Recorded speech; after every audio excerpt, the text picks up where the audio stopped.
Want to speak real English from your very first lesson? Get instant access with your free lifetime account at LangAdvance.com. A big welcome to Legal English Complete. We really are very excited to have you here studying legal English with us, and we can't wait to get started in helping you improve your English levels. So who is this course for? Why use this course? Well, for any students who are currently studying any kind of legal qualification, law degree or similar, this course can very much help you with your legal English and overall your English understanding. Any sort of professionals working in the legal sector who want to improve their English fluency, this is the perfect course for you. It might also be great for international lawyers and business leaders who are also looking to develop communication and, of course, legal English skills. And just generally, anyone who is wanting to improve communication and specifically legal English communication, this is the perfect course for you. As a legal English student, you get access to a wide range of lessons, whether that's deepening your understanding of English grammar concepts, widening the range of our legal English vocabulary, or just overall improving our legal communication skills. There's a lot of learning ahead of us, and I can't wait to get started with you on this new learning journey. Before we jump into your all-important legal English lessons, I wanted to take a brief moment to introduce you to 3 top course study tips that will really help you use Legal English Complete in the most effective way. So let's run through these tips now. Up first, explore the curriculum to really understand the different modules, lessons, and the types of learning content that you get access to within this course.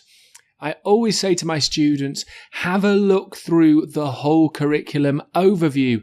Read the titles of the modules, take a look at the different lessons that are in each of these modules. The reason for that is that you can prioritize your learning based on your needs. So if you think that you need to spend more time on vocabulary, for example, you can jump into the vocabulary section and do some of those lessons there. You can prioritize learning based on the different types of learning content that we provide you with in this course. It's also just a good idea to understand a general overview of all the different lessons that you get access to. Now, up first, super important, I always recommend to my students, take notes, either digitally, which is more common, like on an iPhone or some kind of device, or with paper. So I think I usually use paper and I write down really short notes based on key concepts. Now with this course, it might be some phrases, vocabulary, it could be some grammar concepts, or it could be some business and legal English ideas that we share with you also. Write down key information and reread these ideas the next day, the next week, the month after, and this can really cement and deepen understanding of key learning concepts. Okay, finally, and I really do recommend you do this, ask questions. This is one of the best ways that you can learn, is using the Q&A feature in order to get direct support from myself or Danny.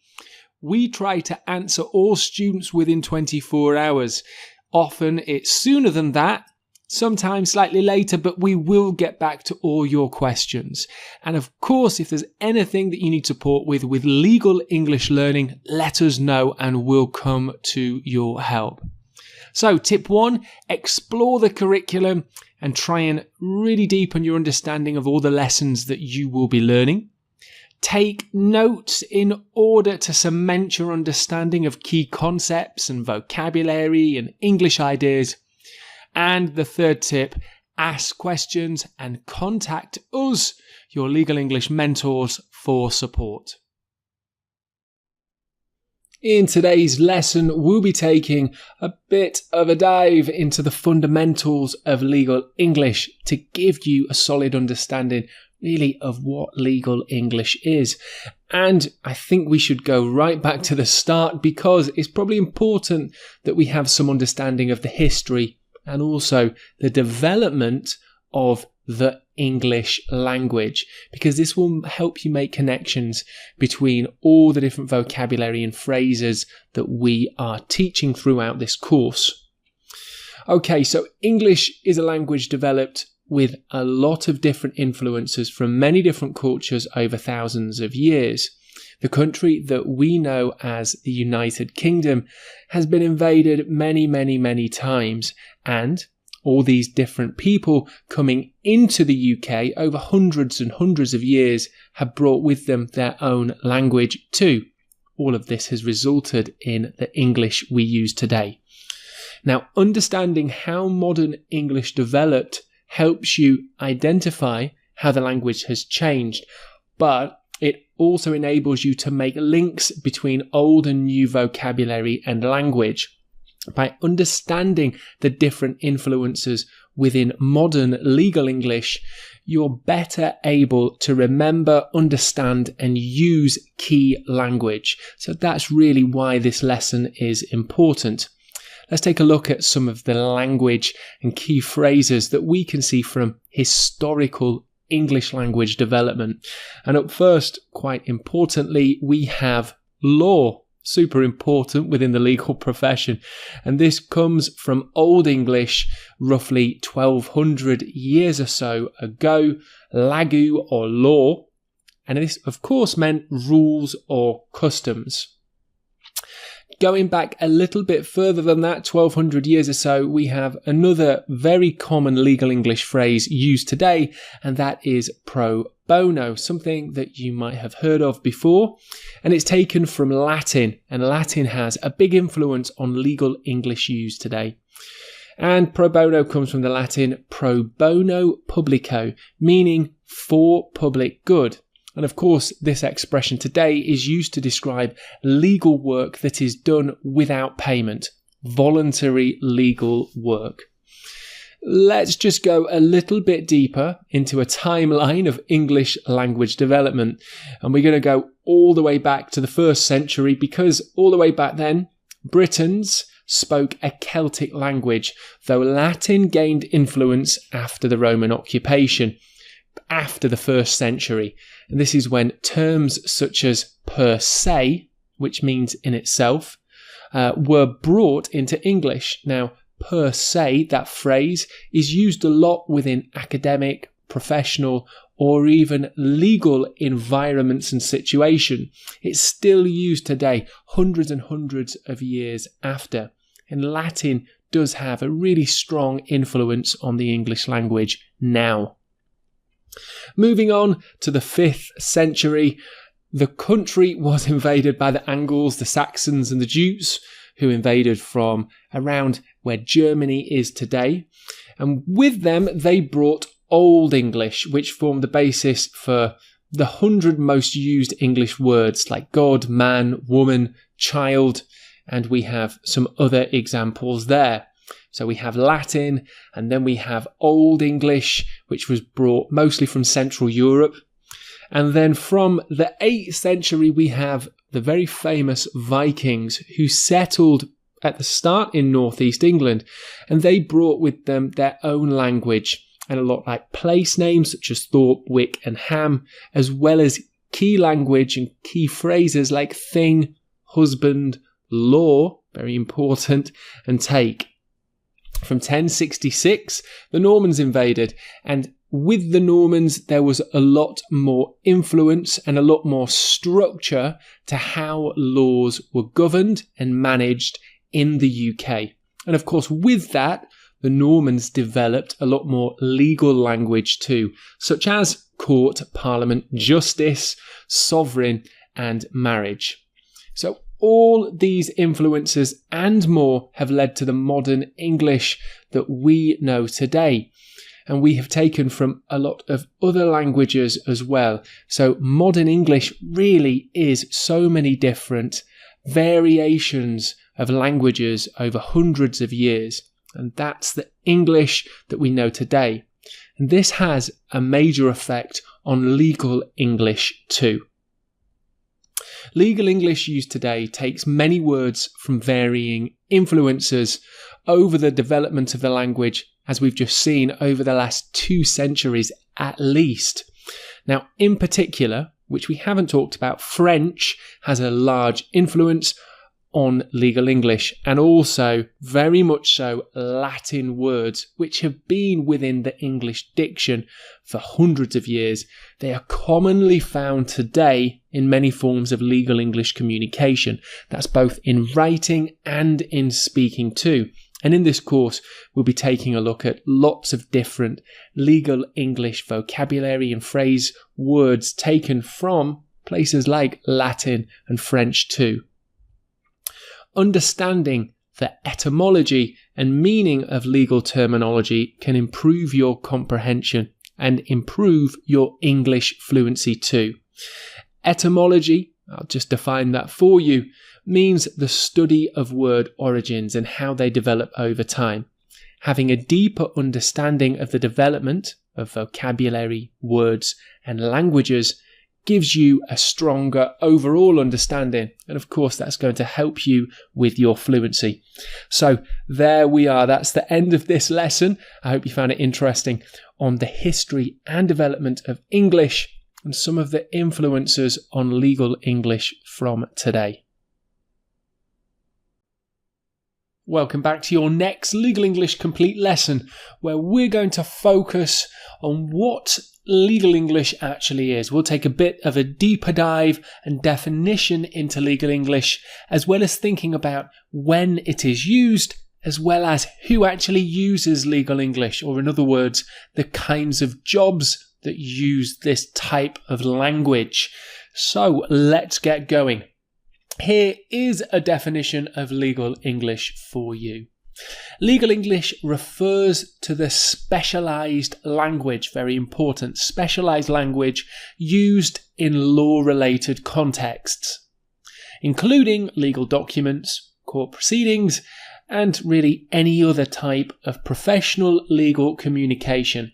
Let's just break this definition down. So the first part is very important. I'll read this first part to you now. Legal English refers to the specialized language used in law-related contexts. That's it. That is an excellent definition, if I do say so myself, of what legal English is. Specialized language. It's not common English. And we'll talk about that just a little bit more in this lesson too. And we've given a few different situations: legal documents, court proceedings, professional communication. But there are many other different environments where legal English is the mode of communication too. Different kinds of scenarios involving law, as well as different kinds of law types where legal English is super important. So that is a bit more of a definition for you. Now let's have a think about who might use legal English. And here are just 4 common types of employment. We'll go a little bit deeper with some definitions of these employment types. So here we have 4 icons representing 4 common types of employment. Try and guess what they represent if you like. But we'll begin on the left with our first icon, which is a lawyer or attorney. We'll talk about that in just a moment. Represents clients in legal matters, providing advice, drafting legal documents, and advocating in court. Basically doing all matters relating to law. Now, lawyer and attorney, let's just define those phrases a little bit deeper now. So a lawyer is someone licensed to give legal advice. A lawyer is a general term for someone who has a legal license. Now, in the UK, lawyers can either be solicitors or barristers. In the US, they're called attorneys. Solicitors handle legal matters within an office setting, while barristers represent clients in court. Attorneys in the US do both. So there we have just a bit of clarity between lawyer and attorney and the terms used basically between the UK and the US. Let's move on. So our second type of core essential employment within law is paralegal professionals. Now, they assist lawyers conducting research, preparing documents and reports, and managing legal case files. They often don't have the same levels of qualification that a full lawyer may have. Next up, we have translators and interpreters. Legal translators and legal interpreters is their formal name. And of course, they deal with translating documents, providing interpretation services in a variety of legal environments, such as in court.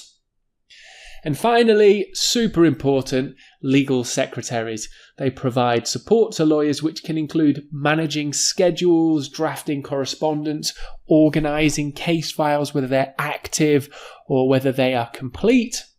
And there you have it. So 4 types of legal professionals, and a bit more of a definition around lawyers and attorneys, who of course will be using legal English in all scenarios within their professional duties. Now, I think it's worth just to define legal English in slightly deeper terms, just to make a comparison between legal English and more common English.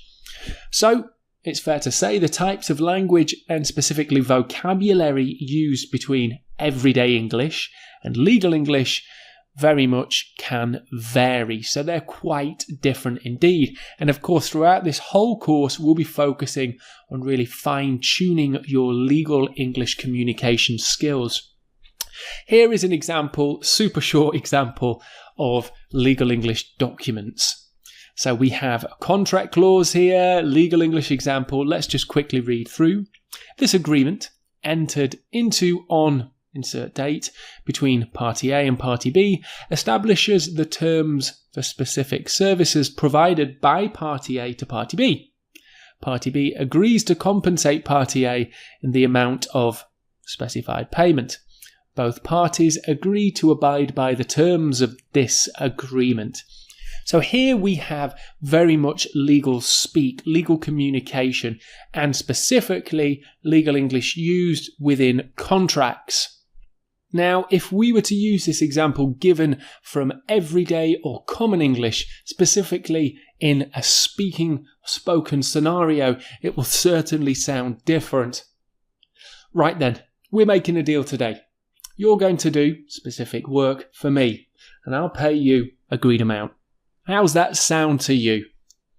So we can see that between legal English and common spoken everyday English, even in similar situations, for example, the contract and the verbal contract given by the man here, they're pretty similar situations. The actual language and style of language used, as well as the vocabulary, is very different. And of course, we'll be focusing on developing your legal English vocabulary and fluency throughout this whole course. Okay, so there you go, a bit more of a deeper definition of what legal English is. Hello and welcome back to your next Fundamentals of Legal English lesson, where we're going to focus on legal Latin, some essential vocabulary used within legal settings that are in fact Latin phrases, something that's really important for you as a legal professional. So alongside this lesson, there is also a PDF downloadable resource which lists all 12 of the essential phrases that we'll run through in this lesson. So do make sure you download that alongside this lesson too. Okay, let's begin. Our first phrase is pro bono, a phrase that we've actually already talked about briefly. And it basically means any legal work undertaken voluntarily and, importantly, without payment, typically for public interest, or it could also be for charities too. Here's an example sentence. The law firm provided pro bono legal assistance to victims of the natural disaster.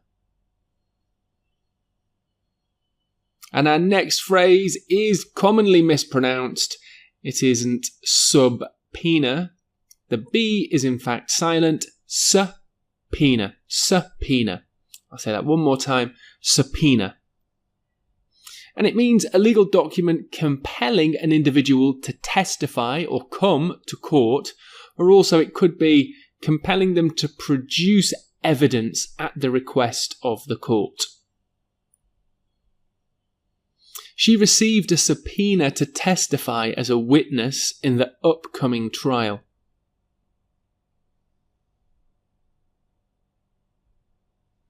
Next up, we have de facto, used both within legal settings, but sometimes with just in common everyday English too. It basically means something that is true or happens in reality, even if it's not officially recognised or permitted by the law.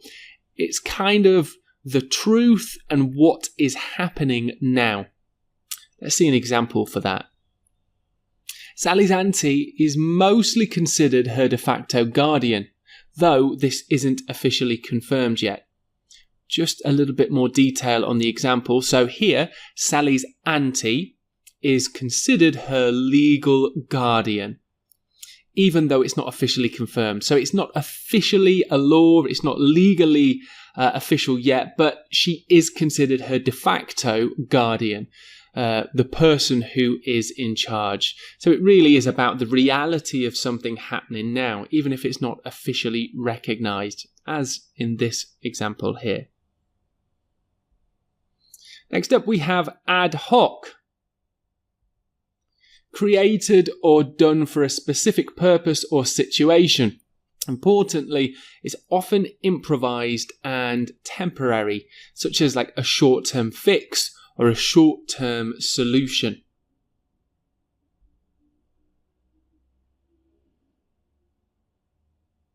An ad hoc committee was formed to address the unexpected budget shortfall. Okay, and just before we move on, I'd quickly like to thank you all for your feedback and reviews on the course. We really do appreciate your feedback in terms of how you're enjoying the course and how your learning is going. And it really does help us to continue updating the course. So thank you very much for all the feedback. A little bit of a detour there. Let's jump back into our legal Latin. Our next phrase is ex parte.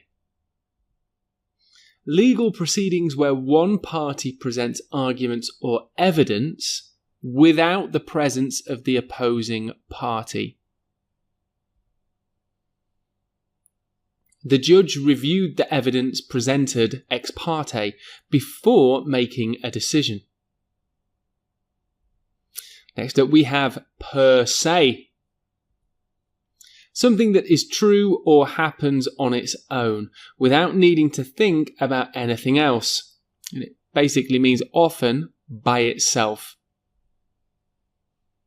Speeding is not illegal per se, but becomes so if it endangers others or breaks the laws of the road.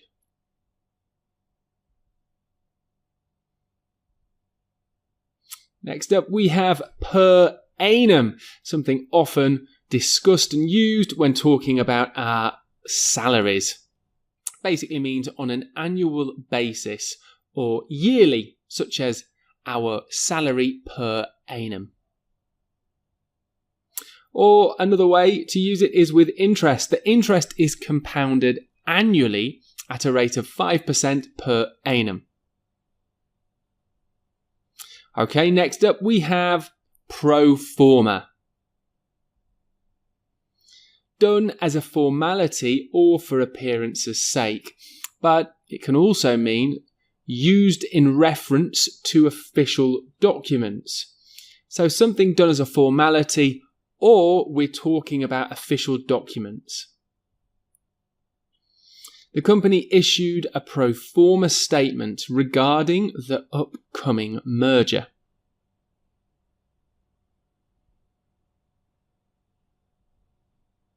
Next we have pro rata. Proportionally distributed or calculated according to a certain share or percentage. Here's an example. The profit will be distributed pro rata among the shareholders. Okay, up next we have exempli gratia. The TIA there is slightly strange, but generally we just pronounce this EG, and often this is used in writing. We don't generally say EG in speaking, we use this Latin more in our writing, and we just use EG, but the whole phrase is exempli gratia. Basically means for example, used to introduce an illustrative instance or instances, or just give examples. And again, this is generally pretty much always done in writing. The football fans showed poor social behaviours, e.g., offensive language, drinking, antisocial behaviour. Okay, moving on, and another legal Latin phrase used mostly in writing. We have etc., or shortened etc., etc. And as you may know, this basically means and so forth. And it's used to indicate that other similar items or other similar matters are included without explicitly being stated. So there is more to add, etc., and so forth. Here's an example. The office admin list included pens, journals, papers, etc. So that means that there are more items other than pens, journals, papers, but we're just saying etc. and so forth. The list goes on. And here's one last legal Latin phrase, again used mostly within writing, and that is et ali, which just means et al. And actually et ali is the masculine phrase, I believe, but in writing we just say et al. And it basically means and others, used to abbreviate a list of names when there are additional unnamed persons. And here's an example for you. The research paper was authorized by Smith et al., discussing various theories. So by Smith and others, by Smith et al. Okay, so that brings us to the end of our 12 essential Latin phrases used within legal settings. Again, do make sure that you've downloaded that resource alongside the lesson, and let's jump into your next Legal English learning episode. Hello there, Legal English Complete students, and welcome back. In this lesson, we're going to focus on really a fundamental of law and legal understanding, and that is types of laws as well as types of courts. Very much making some of the fundamentals of our law systems around the world. So we'll look at a few different types of laws and a few different types of courts, as well as go into a bit more of an explanation about how they're similar and different. So without further ado, let's begin. Up first, we have laws. Now, what are laws? Locally and nationally accepted rules made by governments that people must follow to keep order, protect rights. So laws, we can think of them as governmental rules that are laid out and officiated by the government for the people. Next up, we have courts. Quite simply, as I'm sure you know, places where legal issues are resolved, often by judges who listen to arguments and make judgments based on the existing laws of that locality, that government, that country. Now, it's worth noting in all countries there are many different types of laws and courts with different names also. There are some similarities and some differences. However, I would also say that many legal systems around the world are based upon British or American legal systems, which has developed over hundreds of years, which we've already discussed in this course. So many of the lessons and many of the knowledge that we'll go through in this lesson are really applicable on quite a global level. Okay, let's take a look at laws. So laws can vary depending on the country or locality. They cover a wide range of areas and they're enforced by governmental bodies such as police, judges, and even lawyers to some extent also enforce and protect the law. So let's take a look at a first example. Here we have a statute. This is an established law. This is an established law established by a government body which outlines rules and obligations applicable to everyone. We can think of a statute as an existing, accepted law of that government and that country. Next up, we have a bill. Now, we can think of this as a law in the making, or a statute to be.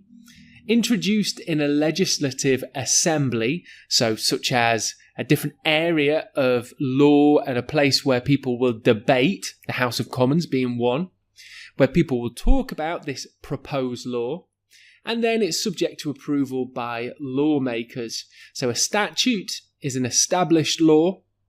A bill is a proposed law, a law in the making that is set for debate as well as approval. Now, generally it's by lawmakers, lawyers, people in the government, but also if there's a monarchy, such as a king or a queen, they may also have a say about whether a bill is accepted. So let's take a look at how laws can go from bills to statutes. And we'll start with this example. So here we have the drafting and introduction phase. So this is a real-life example. The Domestic Abuse Bill was introduced to Parliament on July the 3rd, 2019 by the Home Secretary of the UK, Priti Patel. It underwent initial readings and was presented to the House of Commons. That's a governmental building where lots of different laws and issues are discussed. So once again, the House of Commons, this is primary UK lawmaking body with elected members representing constituencies, so small areas of the UK. So they'll discuss all these proposed laws. Next up, we have voting and royal assent. We'll talk about royal assent in just a moment. After voting, the bill received royal assent on April the 29th, 2021, and became the Domestic Abuse Act 2021. Queen Elizabeth II granted royal assent, officially enacting the bill into law. So royal assent, because the UK has a monarchy, at the time Queen Elizabeth, monarch's confirmation transforms the bill into an enforceable established law, also known as a statute. So parliamentary debate and committee review. The bill was subject to extensive debate and scrutiny in both the House of Commons and the House of Lords over several months to share and refine ideas. So it was worked upon even further and continued to be improved upon through debate in the governmental bodies. And again, at this point, the law is passed and adopted in the UK. But importantly, in the UK, new bills, new proposed laws must have royal assent. Okay, so moving away from statute and bills, let's move on to our next type of law, which is ordinance. A formal law established by a government body for a specific area or locality. Now that's the important bit, a specific area or locality of generally a country. In the UK, they are often referred to as bylaws. Let's take a look at a bylaw example. An interesting example of a UK bylaw is the Royal Parks and Gardens Regulation of 2007. And this was passed in 2007 and really focuses on parks. And it basically governs the use of London's royal parks, such as Hyde Park, Kensington Gardens. And it basically states, or one of the laws in this ordinance states, that there's no feeding of the wildlife in these parks. Now, the locality here isn't just a state or a county. It's even smaller. The locality is parks in London, specifically Royal Parks and Gardens. So again, ordinance or bylaws, as they're called in the UK, are laws really about small areas or localities, generally within a country or a city. Okay, next up we have directive. This is a legal order issued by a higher authority or governing body, such as the UN or even the EU, the European Union. This is guiding or mandating specific actions and behaviours that subordinate entities or individuals should follow. An example of this could be, for example, the European Union may have directives on data protection laws that all countries within the EU need to follow. So they're really directives given by higher authorities or governing bodies. Next up, we have regulations. Really, we can think of these as rules established by governments in order to help us, the public, carry out and really behave in a good way and make sure we're following laws. So regulations are rules and different directives in order to help us follow laws. An example of this could be something such as the UK Highway Code, which really is a guidebook for drivers in the UK in order to drive safely and in turn follow the laws of safe driving in that country. So regulations really are laws and rules that apply to help us to follow an overarching rule. Okay, so that goes through really 5 important types of laws. And at the top we have statutes and bills, as well as some smaller types of laws, 3 subordinate laws underneath. Okay, let's take a look at types of courts. So courts can have different levels, such as trial courts, appellate courts, supreme courts, each with specific roles in the legal system. So in both the UK and the US, we have supreme courts. This is the highest court handling appeals on important legal matters and constitutional issues. We then have the Court of Appeal, which reviews decisions made in lower courts and deals with appeals from tribunals as well as some civil cases too. Now, this is where things get a little bit different between UK and US. So in the UK, we can think of another 2 types of courts. There are others as well, but here are some important ones. We have the High Court, which handles complex civil cases, criminal cases, as well as appeals from lower courts too, but really focuses on quite difficult civil and criminal cases. We then have the Magistrates' Court. This deals with less serious criminal cases, as well as some civil, family issues, family cases and licensing too. So family laws often are dealt with at the Magistrates' Court. Now, in the US, we have 2 other types of courts. There are others as well, but we have a district court. These are trial courts of general jurisdiction, where most federal cases begin, as well as trials being held. Then we have state courts. Each state, remember that the US is huge in comparison to the UK, each state has its own court system, typically including trial courts, appellate courts, and a state supreme court too. So even within the states of the US, there are different levels to the courts that they have. Okay, so that brings us to the end of this lesson, where we've explored a few different and very important types of laws, as well as just talked about some of the types and levels of courts that we can have both in the UK and the US as well. Welcome back, Legal English students. In today's lesson, we'll be looking at the 6 essential elements of English grammar. So I've broken down the English language into really 6 key areas of language and understanding that you need to know and use effectively in order to communicate with fluency. So up first, let's run through these 6 essential elements in an overview in this table, and then we'll go a little bit deeper into each element, as well as a practice activity at the end of the lesson. So up first, the often overlooked articles. So these are words used to specify or introduce nouns. The examples are, there are only 3 articles in English: a, an, and the. Now you might think that's simple, that's easy, I understand that. But this is the most commonly made mistake when using articles that I see students make. So although they are reasonably simple in terms of what we need to use them, in terms of being accurate with their use, students make mistakes all the time, which of course affects their overall fluency in English communication. Next up, we have nouns and pronouns. So nouns are words for people, places and things, and the replacements for nouns are pronouns. So instead of using, proper nouns, we use pronouns instead. So dog would be an example of a noun. He would be an example of a pronoun. And next we have adjectives, which basically describe nouns.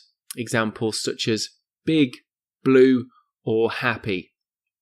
Now, moving on from adjectives, we have verbs and adverbs. So verbs are action words. Adverbs are words that modify them. So adverbs really describe our verbs. Run is a verb. Quickly is an adverb. Don't worry, I'm not asking you to do that now. And our fifth element are conjunctions. So these are words that connect phrases, clauses, like ideas, or sentences, whole sentences together. Examples would be and, but, or. It's a difficult one to say, or. And lastly, my sixth key element, prepositions. So words showing relationships between nouns and other words, like the time, the distance, the direction. Examples are in, on, and under. Now, there are other essential elements, really, of English, but what I've tried to do is break this down into a smaller bite-size overview. So we've grouped together nouns and pronouns, we've grouped together verbs and adverbs, and we could go deeper, but overall I think this gives a pretty comprehensive and deep overall picture of English grammar. And of course, we've grouped it into these 6 key elements. So what we'll do now is jump into each of our areas of grammar and just have a few more examples within legal settings, just so that we can further our understanding. And up first, we have articles. So these small words, a, an, and the. They come before nouns to show if they are specific, if we're talking about a specific noun, or general, just any noun in general. Here's an example. The defendant requested a continuance. A jury delivered the verdict. Examples of 2 articles there. And of course, next we have nouns and pronouns. So nouns are words for people, places, or things. Pronouns are words that replace nouns. We use them instead of a noun. Here's an example. The prosecutor presented her case. So our noun here is prosecutor. Our pronoun is her. And here we go. His testimony, was crucial for conviction. So we have 2 examples of nouns here. Okay, moving on to adjectives. Words that describe or give more detail about nouns, which basically enhances their overall meaning. Here's some examples. The alleged perpetrator remained in the station. The key witness provided credible information. So let's just look at this last example. Key witness. Witness being the noun, key describing that noun. Information being a noun, credible information. Of course, credible synonyms could be reliable. And next up, we have verbs and adverbs. So again, verbs are action words. Now, sometimes people will say, oh, verbs are doing words. That also makes sense, but basically, verbs are actions. Adverbs are words that describe how, when, or where, in what manner also, the action happens. Really, adverbs can kind of be considered adjectives for verbs, but let's not confuse that too much. Here's our first example. The attorney eloquently argued his case. The judge swiftly issued the injunction. And on to conjunctions. Words like and, but, and or that connect ideas, words, phrases, or even whole sentences. We use conjunctions a lot, especially when we are being descriptive. Here's an example. The defense attorney objected, but the objection was overruled. Now, in this example, there are two sentences joined together. First sentence, first complete idea, the defense attorney objected. Our second sentence, the objection was overruled. Again, that's a complete sentence, a whole idea. We just join them together with but. And we use but to show contrast, to show a difference in thinking or ideas. Our next example, the plaintiff sued for damages, yet the case was dismissed. And next, we have prepositions. Now, prepositions are words like in, on, and under. And again, they show the relationships such as space, direction, or time between nouns and other words. Here's an example. The evidence was discovered during the investigation. The contract was signed by both parties on Tuesday.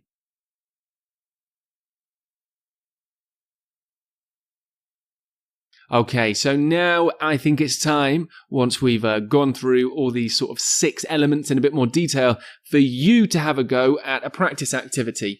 Now, I'm just going to focus your attention onto 3 of our elements: verbs, adjectives, and prepositions. Let's read through a passage, and what I want you to do after we've read through is pause the video and identify all the verbs, adjectives, and prepositions in our example passage. Let's start now. We're preparing for the trial. Our client firmly claims innocence. We need to gather solid evidence to support their difficult case. The trial date has been set, and we hope for a positive outcome by the end. So, please pause the video now, and what I'd like you to do is write down all the verbs, all the adjectives, and all the prepositions. Pause now, and in just a moment, we'll take a look at the answers.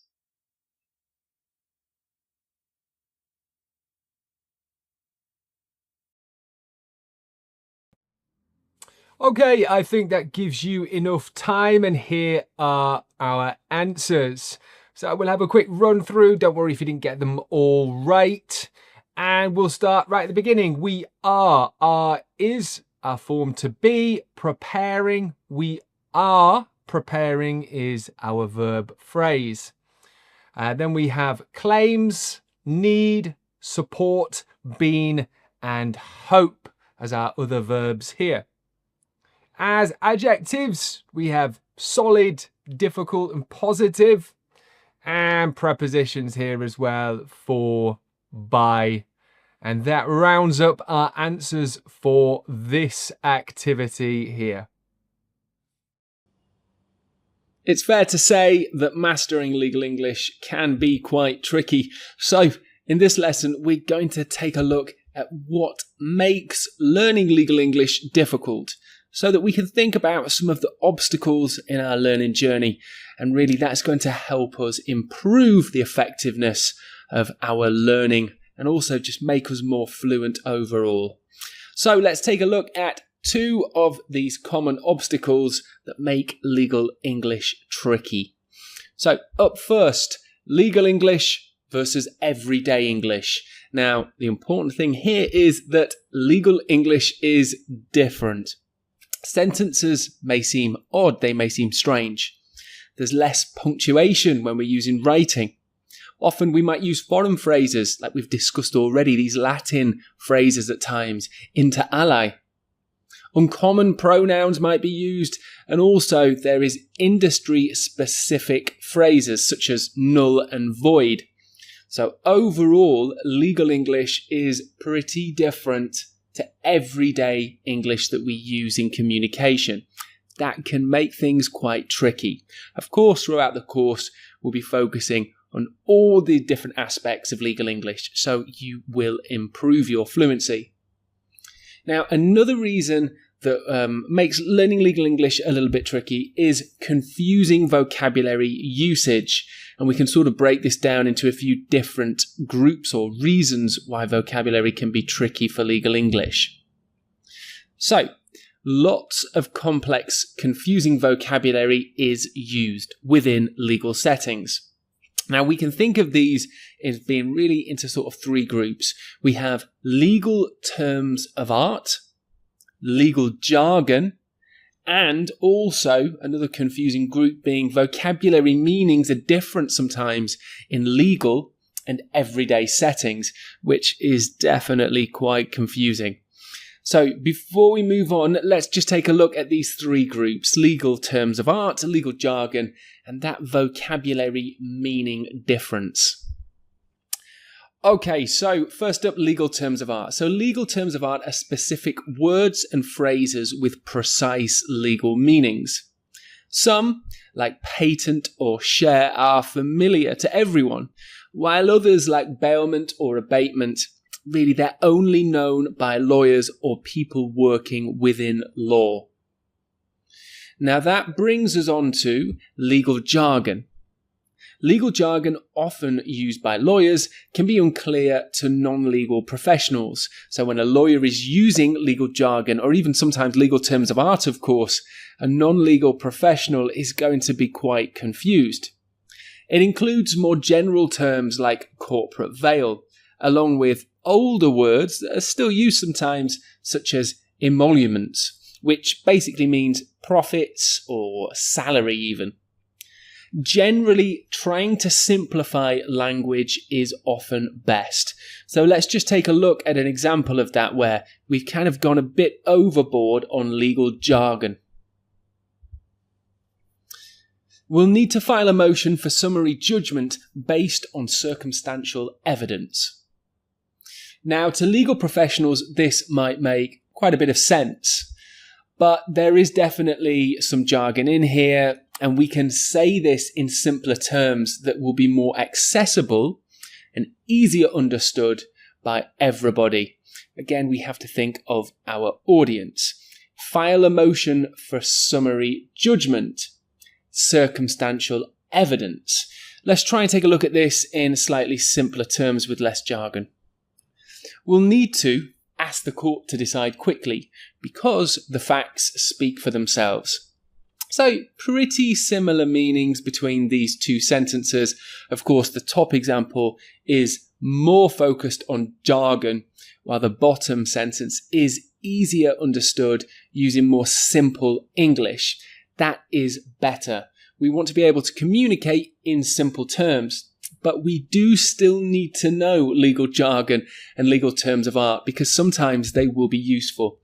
And that's because when communicating, I'll say again, think about your audience and plan to use language based on who they are. Now, this top example with jargon, if you're speaking to a lawyer, it might be appropriate to use some of this language, not all the time. But if you're speaking to a room of people mixed between legal professionals and just general members of the public, you'll want to use the bottom example so that everybody can understand. Again, think about your audience. Okay, so that's just an example for you on some vocabulary and language within legal jargon. Now, that third point that we were talking about is vocabulary meaning. Legal versus everyday. So again, there is differences sometimes between legal and everyday vocabulary meanings. Some words have different meanings in law and everyday use. Here's an example. Distress legally means seizing goods for obligations. But in regular speech, distress means anxiety, pain, or generally not feeling well. So we have to understand all these different meanings. Now, we'll keep working all the way through the course in our vocabulary, fluency and understanding within legal English settings. However, attached to this lesson, do check out the PDF because I've just listed some of the most commonly used legal English vocabulary phrases where meanings are different within everyday settings. Okay, so that brings us to the end of this lesson. I hope that kind of made things a little bit clearer when comparing legal English to everyday English, and also some of the obstacles that we'll be working on together in order to overcome some difficulties and really improve your legal English fluency. At times, some of my students may use overly complicated legal English, which makes them a little bit difficult to understand. So in this lesson, we'll be talking about clarity of communication, or in other words, how to use simple, clear legal English. And as well, a quick grammar lesson. We'll take a look at 3 super useful modal verbs and how they're used within legal English environments. So let's begin. Legal English communication, substance first. And here substance means content and meaning. That should be the first thing we think about in our communication. Content and meaning. Okay, so our legal writing style is partly due to personal choice or sometimes even company rules. Style is different depending on each person. However, there are 2 guidelines to follow for effective communication. Now, this really is important within writing, but in any form of communication, be it speaking, writing, whatever it may be. Up first, our first super important guideline, the language used to convey meaning and give information is simple and easy to understand. So don't use a lot of technical legal English jargon and terms of art all the way through. Make sure that your writing or any of your communication is simple and easy to understand. Now, it might seem obvious, but our second guideline, avoid the use of offensive language or terminology. Do review your writing for this. Now, I'll say it again, clarity is key. Clarity meaning clear ideas, clear communication. So that's really important. Clarity is key in our writing for legal documents and legal correspondence. And with that in mind, let's just talk about clarity in a little bit more detail and 4 steps that you can use in order to achieve clarity in your legal writing. Up first, clear thinking. Writing clarity stems from clear thinking, and we can really get clear thinking from planning. What do we want to achieve in this legal document? Try to plan things out, try to think carefully about the objective in your correspondence or your legal document. Next up, simplify expressions. A common mistake students make is to use way too much legal jargon. Try to express your ideas in the simplest terms. Audience consideration, something I've talked about previously, but think about your audience whenever you are communicating in legal settings or any other English setting too. Try and use the language that your audience uses. So if you're speaking to lawyers or other legal professionals, you might want to use more legal terms of arts. Of course, we'll cover a lot of these throughout the whole course. However, if you're just talking to the general public, try to use language that they would also understand, that they would also use. And our last tip here, less is more. Not always the case. However, in legal writing and legal communication, less is often more. Trim and edit out unnecessary language and vocabulary for improved clarity. Now, there's a really key word in less is more tip, and that is edit. Here's a quick word on editing. So when writing either legal documents or legal correspondence, always reread and edit to improve overall fluency. When you're editing, you might want to think about all these 4 tips. Clear thinking. Am I actually on point? Am I meeting the objective of my correspondence? The expressions, simplify expressions. Can I say this in simpler terms? Audience consideration. Am I using the language of the person who will be receiving this document? Less is more. Can I make it shorter? often it's better to use shorter language. It's more effective and it's easier to understand.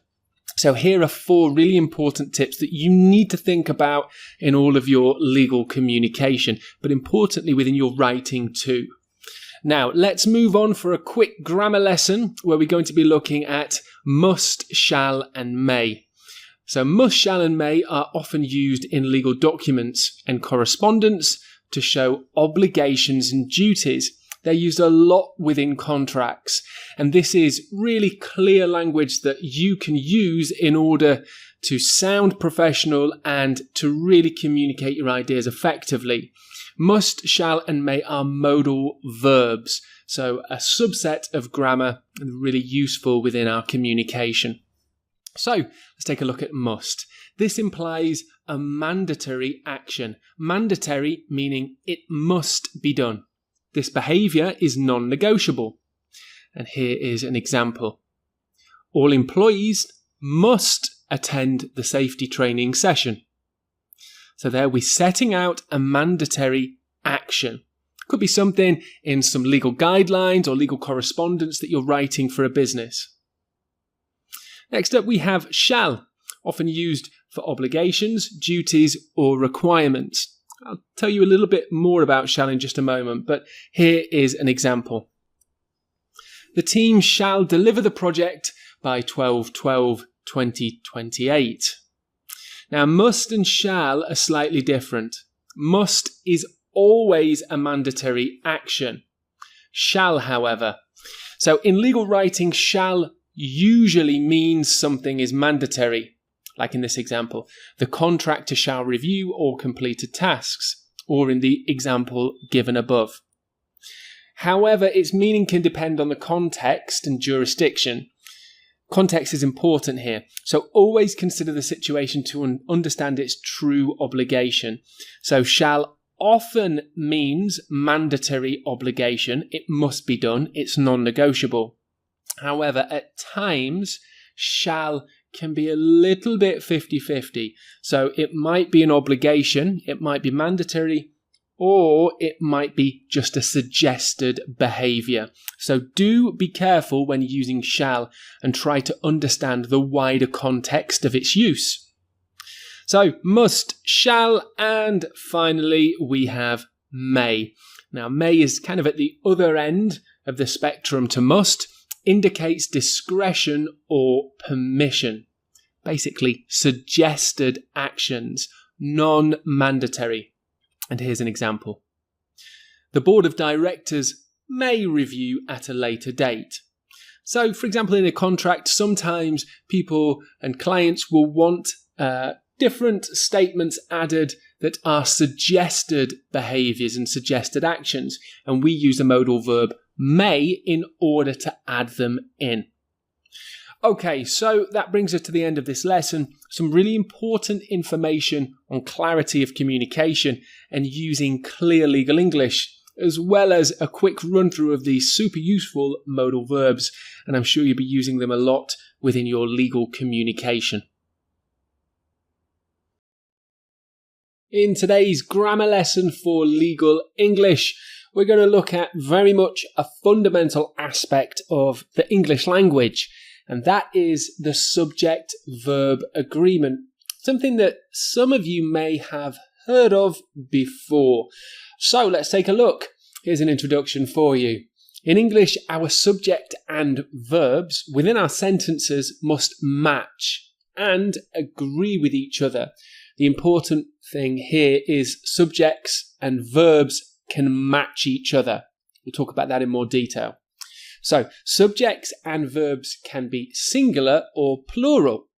Let's take a look at subjects. So, here is a singular subject, one person only. I'm not sure what he's doing with his left hand. And here's an example of plural, 2 or more people. Singular subject, plural subjects. And each of these would need either a singular verb or a plural verb form. So let's take a look at that now. Just like our subjects, which of course are nouns, verbs can also be singular or plural. So here are some plural verb forms. Go, eat, advise, write, communicate, and review. So we would use these verbs when we're using plural subjects.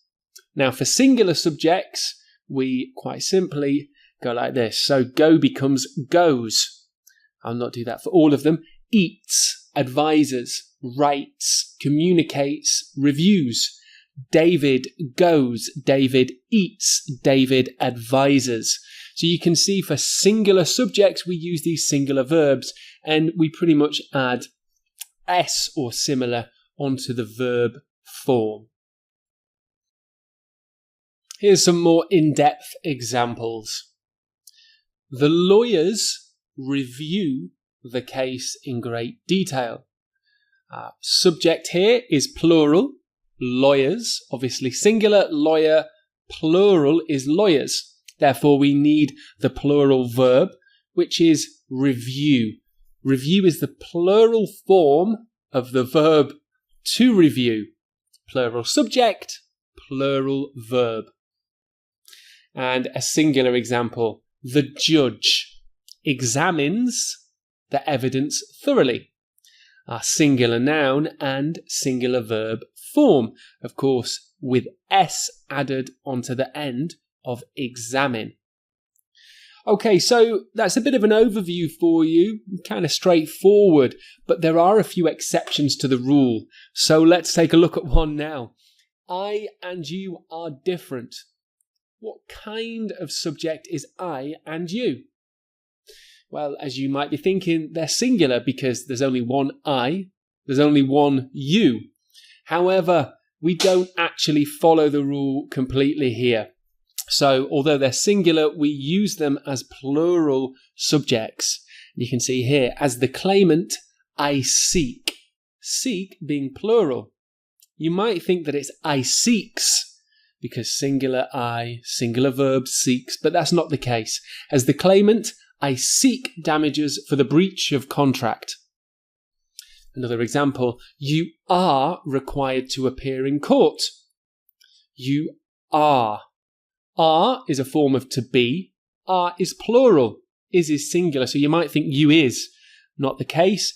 I and you are different. I and you go with plural verbs. Okay, there are a couple of other exceptions to the rules, so let's take a look at two of these now. So the first one, multiple singular subjects plus and. So when we're talking about two or more singular subjects, we use the plural verb form. Let's take a look at in singular first. So singular Sarah. Sarah researches developing contract law. Researches is our singular verb. Charles researches common contract loopholes. Now let's put them together into one sentence so we'll have multiple singular subjects. Sarah and Charles research together. So even though we've got singular subjects, we've linked them with and. So it's kind of plural in a way. So we use research, which is of course the plural form of the verb. And another exception to the rule, which I think you should know about, is indefinite pronouns. Of course, pronouns replace nouns. Indefinite pronouns are nobody, everyone, someone, and anybody. Now, they're quite plural, really, in their meaning. We're talking generally about many different people.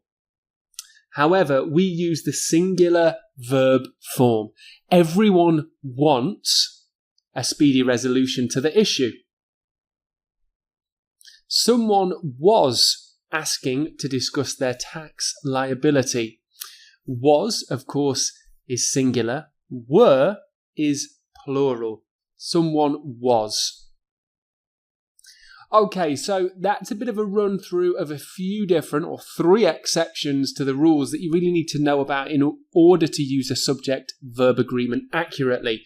Now let's take a look at another example and see some errors before we fix them. So here's an extract from legal documents for a business review. Let's read through this now. The executive statement regarding the merger are to be considered final. She believed that the shareholders' approval are essential for the transaction. The board of directors commit to reviewing the proposal and hopes to reach a decision soon. So you might think there's a few strange sounding parts within this statement. Now, what I would suggest you do, if you like, is to pause the video and try and maybe even rewrite or just note down areas that you would change. So feel free to pause the video now and see if you can make those edits.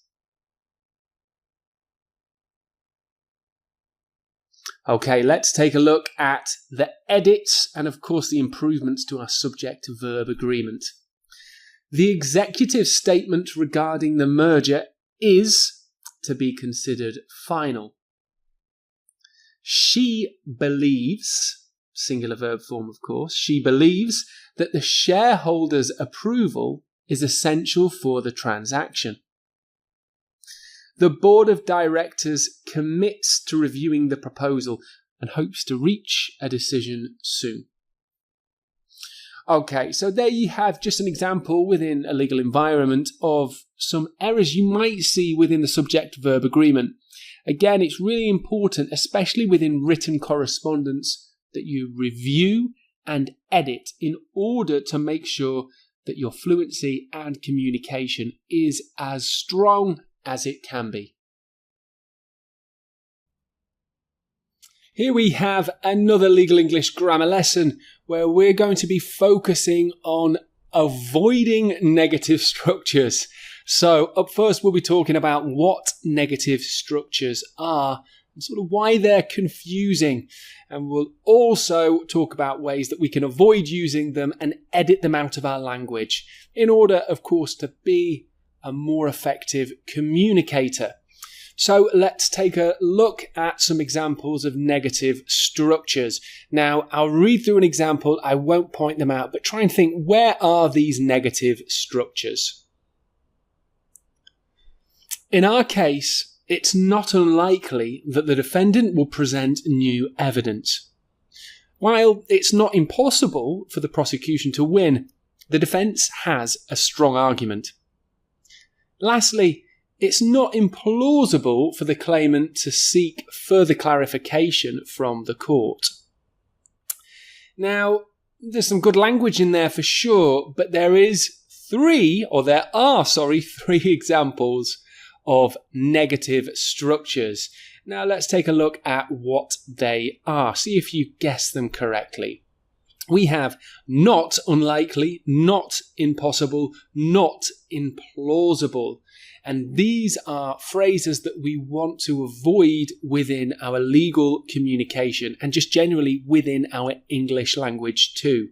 So not plus un, im, in words, these are all negative structures. And again, we can see them used in the example given here. Just have a think now, how would you change these negative structures in the example below in order to make your language more fluent? Let's take a look at how we can do that now. So we'll read through. In our case, it's not unlikely becomes it's likely that the defendant will present new evidence. Not unlikely becomes likely. Negative structure, it's kind of a strange thing to think about. Not unlikely basically means likely. Next up, while it's possible, so not impossible becomes possible. While it's possible for the prosecution to win, the defence has a strong argument. Lastly, it's plausible for the claimant to seek further clarification from the court. So not implausible, not implausible becomes plausible. It's so much easier to understand when we avoid these negative structures. So let's take a look at a few more examples. Again, try to minimize the use of negative structures, and they are common in business and legal settings, but don't use them. Negative structures basically are not plus un words, or not plus im words, not plus ill words, not plus in words. Here's some examples. Now I'll read through an example with a negative structure, you try and think of how we can edit this out. Challenging the will isn't unimaginable given the circumstances. And with our edited sentence, challenging the will is imaginable given the circumstances. The contract's provisions aren't unclear, aren't unclear. Ensuring ease of understanding. Wow, aren't unclear. That's very strange sort of phrasing. Let's improve that now. And there you go. The contract's provisions are clear, ensuring ease of understanding. So much easier to understand this sentence. And our final example. The evidence does not invalidate the judge's assertions in the matter. Very formal legal speak there. And probably got this one. The evidence validates the judge's assertions in this matter. Evidence, of course, singular. Validates, our singular verb. Okay, so there we have a run through of these negative structures. Again, it is something that you often see within business and legal settings in order to take that higher academic sounding voice. But in all honesty, they are not easily understood and can negatively affect our communication. So, where possible, as much as possible, avoid negative structures. So here we have what I know is going to be a super useful lesson for you in both writing, grammar and overall fluency, and that's because we're looking at the 3 sentence structures for writing, not just really in writing on its own, but in all forms of communication. We'll be taking a look at what we can really classify as the 3 major sentence structures. So let's begin. In our writing, as well as, again, all forms of communication, it's often useful to use a range of sentence types and sentence structures because it helps us to communicate effectively. It helps us to be less repetitive.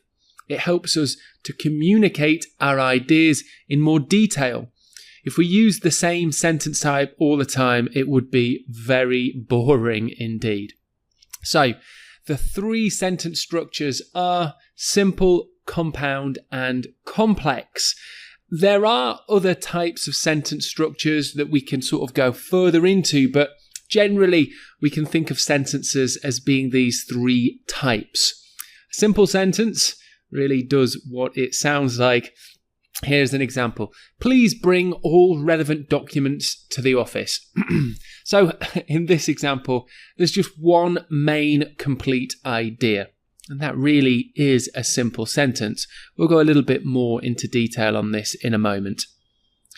Here's a compound example. She has already left, but I can call her if you like. Here we have 2 complete ideas that we join together with what we call a conjunction or a linking word. And in this example, we have but. And final, complex. In a way, it kind of describes itself. It's slightly more advanced, especially than simple sentences. And here's the example. Even if it's a long shot, let's meet and consider new ideas. So in yellow, we have a non-complete idea. It doesn't work on its own, even if it's a long shot. And then the black section, let's meet and consider new ideas. Let's just take a step back and talk about conjunctions. So these words are called conjunctions. They connect different clauses within our sentences. So we can think of conjunctions as linking words that connect clauses. Now, we're not talking about these guys. It's not Santa Clauses. We'll come back to clauses in just a moment and I'll give you more detail. But linking words or conjunctions, such as but, they connect clauses in our sentences. We'll come back to that in a moment. Now, back to complex. In yellow, we have something called a dependent clause. So this is an example of a clause. This is a dependent clause. It's not a full idea, and it needs to be paired with an independent clause. A singular dependent clause is not a full sentence. It's just a part of one. And then, as I kind of said already, to our right we have in black the independent clause. It's a full sentence and a complete idea on its own. For a complex sentence, you need a dependent and an independent together. And as you can see in the middle of this sentence, or close to it, there's a comma which separates them. Okay, so let's move on to simple sentences and go into a bit more detail. A simple sentence consists of a single or one independent clause, and it expresses a complete thought, and grammatically it's complete on its own. It includes a subject, a verb, and may have an object. Before we take a look at some examples, it's important that we have an understanding of what a clause is. So let's take a bit more of a dive into this. We've already said we can have an independent clause. So let's take a look at that. Independent clauses are complete sentences. They can stand on their own and they express a full, complete thought. They have a subject and a verb. Here's an example. The client presented evidence. So this is an independent clause. It's actually a simple sentence too. Here's another example. The paralegal communicates directly with clients. Again, one complete idea. We have our subject, the paralegal, our verb communicates, and our object can be considered the clients. So that's an independent clause, one complete idea, and it works on its own. Dependent clauses, as the name suggests, depend on being linked with an independent clause. Dependent clauses cannot stand alone as complete sentences. They don't express a complete thought, but they do give detail. Here's some examples. Because the client presented new details. So you can see that we've got half an idea here. We don't have a full sentence yet. Another example, if the case needs a review. Again, I'm waiting for the independent clause to finish this sentence. So there you go. That is a run through of clauses. They are super important within our English writing and English speaking, because basically they make up our sentences. Independent clauses and dependent clauses. And there you go, a run through of that. So now that we have an idea about clauses, let's jump back to simple sentences. And they generally include a subject, a verb, and an object. So let's take a look at that now. Both parties signed the contract. Have a think, where are the subject, verb, and object? Both parties are the subject, signed is the verb, and the contract is our object. Here's another example. The tenant paid the rent on time. Pretty straightforward. The tenant is our subject, paid is our verb, and the rent is our object. On time is a prepositional phrase, so it's giving detail about when. And a slightly longer example, the judge imposed a substantial fine on the defendant. And here we have the judge, subject, imposed, it's a great verb, and a substantial fine is our object. So there you go, simple sentences. There's not too much to say about them other than they are complete and grammatically accurate sentences. They're full ideas and they contain a subject and a verb. They might have an object too, as in the examples here. Now let's move on to our next sentence type, which is compound sentences.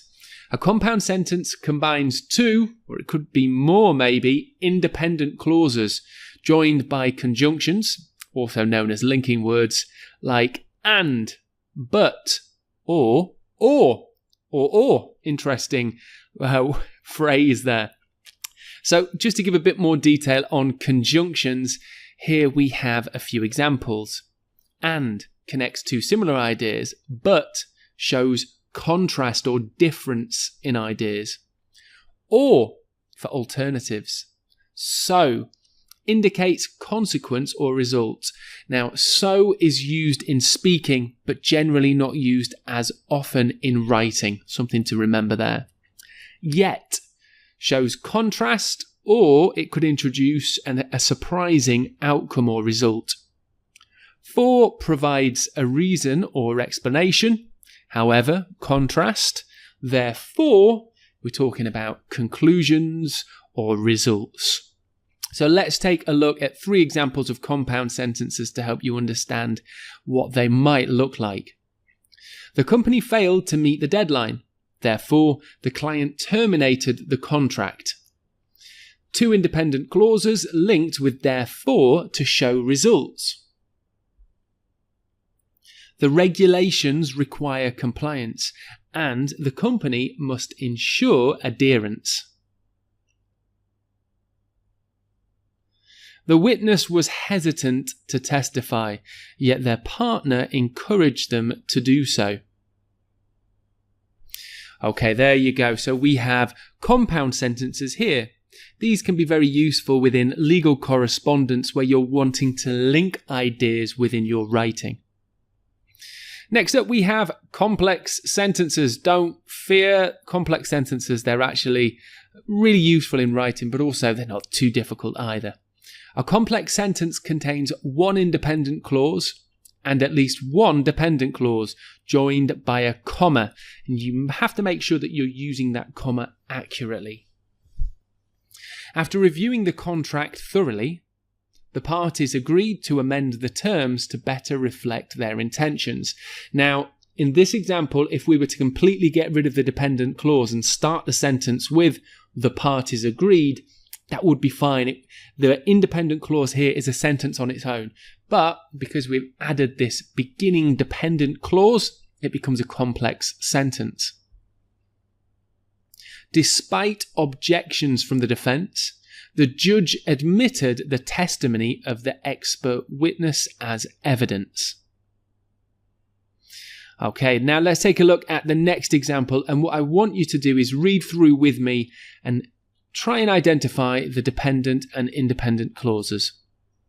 After the settlement is finalized, the court will determine the custody arrangement, which is of course an important stage. What I'd like you to do is try and identify these dependent and independent clauses. You might want to pause the video and have another read through, which you can do now. And here is the answer. So, complex sentence, we have 2 dependent clauses, and in the middle we have an independent clause. Now, I just wanted to illustrate that there is flexibility within sentence types, especially complex sentences, because they might contain 1 or more independent clauses or 1 or more dependent clauses. So you can see that there's a range of structures even for each sentence type here.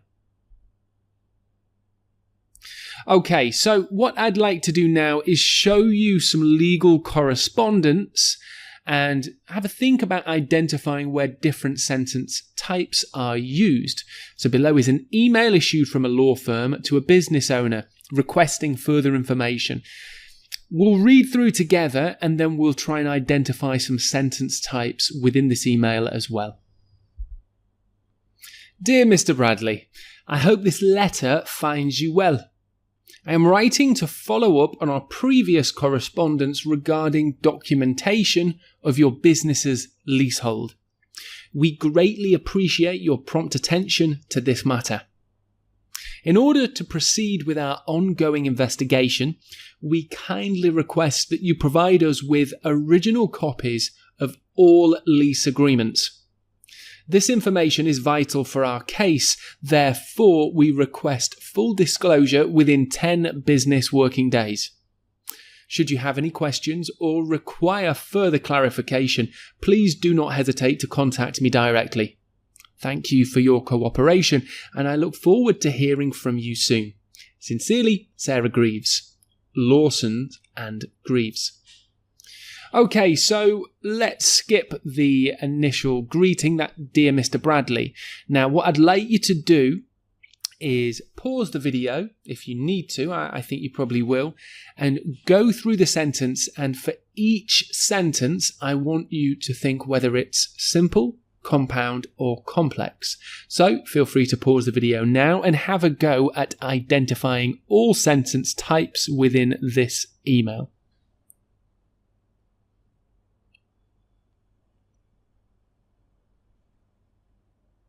Okay, so let's take a look. We'll begin with that first paragraph just under Dear Mr. Bradley. And you might be surprised to learn that all these sentences are simple sentence types. I've highlighted them in blue for simple sentences. Now, simple sentences are complete but generally shorter ideas or shorter sentences. And that actually kind of makes sense for an introduction because we'll go into more detail later when we might need compound or complex sentences to add that extra detail. So in our next short paragraph, up first we have a complex sentence in order to proceed with our ongoing investigation. Underlined is the dependent clause. Next, we have an example of a compound sentence, and the conjunction used, underlined, is therefore. Okay, the sentence underneath is dependent, and I've underlined that dependent clause. Sorry, it's a complex sentence. And that final sentence is in fact a compound, and it uses the conjunction and. Okay, so that brings us to the end of this lesson where we've run through those really three important sentence structures within English, and we've had a go at identifying them within some legal correspondence too. As always, if you have any questions, jump in the Q&A and myself or Danny will get back to you quickly. For today's Legal English Complete lesson, we're going to be taking a look at relative clauses. So more of a deep dive into clauses, which of course are super important within our writing and overall within our English too. And we'll be looking at relative clauses that start specifically with who, which, and that. So again, clauses, super important. We've talked about them earlier on in this module. So let's try and really push our understanding forwards. Up first, let's take a look at a sentence structure review. As you'll remember, we have simple sentences. The contract includes a termination clause. This is one independent clause. That's a simple sentence. Subject, verb, and often an object too. Then we have compound sentences. The witness testified truthfully, but the jury found the evidence insufficient. So two independent clauses with a linking word or conjunction in the middle. And in this example, we have but. So simple, compound, and complex. Complex, here's an example. After analysing the case file, the solicitor contacted his superior for further clarification. So in orange, we have our dependence clause. And in black, we have an independent clause. Of course, we have that comma, really important comma, separating the two. Now, let's take a look at a new sentence structure type, and that is an embedded clause. An embedded sentence structure which uses a relative clause. Now, let's take a look at an example of one of these. The letter, which was written by the senior partner, outlines the terms of the settlement agreement. So, in black we have our independent clause, and in orange we have a dependent clause, but we can also call it an embedded clause, a relative clause. It's all very much the same thing. So let's take more of a deep dive into what are embedded clauses. So embedded clauses, though not as common as other sentence types, are another way to structure our language and give extra details. They're especially useful sometimes within our writing, and again, for giving extra detail. Here is an example of an embedded clause sentence structure. The legal student, who was in her third year of study, had found a private tutor for extra classes. So I'll just give you a quick hint. Within this example, there's one independent clause and one dependent clause. again, we can call the dependent clause a relative clause and also an embedded clause. Let's take a look at that. So in red, we have independent, and in purple, we have our dependent clause, or an embedded clause. We call them embedded clauses because they're actually embedded between the independent clause. So they're kind of thrusted into the middle of an independent clause. That's why we call these embedded clause sentence structures. But one more time, they are, in purple, it's dependent, it's relative, it's an embedded, all the same thing, but they are still dependent clauses. Again, in red is independent and in purple is dependent. Now, we can start relative clauses with words such as who, which, and that. In this example, of course, we begin with who. But who, which, and that are not the only words that we can start these embedded clauses with. For example, this sentence introducing embedded clauses is in fact an embedded clause type structure. And in the middle, though not as common as other sentence types, we can see that we begin this dependent clause with though. However, there are many different ways we can start these embedded clauses, but it's good to sort of begin just with these three words, who, which, and that. So let's take a look at three more examples. The experienced legal advisor, who often supports on legislative matters, reviewed the proposed regulations.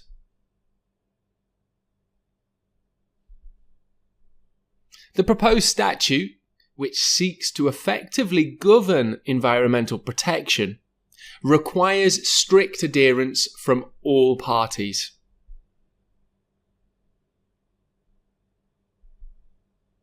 The law firm, where many highly rated legal executives trained and spent time at, has been recently awarded a new set of grants. Okay, so there you have three examples of these embedded relative clauses. Again, an independent clause, and then split in half, and we put a dependent clause in the middle. And you can see in these three examples ways that we can start with who, if we're talking about a person, which, if we're talking about an object, and where, if we're talking about a place. So a really good way to begin building on these embedded clause sentence structures and starting that dependent clause with either who, which, and where. Hello and welcome back to your next lesson, where today we'll be exploring using English verbs with clarity, or in other words, how we can use verbs and communicate clearly and effectively. Because to be honest, sometimes people use verbs not really in the best way. So, just another word on this. Sometimes legal professionals, as well as business professionals, they can use extended and even confusing verb forms. Often, this might be to sound more academic or more knowledgeable in order to persuade people. Now, sometimes this could be a useful tactic, but pretty much most of the time, we want to make sure that we're communicating clearly. So let's take a look at verb forms used in a way that could be a little bit confusing, and to be honest, it definitely is. It is the recommendation of the legal department that the previously agreed upon methodology for resolving disputes be utilised. Okay, so there are a few verbs in here. Is, be, or could be a verb phrase, be utilised. Just for a quick pointer, we can see a few verbs in here. And then there's a lot of kind of confusing phrases, or there's almost too much language in there. The main idea of this sentence almost feels lost. I think we're talking about a recommendation, but then we're talking about disputes. I'm not sure who's doing it. Who is the subject? What's the main verb here? So really we can say that this is a bad example of communication within legal English, and it's partly because the verbs are not prioritized within this sentence. Who is the subject? What's the main verb? And really that's very important in our communication. So, same ideas, same content, different language. The legal department recommends using the agreed upon method to resolve disputes. And as you can see, this legal professional has a trophy sticking out of her back because it's just so much clearer. Let's just break this down quickly. Now, we're talking about verbs, but our subject here is legal department.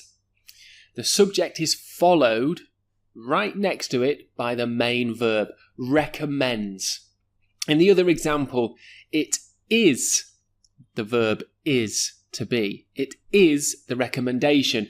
So we're mixing to be with this noun, the recommendation. Be, to be, and a noun replacing a verb. It's weird. The legal department recommends. I'm prioritizing and focusing on the main verb. It's also good to begin with subjects and right next to that link the main verb, because that tells you so much about the sentence idea and content straight away. So let's have one more read through.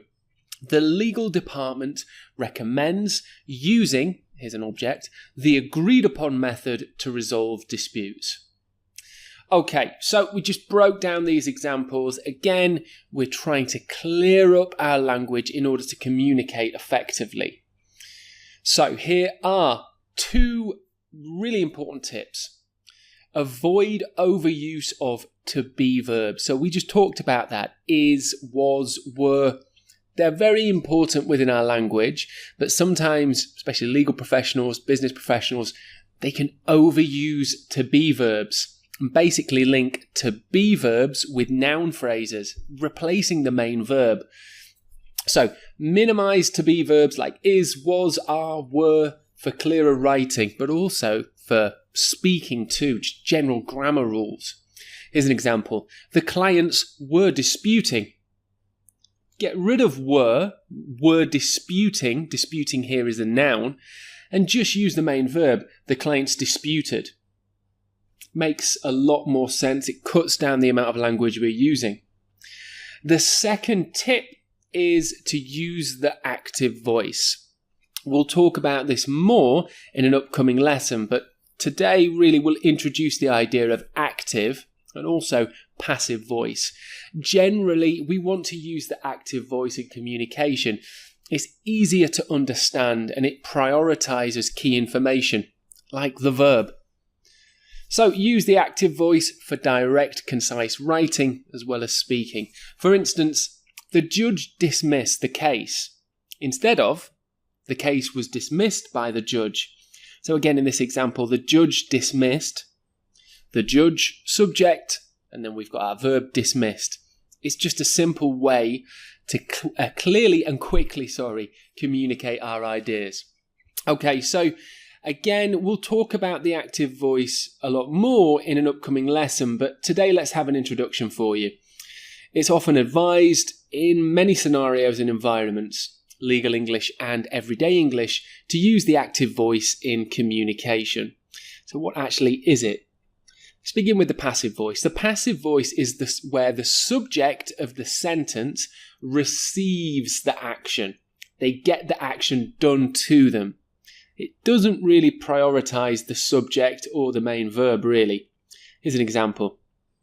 The document was, to be past form, was drafted by the lawyer. So here the object really is the most important part of the sentence. The document was drafted by the lawyer. And really, that's when you might want to use the passive voice, where the object is the most important thing, because it comes first in our communication. The document was drafted by the lawyer. So generally, we do want to use the active voice. The passive voice might be useful sometimes. In this example, imagine somebody asked you who drafted the document. The document was drafted by the lawyer. So we might use the passive voice there when the importance is on the object.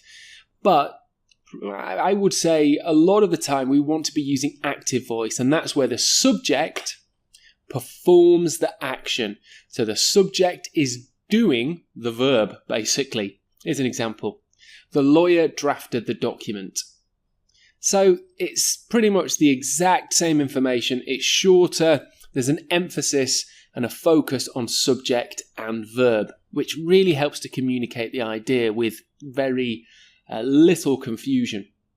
So, again, talking about using verbs effectively, avoiding to be, such as is, was, were, but also generally using the active voice is better. We'll come back to the active voice in a future lesson and go a little bit deeper. But first up, let's take a look at some examples of improving our verb forms, not using to be and using the active voice more. So here's the original sentence. The lease agreement, that's our object, is our main verb, was reviewed by our legal team. So we can flip this round.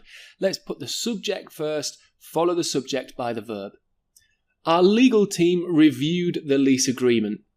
It's just easier to understand. A decision was reached by the jury. The jury reached a decision. The damages will be awarded to the injured party by the judge. Let's start with the judge will award damages to the injured party. You'll notice that all these edited active voice sentences avoiding to be, they're all shorter. And our last example, the company's profits were impacted by the economic downturn. The economic downturn impacted the company's profits. Okay, so that brings us to the end of this lesson where we're really sort of talking about using verbs effectively in order to help us communicate clearly. And some really important tips here. Avoiding to be and prioritizing the active voice, which you can see in the examples here. It's fair to say that verbs are a very important part of all English communication. And today we'll be going a bit deeper into verbs by taking a look at higher order thinking verbs, especially for use within legal writing, but in all types of communication too. So first, what are higher order thinking verbs? So higher order thinking verbs are words that show creativity, deep thinking, problem solving, these kinds of types of actions and behaviors. They're really verbs that use brain power. In preparing for the case, I analysed the evidence and devised a strategic approach for the trial. Analysed and devised can be considered higher order thinking verbs, or we can just maybe even say higher thinking verbs. So basically these verbs are super useful within many types of communication, but especially within professional, legal or business environments. So why do legal professionals use higher order thinking verbs? The first thing I'd like to say is we must always be careful to use clear English and easily understandable language. We've talked about that already a lot in the course. Don't use really convoluted language and try not to use vocabulary that almost hides the meaning of what you're wanting to say. Use clear English. You might be thinking higher order thinking verbs are going to make that difficult, but it's not the case. Higher order thinking verbs can be a really important part of our legal communication. So why do legal professionals use them? They can actually enhance clarity and precision, not just in legal arguments, but in all communication, because they specifically communicate types of behavior. They demonstrate advanced analytical skills, which puts us in a positive light. So by using them, we show that we are personally using these higher order thinking verbs. We're deep thinkers ourselves. It actually does show strategic planning for legal proceedings. So, for example, if you're giving a presentation to your co-workers, by using the higher order thinking verbs, it can show that you're really planning and deep diving into whatever the legal project you're working on may be. It can very much help to improve persuasive communication. Again, it puts you in a very academic and positive light, and therefore people will be more likely to trust your opinion. And one of the last reasons I just wanted to share with, it can enhance effectiveness, especially in research and legal correspondence and writing. By enhance effectiveness, I mean improve clarity and communication. Now, don't litter these higher order thinking verbs in every single sentence. Use them sparingly, and by doing so, you'll improve the overall clarity of your communication. Okay, so we talked about why people use them, but what exactly are they? Okay, so let's take a look at 12 really useful higher order thinking verbs, especially for you legal professionals. We'll take a quick run through of each of them with a short definition and just see a few examples too. So first we have analyze, which means to examine something in detail and to kind of understand all the different pieces and components of something. Then we have evaluate, super useful within business and professional environments. Assess the strengths and weaknesses of something. Maybe slightly less commonly used is synthesize, which means to combine elements of something or even ideas in order to have an original concept. Next we have critique, which is kind of similar to evaluate. It basically means to provide a detailed analysis, generally of something's flaws, but it also can include positives too. Infer, this is a really useful higher order thinking verb for legal professionals, and it means to draw conclusions based on the available evidence. Infer conclusions, so creating our own conclusions based on evidence. Of course, super useful to you legal professionals. Propose means to put forward a suggestion. Compare, which you, I'm sure will know, means to examine similarities and differences between something. Contrast means highlighting the differences between two or more things. Another very useful higher order thinking verb, assess. Similar to evaluate, it means to judge or evaluate the quality of something. Interpret means to think about the meaning or the significance of something. It means also to explore our own understanding of an idea or a concept. Justify, provide reasons or evidence to support a decision or conclusion. And the last higher order thinking verb, which I'm sure you'll find useful, is determine, which means to reach a decision or make a judgment about something. So there are more higher order thinking verbs, but there we have 12 really useful ones, specifically for legal environments. So let's take a look at just a couple of quick examples of these higher order thinking verbs in use within legal communication. Based on the research, I infer that urgent action is needed to mitigate the effects of climate change.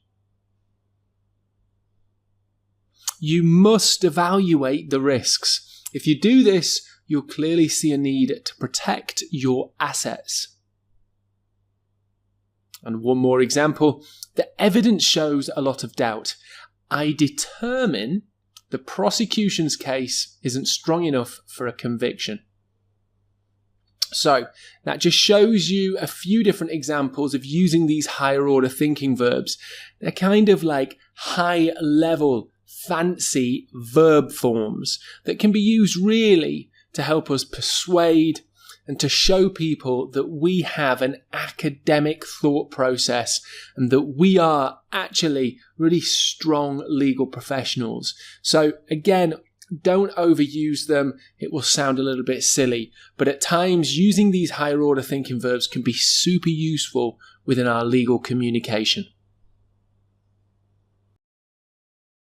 In today's lesson, we'll be revisiting and deepening our understanding of a topic we've already discussed, and that is active and passive voice, of course, within legal English scenarios and environments.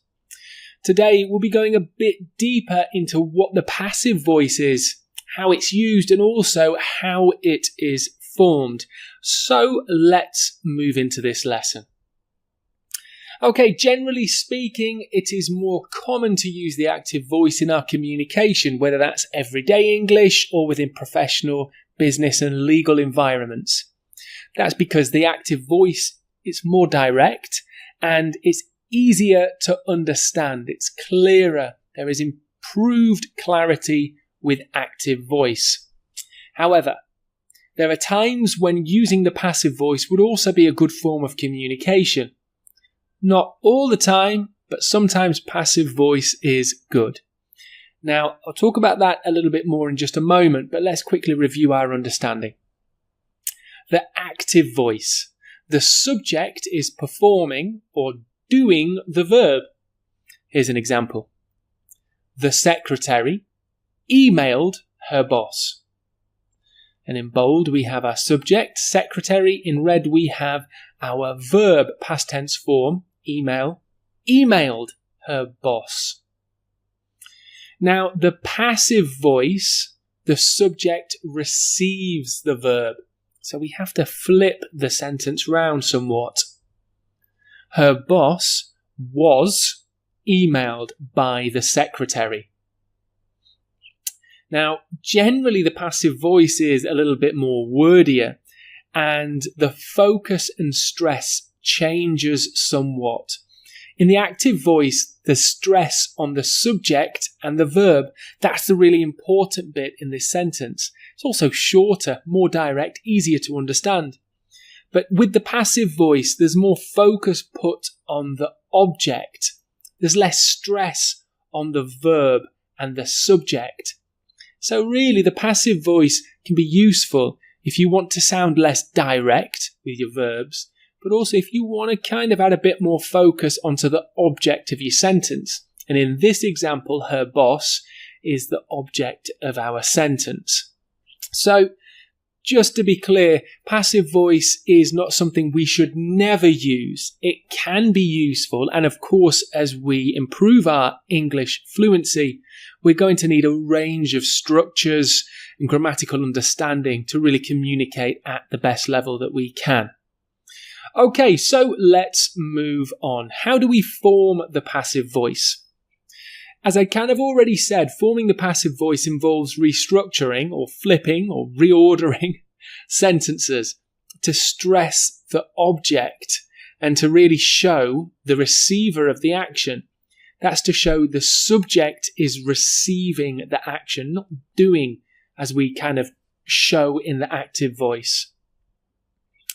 So here's an example of active voicing. The client signed the contract.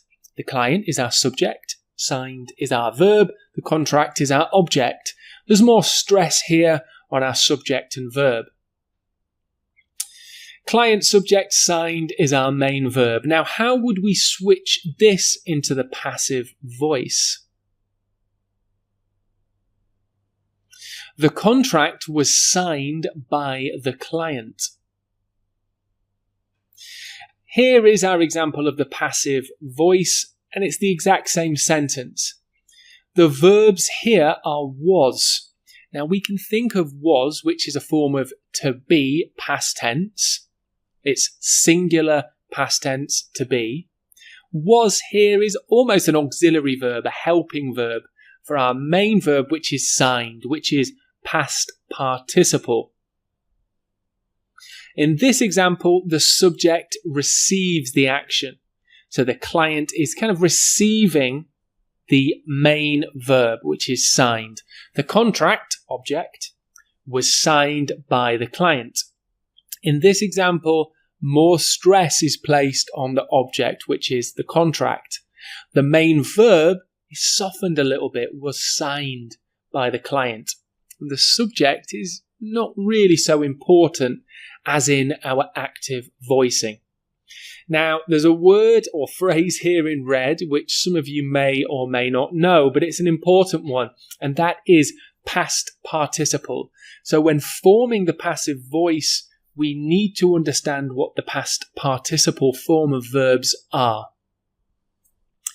In the past tense form, we create the passive voice using was plus past participle. So in this lesson, we'll be looking at past tense passive voice. Was plus the past participle. So what I've done is I've put together for you a table here, which you can also download as a resource in this lesson. And here what I've tried to do is just put together some examples of very common and useful verbs, also verbs that can be used within legal or business environments. And I've shown it with their past participle form. A past participle is just another type of verb form, because in the passive voice, we don't use our normal regular verbs, we used past participles. So let's just have a quick look at some of these examples. Starting in the top left, we have speak and spoken. Was spoken. So this is called an irregular verb. Some verbs don't change much, they just add ed. Some verbs change very completely in the past participle. And here's an example. Speak, spoken. See, seen. This is irregular too. Do, done. This is another irregular verb. Drive, driven. Irregular. And here we have an example of regular verb where we go from our present tense verb, negotiate, into past participle, negotiated. Review, reviewed. Interpret, interpreted. Consult, consulted. Establish, established. So these bottom selection of verb forms are regular, especially to the left of this table. And our top verbs here, our top four, are irregular verbs. Now, it's more about just memorizing which verbs are regular and irregular. And of course, here you've got a table giving you some very important, useful verb forms. But what we're teaching today is how to form the passive voice. Just remember, instead of main verb, we use was plus the past participle. Okay, so let's take a look at some examples of forming the passive voice with was plus past participles. The client saw the evidence. So here is the active form. Subject, the client, main verb saw. How would you change this into passive voice form?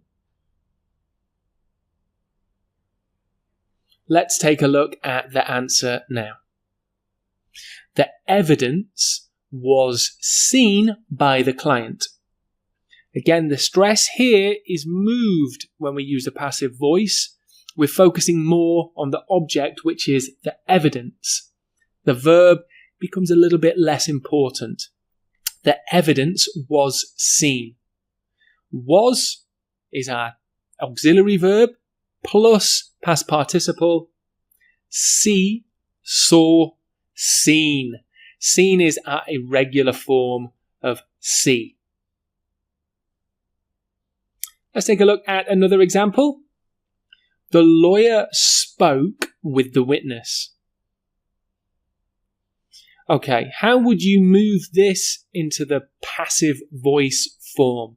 Was plus the past participle. Let's take a look at the answer. The witness was spoken to by the lawyer. The witness object was spoken, irregular past participle, was spoken to by the lawyer. Okay, let's take a look at one last example for forming the passive voice. The officer served the summons.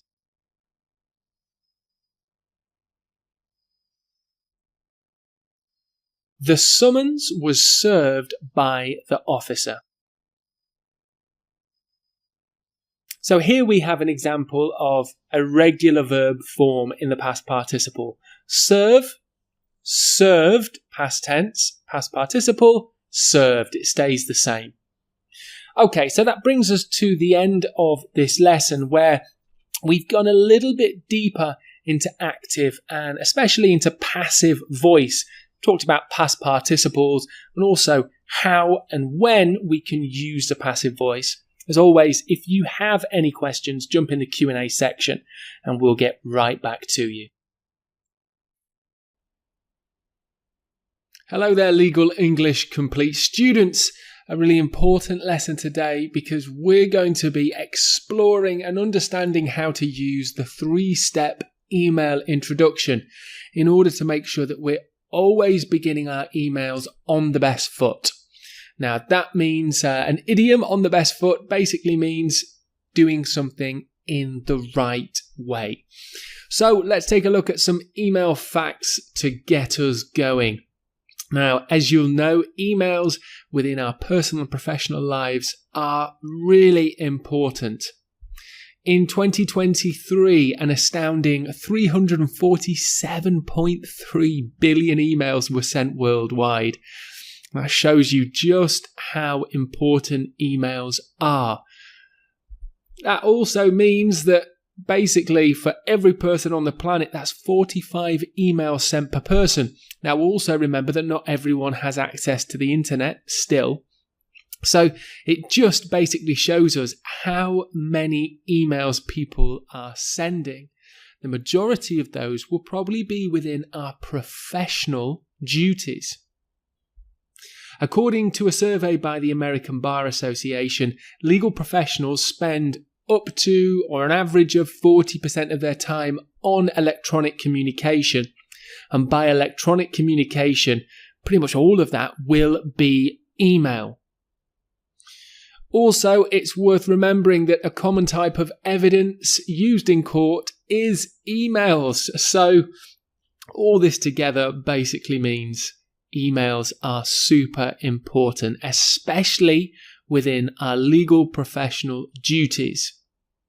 Before we move on to the 3-step structure, I've actually got a quick bonus for you, which is nailing your subject line. Something that people often don't really focus on enough, but it's really important.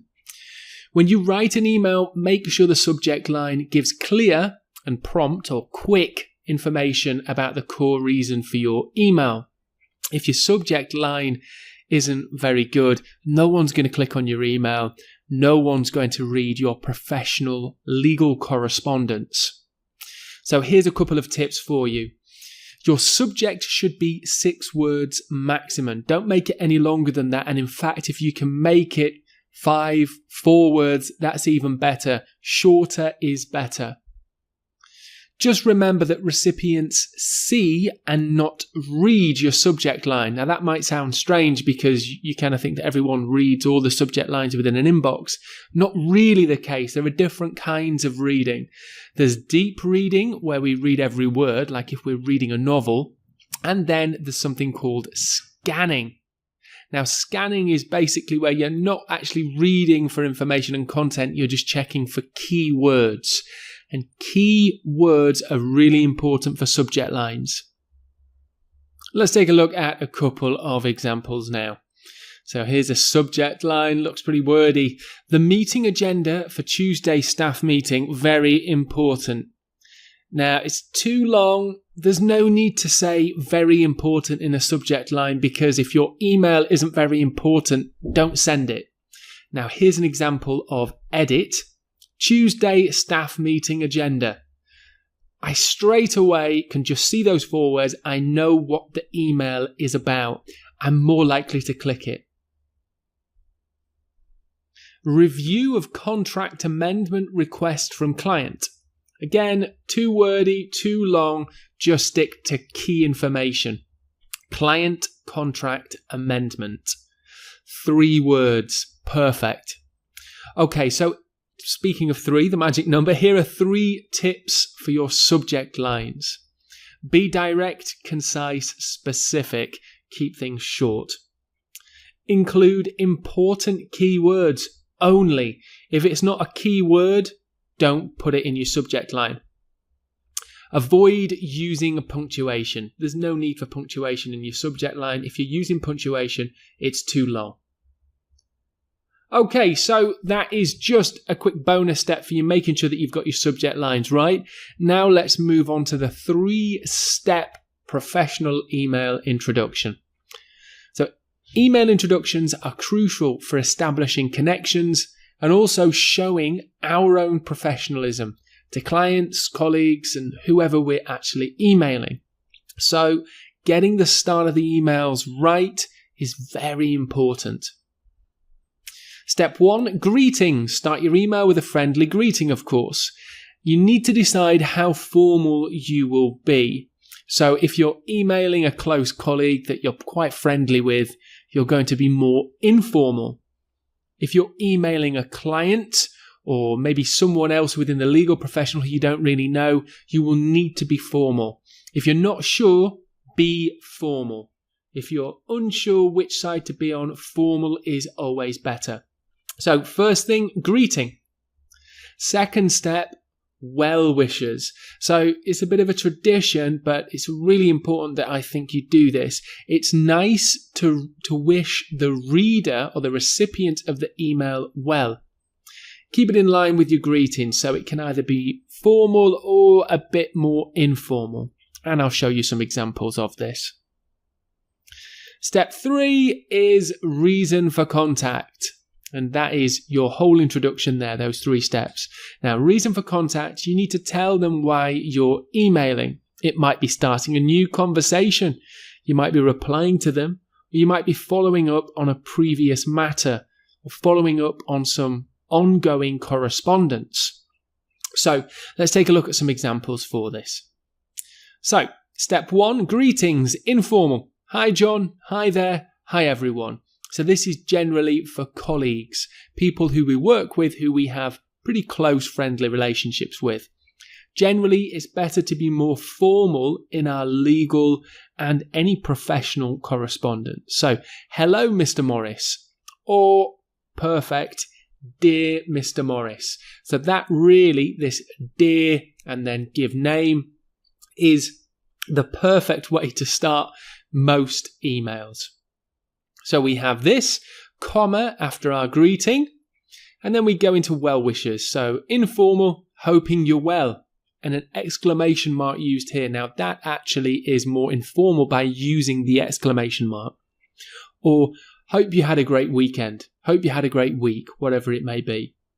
And then on to formal, I hope you are well, hoping you're having a good week.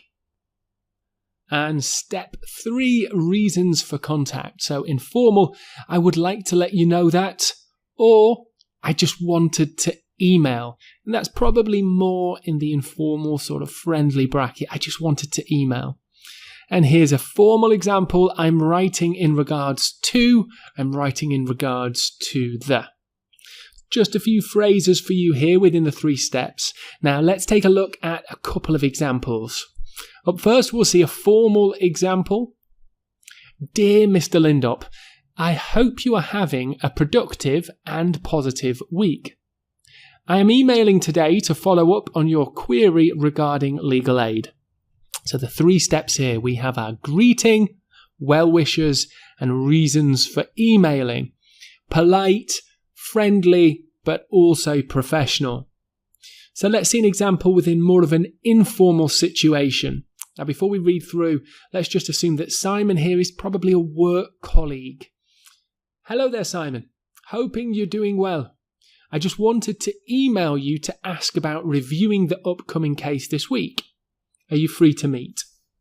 Now, this is actually in 4 sentences, but really the steps are still the same here. We have greeting, well wishes, and then reasons for writing the email. Okay, so really, this gives you a very strong basis for crafting professional email introductions, greetings, well wishes, and reasons for emailing. It's really important, I'll say again, that you do nail these introductions.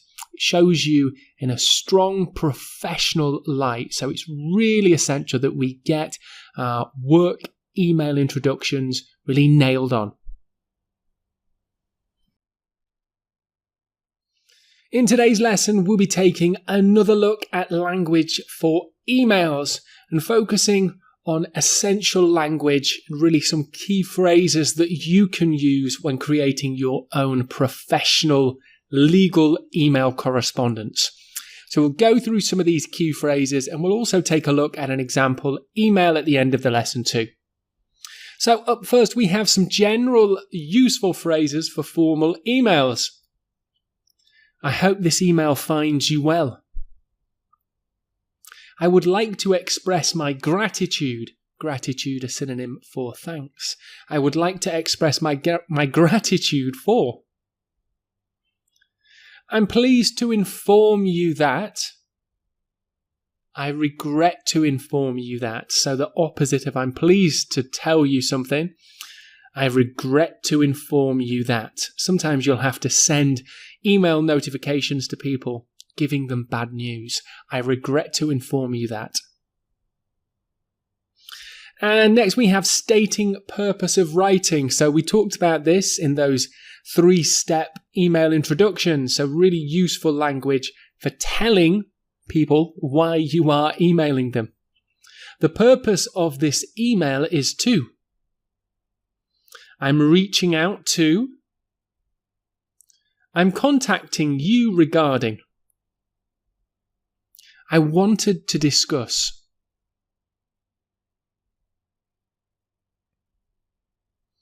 Requesting action. So sometimes within emails, we're going to have to ask people to do something. Let's take a look at some phrases for that. Could you please provide me with? I would appreciate it if you could. Could you kindly assist me in? I'm requesting your assistance with. Here we have key phrases for requesting actions. It's worth noting that all these phrases really are more informal situations, more formal language, as really that's what you will mostly be using within your professional duties. And here we have diplomatic language for emails. So definitely important to be diplomatic, really in all communication, but also very useful within emails too. I understand that. Perhaps we could consider. I would like to suggest. I appreciate your consideration in this matter. And finally, we have phrases for concluding emails. Thank you for your attention to this matter. I look forward to hearing from you soon. Please feel free to contact me if you have any questions. And lastly, thank you for your cooperation and understanding. So these are almost generic. In other words, you can use them in many different emails that you'll be writing. So definitely something that should be very useful for you when concluding your email. Now, what I'd like to do now is just run through an example of an email within a legal environment. And then after that, we'll talk about sort of the different language used. So let's read through now. Dear Mrs. Shaw, I hope this email finds you well. I'm contacting you regarding the recent documentation you provided regarding your outstanding tax liability. Firstly, I would like to express my gratitude for your prompt response. However, I noticed a discrepancy in the figures, and I wanted to discuss this matter further with you. Could you please provide me with clarification on dates of current tax payments? I understand that discrepancies can occur, but it is crucial to ensure accuracy in our records. I would like to suggest we try to resolve this in the upcoming week. Thank you for your attention to this matter, and I look forward to hearing from you soon. Best regards, Jonathan Pervader. Okay, so this is an example of a formal email, possibly from a paralegal executive or similar, lawyer maybe, solicitor within a law company, emailing what seems to be a client in order for further information and clarification. Lots of good language used. It's professional, it's polite, it's direct. There's not confusing vocabulary here. We're talking to a client, so we're not using a lot of legal jargon. So a really strong email. Now let's just think about the different parts in terms of phrasing of this email. So at the very beginning, in red, we have well wishes. So wishing the person, in this case the client, well. We do that twice. I hope this email found you well. I would like to express my gratitude. So we're giving thanks as well. In blue, we're talking about really the reasons for our writing. I'm contacting you regarding. I wanted to discuss. In green, we're requesting actions. Could you please provide?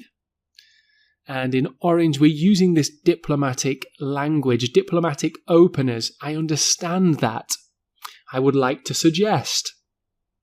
And finally, in purple, we have concluding language. And really, we split this into two phrases to conclude. Thank you for your attention.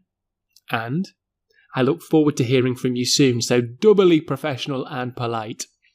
Okay, so that's just a run through of some really useful language that you can use both in legal and professional environments, business as well. And we've just run through an example of a really strong professional and formal email as well. In today's lesson, we'll be moving on to take a look at letter writing and specifically the conventions of how we open and close our letters. Conventions basically means processes that we must follow. And there are definitely processes for opening and closing letters that we do need to follow. So letters, especially in legal settings, they are becoming less popular amongst the general public in non-legal environments. However, within business and law, letters are still very important indeed. Letters in legal contexts serve as official records, offering clear documentation of agreements, notifications, requests, and just general correspondence. And as we talked about earlier, letters are often used as evidence within court settings. Okay, so let's take a look at beginning our letters. When writing a letter to someone whose name we do know, start with Dear, followed by their title, Mr., Ms., Miss, or Mrs., and their surname. So for men, it's pretty straightforward. We always use Mr. for adult men, and generally for any male, we would use Mr.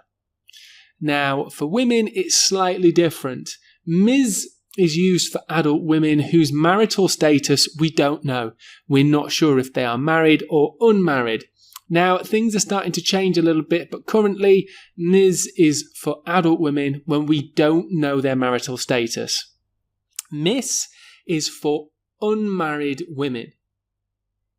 Mrs. is for married women, so we know that they are married and they take the title Mrs. Now, there's a little bit of confusion in a way, really, with the use between these, and some people prefer, or some ladies prefer, to use different titles, but we can't really know that. Now, generally speaking, Ms. is the safest option in terms of being professional and being polite if we don't know their marital status. Or, importantly, if we just prefer not to assume we know what it is, we can use Ms. Now, I would suggest either using Ms. or Mrs. in almost all scenarios. I think this is best. Possibly for women under the age of 18, we can use Miss, but generally I would stick to Ms. or Mrs. So when writing letters and we do know the person's name, we do not know their name, you can use the formal greetings below. So again, if we do not know their name, we can write Dear Sir, begins a letter addressed to a man when we don't know their name. Dear Madam is for a woman, regardless of marital status. Again, we don't know this lady's name. And Dear Sir or Madam, and this is used when we don't know the gender or the name of the person who we are writing to. So we don't really know much about this person at all. We don't know the gender and we don't know their name. Therefore, we can start Dear Sir or Madam. Okay, so when it comes to closing our letter and the conventions of closing our letter, it's important that we also follow them for closing and signing off. So let's take a look. If the letter's greetings start with Dear Sir, Dear Madam, or similar, it's best to use Yours faithfully, comma, and underneath you can write your name and title. If we find ourselves writing to an American legal firm or an American legal professional, it's often best to consider using respectfully yours, comma, and our name and title underneath, as our sign-off. So American firms and American individuals who work within the legal industry, respectfully yours is often used. And finally, the last point on closing letters. If you start with a personal name like Dear Mr. Jones or whatever it may be, end with Yours sincerely, comma, and your title and name underneath that. So there you go, 3 rules for conventions on closing letters. Welcome to your first lesson on contracts and contract law.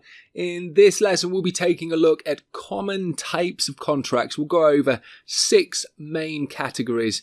We'll also take a bit of a deeper dive so you understand these different kinds of contracts, why they exist in legal settings, and how they are used. We'll also have a quick look at some key vocabulary and phrases around contracts too. So, up first, let's take a look at these 6 examples of contracts used within law and legal settings. We have employment, commercial, property, consumer, construction, and intellectual property contracts. Now, you could go further and make more categories in terms of different contracts that we might work with or create. But overall, these are really the most common types that you will see. Now, before we go into each of these 6 contract types, take a definition, have a deeper look at them, what I'd like to do is just share with you some key vocabulary for contract law. So let's do that now. First up, offer and acceptance. This is a phrase used a lot within contracts. It basically means the initial proposal for the deal, whatever it may be, is followed by mutual agreement by all parties. This often means that all parties have agreed, they both understand what needs to be done and their responsibilities. It becomes legally binding once both parties or all parties agree to offer and acceptance. Next up, consideration. Anything of value, that could be goods or services, exchanged as part of a contract. Legal capacity, not just within contract but used across many different settings. The ability to understand and enter into legally binding agreements. Breach of contract, a violation of agreed terms and obligations, often meaning that one party hasn't met their contractually agreed responsibilities. Performance, fulfillment of duties and responsibilities as outlined within the contract.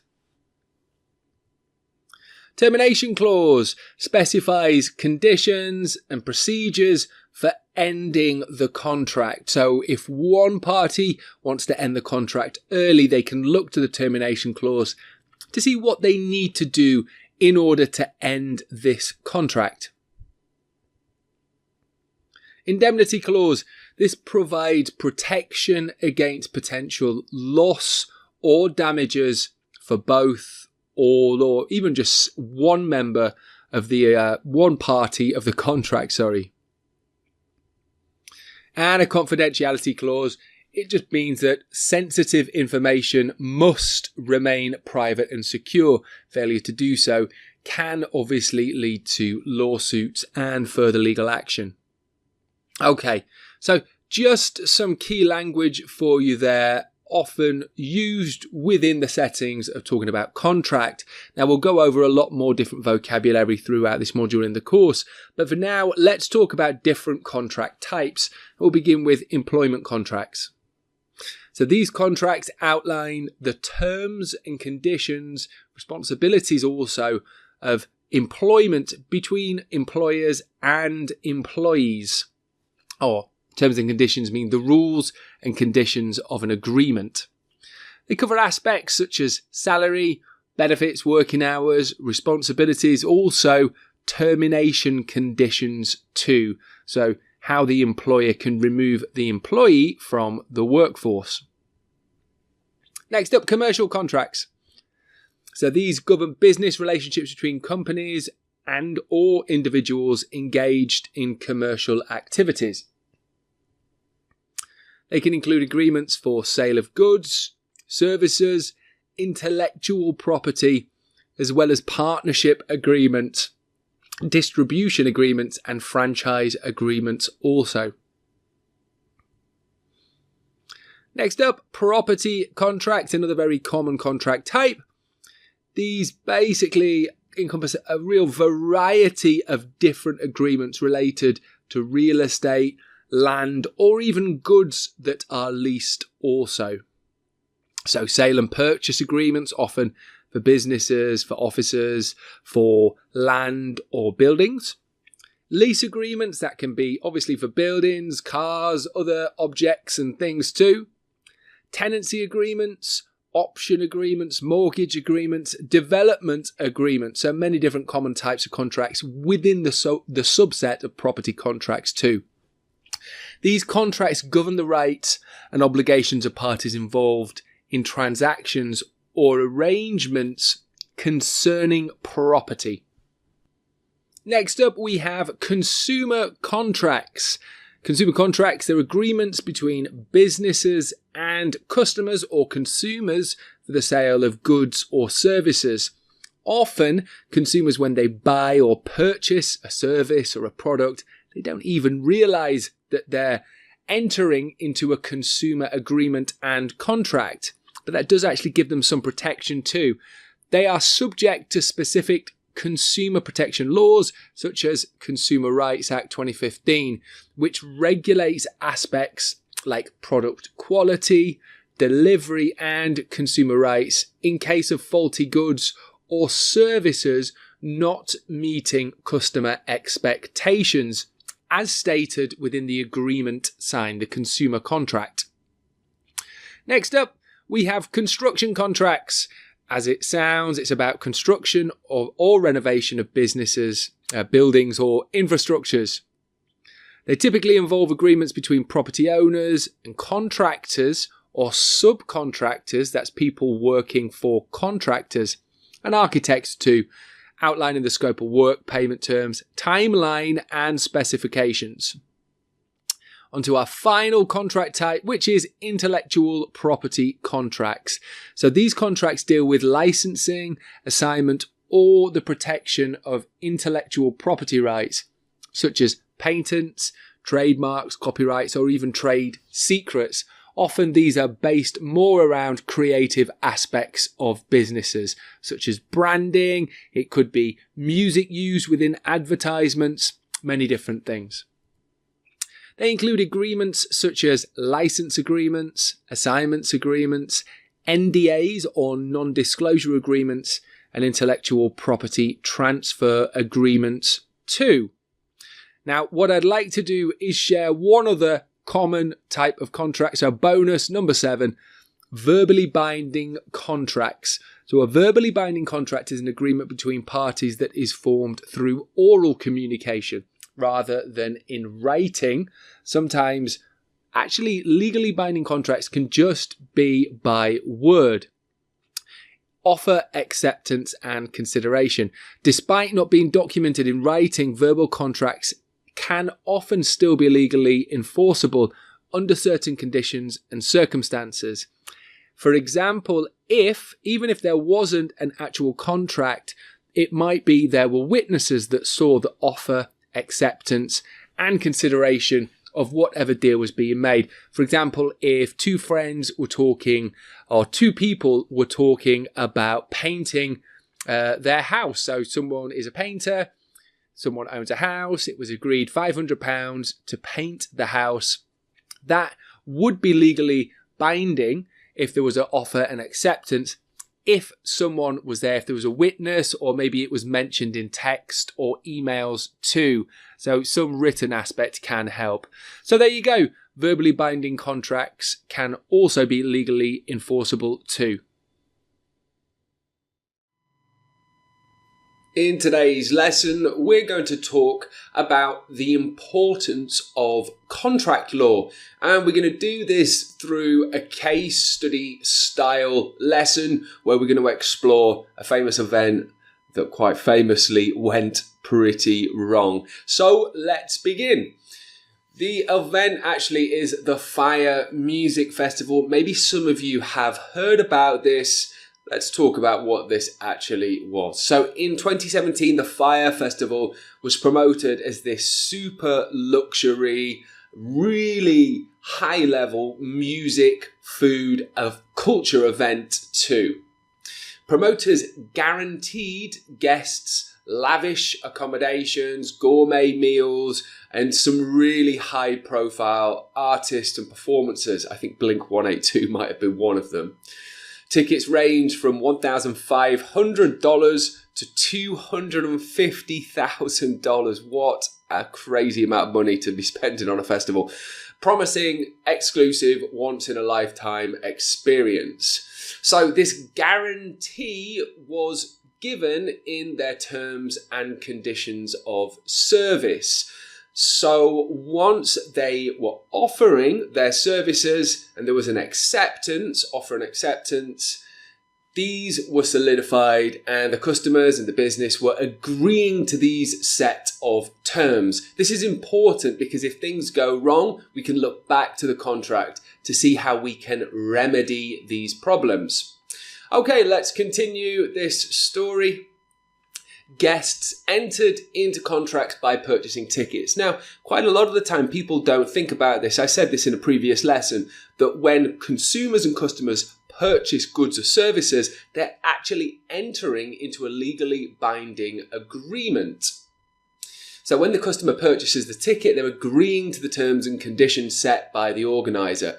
Within these T&Cs, typically we talk about things like what the customer is entitled to. So we have different clauses to say what responsibilities and behaviours will happen, such as, in this case, the event experience. What happens if things go wrong, such as, cancellation of tickets or the festival, or possible refunds too. So these are all stated when the customer buy their Fire Music Festival ticket.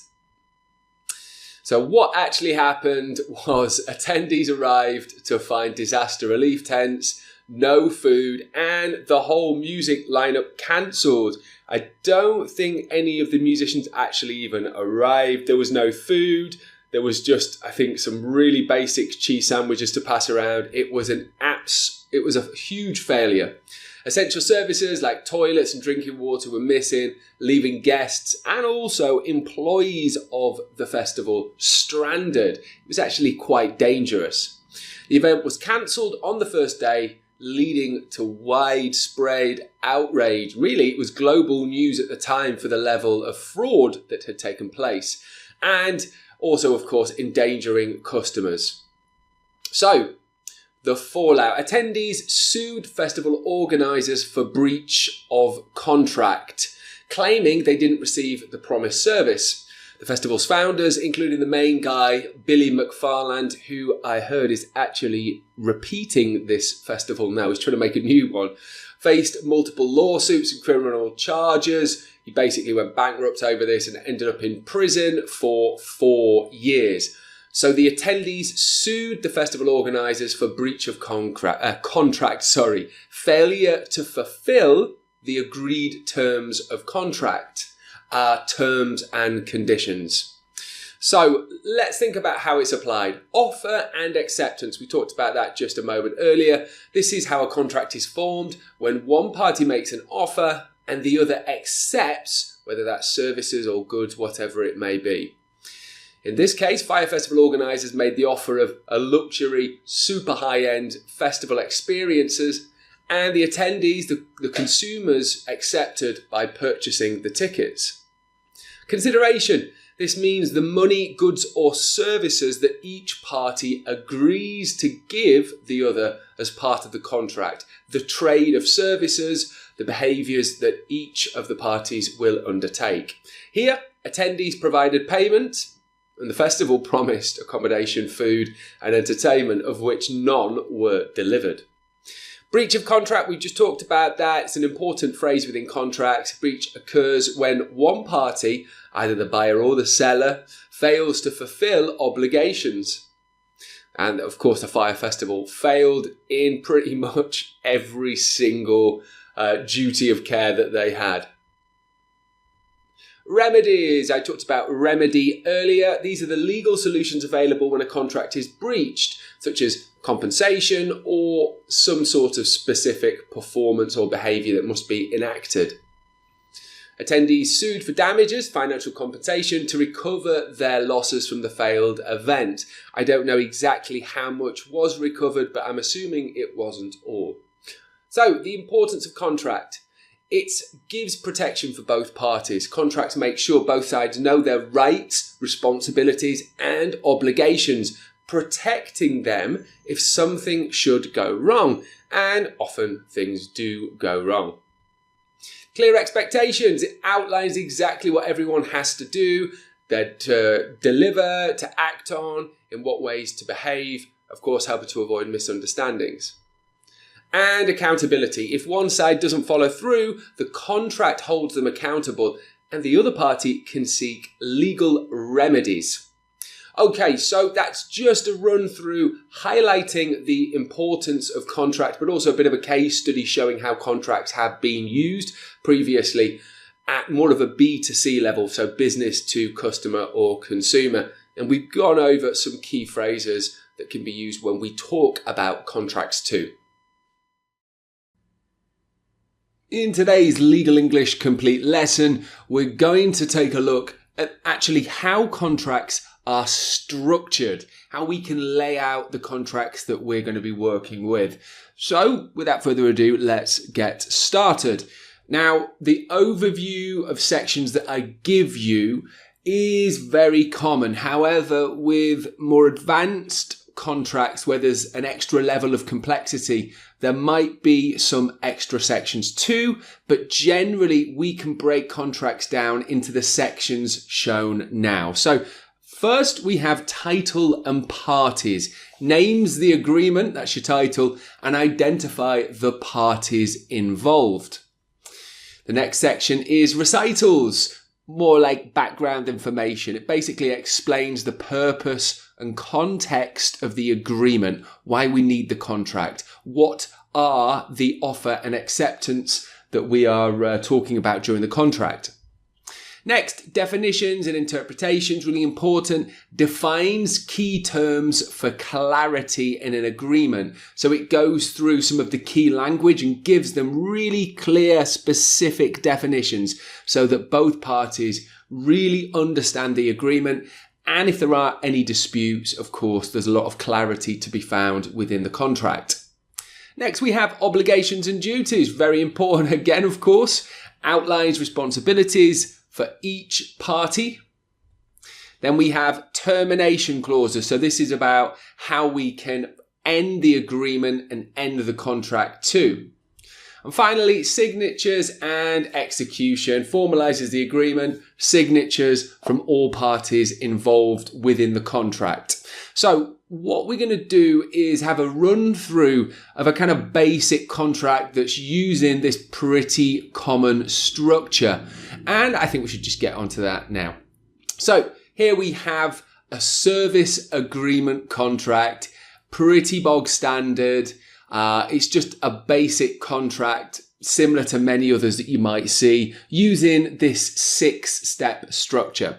So up first, parties comes below the title. So the title is service agreement, and then we have parties underneath. Give a little bit on dates too. So let's have a quick read through. This service agreement is made and entered into as of January the 1st, 2025 by and between David Morris, service provider, and Nitika Sharma, the client, hereinafter collectively referred to as parties. So even during this section, I'm defining key terms. David Morris, service provider. So I'm not going to keep repeating David Morris and Nitika Sharma. I'm going to just say client. So we're already using a lot of clear language, clear definitions to ensure that the contract is really valid. Next up, we have recitals. Whereas the service provider is in the business of providing English language tutoring services, true, whereas the client desires to engage the service provider for such services under the terms and conditions set forth herein. Now, therefore, the parties agree as follows. So this section here, where we have the title, where we have the parties, where we have the recitals, aka the background information, this is often called a contract preamble. So just if you hear that phrase, you'll know what we're talking about. Okay, definitions and interpretations. Services shall mean the English language tutoring services to be provided by the service provider to the client. Agreement term shall mean the period during which this agreement is in effect as defined in clause 4 below. Next up, obligations and duties. The behaviours and actions to be taken by all parties. The service provider shall deliver the services in accordance with this agreement. The client shall provide accurate and timely information as needed for the provision of services. Neither party may assign their obligations under this agreement without the prior written consent of the other party. Both parties must act in good faith to fulfill the terms of this agreement. And next up, very important, if any disputes, termination clauses. Termination by mutual agreement. This agreement may be terminated by written consent of both parties. Termination for breach. Either party shall have the right to terminate this agreement if the other party commits a material breach of any term herein and fails to cure such breach within 14 days of receiving written notice. Upon termination, the service provider shall provide a prorated refund for any unused portion of prepaid fees, if applicable. So quite clear here, we're giving times, we're giving dates, we're talking about what actions can be taken if there's any breaks in responsibilities and obligations. Next, indemnity clause. The client agrees to indemnify and hold harmless the service provider for any claims, liabilities or damages arising out of misuse of the services provided under this agreement. So an indemnity clause protects one party from costs or legal trouble caused by the other. It ensures the responsible party covers any losses, claims, or damages that arise. And finally, I'll not read this section through. We've got signatures and execution, where both parties need to sign to formalise the agreement. So there you have a run through of 6 sections commonly used within contracts. In today's Legal English Complete Contract Law lesson, we're going to be looking at 6 key legal English terms that are used a lot within contracts. Now, before we take a look at some really essential language used within legally binding contracts, I just want to talk a little bit more about the type of language, the type of English used within contracts. So they do use a lot of legal jargon, and they do this for precision and clarity. So this legalese, the specialized language that we see used within contracts, you might have seen it already in the previous lesson. It seems complex, it seems confusing, but it's actually used in order to make sure the agreement is legally accurate and there aren't disputes over the terms placed within the contract. Let's just have a quick run through an example now. So we're on the recitals passage, just an example here. Whereas party A, hereinafter referred to as supplier, is engaged in the business of providing office equipment, whereas party B, hereinafter referred to as buyer, desires to purchase such equipment.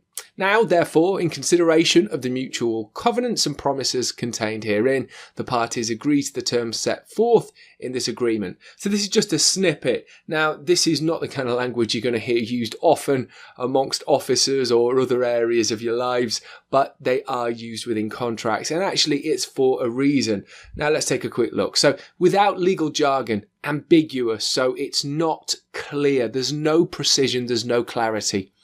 The goods will be returned if the item doesn't work like it should. It almost sounds like in speaking, it's a loose agreement, and that's what we want to avoid within contracts. Here's an example. The buyer shall return the goods to the seller within 14 days if the goods are found to be defective under the terms of this agreement. Now, we've highlighted exactly who is doing what to who. We've given specific dates. We've used the term defective, meaning it doesn't work. And we've also said that defective will be clarified within the contract. So this is something that we will define within the terms. So the use of terms like buyer and goods and defective defined earlier in the contract, it helps to ensure clarity, and it really can very much avoid disputes when people start arguing about certain aspects of a deal and then they come back to the contract. It's all laid out clearly. So let's take a look at some of the common language or 6 essential terms used within contracts. Hereinafter, this is found really early on within contracts. Example, party A, hereinafter referred to as supplier, should deliver goods on the agreed date. So it basically is used to simplify future references to parties or terms. It makes it easier just to say at the very start, party A might say David, hereinafter referred to as supplier. It makes it very clear who everyone is and avoids having to repeat names or long business names as well. So that can speed up contract, but also help with clarity too. Next up, whereas. Whereas party A provides services and party B seeks to engage such services. A bit of contract legalese here, often used as a sentence opener and shows an upcoming clear difference in terms, actions and behaviours within the contract between parties. Next up, covenant. Here's an example. The buyer covenants to make payments on the due dates as specified. This really is a synonym, can just be the same for promise or obligation or agreement, pledge, commitment. But of course, within legal English, we don't use simple English a lot of the time. Our 4th key piece of language is indemnify.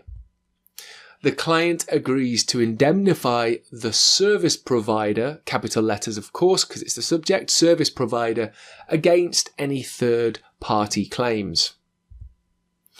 So protects against specific risks or liabilities. It stops action being taken against somebody by setting out in clear terms exactly what behaviours are indemnified within a contract. It protects against future liability. Next up, may. We're not talking about the month. The buyer may request additional services upon written notice. A modal verb, may, indicates permission or possibly optional actions or behaviours or terms too.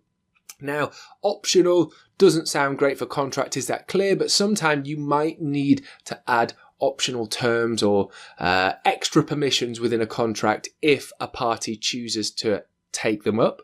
So using main contracts is good for flexibility. It indicates permission. However, avoid overuse as it can create too much uncertainty to either party reading. Try to specify conditions and limits within your terms to ensure clarity and avoid disputes too. And lastly, another key term for contracts, breach. A breach of any payment terms will result in termination of this agreement. Breach meaning breaking a term within the contract. So obviously we've not gone through a whole range of all the different legalese you'll find within contracts, but these are some key terms that you will see and be using a lot within contracts. So do make sure that you have a good understanding of what they mean and how they are used.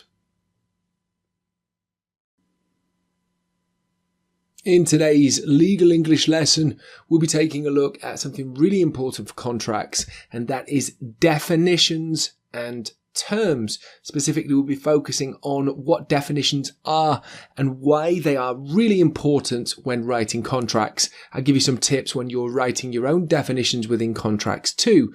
So what exactly are they?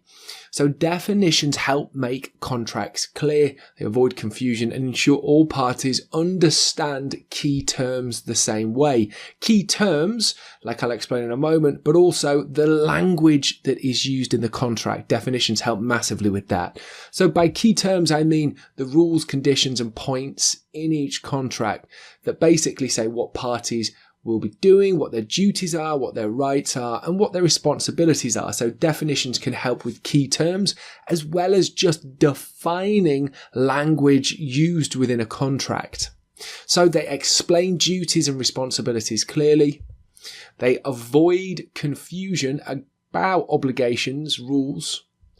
They also keep obligations consistent across the contract. And again, they define key language too. So let's take a look.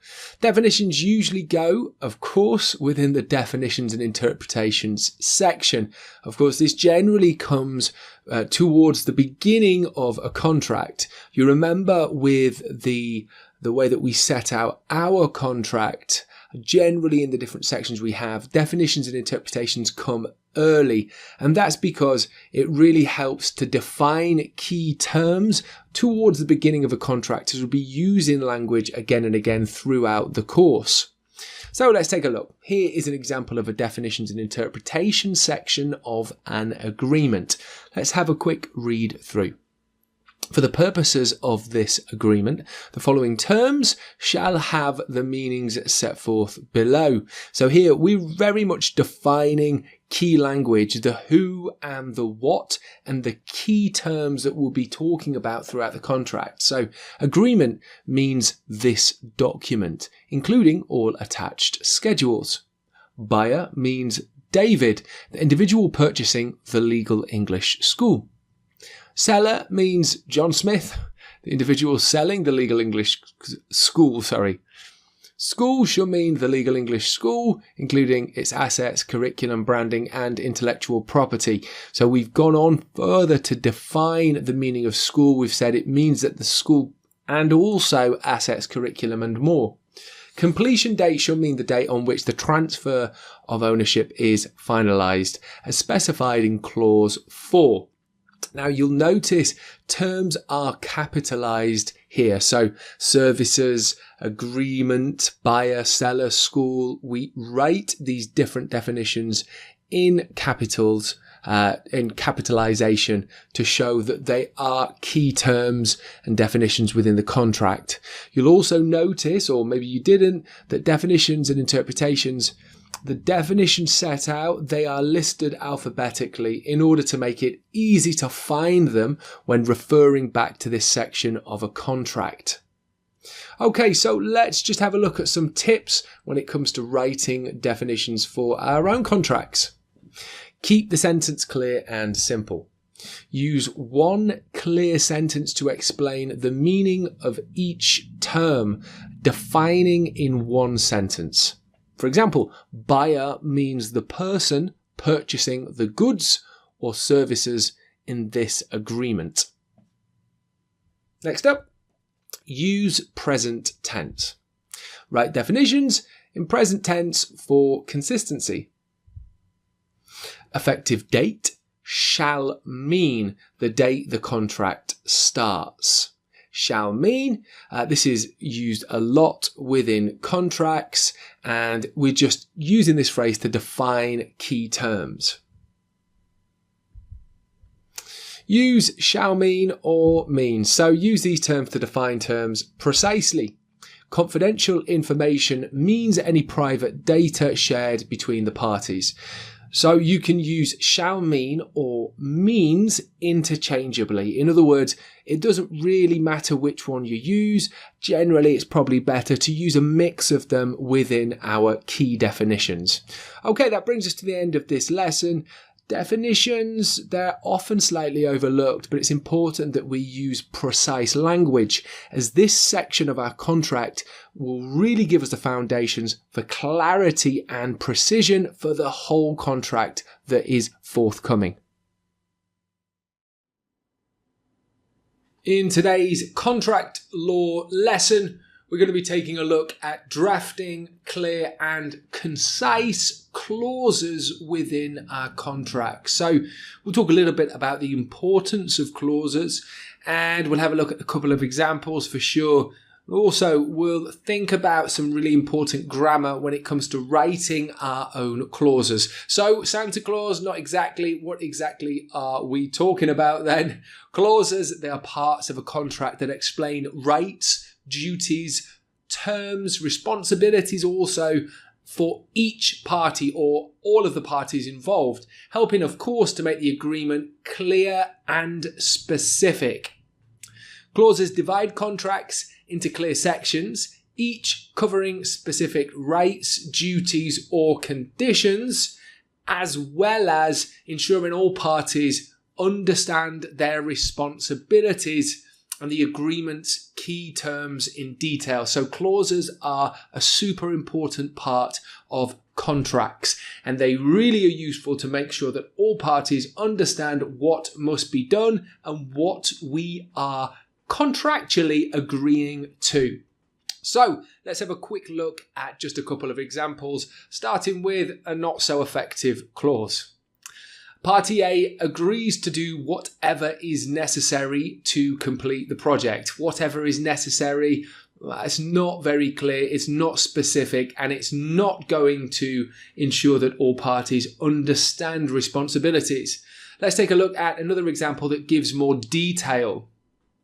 Party A shall deliver, modal verb shall with main verb deliver, shall deliver the project by June 30th, 2027. So we're giving exact date so everyone is very clear on responsibilities. Following the specifications listed in Schedule A. Okay, a couple of examples there of clauses. Of course, one of them is much better, gives more detail, and of course, using that legalese, contractual legalese, shall deliver. Okay, so let's talk about using active voice and a bit of key vocabulary in terms of modal verbs too. So in a sense, a double whammy of grammar for you. We use active voice in clauses because it's easier to understand who is doing what. The focus is put on who is acting by using the active voice. And we make the active voice, using subject plus verb plus object. When we simplify it down, that's generally the formula we use for active voice.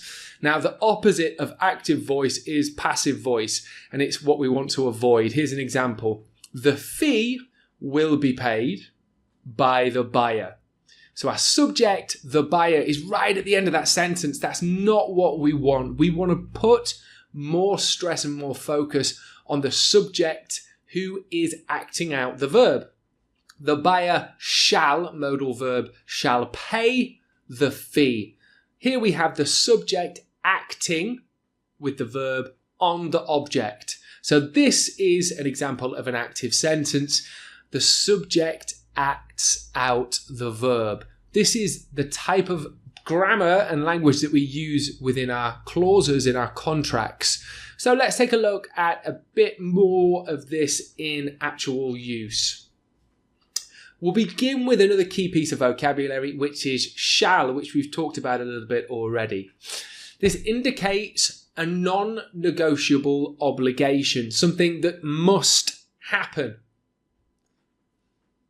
The contractor shall complete the work by June 30th, 2025. May, we've talked about this modal verb. This indicates permission or an optional responsibility or action. The client may request additional services upon written notice. Must. This is a required condition or duty, much like shall, it is non-negotiable. All invoices must be submitted within 30 days of receipt.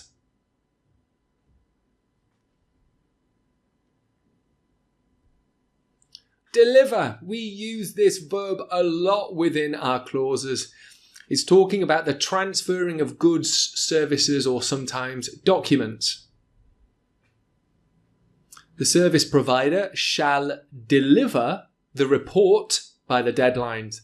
Of course, here report is referring to a document. Could be a service, could be a good too, but generally we're talking about a document here. Provide. Furnishing access materials or giving services to. The buyer shall provide access for inspection purposes. And just on to our last example here, key vocabulary, comply. This is talking about adherence or following rules or regulations. The contractor shall comply, using shall again, shall comply, must comply with all safety regulations. So there we have a bit of a focus on clauses. It's important that you do use active voice, and we've gone over some really key language that you can use within your clauses too.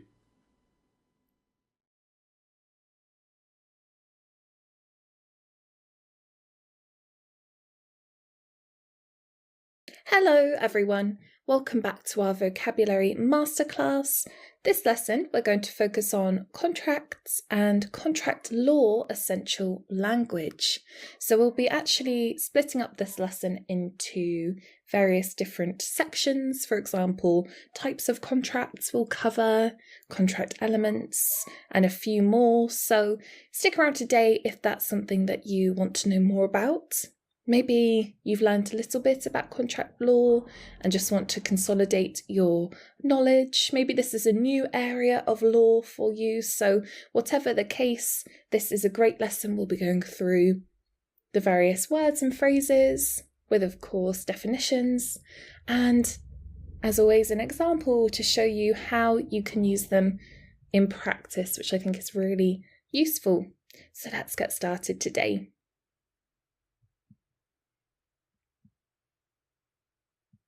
So the first word is offer.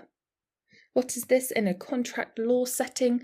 Well, this is a proposal made from one party to another, indicating a willingness to enter into a contract under specific terms.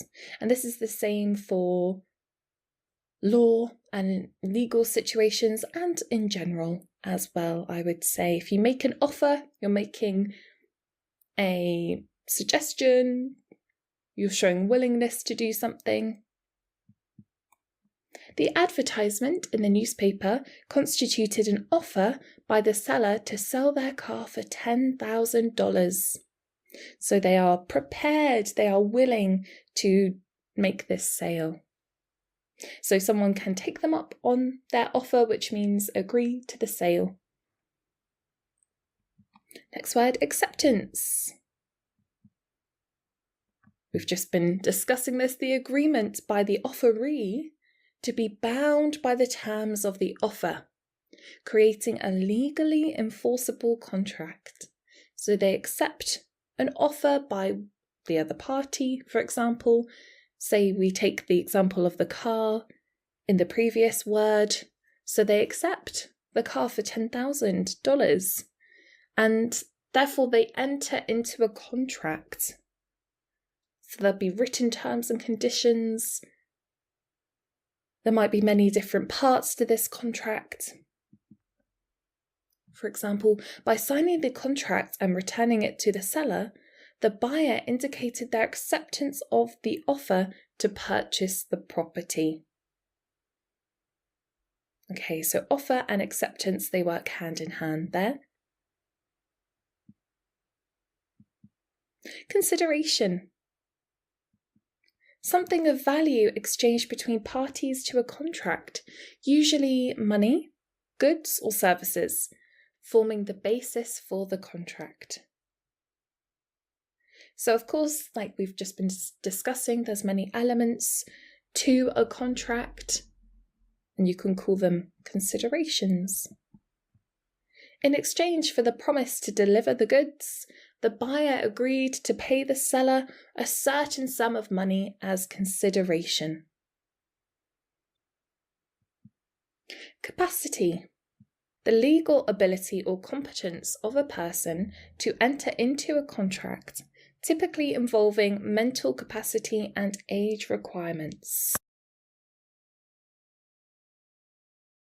For example, minors lack the capacity to enter into contracts for certain goods or services without parental consent. So that's a good example of the age requirement here. Something to bear in mind when going into contracts. Next word, legality. The requirement that a contract must be formed for a lawful purpose and comply with applicable laws and regulations. So it must follow these laws, these regulations. The court declared the contract null and void, which means not applicable anymore, because it was formed for an illegal purpose, namely to facilitate money laundering. Yes, so if something goes against the law, then that cancels out the contract. It makes it null and void. Agreement. This is a mutual assent or meeting of the minds between parties to a contract regarding its terms and conditions. So there has to be some sort of agreement before signing into a contract, for example. The parties reached an agreement on the sale of the property after negotiating the purchase price and closing date. So yes, agreement might come after negotiation, long discussions, potentially heated discussions. There might be an extended period of time before the agreement is set upon. So this is very individual and subject to each different contract, how long it takes to reach an agreement.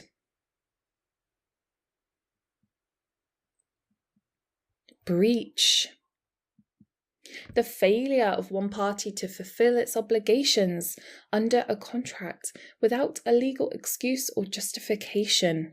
So you might have had this word with other phrases. Breach of contract, perhaps, breach of the law. The contractor was in breach of the construction contract for failing to complete the project by the agreed upon deadline. So the contractor in this case went against the contract, breached it because the deadline was not reached. Damages. monetary compensation awarded to a party for losses or harm suffered as a result of another party's breach of contract. So these two are again intertwined. If there has been a breach of contract, then damages, if applicable, should be paid. It's usually monetary compensation. The court ordered the defendant to pay the plaintiff $50,000 in damages for breach of contract, representing the cost of repairs to the damaged property.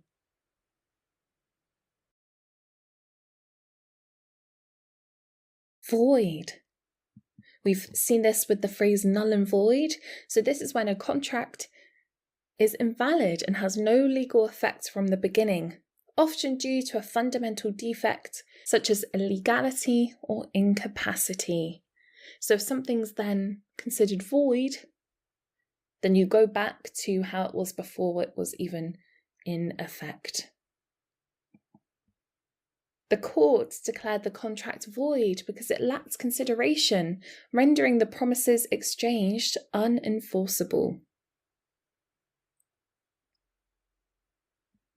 So we have void and then we have voidable. So if something's voidable, how is this different? Well, this is a contract that is valid but can be rescinded or voided by one party due to certain legal grounds, such as fraud, duress, or undue influence.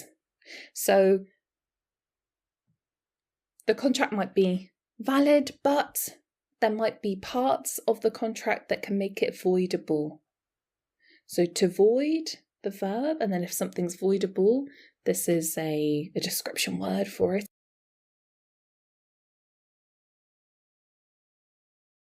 The elderly woman's contract for the sale of her home was voidable after proving that the buyer had misled her about the property's condition. So in this case, the buyer went against the agreement, the contract, which in turn means that the contract then becomes voidable. Okay, so that was the first category, some general words and phrases to help you with contract law. Now for the next section, we are going to look at types of contracts here. So maybe you've heard of some of these contracts that we're going to talk about today. Let's have a look. So the first one is a written one, a very common type of contract. This is a contract that is documented in writing, signed by the parties, and often contains all terms and conditions agreed upon. So this is sort of the last stage of once the contract has been written, maybe it's been drafted, and then it's been finalised. This is almost the final step with this contract. The written lease agreement between the landlord and tenant outlined the rental terms, including the duration of the lease and monthly rent amount. So it has everything within this contract. Then you don't need to make another one, ask for another one. It should all be in this written contract. There could be an oral contract as well. So this is a contract formed through spoken words and oral agreements rather than being documented in writing. The oral agreement between the buyer and seller for the sale of the antique vase was upheld in court based on witness testimony. Another type of contract, express. This is a contract in which the terms are explicitly stated and agreed upon by the parties, whether orally or in writing. The express warranty provided by the manufacturer guaranteed the product's performance for a period of 1 year. So maybe this was in writing, for example, before they signed the warranty. And this is explicit, so it's well known to all of the parties. Everybody is aware of it before signing. So an express contract there. What next? An implied contract. This is a contract inferred from the actions, conduct, or circumstances of the parties, rather than being explicitly stated in words. So just like how you would use implied in day-to-day, when something's implied, you don't state it word for word. It's suggested. You have to decipher it from, say, actions. By ordering food at a restaurant and consuming it, the customer enters into an implied contract to pay for the meal. So it's understood without having to be talked about explicitly. When you go to a restaurant, you are not talking about the payment, you are entering an implied contract. It is known that at the end of the meal, you exchange money for the meal.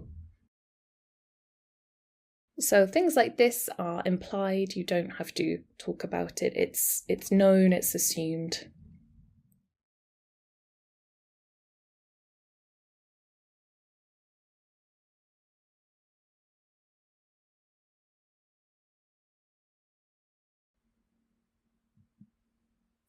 What about a bilateral contract? Well, this is one in which both parties exchange promises to perform certain actions or provide something of value. For example, the purchase agreement for the car was a bilateral contract, with the buyer promising to pay the purchase price and the seller promising to transfer ownership. So there's something going both ways here. They're both promising actions. Okay, so we have bilateral, where both parties are providing something. What about unilateral? Maybe you have an idea of this? Well, this is where only one party makes a promise or undertakes an obligation, while the other party is not bound to perform or provide something of value. What could this be? Well, an example could be the reward offer for information leading to the return of a lost pet constitutes a unilateral contract, with the finder having the option to perform the requested action for the reward. So this is an interesting situation. If you have someone who finds the pet, well, they are not bound to anything. It's optional. Of course, you'd like to think that they hopefully would want to return the pet for this reward, but they are not under any legal requirements.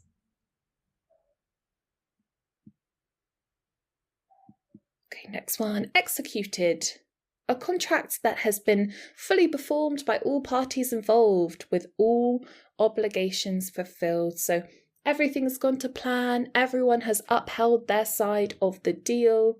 It has been executed. After the buyer paid the seller and received the goods, the sales contract became executed, with both parties having completed their obligations. So this can happen to any contract, and so you can see how contracts can start out as something and then they can change, they can develop depending what's happening. They can keep up with the actions of all the parties. Okay, how is this different from executory? Well, this is a contract in which one or more parties still have obligations to fulfill under its terms. So actually, they might look like similar words, but they almost mean the opposite, if you like. For example, the construction contract is executory until the contractor completes the building project and the owner makes the final payment. So there's still actions left to perform from some of the parties. In this case, the contractor and the owner. And then, once those actions have been performed, then it can be counted as executed.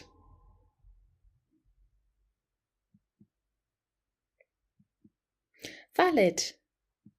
So if something's valid, this in terms of a contract, it means that it meets all the legal requirements for formation, including offer, acceptance, consideration, capacity, and legality.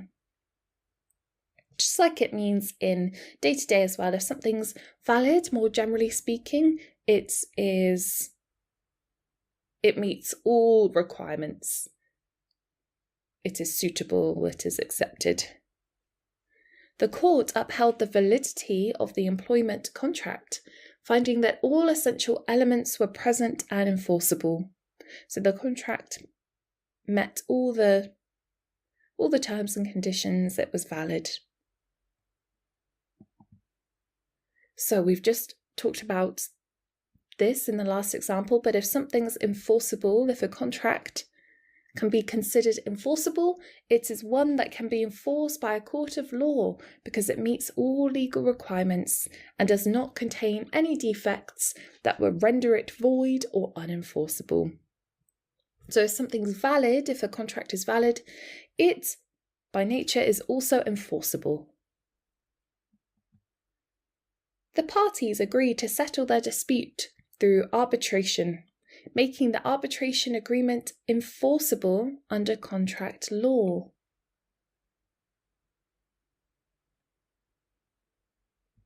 Okay, so those were some contracts there. I hope that's been helpful. Now we're going to go into some contract elements, so different parts of the contract. So the first element of a contract, we've talked about this, but parties, let's go into detail about what we mean when we say all parties or one party. Well, these are the individuals or entities entering into the contract and assuming rights and obligations under its terms. So it could be an individual, it could be groups. The parties to the real estate contract were the seller, John Doe, and the buyer, Jane Smith. So in this situation, they are individuals. Another word for parties, you could say the different sides, or they're coming from the different angles, different parties. Okay, next word, or in this case a phrase, subject matter. This is the specific goods, services, or rights that are the focus of the contract and being exchanged between the parties. The subject matter of the contract was the sale of the antique painting by the artist to the collector. So this is the same in general as well. Subject matter, what's the focus? What are we discussing in terms of the contract or in general day to day?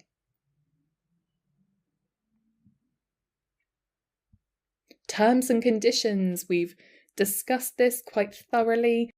These are the provisions and stipulations outlining the rights, duties, and obligations of the parties, as well as the consequences of non-compliance. So, what does everybody have to do? What's everyone's obligations? And what will happen if these obligations are not met? Non-compliance. The terms and conditions of the employment contract included the job responsibilities, salary, benefits, and termination clauses. So lots of different parts can make up the terms and conditions. Duration. The period of time during which the contract remains in effect, specifying the start date and end date or conditions for termination.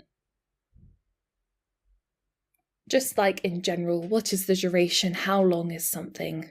In this case, how long does the contract remain valid? The lease agreement had a duration of 1 year, beginning on January the 1st and ending on December 31st. But the duration really is subjective and can last any amount of time depending on the contract. Performance.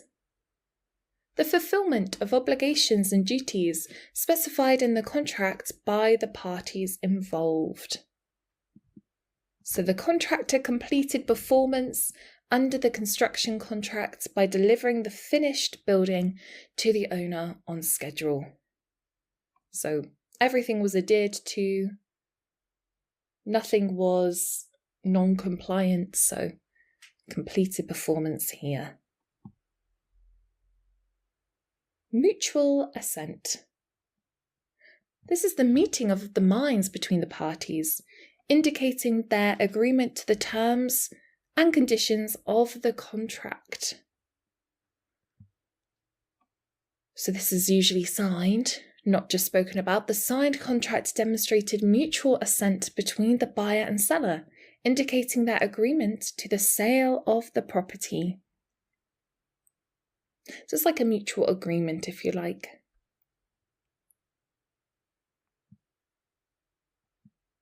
Force majeure, you might have heard of this. These are circumstances or events beyond the control of the parties that make it impossible or impractical to fulfill contractual obligations. So it's something outside of your control, the party's control, that affects the contract. The force majeure clause in the contract excused performance in the event of natural disasters, such as earthquakes or hurricanes. So this is something that no one can control. And in this case, if it would affect the contract, then performance can be excused. On the other hand, termination is quite different from this. This is actually the act of ending or cancelling the contract before its expiration date or completion of performance. The termination of the partnership agreement was initiated by one party due to the other party's breach of contract. So there will be a reason for termination, and in this case it was a breach.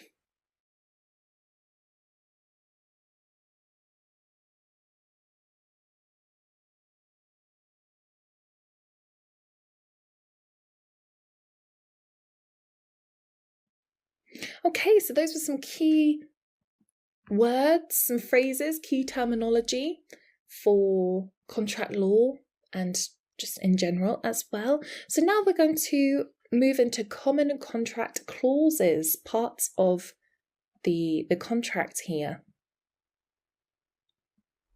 So you can have a confidentiality clause. This is really important.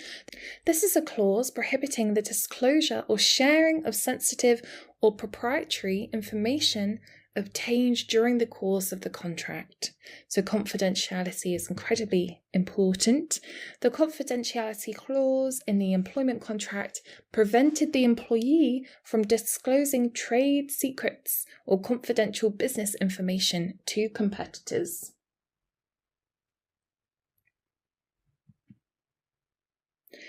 A longer word here, indemnification. What is this?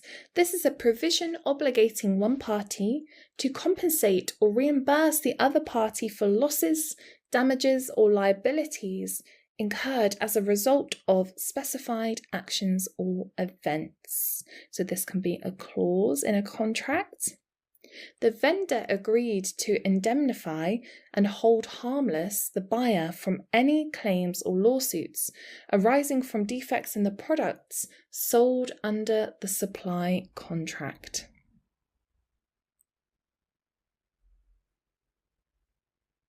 Okay, so big words here. Severability. This is a clause stating that if any provision of the contract is found to be invalid or unenforceable, the remainder of the contract will still be binding, so it's still effective. The severability clause ensured that if any part of the non-compete agreement was deemed unenforceable by a court, the rest of the agreement would still be valid. So we talked about something being valid, enforceable, and interestingly, parts of a contract can be deemed not valid, but the rest is still enforceable. Arbitration. This is a clause stipulating that disputes arising from the contract will be resolved through arbitration rather than litigation in court. So instead of going to court, this is another way to resolve arguments. The arbitration clause in the construction contract required any disputes between the contractor and the client to be resolved through binding arbitration conducted by a neutral arbitrator. So it's a way to avoid going to court, because court is a long process, it can be expensive. So this is an alternative.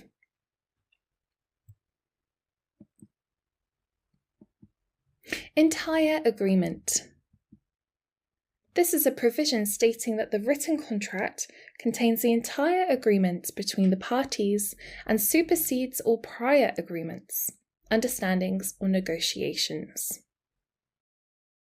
The entire agreement clause clarified the written contract between the landlord and tenant, nullifying any previous oral agreements. Okay, the next one, non-compete. This is a clause restricting one party from engaging in certain competitive activities or professions that may harm the other party's business interests.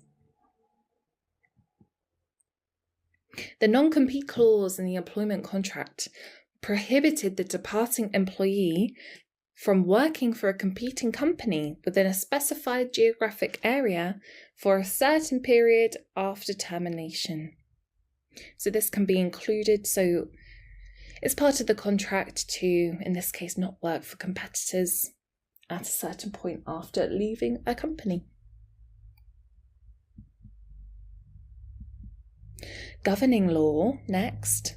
This is a clause specifying the jurisdiction whose laws will govern the interpretation, validity, and enforcement of the contract.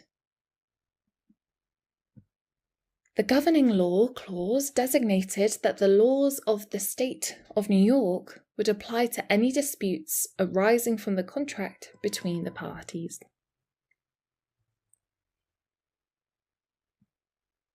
Notice. A provision detailing how and when formal notices, communications, or notifications must be given between the parties. The notice clause required any formal communications or notices regarding the contract to be sent by certified mail to the addresses specified by each party. So you have specific information here about notifications.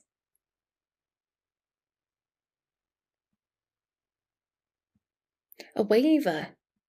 You might have heard of this word, a provision indicating that the failure to enforce a particular right or provision of the contract does not constitute a waiver of that right or provision. The waiver clause clarified that the temporary delay in enforcing the payment deadline did not waive the seller's right to demand timely payment in the future.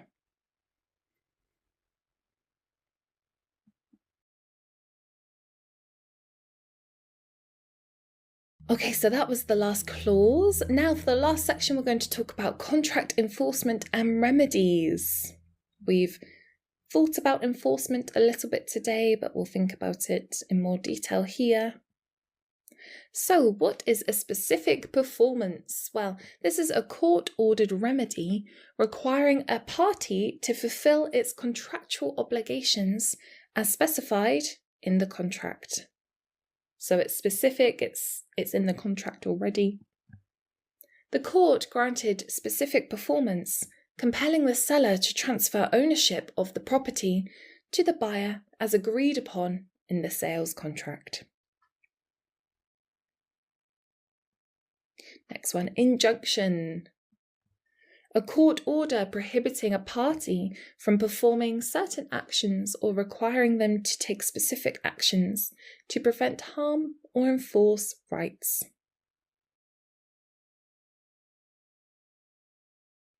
The court issued an injunction preventing the former employee from disclosing trade secrets to competitors for a specified period.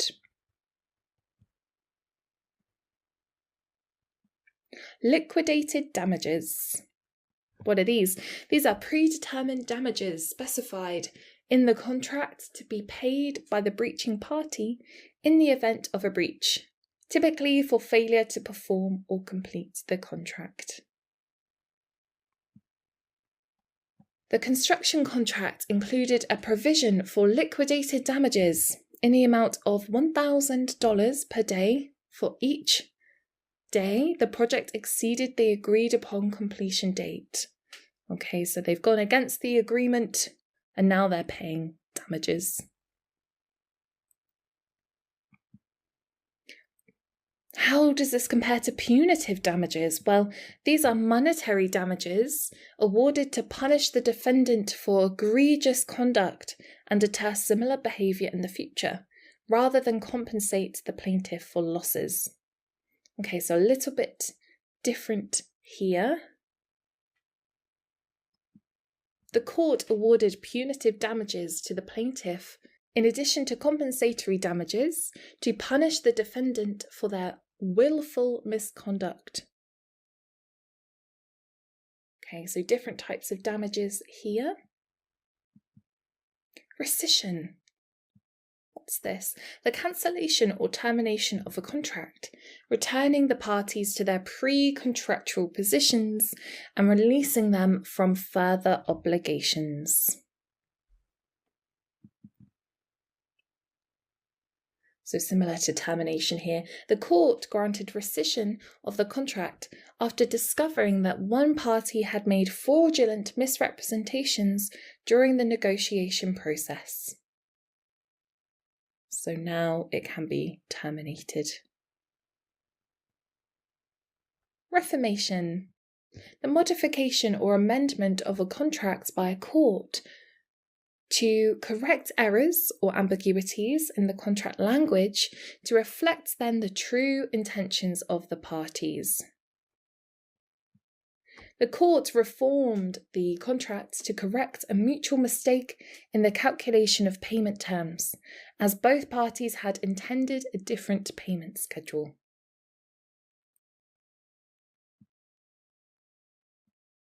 Restitution. The restoration or return of something to its rightful owner, or the compensation for unjust enrichment or benefits received at the expense of another. For example, the court ordered the defendant to make restitution by returning the stolen property to the plaintiff or compensating them for its value. Okay, next phrase, maybe you haven't heard of this one, quite unusual, quantum meruit. This is a legal doctrine allowing recovery of the reasonable value of goods or services provided, even in the absence of a formal contract, based on the implied promise of payment. So we talked about an implied contract before, something that's not explicit but is assumed, is known. Let's see this in an example. The contractor sued the homeowner for quantum meruit after completing renovations on the property, claiming payment for the work done despite the absence of a written contract.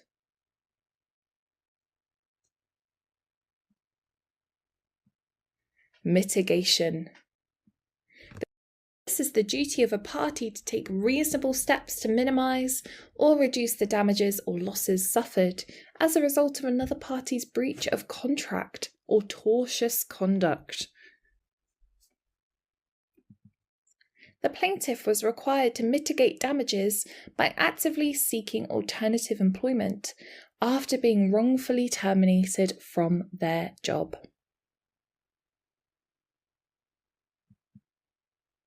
And the last phrase of the day, statute of limitations. This is a legal time limit within which a party must initiate legal proceedings or file a lawsuit to enforce their rights or seek remedies for a legal claim. The plaintiff's personal injury claim was dismissed by the court because it was filed after the expiration of the statute of limitations for such claims in the jurisdiction. Okay, there we go. So that was a very detailed lesson, lots of different elements there, all to do with contracts and contract law. So I hope that's been useful. Maybe there's been some words that you recognise. Maybe there's been some new words and phrases today. So thank you for coming along, and we'll see you next time. In this Legal English Complete module, we'll be looking at business and commercial law. And in this first lesson, we'll be having a bit of an overview to business, company and commercial law. We'll take a bit of a deeper definition, look at some key terms, and also we'll have a look at some common types of business entities. So let's get started.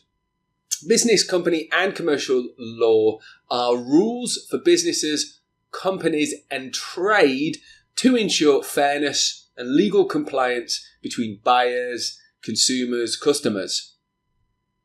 Business law governs how businesses operate. That's things like contracts, employment, and also, of course, taxes. Often lots of HR related work there. It focuses on rules for starting, running, and also closing businesses too. Company law deals with company formation, management, and dissolution. Includes topics like directors, shareholders, and corporate liability too. Commercial law focuses on trade and sales and business transactions. It covers things like contracts, T&Cs, goods, services, as well as dispute resolution and remedies if there are any issues with the agreement. So let's take a look at some key terms specifically around kind of business and commercial law.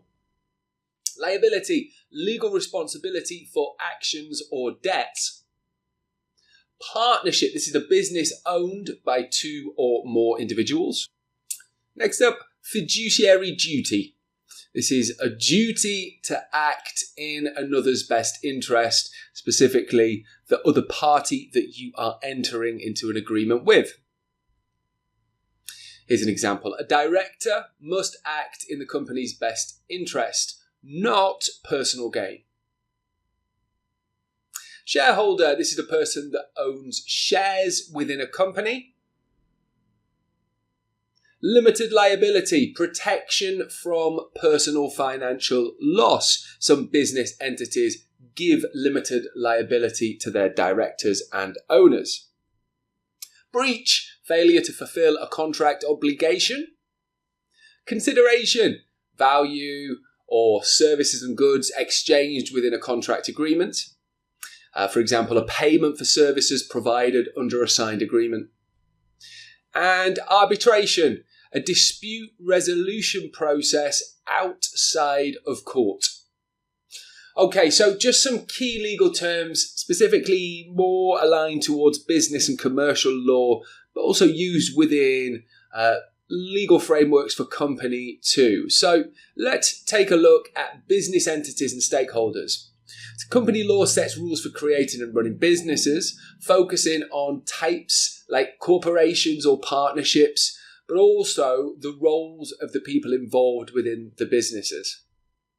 So here's 4 types of business entities. Sole proprietorship, a business owned and run by one person with full control and responsibility.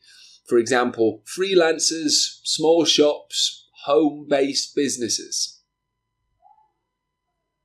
Partnership, a business owned by 2 or more people who share profits, losses, as well as duties.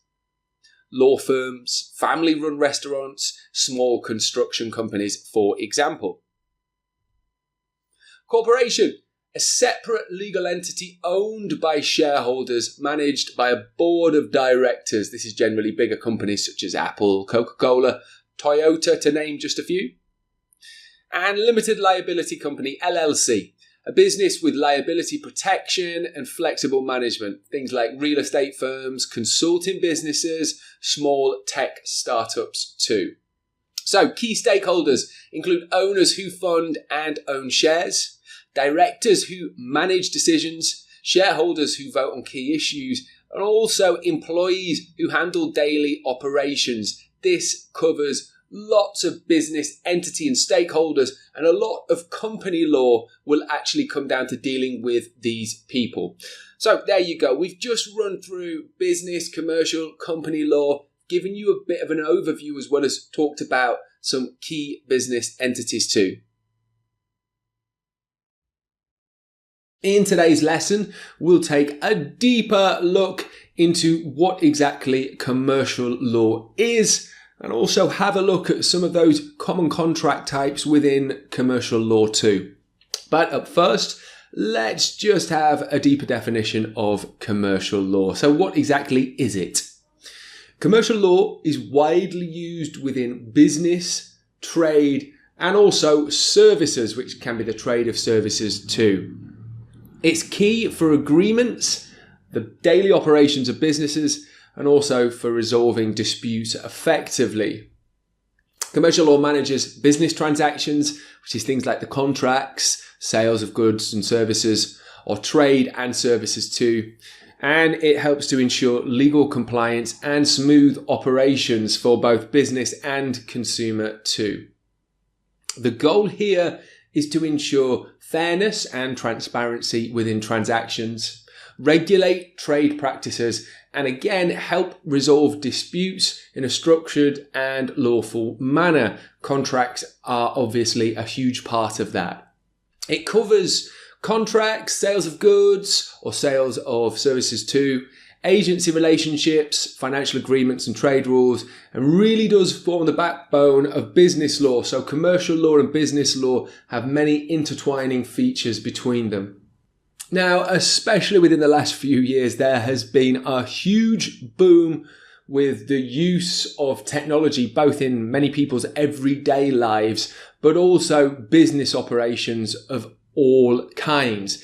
And commercial law has adapted in order to regulate this modern technology in better ways. That's things like e-commerce and digital contracts too. And commercial law is working to better regulate AI and machine learning as well.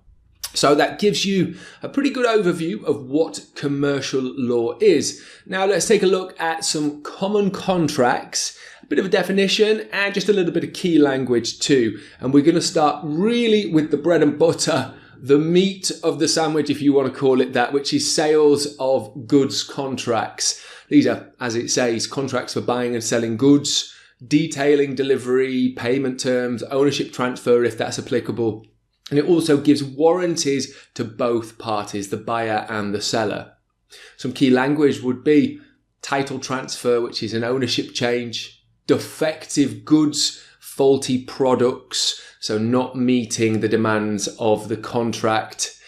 So sales and goods contracts, these are really common for sure. Next up, let's take a look at non-disclosure agreements, NDAs. Many businesses ask employees or also consumers to sign these. These are contracts that ensure confidential information is protected with terms on usage, sharing restrictions, and really importantly, some pretty big penalties for breaches if the information is to get out. So, key language, confidentiality, which is just information protection. Term of agreement used in many different contracts. This is just the duration. And disclosures, allowed sharing, or just generally sharing of information is a disclosure too. Next up, service agreements, another very common type of contract within commercial law. Contracts between providers and clients, defining work scope, so specifically saying in a detailed way the responsibilities of what work is needed to be done. Gives deadlines, payment schedules, and also conditions for ending the agreement too. Scope of work, tasks agreed, what is going to be done. Timelines, delivery dates, payment terms, the fee schedules when payments need to be made to the person that is acting on the work. Next up, lease or rental agreements, also covered within commercial law. Contracts for renting property or equipment, outlining rent duration, upkeep responsibilities and for who must be doing this, and terms for liability and security deposits too. So lease term, rental duration, security deposit, damage fund, and maintenance, upkeep duties of the rented property. So there you have it. Just an overview of what commercial law is, as well as some really common contracts within this subset too. In this lesson, we're going to take a look at a specific type of business entity. So happens that it's pretty much the most common type of business around the world, and that is sole proprietorships and sole traders. Sole. Okay, so let's talk about what they are. We'll give a bit more of a definition and make some comparisons so that you can understand these business entities you might be working within. And then we'll also have a look at some of the positives and negatives to these business types to give you an even deeper understanding too. So definitions and key features. Sole proprietorships and sole traders are the most common business types globally. They're really popular for freelancers or especially individually owned small businesses. Basically, in the UK, a sole trader is the term that is used. Basically, a self-employed person who owns, runs, and does everything for their own business on their own. In the US and other countries, the equivalent term is usually sole proprietorship, and there's really not a massive difference. But sole traders, sole proprietorships can pretty much mean the same thing. A business owned by one person, but differ slightly in terms of rules based on location. So whether it's in the UK or US, or some Commonwealth countries, for example, might be slightly different, but overall it means the same thing. Just to give you an idea, here's an example. So in the UK, a sole trader files self-assessment, yearly basis, and pays income tax and also national insurance, for example. National insurance is a UK tax that citizens are legally bound to pay, and also sole traders must pay this too. Now, for example, in the US, they don't have the exact equivalent of national insurance. So just an example of how it can differ slightly, but generally speaking, there isn't huge differences between a sole trader or sole proprietorship. Here's an example just to give you a bit more of an idea of what a sole trader might look like. So we have Adam here, a sole trader, graphic designer. He works alone, creating designs, whatever else is needed for his clients. On his own, he's managing the projects, communicating with clients, he sets the prices, does all his budgeting, and keeps all profits after expenses. He might even do some of his accounting and end-of-year accounting by himself too.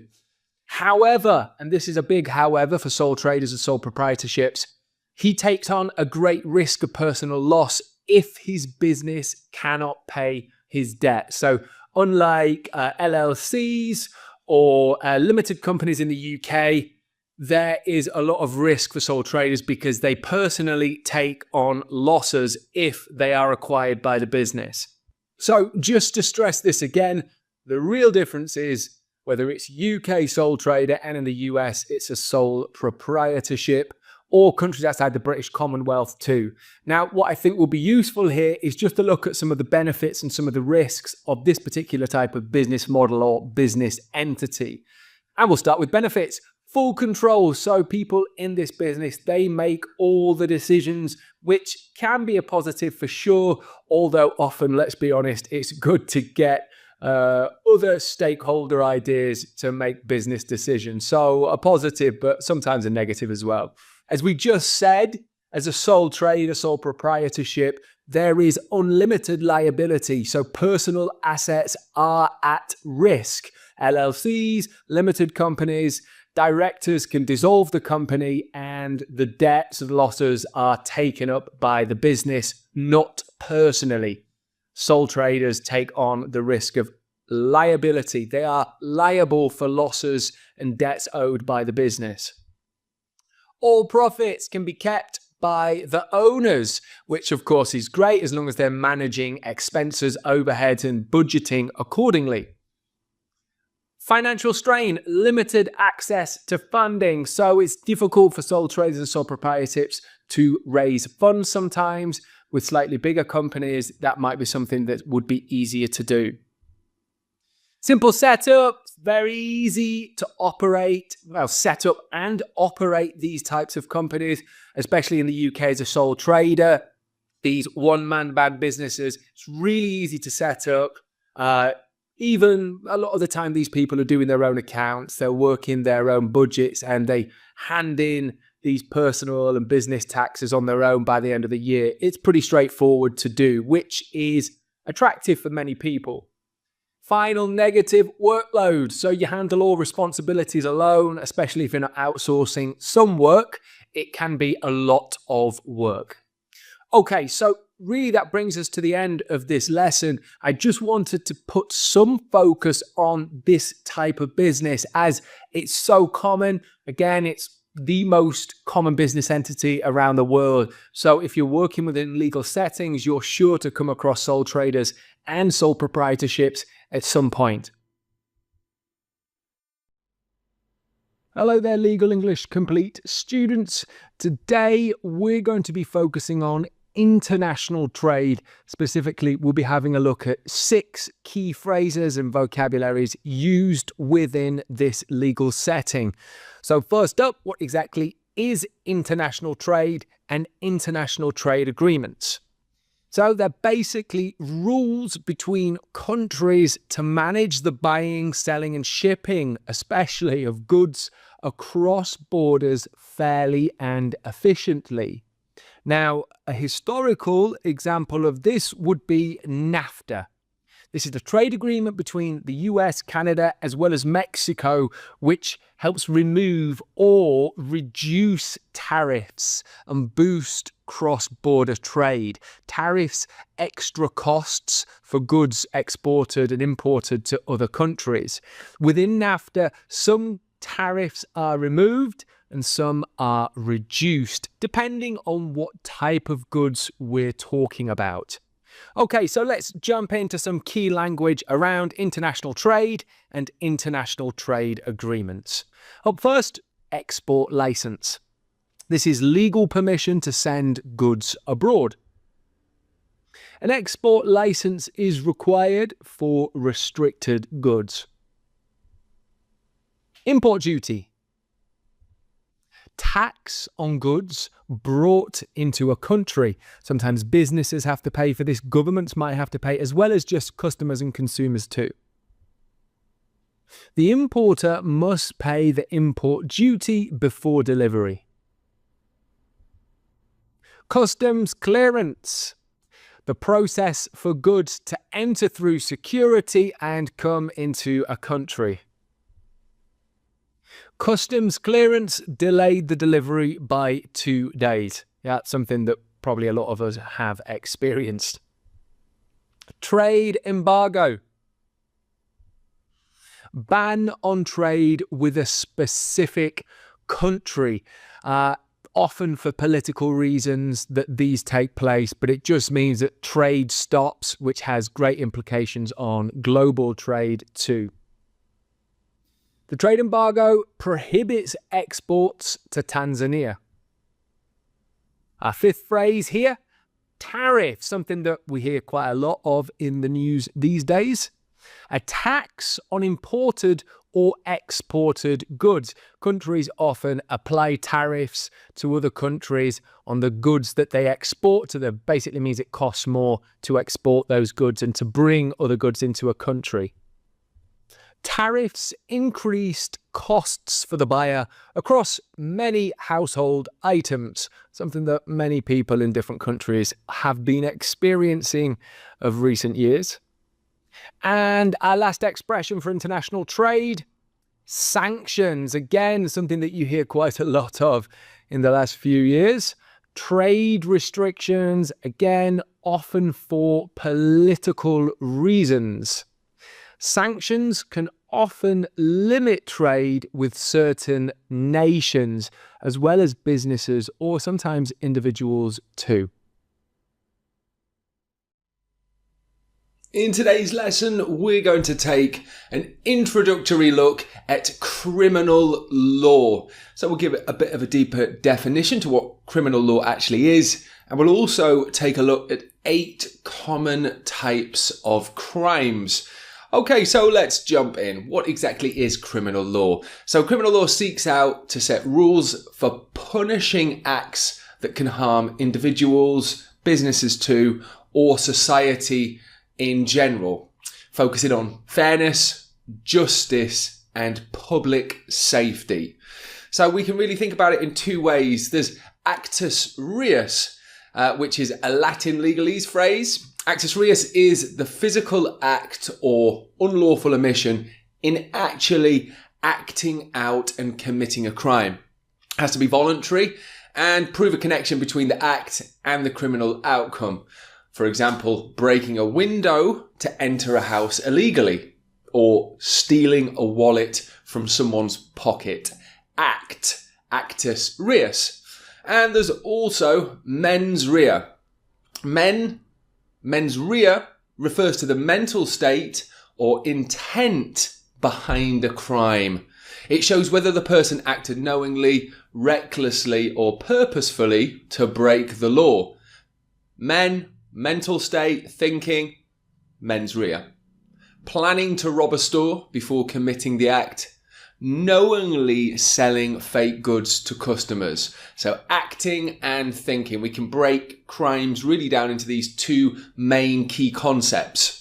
Now, in Europe, many countries use civil law systems. This means criminal laws are written clearly in legal codes and judges follow them strictly without changing or interpreting the rules. It keeps things very concrete, very transparent, and the rules and laws are pretty easy to follow. So let's go over some common types of crimes. First up, we have felonies. UK, indictable offence, or in the US, just a felony. These are serious crimes, often with severe penalties. For example, murder, armed robbery, large-scale fraud. Misdemeanours, in the UK, sometimes called a summary offence, or US petty crime. Kind of the opposite of a felony. These are less severe crimes, generally having lighter punishments. For example, shoplifting, vandalism, or just generally public nuisance, causing a problem to people out in the public. Next up, white collar crimes, UK sometimes termed as financial crimes, or in the US it could also be called insider trading, although that's just one aspect of white collar crimes. Non-violent crimes for financial gain, things like embezzlement, bribery, or tax evasion. So just to clear this up, embezzlement, stealing money or property entrusted to you. Okay, next up we have cyber crimes, computer misuse offence, or just US cybercrime. These are crimes involving technology and or the internet. Things like hacking, phishing, maybe not quite what you're thinking, or identity theft too. Phishing meaning tricking people online to steal their private and personal information.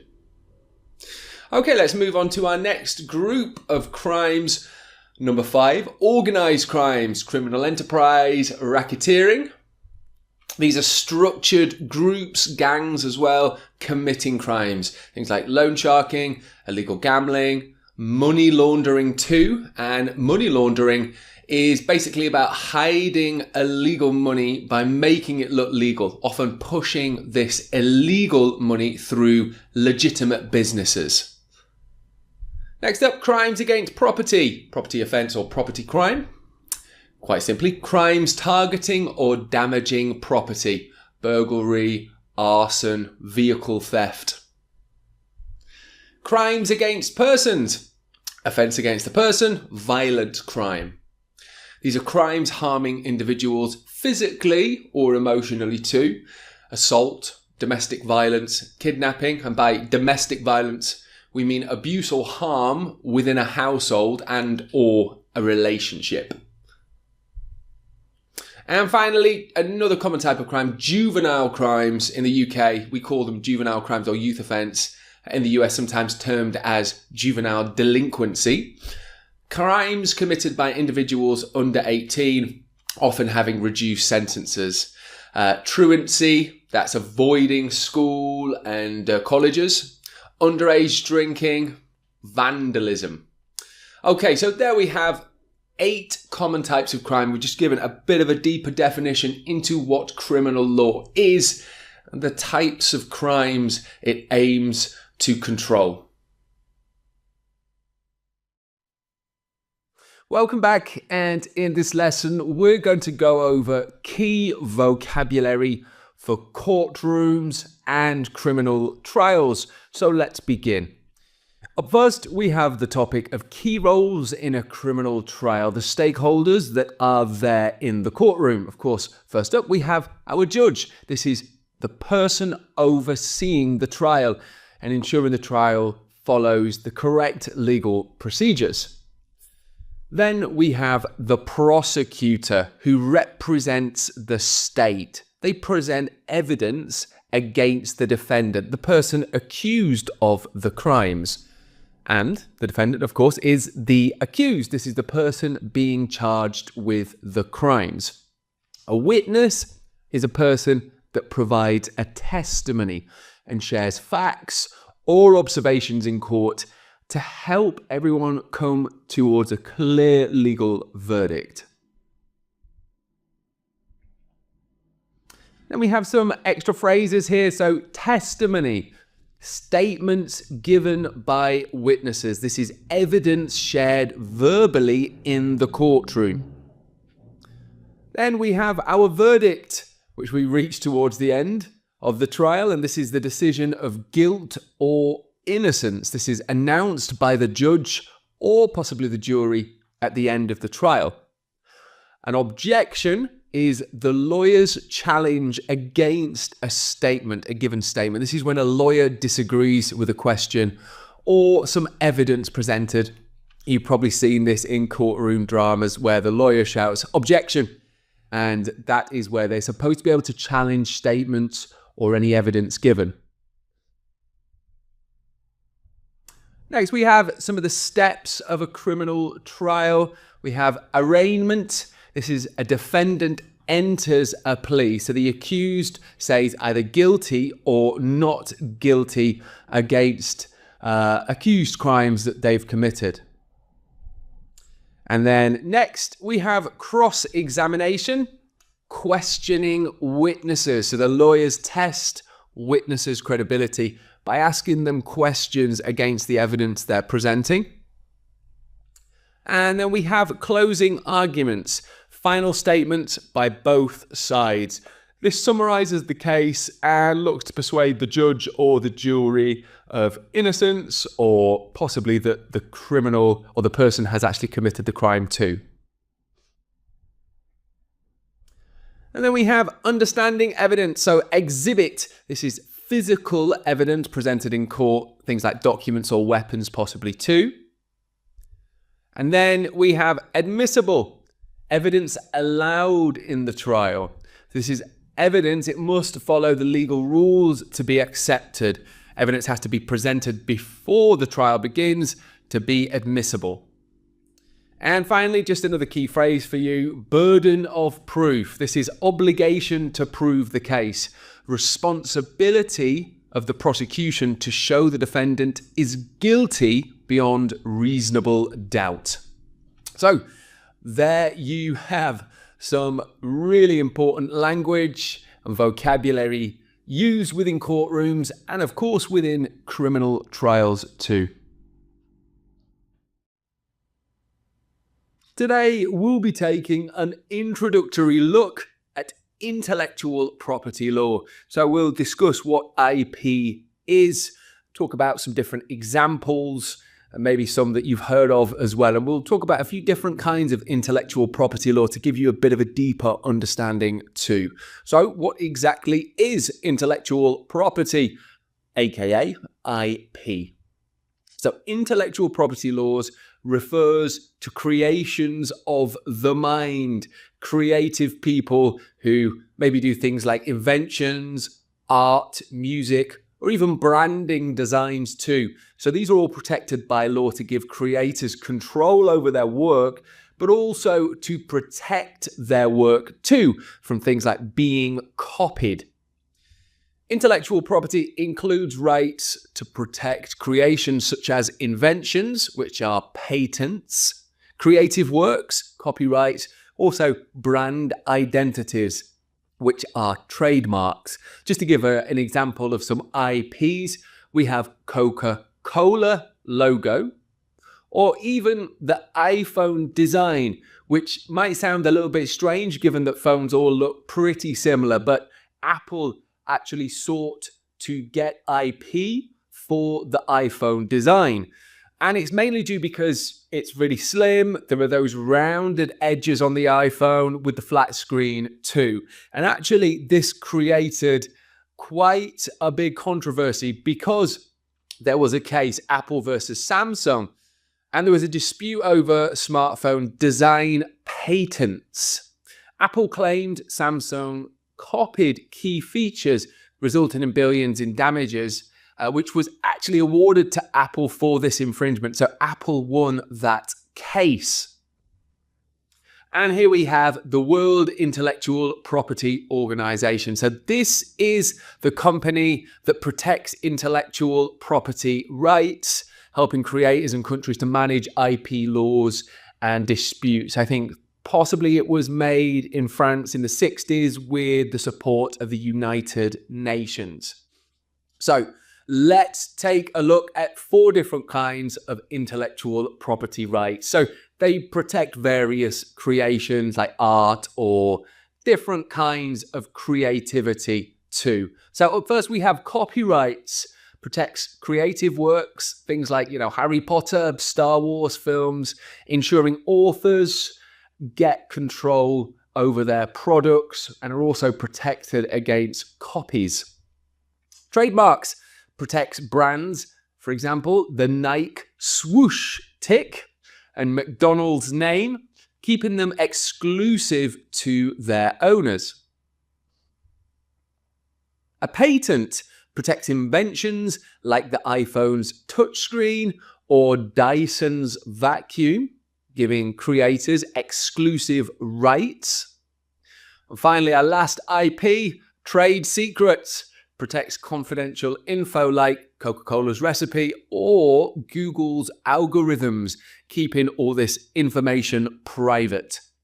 So there you have it, IP, a really important legal sector where there's a lot of work within. So we've defined some key types of IP, giving you some examples too.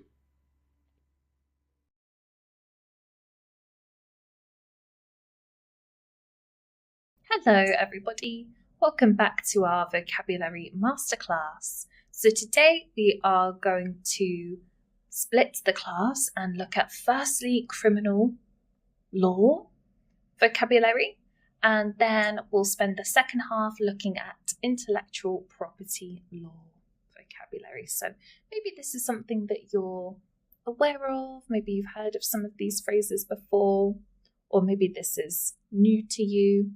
But these are 2 big areas of law, so we will look at those today together.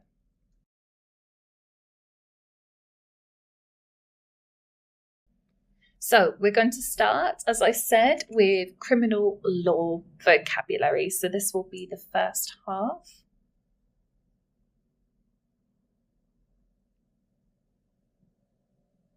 So the first word of the day, accomplice. This is a person who assists or aids another in the commission of a crime. So if there's more than one person, maybe the accomplice helps the other person. For example, the getaway driver was charged as an accomplice to the bank robbery. So he wasn't the main bank robber, but in this situation, the driver, he or she, helped in some way.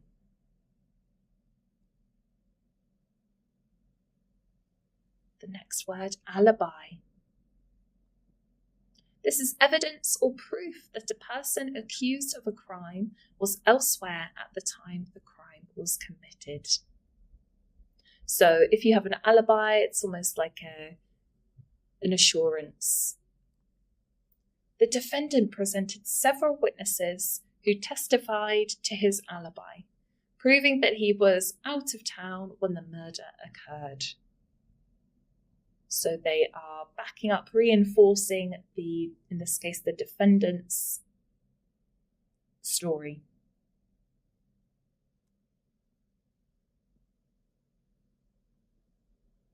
Bail. This is the temporary release of a defendant from custody, usually granted upon payment of a sum of money to ensure their appearance in court for trial. So it doesn't mean that they are released from prison or from, in this case, from custody altogether. It's just until they have their trial. The judge set bail at $10,000 for the defendant, pending their trial for drug trafficking.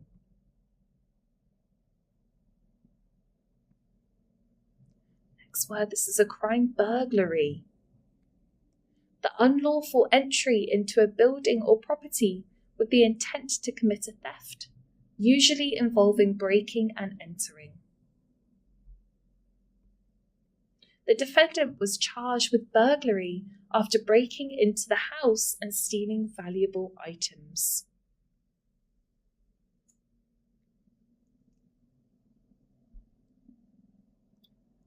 Conviction. A formal declaration of guilt by a court following a criminal trial or the acceptance of a guilty plea by the defendant. For example, the defendant's conviction for armed robbery resulted in a lengthy prison sentence.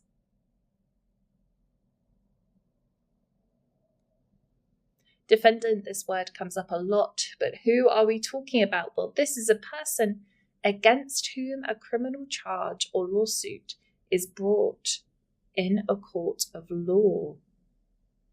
So this is someone who, I guess if you're thinking about the origins of the word, is defending their position. They are being charged and they have to defend. The defendant pleaded not guilty to the charges of assault and battery. So a defendant can plead guilty or indeed not guilty.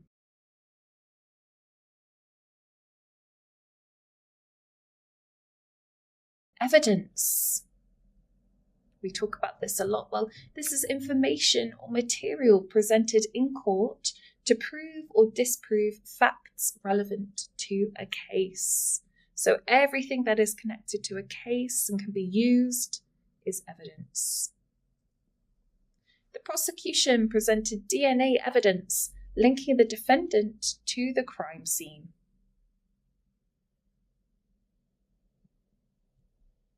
Felony. A serious criminal offence, typically punishable by imprisonment for more than 1 year. This word is very common. It's used much more in American English. In British English, you would more than likely say a crime. Arson is considered a felony under state law.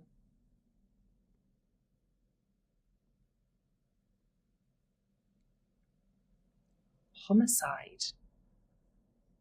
So this is the killing of one person by another, whether lawfully or unlawfully.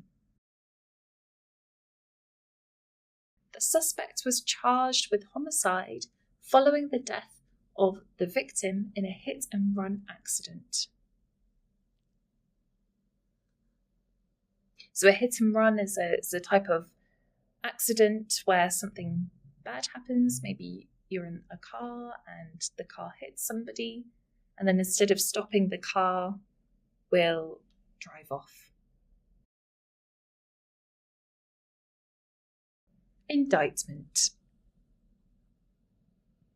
So the C is quite silent there. This is a formal written accusation or charge by a grand jury, accusing an individual of committing a crime.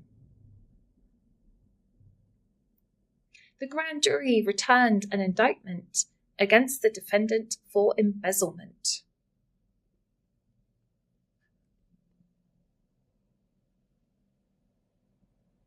Jury.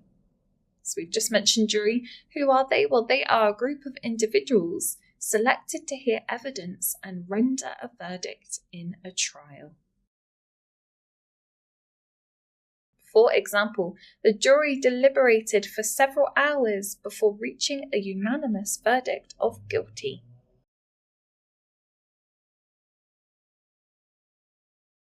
Kidnapping. Well, this is another offence. The lawful abduction or seizing and carrying away of a person by force or deception. The defendant was arrested and charged with kidnapping after holding a child for ransom. So ransom is money in exchange for somebody.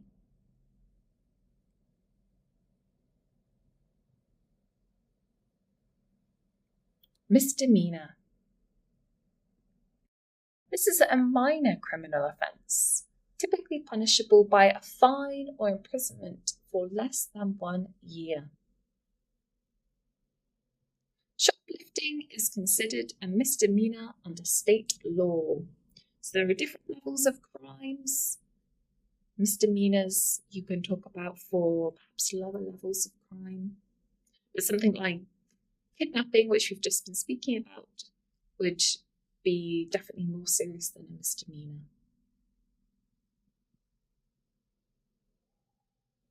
Next word, prosecution.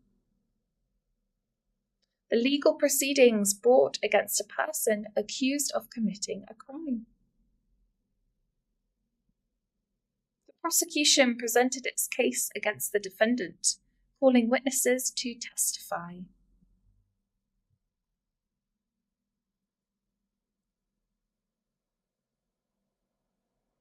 Sentence.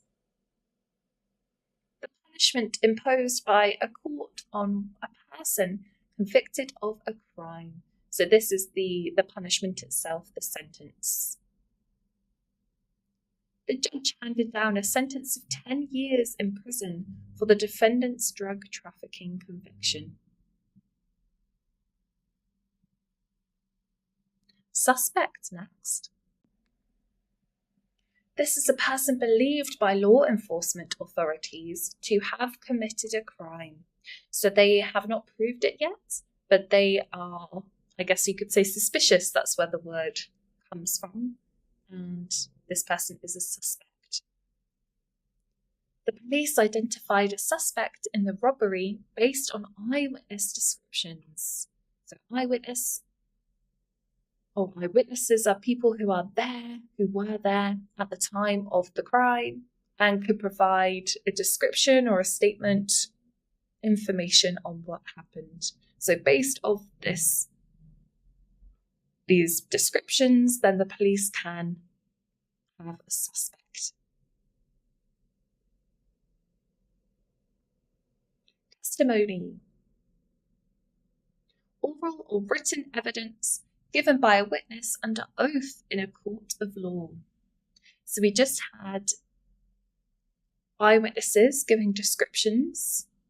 Then if, say, an eyewitness went to court and gave this description under oath, then that would become a testimony. The witness provided compelling testimony about the events leading up to the altercation.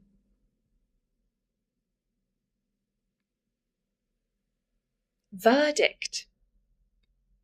The formal decision or finding of a jury or judge at the conclusion of a trial. The jury returned a verdict of not guilty, acquitting the defendant of all charges. So if you're acquitted, that means that you're no longer held to face the punishment. You're let go of the charges.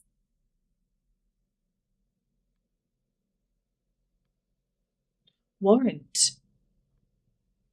A legal document issued by a judge or magistrate authorising law enforcement officers to arrest a person or conduct a search. The police obtained a search warrant to enter the suspect's home and seize evidence of drug trafficking.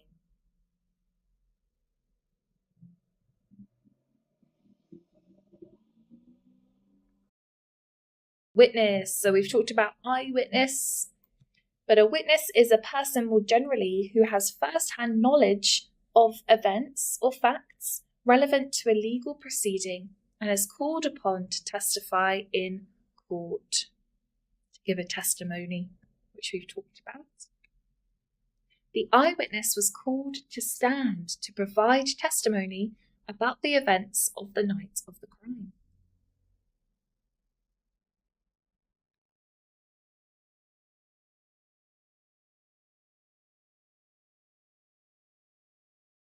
Okay, so that was criminal law vocabulary. So now we're going to shift gears and talk about intellectual property law. So the first word connected with intellectual property law is copyright. This is a form of intellectual property law that grants exclusive rights to creators of original works, such as literary, artistic, or musical works, to control their use and distribution. So you might have heard of something, if it's copyrighted, it means that there's exclusive rights, it's protected in a way. The author obtained copyright protection for their novel, granting them exclusive rights to reproduce and distribute the work. Next word, infringement. The unauthorized use, reproduction, or distribution of copyrighted material, patent, trademark, or other intellectual property rights without the permission of the rights holder. So if something like we've just talked about is copyrighted, then it's protected. So if you use this without any permission, then this is called infringement. So for example, the company was sued for copyright infringement after using images from a photographer's website without obtaining a license. This is really important to double check when you're using images online, for example, where they come from, if they're copyrighted, and there's websites from which you don't have to worry about the images being copyrighted. So always good to check whether something has exclusive rights or not.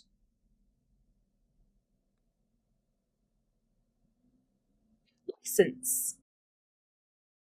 This is a legal permission granted by a rights holder to another party, allowing them to use, reproduce, or distribute copyrighted material, patented invention, or trademark under specified conditions.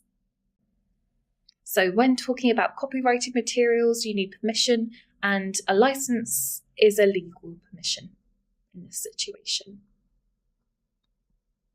The software developer obtained a license from the copyright owner to use certain images in their application.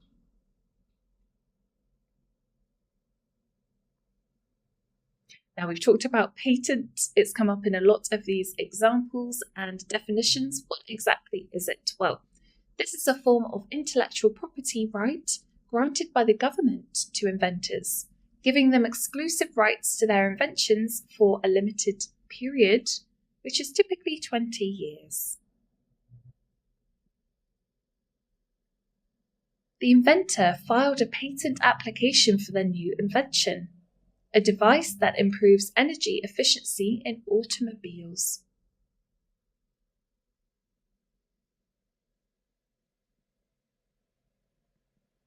Trademark next.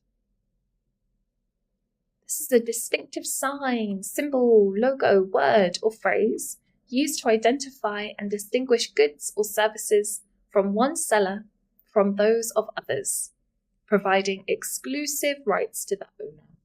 So you might have seen certain trademarks from, say, big companies. The company registered its logo as a trademark to prevent others from using a similar mark on competing products. So it's again to make your product exclusive, to almost protect it, if you like. Royalties. Payments made to the owner of intellectual property rights by another party for the use or exploitation of those rights, typically based on a percentage of revenue or sales. You might have heard of getting royalties if you, say, have a book or some music. The author receives royalties from the publisher for every copy of their book sold.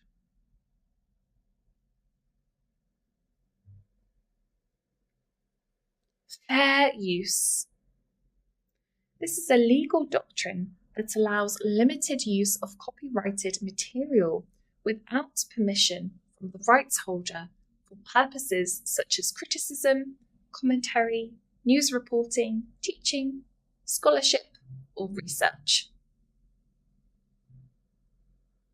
The documentary filmmaker invoked fair use to include excerpts of copyrighted material in their film for educational purposes. Trade secret. Information, formula, process, or technique that provides a competitive advantage to its owner and is kept confidential to maintain its value. For example, the company's recipe for a popular soft drink is protected as a trade secret, known only to a few key employees.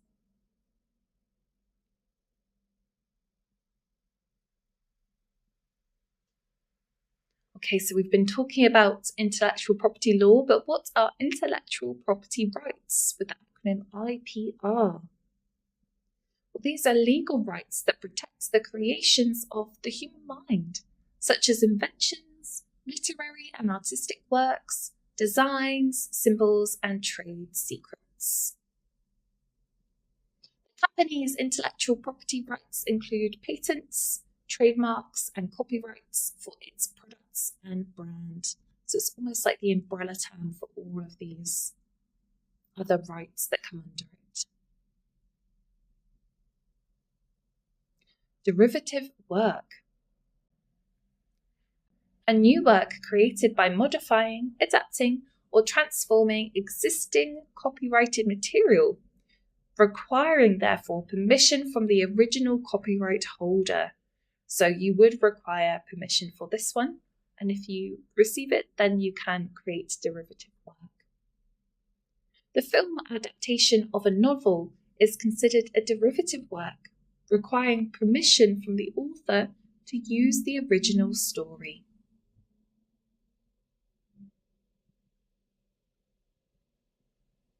Public domain. Works that are not protected by copyright law because their copyright has expired, for example, or because the creator has waived their rights. The works of Shakespeare are in the public domain, allowing anyone to freely use, reproduce, or adapt them without permission. Piracy. The unauthorized reproduction, distribution, or use of copyrighted material, such as software, music, or movies, for commercial gain without the permission of the rights holder. Online piracy of movies and music has become a significant problem for content creators and rights holders. So this is difficult for the people producing, say, the movies and the music to overcome.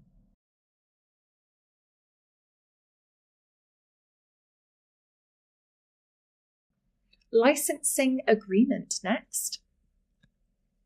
This is a legal contract between a rights holder and another party, granting permission to use, reproduce, or distribute intellectual property rights in exchange for payment or royalties. For example, the licensing agreement allows the licensee to use the trademark on their products in exchange for royalty payments to the licensor. So you have the licensee and the licensor here.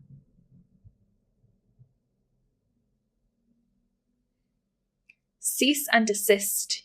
You might have heard of this phrase. This is a legal notice sent to an individual or entity demanding that they stop engaging in a particular activity that infringes on the sender's rights, typically threatening legal action if the activity continues.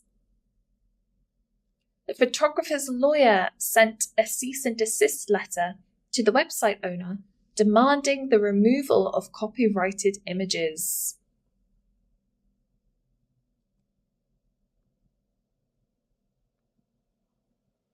Intellectual Property Office. So this is a government agency responsible for granting and enforcing intellectual property rights, such as patents, trademarks, and copyrights. So this might be a physical office in this situation.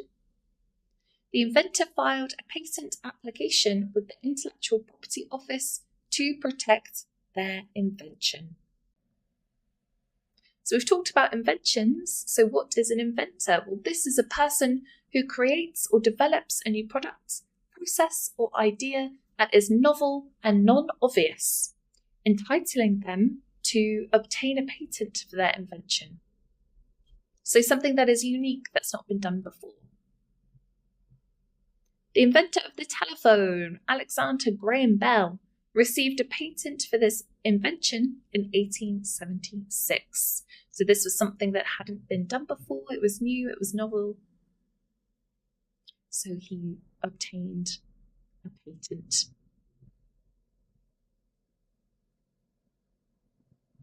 Originality, tying in with inventions. Well, this is the quality of being new, unique, and not copied from other sources.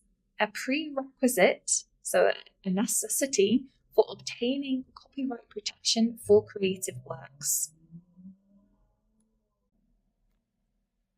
The artist's paintings are admired for their originality and creativity. Branding next. The process of creating a unique identity, image, or reputation for a product, service, or company through distinctive design, symbols, and messaging. So if you work within the marketing branding sphere, you'll be very familiar with this. Successful branding has helped the company establish a strong presence in the market and build customer loyalty.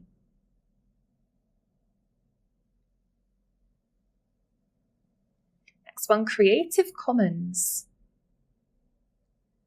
A licensing system that allows creators to grant permissions to others to use, share, and modify their creative works under specified terms and conditions.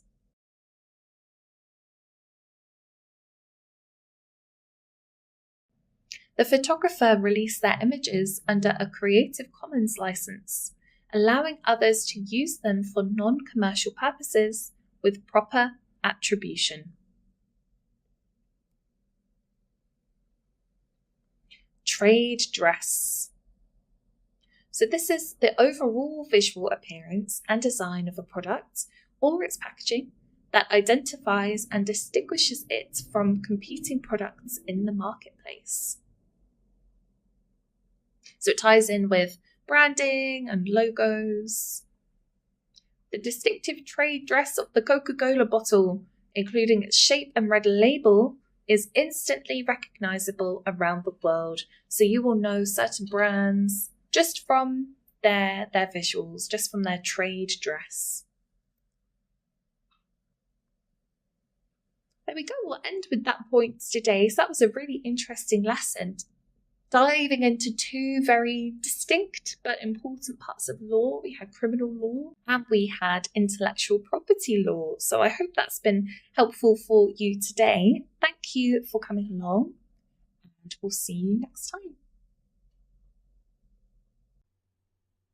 In this first lesson for the module Networking Interviews and Managing Difficult People, we'll be focusing on networking, and specifically we'll be looking at making excellent introductions and also establishing positive rapport when in networking environments. So up first, what is networking? Many of you might know, but let's take a look at a definition. So networking is the practice of building and maintaining relationships, usually for professional or career purposes. Of course, that can be within legal professions too.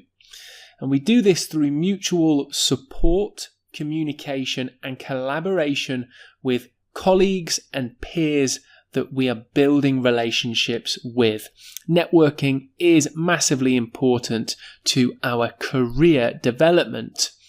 And there's also websites online, such as things like LinkedIn, but there are lots of networking events where our English speaking skills need to be really at their very best in order to help develop our career. Okay, so in this lesson, we'll take a look at some key language in a sort of quite simple way that you can use in order to introduce yourself and build a positive rapport when networking. And it is very important to make sure that those first impressions are positive. We really need to make sure that we share introductions that are professional, formal, and friendly. There's quite a lot of balance there between remaining professional and formal, as well as friendly. Let's take a look at an example. Hello, great to meet you. My name is Kevin Prose, and I'm a legal secretary at Delphi. So here we have an example of someone who could be at a legal conference or an event for lawyers, possibly networking. His name is Kevin, and he's given his position in the company he works at. Now, one other thing to note is the way in which you speak, the tone and the enthusiasm that you show will also help to develop relationships by showing you to be friendly and positive. Okay, so we're going to break down some of the language here as well as see a response. So it seems really simple. It is quite straightforward, but it's important that we make these first introductions really positively. And we have hello and then a key phrase, great to meet you. Not just nice to meet you, great to meet you. So polite opening expression that's still professional and still formal. And of course, really friendly also. Next up, my name is Kevin Prose. Now, you don't always have to give your full name, but generally within professional networking environments, it's probably advisable to give your full name. That would be first, second name, Kevin Prose. It adds a little bit of professionalism as well as making you easier to remember. The next piece of key information for this introductory phrase is I'm a legal secretary. I'm a legal secretary at Delphi. So stating position or career and job, as well as the company that this person works at. So some key information here. Obviously we have the polite opening expression and then three key pieces of information. Full name, job, and also where this person works. That's going to help people remember who you are. And you've also presented yourself very positively, so you've made a great start. Now let's take a look at somebody replying to this person. Imagine that they're in a small conference room just generally chatting to different people. So Kevin introduces himself to somebody who responds with, "It's a real pleasure to meet you, Kevin. I'm Howard Bannon and I manage a small paralegal team here." So this is just an example of two people meeting at an event, both within law professions, and really just kind of introducing themselves, giving very similar key information. Up first, Howard Bannon, our second speaker, opens with another very positive, polite opening. "It's a real pleasure to meet you, Kevin." And you'll notice here that actually Howard is using Kevin's name in his reply to the introduction. So Kevin, of course, in his initial hello, gives his full name. In response, Howard says, "It's a real pleasure to meet you, Kevin."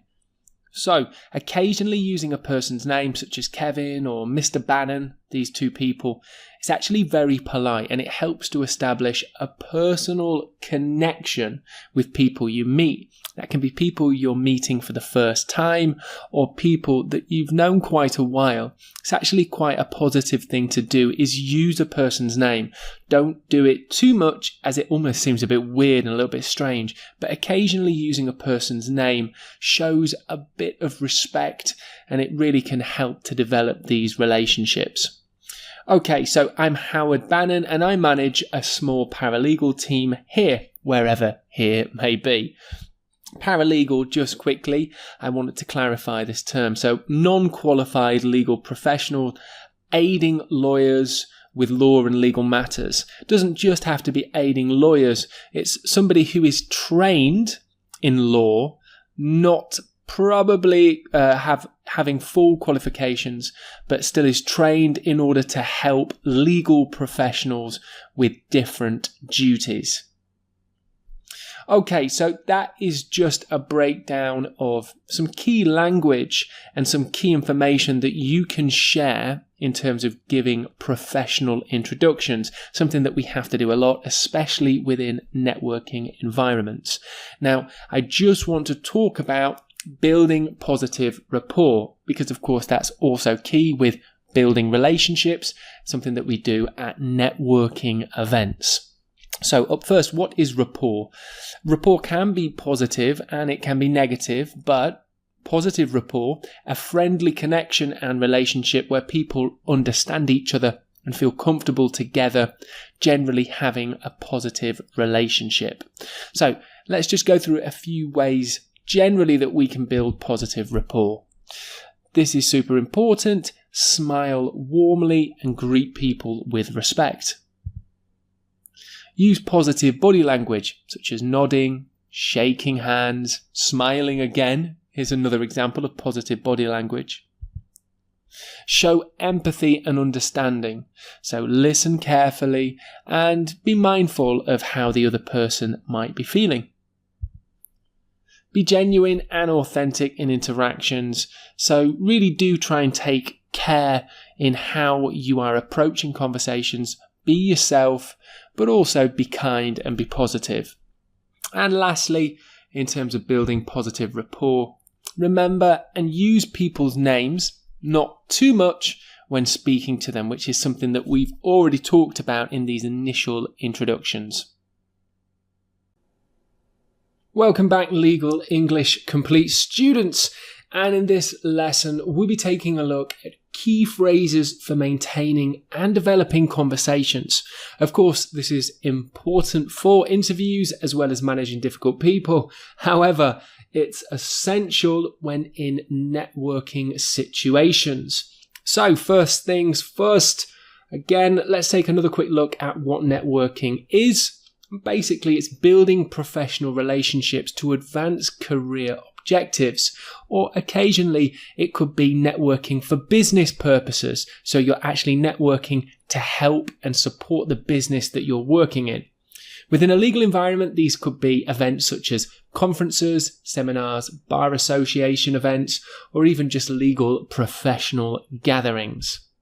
So before we take a look at some key language and English expressions to use when developing conversations and networking, we need to make sure that we begin all interactions positively. And that is really important for giving a positive first impression. So having a smiley, professional facial expressions will really help with that, as well as these two important concepts. So active listening. So this is listen actively, ask open-ended questions and show genuine interest when in networking situations. Now we'll go a bit more into what active listening is. So I'll move on to the second concept for beginning interactions positively.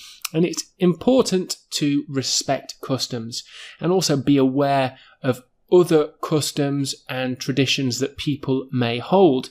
So be culturally sensitive, respect diverse backgrounds and customs. As you can see, the man to the left is bowing, using his hands to bow, which is called a Y in some Southeast Asian cultures. And it may be something that you need to remember when in networking situations. There may be people from very diverse backgrounds at these kinds of events. Okay, so let's take a look at active listening. Focusing carefully on interactions, responding thoughtfully, and remembering what is being said by the speaker. So this kind of listening, active active listening is really important in all conversations, but also within networking situations in order to maintain and develop the interactions that we have. Now, let's try a practice activity. Listen carefully to the following speaker at a legal networking event. What key information do you hear? So what I would ask is that you grab a pen or maybe just your phone to make a note, and I want you to write down the 3 most important pieces of information that you hear.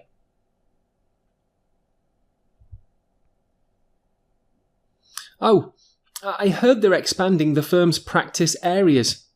It could mean more opportunities for us.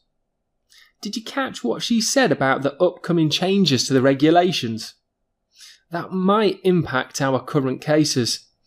Yeah, staying updated on these developments is crucial. Anyway, let's grab a drink and chat more about it. Okay, so maybe you didn't manage 3, but really I'm focusing on 3 pieces of information, and here is the text.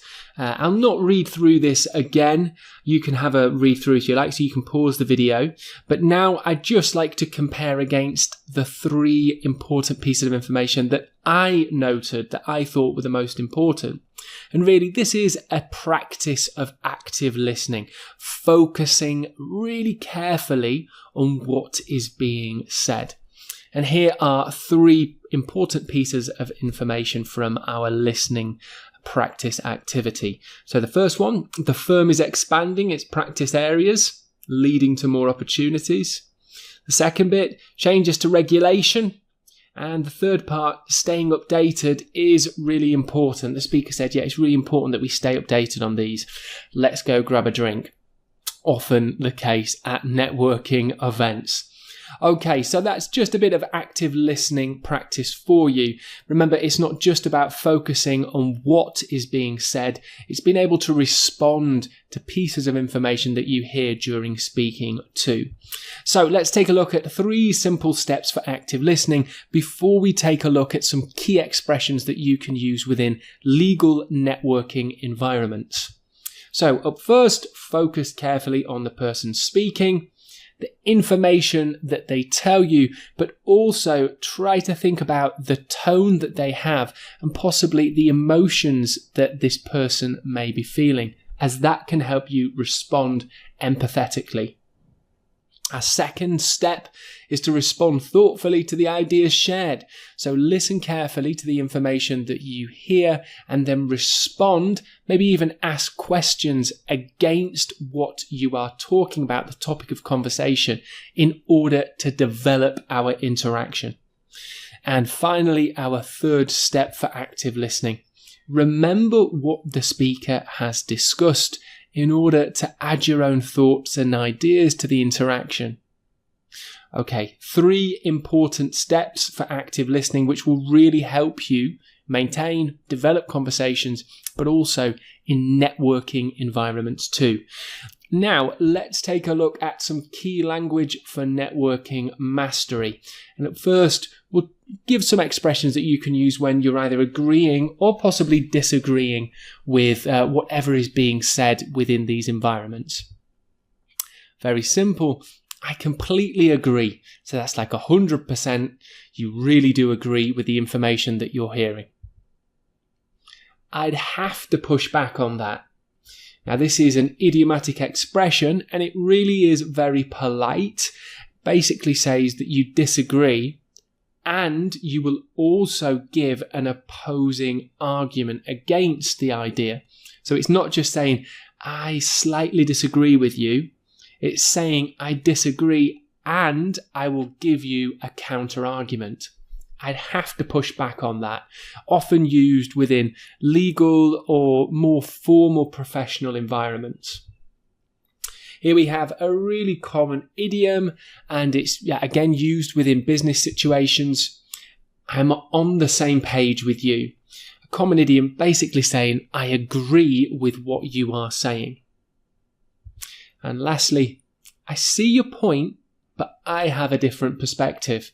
So it's good to at least acknowledge the person's ideas and the content of their speaking, then you can also say, I actually disagree. I have a different perspective. Up next, we have exploring and also clarifying ideas. Could you elaborate on that? Asking for more details from what the speaker is discussing. I'd love to dive into this a bit more. Another idiomatic expression, basically saying you'd like to explore the idea a bit more deeply, with a bit more detail. What did you mean by? And then you can list the topic that you'd like clarification on. Do tell me more about.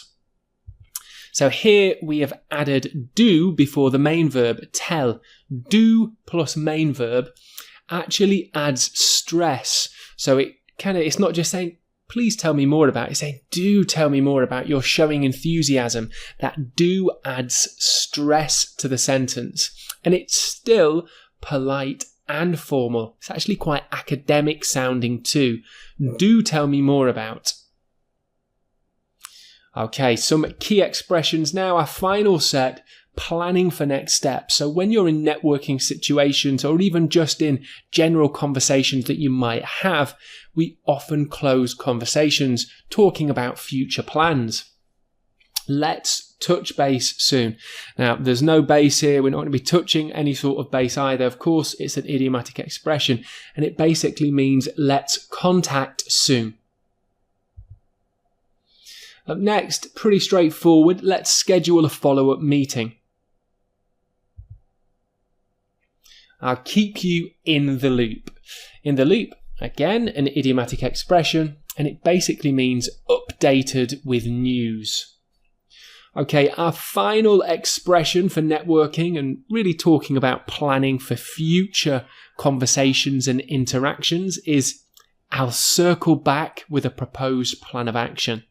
And this is becoming more popular in use, especially in more formal and professional situations. Circle back basically means I'll get back to you. I'll contact you again soon.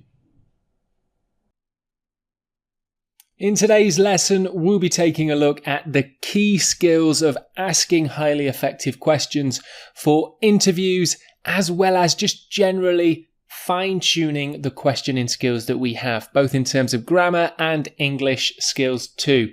Of course, questioning is super important within interviews, whether you're interviewing for a job role or interviewing clients and other people that you'll meet within your legal day-to-day professional duties. So let's just take it back a little step and think about grammar for question structure.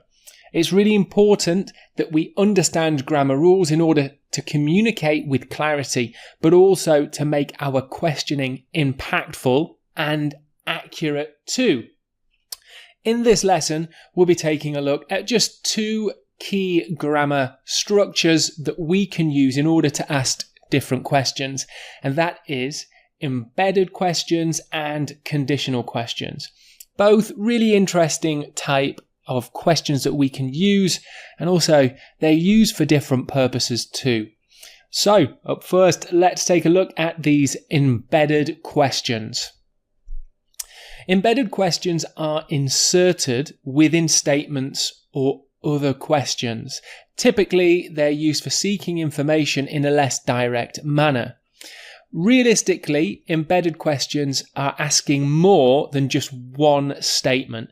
They kind of place two statements together, which actually makes things a bit less direct. By being less direct in our questioning, we can be more polite, more professional, and generally a bit softer in our overall tone, which can sometimes help us to garner more information from clients or other customers or possibly even other colleagues. So let's take a look at these slightly less direct questions, embedded questions. Okay, here's our first example. So we have direct and embedded. Now let's take a look at the direct example. This is the same question, but altered slightly between direct and embedded. So let's take a look at direct. What does your experience with contract law entail? Now that's perfectly fine. It's quite direct. It's quite easy to understand. But if you did want to soften your approach, be a little bit more polite maybe, you could say, could you clarify what your experience with contract law entails? So really, we're breaking this down into two parts. Could you clarify, which in itself is something of a question, and then the full question statement, what your experience with contract law entails. Let's take a look at another example. Direct. How do you approach legal research? Would you mind explaining how you approach legal research? And a third example, what is your experience with employment cases? Can you provide insight into your experience with employment cases? Now, again, the key part of these embedded questions are our opening statements, which in themselves actually ask another form of question. So really, we're doubling up our questions here, and it does make things less direct. For example, could you clarify? Would you mind explaining? Can you provide insight into?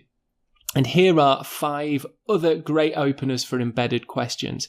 Again, if you just want to be a little bit less direct, a bit softer in your approach, and maybe slightly more polite, this is a great way to do it. Open your questions with, could you please explain? Would you mind telling me? Can you provide some insight into? I'm curious about, and our last embedded question opener, I'd like to understand more about. Okay, so maybe you could jump in the Q&A section now and try and write a few question examples with embedded structures using some of these openers here. Okay, so let's take a look at our second structure for effective questions, and that is conditional questions. Now, some of you may relate this name to conditional structures, as in the grammar rule, and you might be correct. Conditional questions introduce a hypothetical, aka imagined, scenario to explore potential outcomes and, importantly, actions generally in the future. So it's like potential possibilities often in the future. They're really great for assessing problem solving and creative thinking. So maybe within an interview, this might be, in terms of employment interview, this might be a great way of assessing the candidate's ability to problem solve, creative think, and different kind of ways of approaching their potential role. To make a conditional question, start with the magic word if, followed by a question statement. Let's just see a couple of examples to clarify this. If you were to handle this case, how would you approach it differently? So we have our if conditional statement, if you were to handle this case, and then we have our attached question statement. With writing, we use the comma to separate these two clauses. How would you approach it differently? Here's another example. If there were a conflict of interest, how would you handle it ethically? So another sort of job interview style question. And finally, let's take a look at one more conditional example. If the statute were to change, how would that affect your legal strategy? Okay, so conditional questions exploring possibilities, often in the future, or hypothetical imagined scenarios. And yeah, great questions that you can ask for people to kind of get them thinking creatively. A great tool for assessing their problem solving for sure. Begin with if and then the conditional statement. For example, first example, if you were to handle this case, and then follow with our question clause. How would you approach it differently? Okay, there you go. So 2 grammatical structures that you can use for asking questions effectively, but also for slightly different purposes. Hello and welcome to your next lesson on networking, interviews and managing difficult people.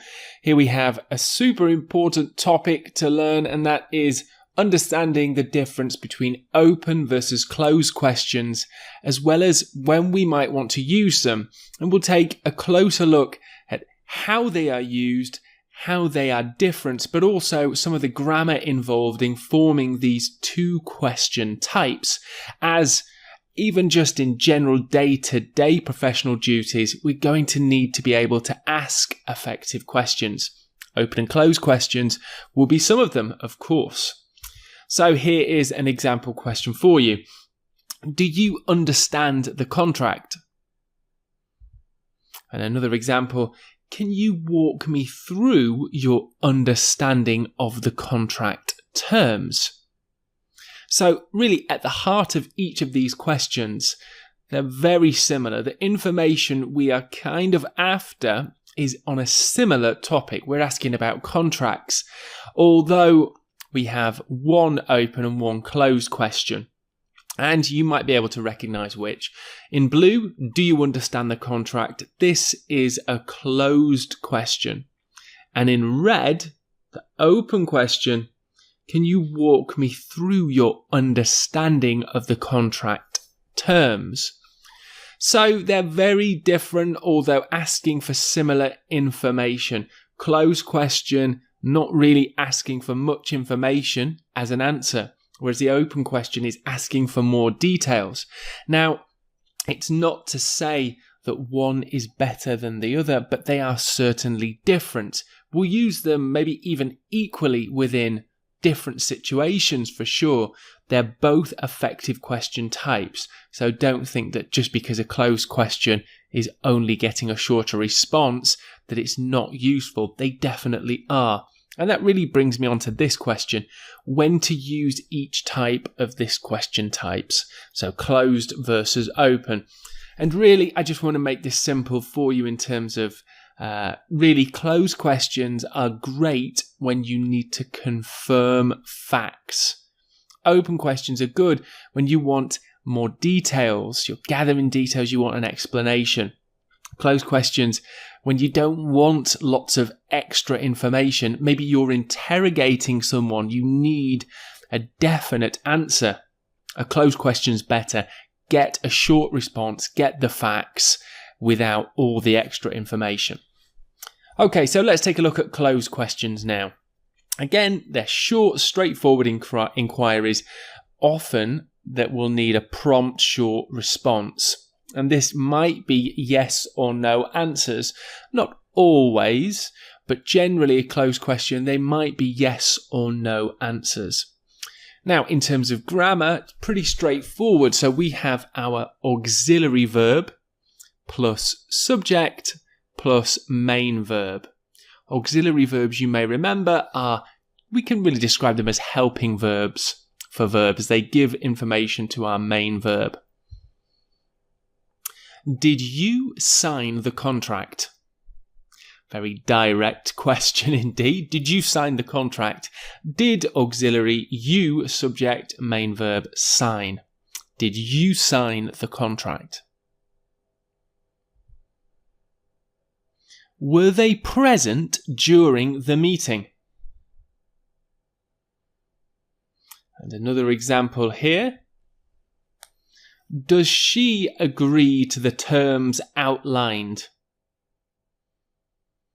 And really, in all these three examples, we would expect a short response. No extra information. We don't want a full story. We're looking for the facts. And this could definitely be within a yes or no response. Okay, so there you go for closed questions. And again, the grammar, auxiliary verb plus subject plus main verb, and then our question statement. In the examples, the question statement is in black. Now let's take a look at open questions. So these are used to seek opinions, details, or explanations. We're looking for more information. They often begin with question words like the 5 W's: who, what, when, where, why, and how. How, obviously, W on the end of that word. And here we have the 6 W's, of course. Sometimes it's 5 W's if we exclude how. If we use how, we can call it the 6 W's. But generally, when we're starting an open question, these are great words in order to begin our question statements with. So let's take a look at the grammar of open questions. So open questions can be formed in different ways, but here's a structure to help you understand how we can create an open question in terms of the grammatic structure. So we begin with one of our 6 W's plus auxiliary verb plus subject, and then we have our main verb, and then we add additional details. So the middle section, auxiliary verb, subject and main verb, is very similar to a closed question. Open questions, we really do utilize the 6 W's. So let's see an example. When did you arrive at that conclusion regarding the contract terms? So this is more of an open question. It might not need a really long response, but it's certainly not a yes or no answer. And I might even ask for further information with a clarifying question after this first question. And of course, our 6 W here is when. Let's see a second example.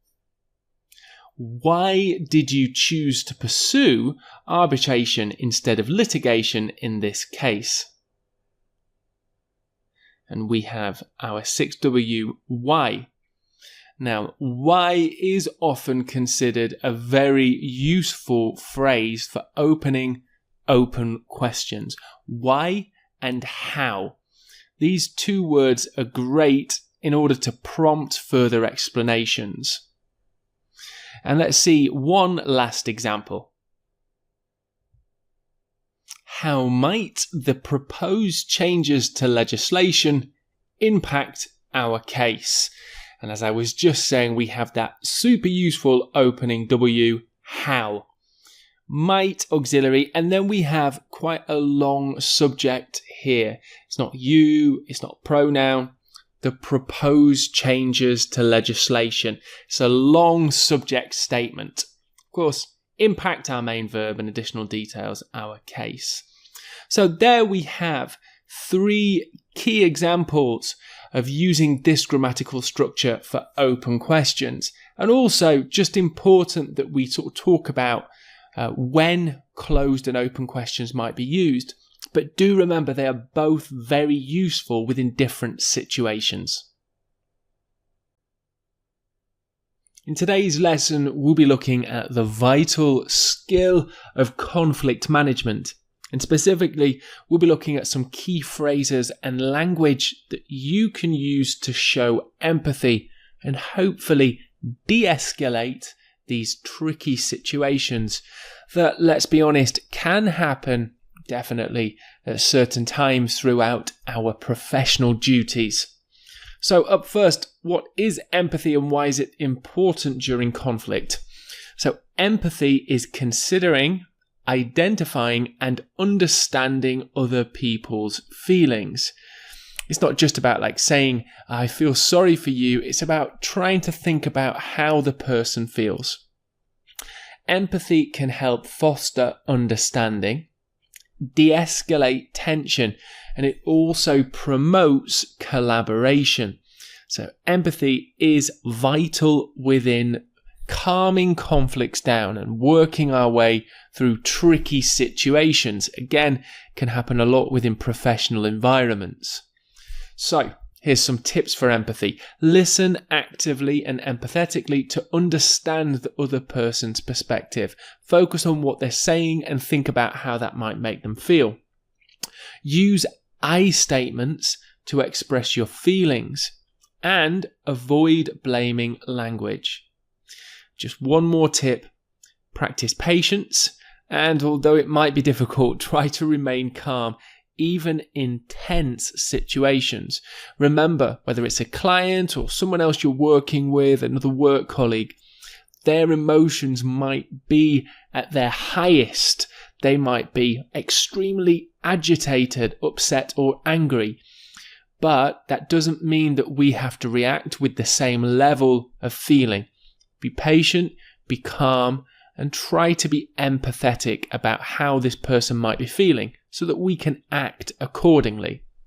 Now, there's some different language that we can use when we're showing empathy to other people, and here is some key language for that.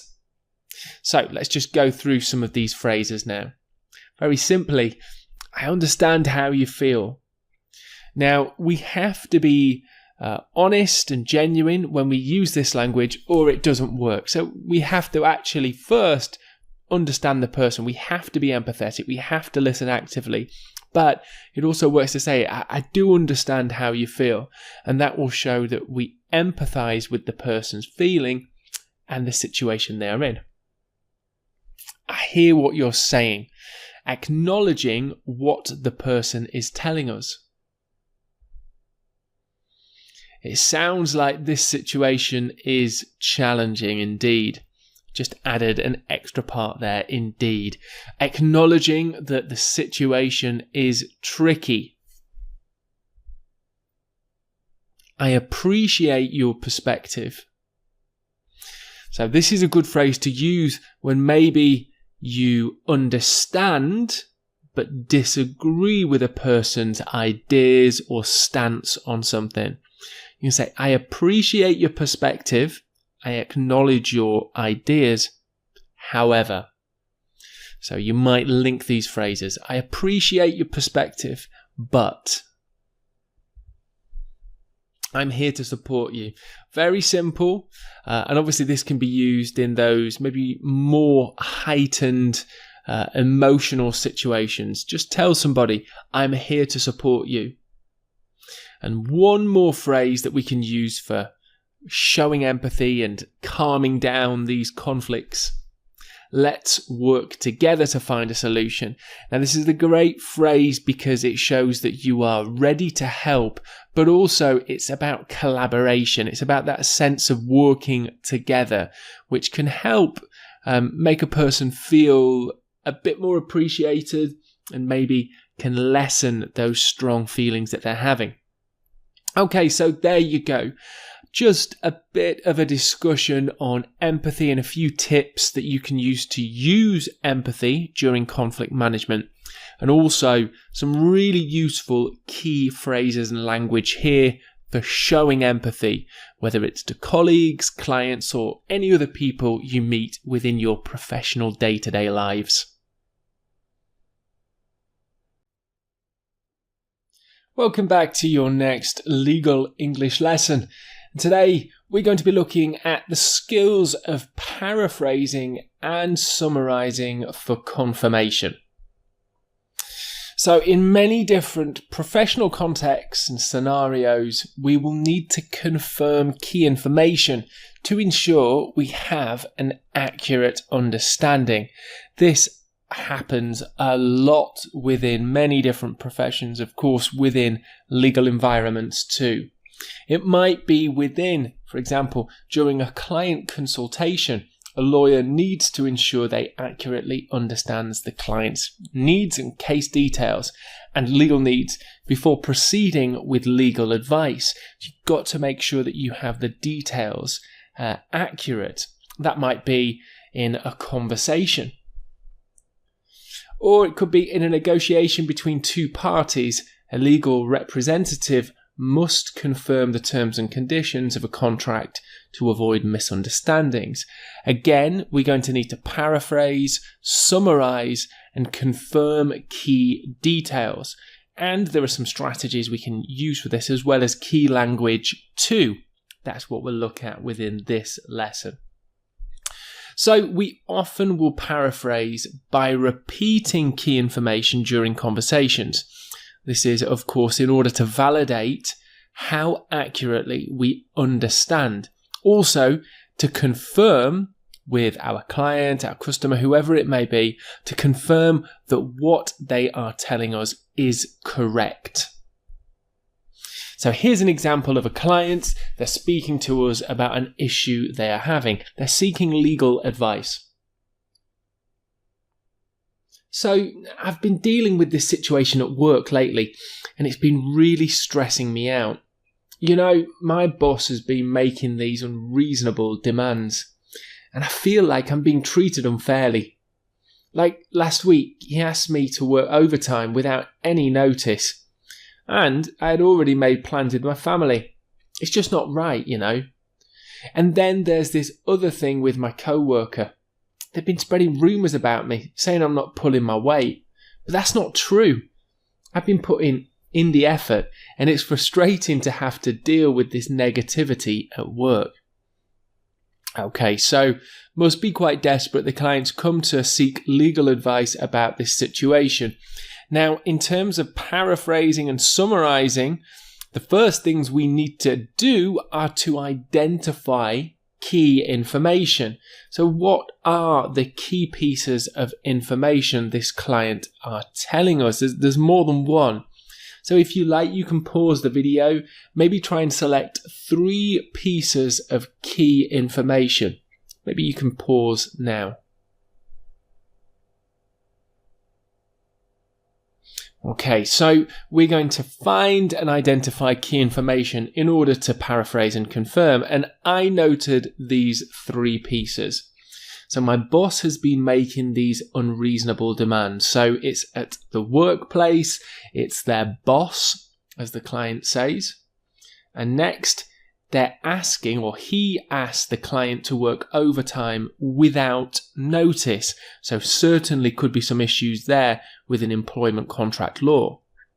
And the third piece of key information that I noted was that at work they've been spreading rumours, which obviously can have issues, and definitely something that maybe the client needs further advice on. Now, you could say there are other pieces as well, but really that's the 3 key pieces of information that I noted from this client's conversation, from their monologue. So what I can then do is paraphrase to confirm I have accurate information. And here's 2 key phrases for that. So if I'm understanding correctly, and just to confirm you said.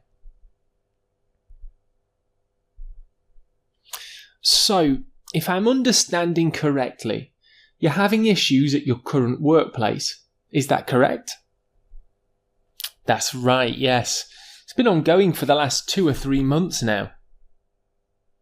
So here we have our legal representative, obviously making notes, as you can see from the illustration, just confirming some details, just checking that it is happening at their current, or the client's current workplace.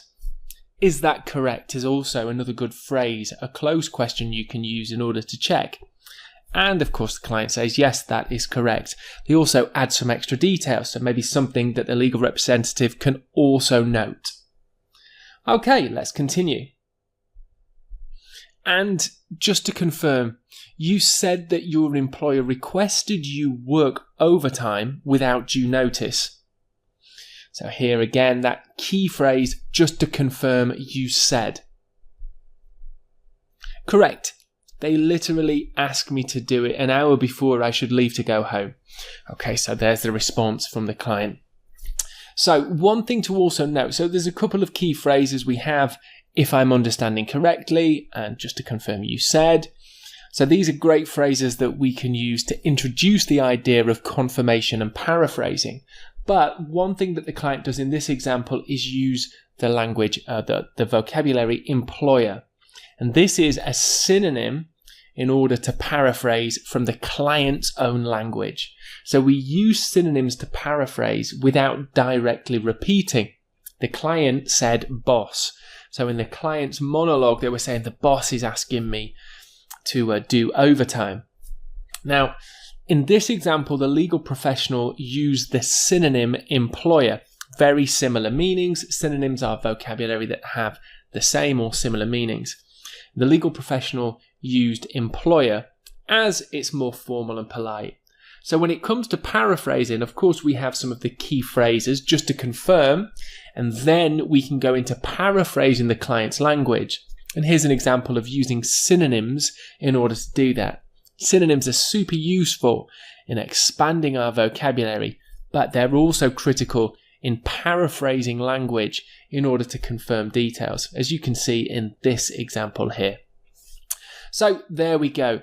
Just a run through of a few phrases and a synonym example that we can use in order to confirm and paraphrase details, something that frankly we have to do a lot within our professional duties. Hello there, Legal English students, and welcome to this module, Meetings and Presentations for Legal and Business Professionals, where we're going to be focusing on really giving you the skills to deliver effective meetings and, of course, the language that you need for that within legal and law environments. In this first lesson, we're going to be exploring key tips for presentations, meetings, and speeches. And straight away, I imagine that some of you might be a bit worried about the idea of leading or especially being involved in presentations, meetings, and speeches. For some, it is quite worrying. Now, it's fair to say, at some point in your professional career, you will need to perform certain tasks that will involve some form of public speaking. Now, public speaking doesn't come naturally to absolutely everyone. However, parts of public speaking, really some of the core parts of public speaking, are still skills. And any skill can be practiced, improved, and mastered. So even if you feel like you're not natural at public speaking, with practice, you can definitely improve and get much better at it. So we're talking about types of public speaking, which really is presentations, meetings, and speeches for the purpose of this module and this lesson. Let's just define some of the key differences between them. So up first, presentations, often given to a team or group of people on a specific subject, often that we have subject knowledge and expertise in. We wouldn't be leading a presentation on something we don't know anything about, or at least I hope that's not the case.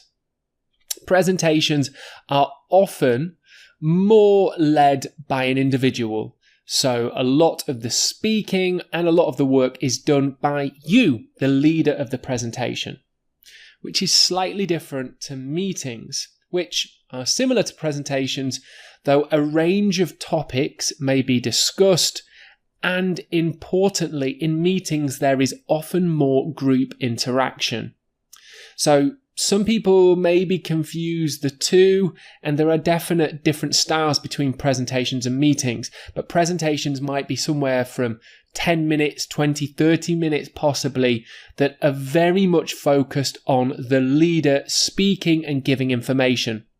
Quality meetings might cover a few different topics and are still led by a leader, the person really chairing the meeting. But there's often more group interaction. There's often more time for the participants to actually act in certain ways or to work together on something and feed back to all participants. So slightly different.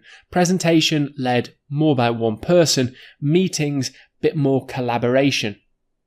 And finally, a real panic-inducing form of public speaking, and that is speeches.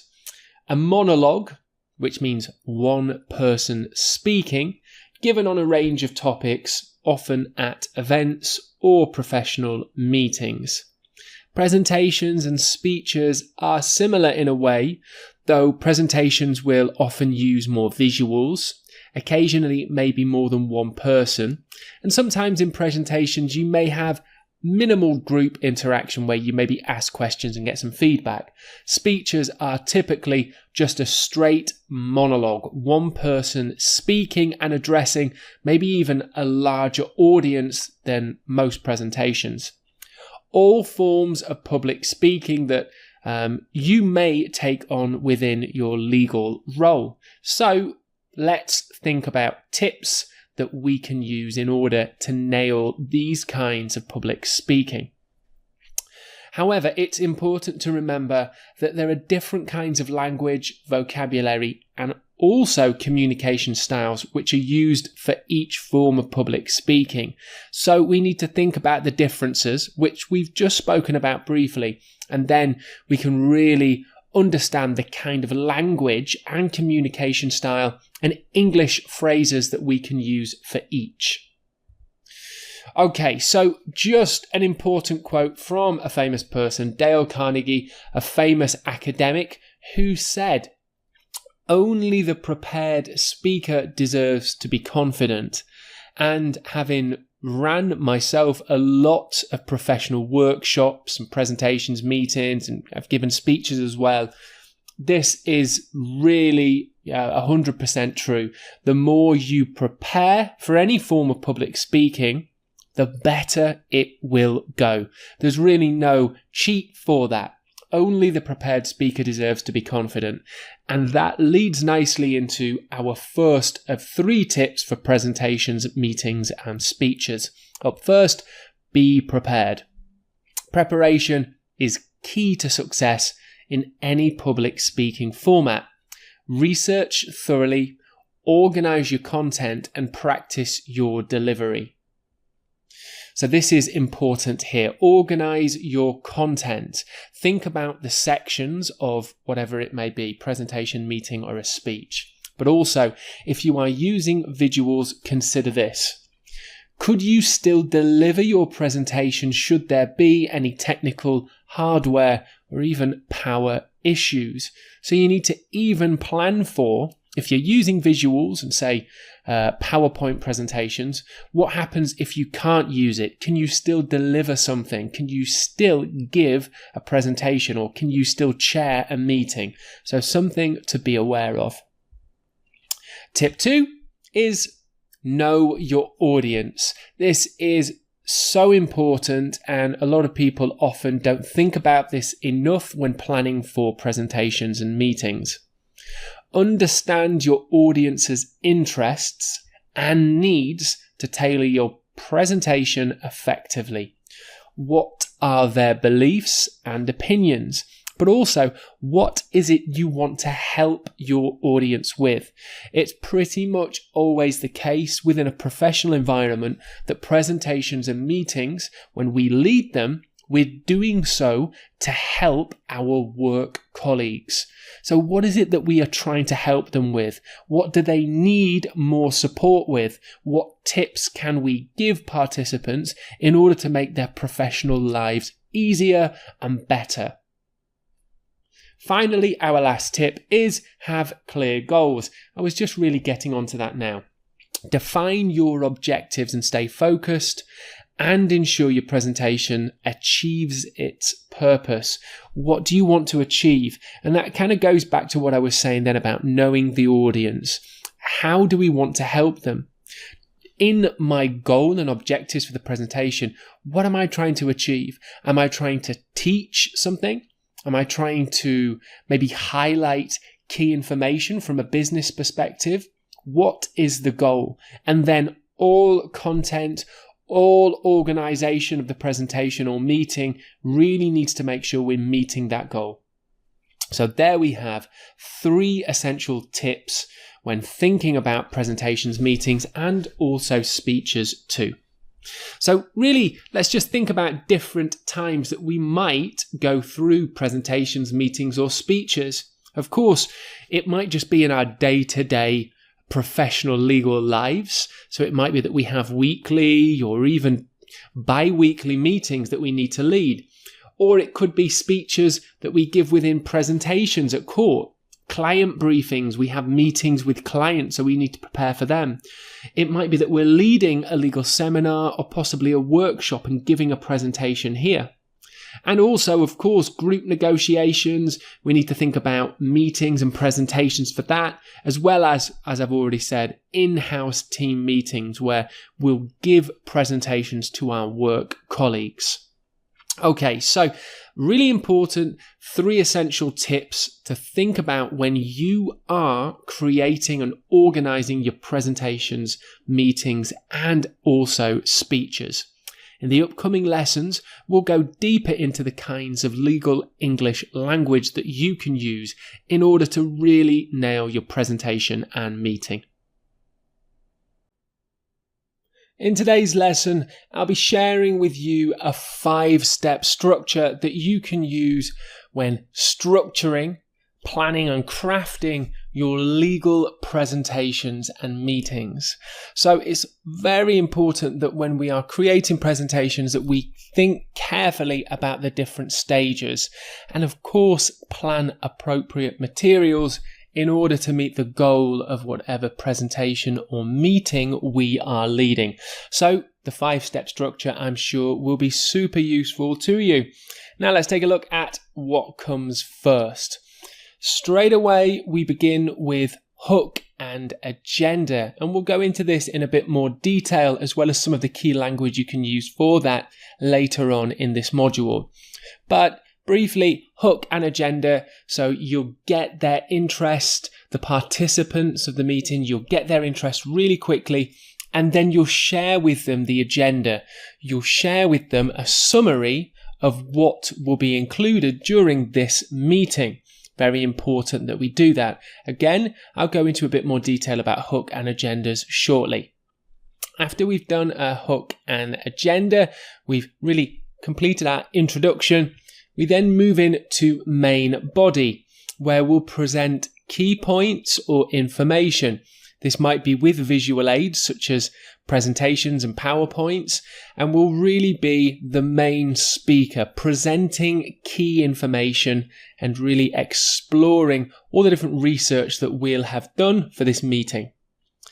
The next stage is discussion, where participants will engage, address questions, share their own ideas, and feedback with one another. This is the part of a meeting or a part of a presentation where the participants will be acting and actually doing something. Very important that we give them time to use the information from stage 2 and actually do something with it, discuss it, explore it, give their own ideas and opinions, and then feedback with the room. Now, it may well be that points 2 and 3 are repeated before we sort of move on to the later stages. That's because during some meetings and presentations, we might be presenting on more than one topic. We might have more than one item in our agenda. Normally the case, we'll have 2 or 3 items in the agenda that we will explore at each time in main body. And then we'll have some time for discussion and then move on to the next item. Back to main body, present, and then discuss.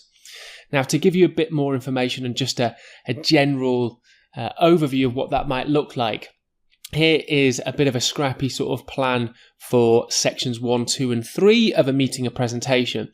So just loosely, we've put in hook and agenda to begin, and then we have item 1, onboarding legal principles, whatever that may be for this presentation. Then we move from that item 1 into a group discussion. So just generally group, discuss and share. That's where in the presentation, I might finish item 1, onboarding legal principles, and say, right guys, I would like you all to discuss your own ideas on onboarding legal principles for 1 minute, and then we'll share some ideas. Once that's done, we return back to the second stage. And of course, item 2, which is explore a recent case study. I'll present on that. And then we move on to the third stage again, discussion or action, group mind mapping. So I planned for an activity here for the participants, and I'll get them to discuss and share their work. Then we're back to stage 2 because we're going back to item 3, which is client feedback, and I'll present all the relevant information on that. And we'll move back to stage 3, more discussion, more action from the participants. Group create PM charts to share. PM, positive, minus. So basically, I'm asking them to have a look at all the feedback and talk about everything that I've discussed for client feedback. and then positive and minus. And it's always important to share ideas, of course, within meetings. So that just gives you an idea of moving between stage 2 and 3 in order to work our way through items or topics on our agendas. Okay, so we've done that. We've gone through all these 3 items. Then we move on to stage 4, which is summarizing main points and outlining next steps. And as well, we will summarize what has been discussed and maybe share some key ideas from the participants during stage 3. And finally, all meetings, all presentations, it's always good to finish by opening the floor, as the phrase the idiom goes, for questions. So just having, hopefully not too long, this should only be maybe 5% of total runtime, open up to a few questions and try and give some clarification on that. And there you go. That is a 5-step structure for meetings and presentations, and just a bit more information on moving between topics and items on agenda whilst allowing more time for engagement from participants. Very important to allow time for that. Welcome back to your next lesson, where we'll be focusing on more skills for meetings and presentations. And specifically, we'll be looking at finding your hook. Now, the concept of a hook, obviously you think of fishing hooks. Now, that's not exactly what we're talking about for this lesson. And I'll explain in more detail what a hook is for types of public speaking, whether that's meetings, presentations, or even speeches too. So let's begin with an example of a hook, actually using a hook. So here we have a picture of a hook with a question or a prompt alongside it too. Now, we will actually do this to show you, so that you can actually complete the activity. But this is an example of a hook that could be used within a presentation or at the very beginning of a meeting. And what it does is asks the audience to begin an activity, which straight away gets them thinking and gets them, importantly, engaged. So here we have a statement. So it's actually asking the audience to do something. Write down as many different uses you can think of for a hook in 30 seconds. It's almost like a question, really. How many different uses can you think of a hook? And it gives them a time as well, 30 seconds. So this is really at the beginning of our meetings and engages the audience. So let's actually have a go at this. I'll give you 30 seconds or so. Write down, be as creative as you can. Write down as many different uses you can think of for a hook as you can. 30 seconds starts now.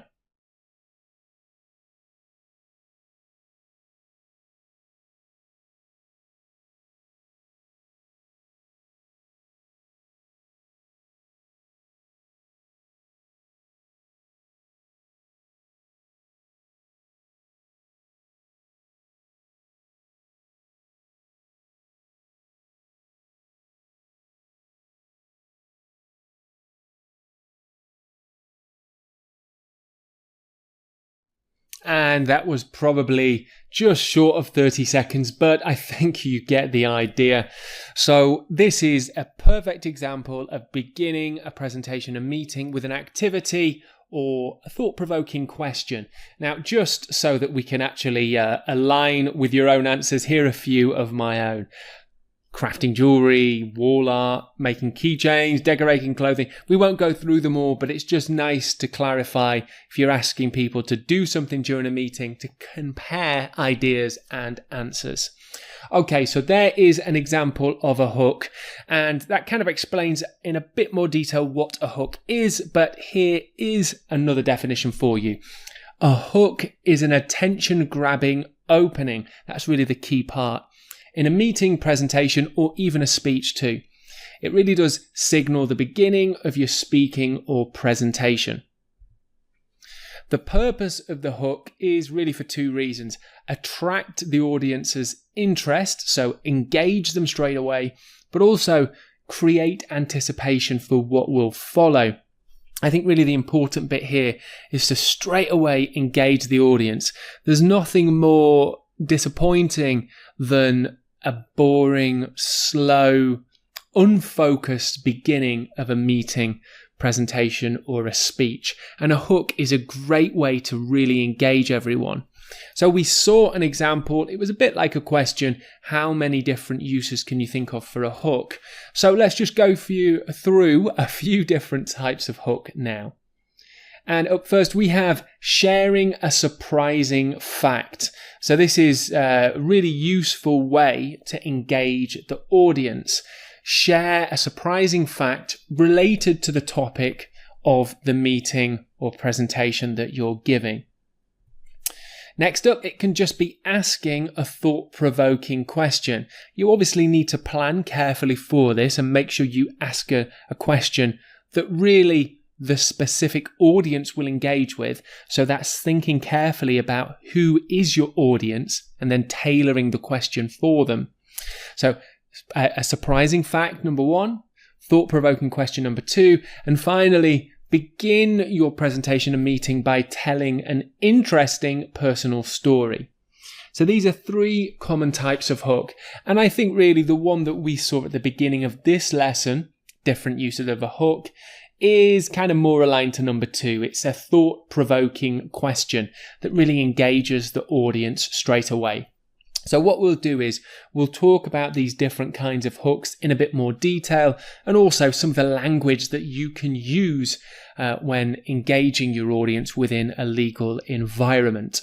So up first, what I've done is actually put together surprising fact, number one, and direct question two.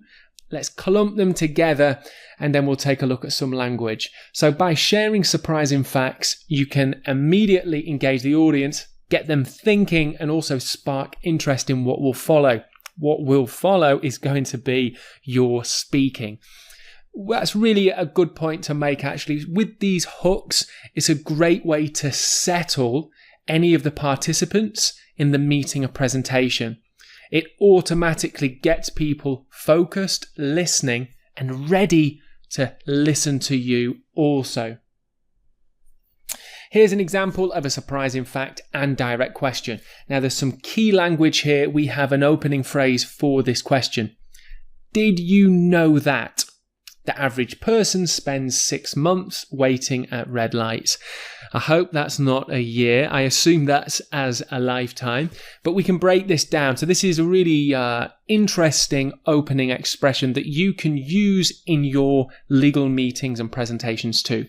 Did you know that? Plus. So what we have is did you know that plus present tense main clause. So the main clause is the average person spends 6 months waiting at red lights. That's the main clause of this question. And of course, it's in the present tense. And we have our present tense verb, spends.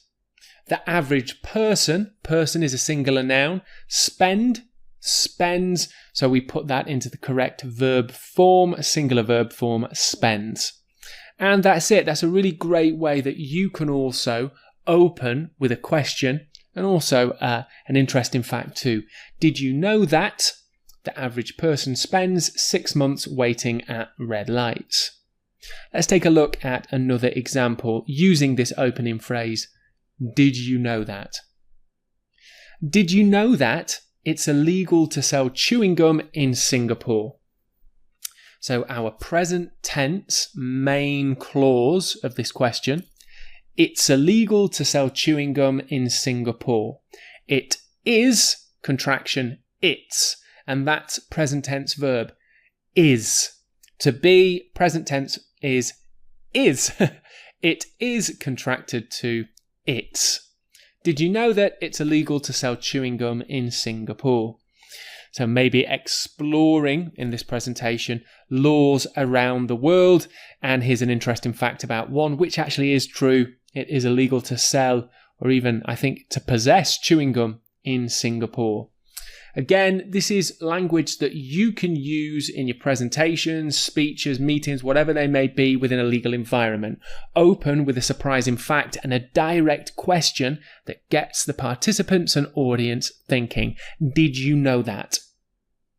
Okay, next up, I want to just explore the idea of telling a personal story. By sharing personal experiences, you can create a sense of authenticity and trust with your audience, and this helps to build a connection between you and the participants. It makes you seem relatable, it makes you seem open, honest, and people can really connect with the experiences that you share. So let's take a look at an example, and then I just want to go through 3 key expressions that you can also use if you want to tell a personal story in your meetings. So here we have Kelly Summer, a legal executive, and she's presenting on navigating contract laws. Now, she wants to open somewhere in the introduction of the meeting and presentation with a personal story, sharing experiences. So let's read through. Good afternoon, everyone. Before we dive into today's discussion on contract law, I want to share a personal experience that highlights the importance of clear contractual agreements. A few years ago, I found myself in a situation where a handshake deal turned sour. Despite verbal assurances, the terms of the agreement were ambiguous and led to misunderstandings. This taught me the critical lesson that verbal agreements are often insufficient, and robust contracts are essential for protecting all parties involved.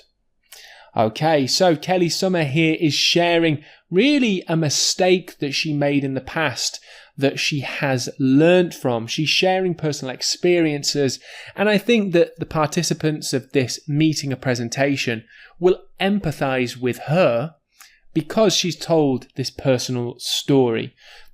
Now, within this, there's some really great language used, but there's also 3 key expressions that are useful when you're sharing personal experiences and sharing personal stories too. So, quite simply, I want to share, I found myself, and this taught me. So it's always good when sharing stories to really explain the lessons learned from the experiences that we've had. And you can do this by saying, this taught me that. So 3 key expressions there that you can also use for personal stories.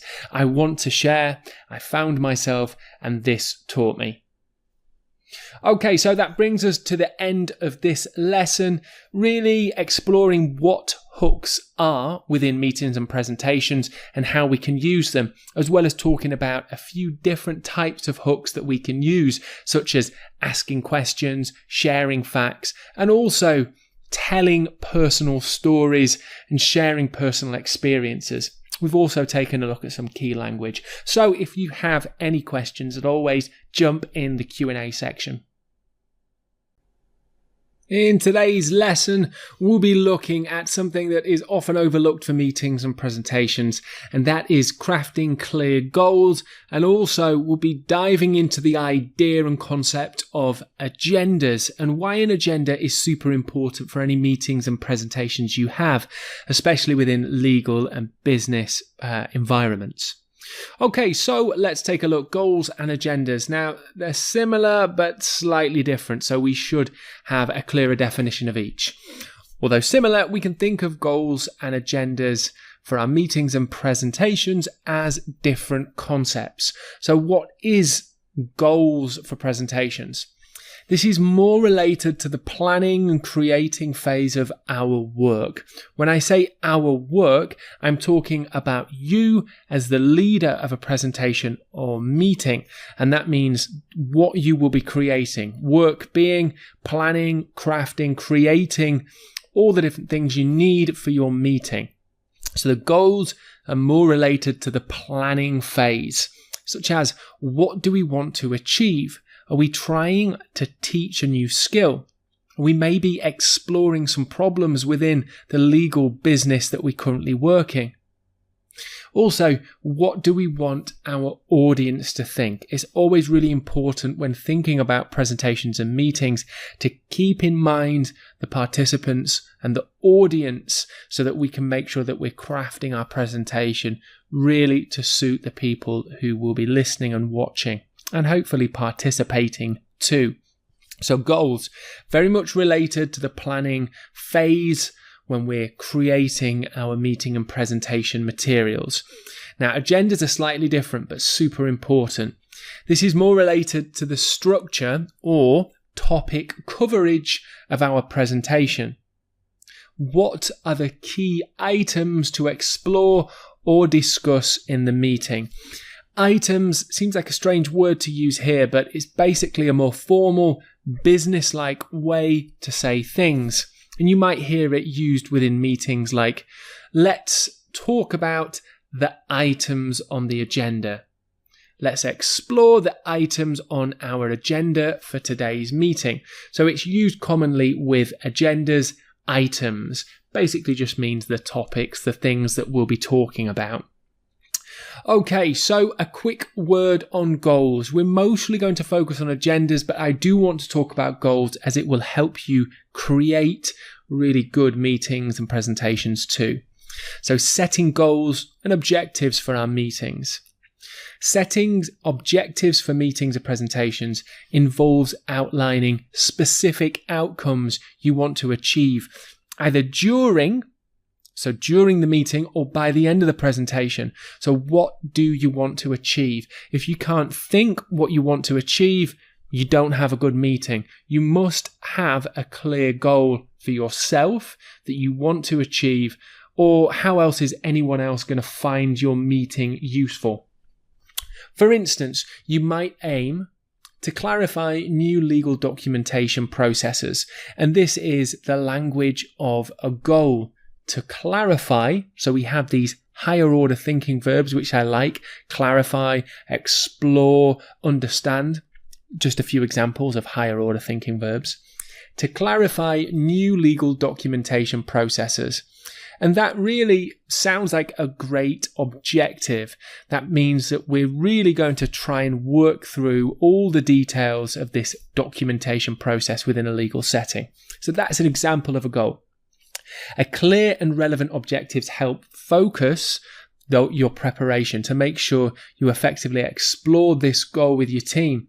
It also allows you to tailor the content effectively so that you can make sure that everyone is learning and taking something away from your meeting. So there you go. That's just a quick talk on goals and objectives. Basically, you need to make sure that you have a clear objective for your meeting, your presentation. And if you can't think of one, then really you need to go all the way back to square one and evaluate, do you need a meeting? Okay, let's move on to agendas. So sharing and setting agendas. It's important to clearly state and to tell everyone, all the participants, the agenda and purpose of your presentation and meeting. So you must make it explicit. So when we say that word explicit, it can be used for other reasons, but when we say making something explicit, it means to make it clear and make sure everybody understands. And that's what we must do. Everyone must know the agenda and the purpose of the meeting. And there really are a few reasons for this. Now, before we go into those reasons, here's a proper definition of agenda. So a list of items to be discussed, explored, or acted upon during a meeting / presentation, or maybe even other forms of public speaking too. But agendas are mostly used for meetings and presentations. Okay, so back to the reasons behind making your agenda explicit, making sure all participants understand the agenda that will be covered today. Now, up first, we have setting a reference point for discussion. So it can be difficult for an audience to maintain focus all the way through long meetings, especially when there are numerous and separate topics that will be explored or discussed. So it might be that when you're moving through a longer meeting or presentation, the participants can get a little bit sidetracked or lose concentration or almost forget why they are there. For example, they might be asking themselves, what are we talking about now? However, if you set a clear agenda, it means that at any point through the meeting, the audience and participants will be able to think, point 2 was on blah, blah, blah, whatever it may be. And it will help them to connect what is being discussed should they get lost or lose focus during a meeting. Now, talking of sidetracked, maintaining focus on main topics. It's common for meetings to get sidetracked. That's a key word here. It basically means to move away from the purpose, to move away from the main purpose. So during meetings and presentations, it might be that sometimes participants move the conversation into topics that we don't want to explore. However, a clear agenda where we highlight essential topics and the purpose of the meeting allows the leader to steer discussion. You can say things like, we're getting sidetracked. Let's move back to, and then whatever the topic may be. So that's a great expression for you there, to move the topic and the conversation back to the main purpose of the presentation. Finally, it shows professionalism and preparation. So simply by stating clear agendas and showing people that you've carefully crafted the content of the presentation, it shows that you have planned for and really thought about the audience's needs, and hopefully they'll be learning something from the meeting that you'll be giving. Okay, so 3 really important reasons for setting agendas. Now, there are some important phrases that we can use when we explicitly explain the agendas that we'll be following, and that is time order openers, such as firstly, secondly, next, then, and finally. Now, there are a lot more time order openers that we can use, after that, penultimately, whatever it may be. However, you probably don't want to go over 4 separate topics or items on your agenda, because that would mean that your meeting and presentation is just going to be way too long. So generally there might be 2 or 3, possibly 4 items on the agenda. And again, we need to explicitly give the agenda to the participants. So we're going to need to explain it in speaking. So here is Clara. She's presenting on negotiation strategies for lawyers. And here is some of the language that she's used in order to give the agenda. But up first, she begins with a hook. So imagine that Clara has stood up in this legal office room that they are working in, and she stands up and says, did you know that the Benjamin Franklin effect means asking someone for a favour tends to make them like you more? So it's a surprising fact. Did you know that? And the question, of course, too. And it is actually a true concept that has been tested upon and scientifically proven. So there you go. So Clara's opened with a hook. What she could also do is simply, if she has the technology, an interactive whiteboard, say, she could just put this up on the screen, maybe even say to the participants, discuss this question. Give them 20 seconds. Okay, stop, guys. And then she might move into a bit more speaking about whatever topic. So for this example, she's talked about the Benjamin Franklin effect. She might say who he is, give a bit of detail about that, and then say, right, it's time to discuss the agenda. And she would use language like this. Firstly, we'll explore the use of empathy in negotiations. Secondly, we'll take a look at a technique called compromise negotiation. And finally, we'll take some time to role play scenarios for the group to assess and feedback on. So there are 3 items in Clara's presentation for the agenda. exploring empathy, a technique, compromise negotiation, and the last item on the agenda is to do some role play to actually get the participants doing something. Really key. You don't want people to just sit and listen for 40 minutes, an hour. You want them to actually have to do something. So just a quick point for you there.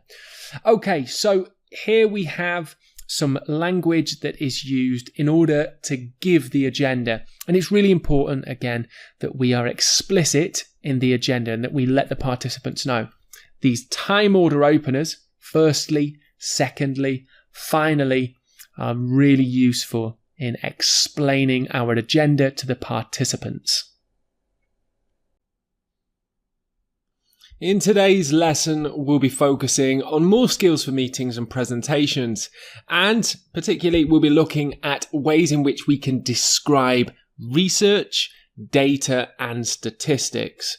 Exploring and presenting our research and facts, figures, statistics, and numbers is going to be really important within presentations and meetings. So we'll focus on some key language that we can use to do that skillfully within our presentations. What I'd like to show you first is a report taken on petty theft in London in 2018. Now we'll have a quick read through before we take a look at some further key language. But up first, let's just quickly analyse the whole data and research that we can see. So at the very top, we have our title, Report on Increases in Petty Theft in London, 2018. Now, I can't guarantee that the actual statistics here are accurate, but this is more about just assessing how we can present information. So up first, we have our initial paragraph, which gives detail on the type of research and information that we have. Underneath that, we have a second small title, Table Quarterly Petty Theft Incidents in London 2018. And under this, we have our table giving times and statistics, or number of incidents. Now, this might be something that is presented to all participants during a presentation and meeting. It could be shown, for example, on a large interactive whiteboard in a PowerPoint presentation and left on screen whilst you, the presenter, go into more detail and maybe allow other participants to ask questions about the data and information that you're showing them. Okay, so let's take a look at some of the key language in this first paragraph. Let's read through first. In 2018, London witnessed a concerning surge in petty theft, particularly notable in densely populated areas. Analysis reveals a 15% increase compared to the previous year, with the majority of incidents targeting personal belongings such as smartphones and wallets. The rise in theft incidents underscores the necessity for enhanced security measures and community vigilance to effectively combat opportunistic crimes.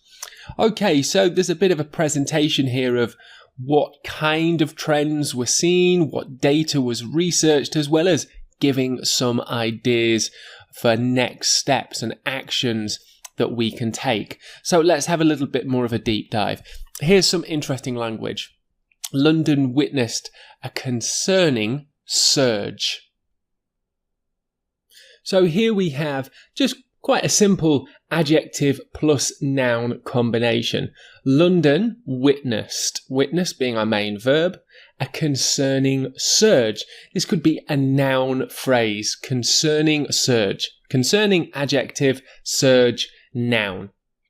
Okay, and the next sort of key phrase and language I want to highlight is here.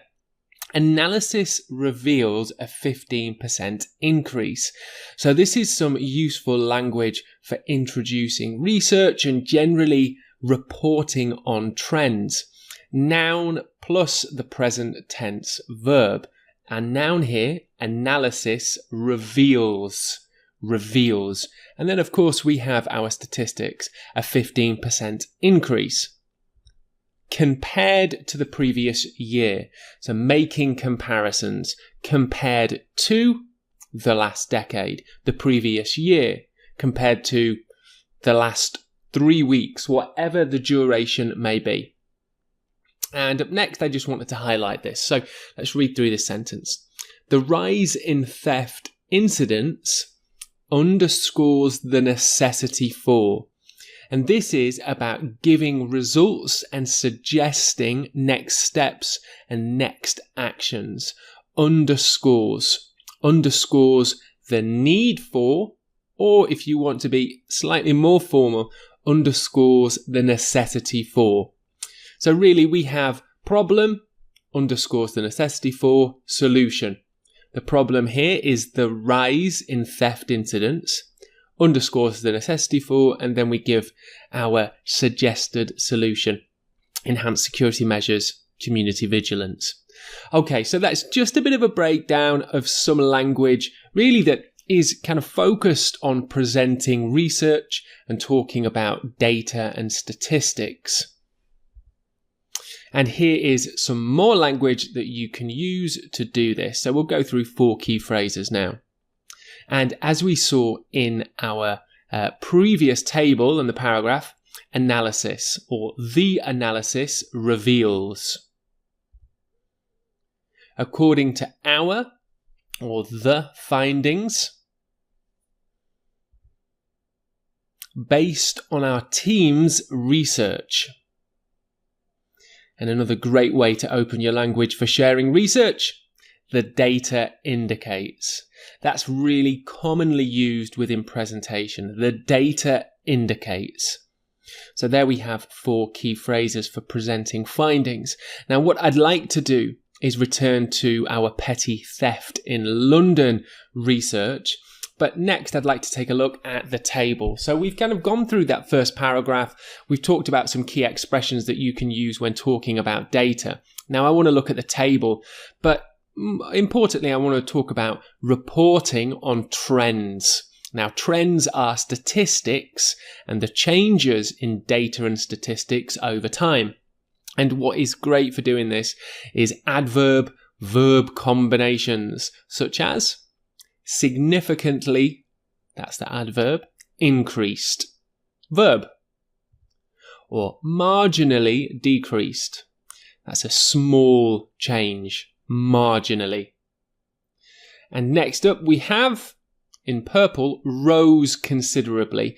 Now I wanted to highlight this because adverb-verb combinations, you can simply swap them round. The order can change very much, quite easily, into either verb first or adverb first. It doesn't usually matter too much. And here's an example where the verb comes first. Rose considerably. Next up, slightly, small change, slightly declined. And finally, dramatically surged.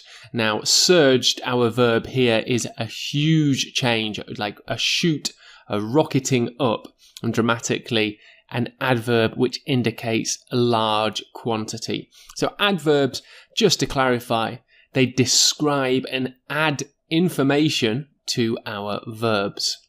So let's take a look at this table and we'll use some adverb-verb combos to describe key data. And I'll do so kind of using examples that you might use language for presentation. So imagining that we are presenting this table to our colleagues at work. So we'll take a look first at Q1, January to March, and Q2. And here's an example of some language to describe changes here. Between Q1 and Q2, petty theft significantly increased by over 20%.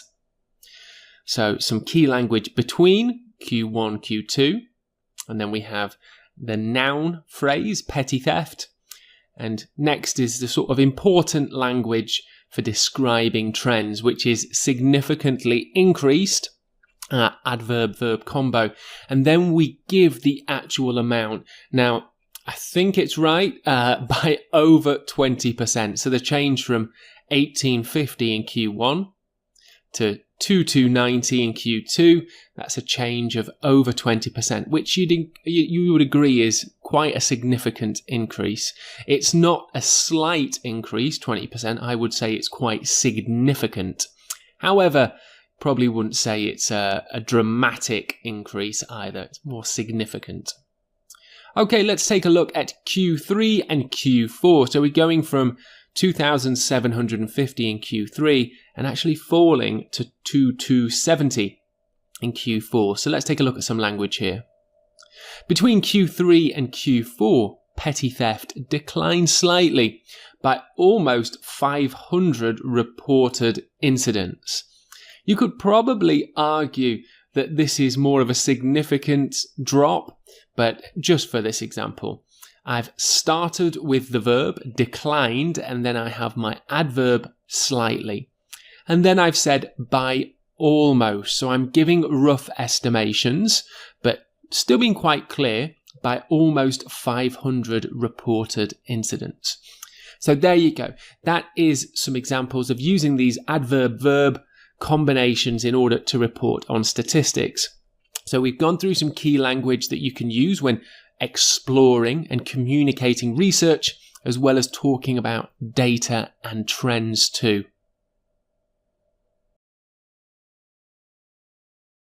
In today's lesson, we'll be looking at using powerful, emotive language to engage participants of your meetings and presentations. And I think the best way to do that is to start with an example of a powerful speech.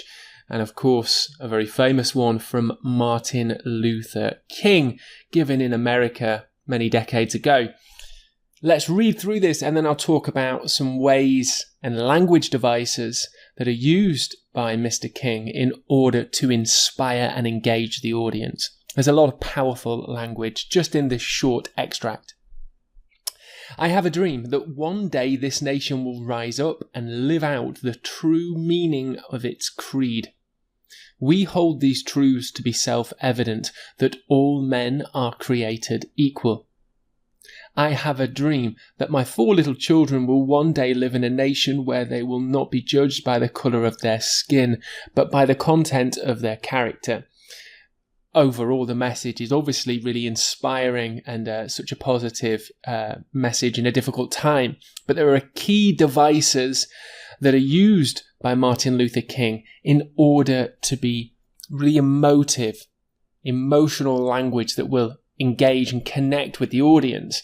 Now, this may seem a far cry from, as legal professionals, what we will do within meetings and presentations, but in a similar way, we also must engage, connect, and inspire participants, because if we don't do that, the presentation won't have a clear message and it won't really give any impact to the people who are participating. So the first thing that we can do when we are doing really any type of public speaking, but also even in meetings and presentations, is the use of repetition. I have a dream. So it's used twice in this short extract. Repetition allows the audience to remember key phrases, and it sort of hammers home a message. So repeating language is really useful when we're trying to inspire and engage. And also aspirational language. Aspirational means exploring positive futures, painting clear pictures, imagery is what we call it, of positive futures. And Martin Luther King is very aspirational in his language, such as saying these kind of phrasal verbs here, rise up, rise up. It's emotive, it's powerful, and it paints a picture of improving lives, which is aspirational. Things like we hold, the use of this collective pronoun we, which shows collectiveness, teamwork, collaboration, we hold. And then talking about his children, my 4 little children will one day live in a nation. One day live, we're talking about aspirations for the future. So just wanted to quickly talk about some key devices just in this small extract. Repetition, aspirational language, emotional language, so painting positive futures, which is something we can do in our presentations. We want to share solutions, share ideas that will help participants now and in the future. We need to be aspirational speakers. And one other thing here, just quickly to talk about the difference between I have a dream versus I have an idea. Now, of course, I have a dream is much more powerful than I have an idea. It just wouldn't work the same. I have a dream is stronger because it's about that big, inspiring, aspirational vision of the future, whilst I have an idea is just a personal thought. An idea could be right or wrong. A dream is a really powerful image of the future or something that hasn't happened. So it's about using that aspirational language. Okay, now what I'd like to do is go a little bit into two more devices that we can use in order to use powerful emotive language, and quite simply modal verbs and persuasive adjectives. So in any type of public speaking, we need to inspire confidence and motivate those listening to act in a way we want them to behave. So what is the goal of the presentation and meeting? Whatever it is, we need to inspire and connect with the participants in order to get them to act in the way that we want, whatever that may be. So whatever our goal is, we're going to need to be inspirational in our speaking in order to get participants to act how we want. Something worth pointing out. So modal verbs. Modal verbs are a pretty simple type of language, but they can be used in order to help us sound more aspirational. Modal verbs are just types of auxiliary verbs. So they're not main verbs. Auxiliary verbs can also be called helping or supporting verbs. So they're used next to main verbs and they give extra information. They put more stress. And it can be words like can, could, should, must, and shall. So here's a few examples. We must prioritize the well-being of our clients above all else. Must. You should strive to uphold the highest standards in all our work. Through diligent research and thorough preparation, we could anticipate upcoming legal challenges. So these modal verbs, they talk about possibilities, probabilities, and of course the future. So they can be used to paint an inspiring future too. Now, next, I want to take a quick look at persuasive adjectives, describing words to persuade and explain. And really, that's the key use here. Persuasive adjectives. There are many kinds of different adjectives used for many different reasons, but some adjectives can be considered more persuasive, and it's about persuading and explaining. And here are some examples. Amazing, meaning really good or impressive. Critical, used all the time in persuasive language to say something is more than very important. Serious, it must happen. Really useful language. Essential, very similar to critical in a way. Essential is something that is necessary, absolutely necessary. Without it, all else will fail.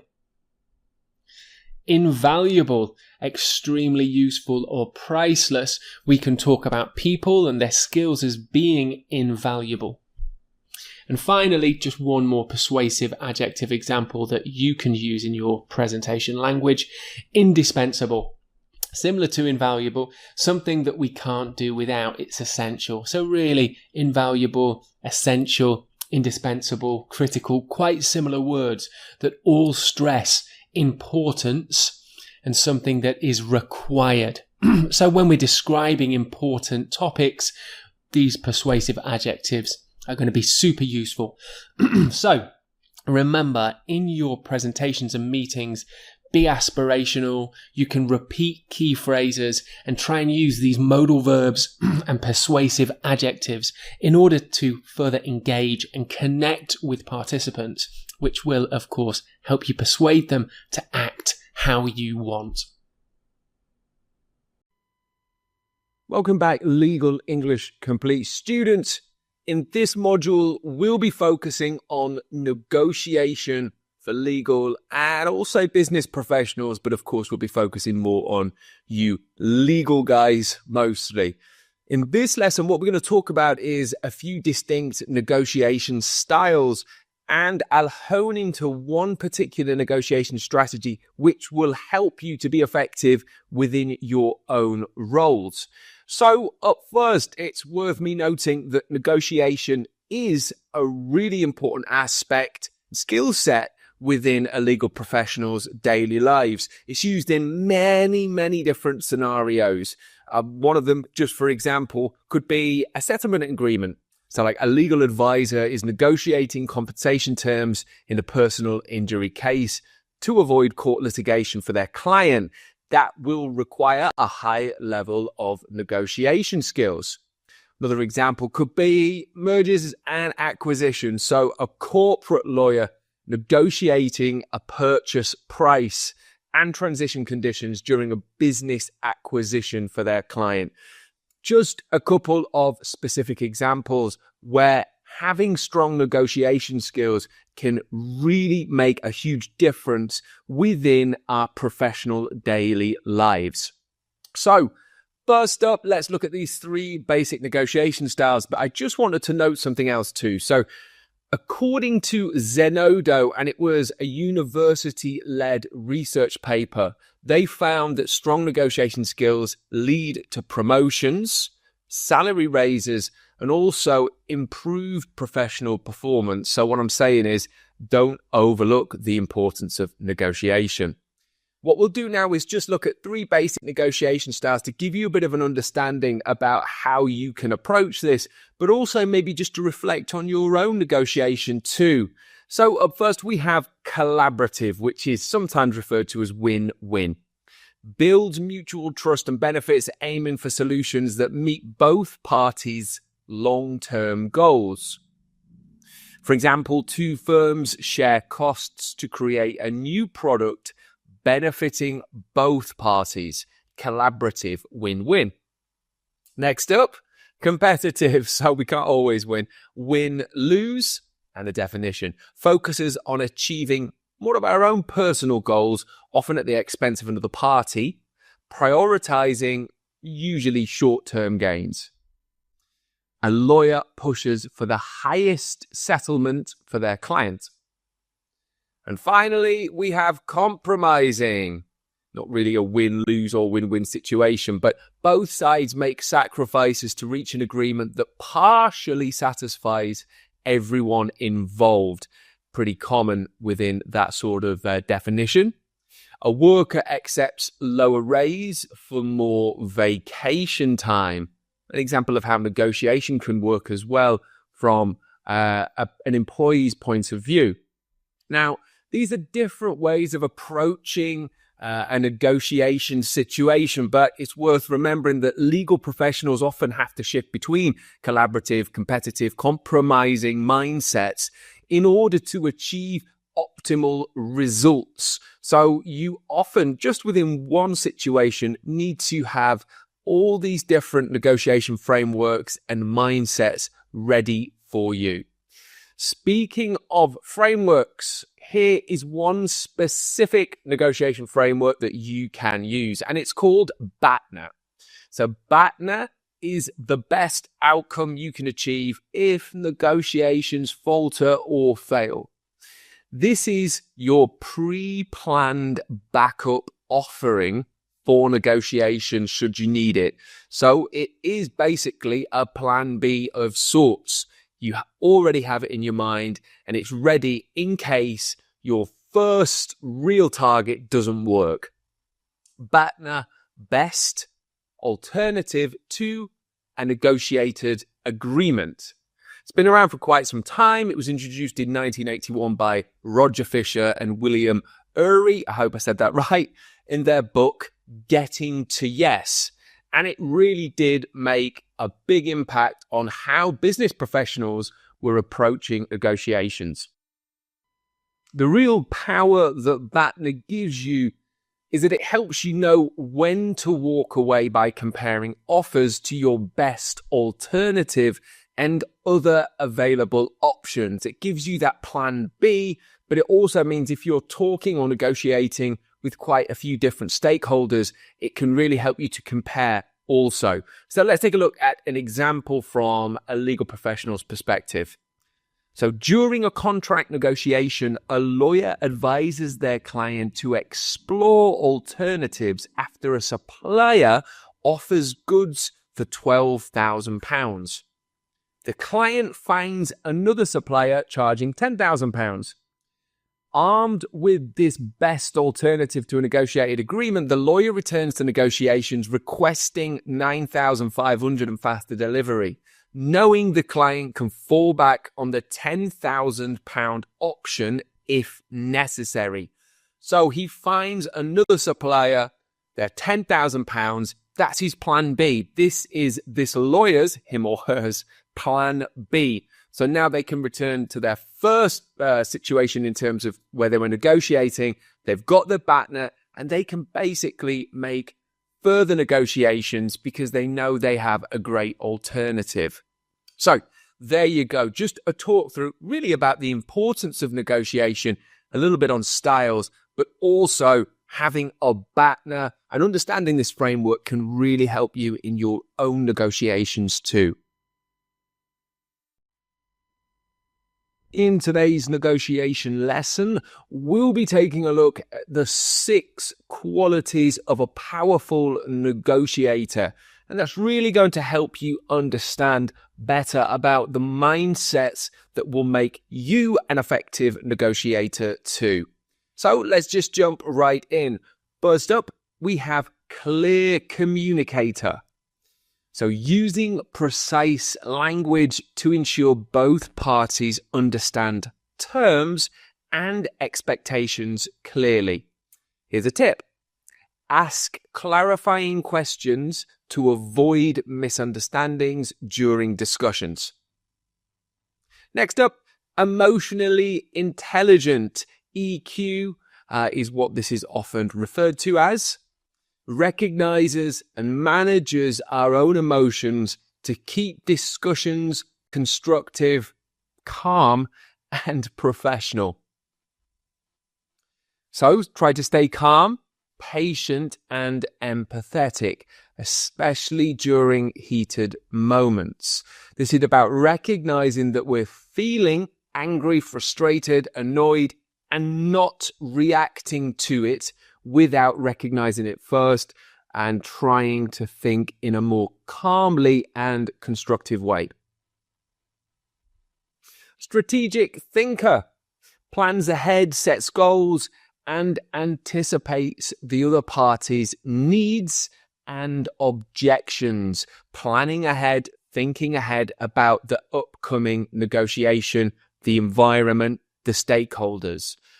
A good example of this, as we spoke about, is BATNA in order to strengthen your position before negotiations. Next up, assertive. Advocates for their position firmly whilst respecting the other party's perspective and opinions.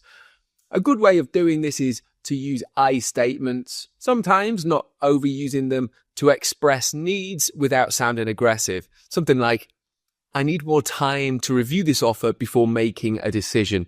Assertive, formal, professional, and respectful too.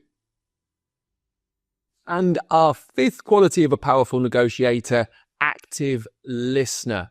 Pays attention to what the other party says, reacts to what the other party says, and really does their best to understand their own priorities and what the other person is feeling and also what they're concerned about. A really great way to be an active listener and show the other party you are actively listening is to paraphrase their points to confirm understanding, but also to build trust. Paraphrasing is really important with active listening. Okay, our final quality is adaptable. Adjust style, strategies, needs based on the situation or the other party's behavior. being flexible, but knowing your limits to avoid unfavorable compromises. Again, BATNA is something really useful to help you achieve this. So there we have it, 6 really important qualities that can help you be a powerful negotiator and try and get the optimal results that you're after.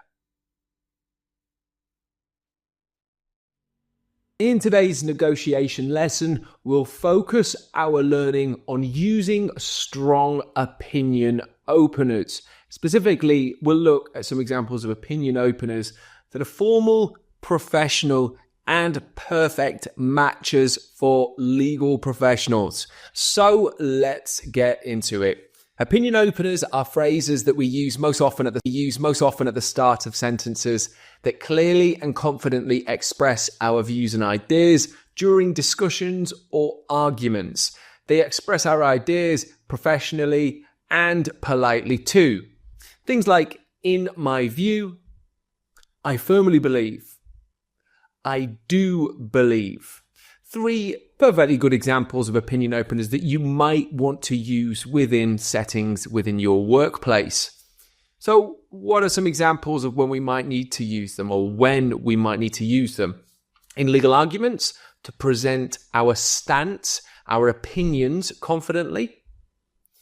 Definitely within negotiations, to assert our own or our client's position and the way they are thinking. And of course, within debates, to strengthen legal reasoning. So let's take a look at 5 really useful, strong opinion openers that you can use. I am convinced that. Now you can contract I am to I'm, or if you want to be a little bit more powerful, a little bit more structured in your speaking, you can say, I am convinced that. Stress am. I am convinced that. I am convinced that this settlement is the best option to avoid lengthy litigation. It is my strong belief that, and you might notice instead of it's, to be a little bit more formal, but more powerful in our speaking, we can not contract it is to it's, we just keep it is. It is my strong belief that revising this clause will protect the client's intellectual property. Next up, without a doubt, I think. Now, there's no contractions here. It's just exactly as it's written there. Without a doubt, I think presenting this evidence will strengthen our case in court. I strongly advocate for. When we want something to happen, we can say we advocate for it. I strongly advocate for. I strongly advocate for a confidentiality agreement to safeguard sensitive information. And our last really useful, strong opinion opener is, I wholeheartedly support the idea that. This is very formal, very legal professional-esque, wholeheartedly. I very much support. I wholeheartedly support the idea that pursuing a license will ensure full legal compliance.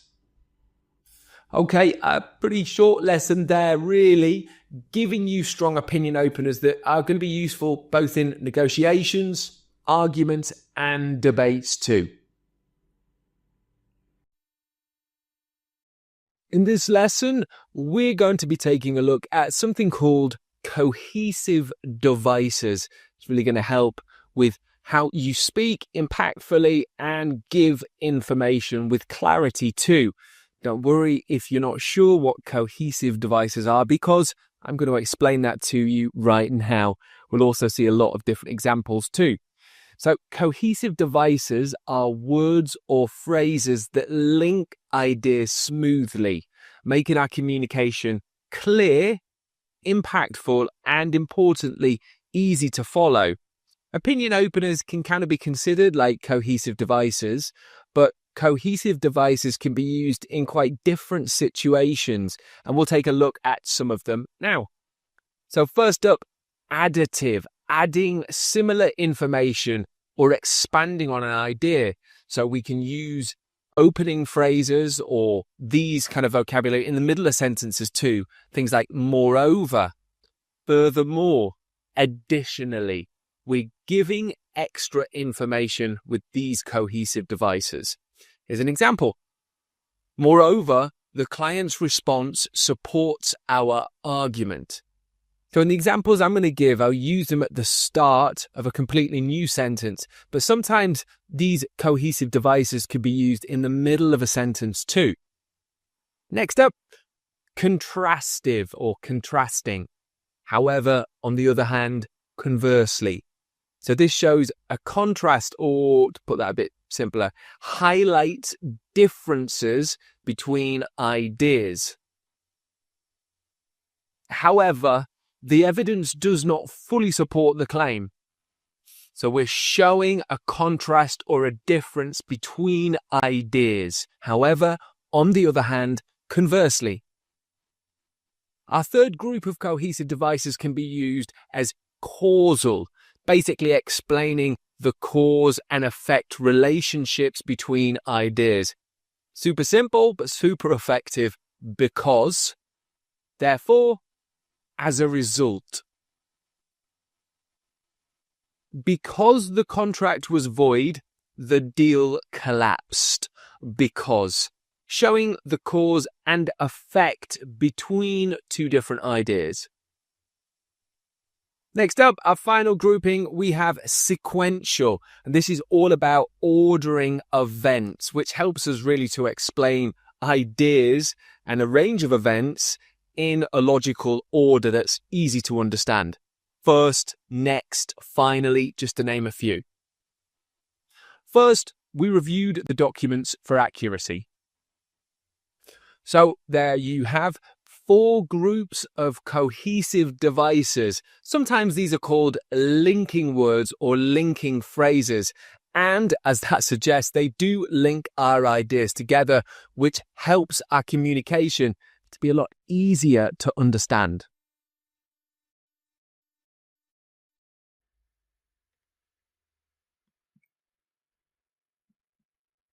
Hello everyone, welcome to Legal Terminology. So we are going to be mastering the basics today in our part 1. We will have words that are connected to legal practices, and then we will look at a definition together, and then we'll think about an example as well. So these are really great words, highly technical, some of them, and this is particularly useful if you are perhaps studying law, maybe you are practicing it, maybe that's what your career is focused in. So really useful today. I hope you find it helpful. Let's begin.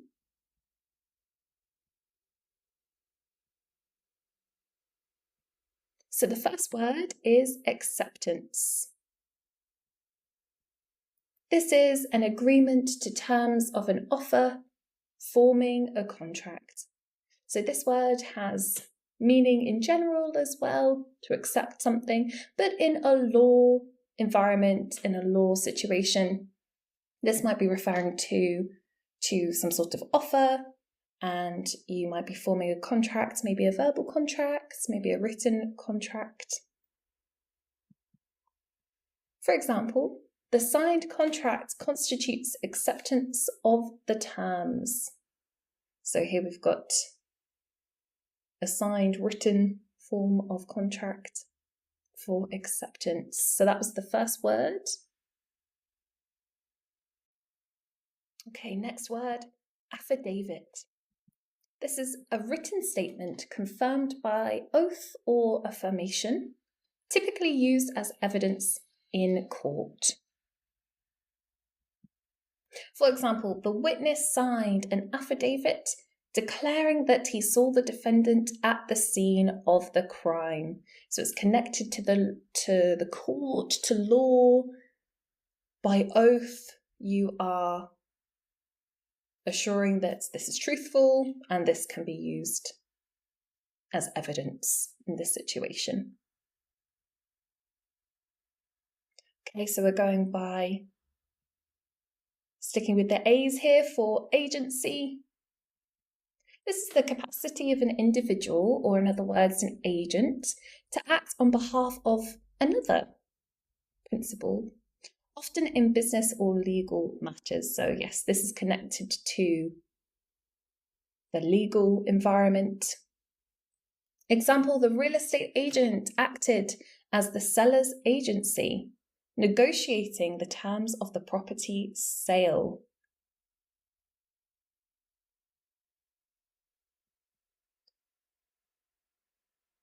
Next word connected to this, we've touched upon the agent. So this is an individual or a person or entity authorized to act on behalf of another principal in legal or business matters. So they are tied together, these two words, agency and agent. So to have agency is to have the capacity, and then agent is a noun. This is a person. So they are slightly different in how they work and how they act. Hopefully you can see the nuances here. So to have agency and to be an agent. For example, Sarah appointed John as her agent to act on her behalf in negotiating the terms of the sale. Okay, so to have agency, to have the capacity to act for someone else. And then on the other hand, to be an agent. Okay, next words. Arbitration clause. This is a provision in a contract stating that any disputes arising from the contract will be resolved through arbitration rather than litigation.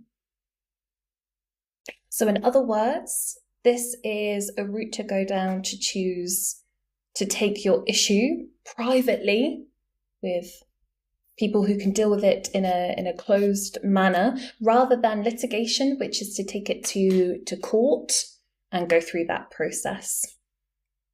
So for example, the employment contract included an arbitration clause. So in this situation, if anything happens, you won't be going to court, you will deal with it privately. Arbitration clause. The next word, arrears. The amount of money that is overdue or unpaid, especially in the context of debt or regular payments. So you might have heard this with companies, you might be in arrears, what's called in arrears, and it basically means in debt or required to pay a certain amount. Example, the tenant fell into arrears on the rent, owing 3 months' worth of payments.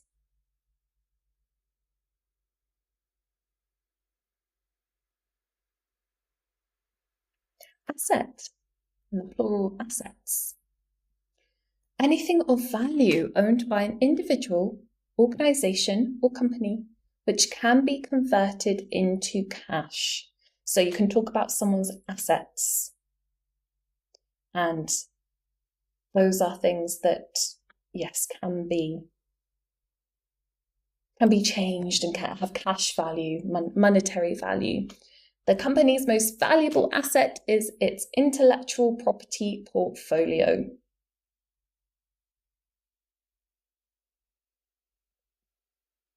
Assignment. The transfer of rights, interests, or property from one party to another. So you might have heard this in an educational situation. For example, I need to submit an assignment. But in this legal environment, this is actually a slightly different meaning. The transfer of rights, interests, or property from one party to another. Let's see it in an example. The author signed an assignment agreement transferring the copyright of the manuscript to the publishing company from one person, the author, in this case, to the publishing company. So it's movement of something.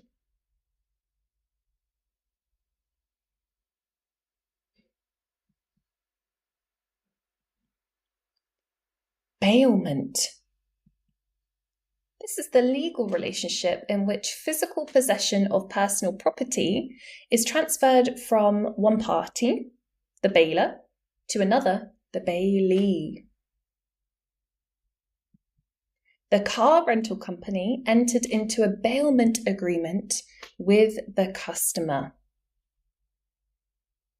So, for example, the car is belonging to the rental company in this case, but you sign an agreement.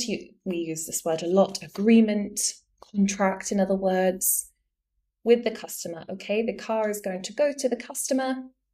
So in this case, from one party, the car rental company, to another, the bailee, which in this case is the customer.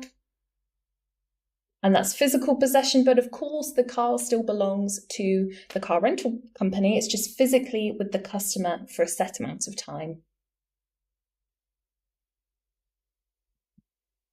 Okay, another one, bill of exchange.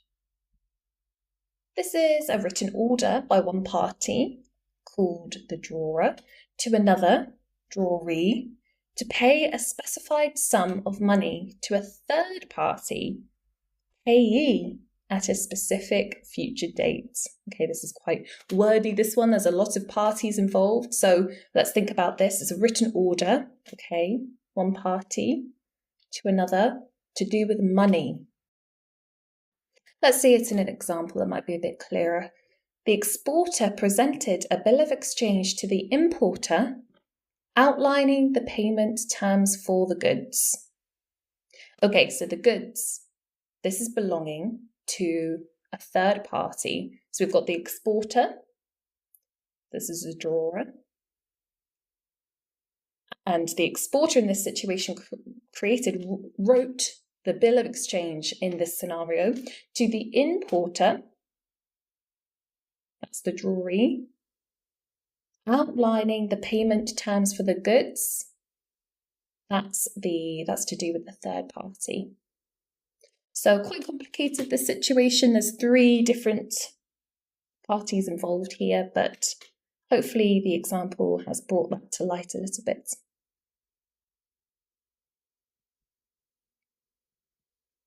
Another bill of lading. You might not have heard of this one. This is quite specific. This is a legal document issued by a carrier, such as a ship or trucking company, to acknowledge receipt of goods for shipment. It's all to do with transferring goods. The shipping company issued a bill of lading to the exporter, confirming the receipt of the cargo. So it's all, yes, like a receipt that you get at the shop to confirm the goods for something. It's just in a specific situation in terms of shipping or trucking goods in this situation. Okay, another word, bond. A written agreement or certificate of debt issued by a government or corporation.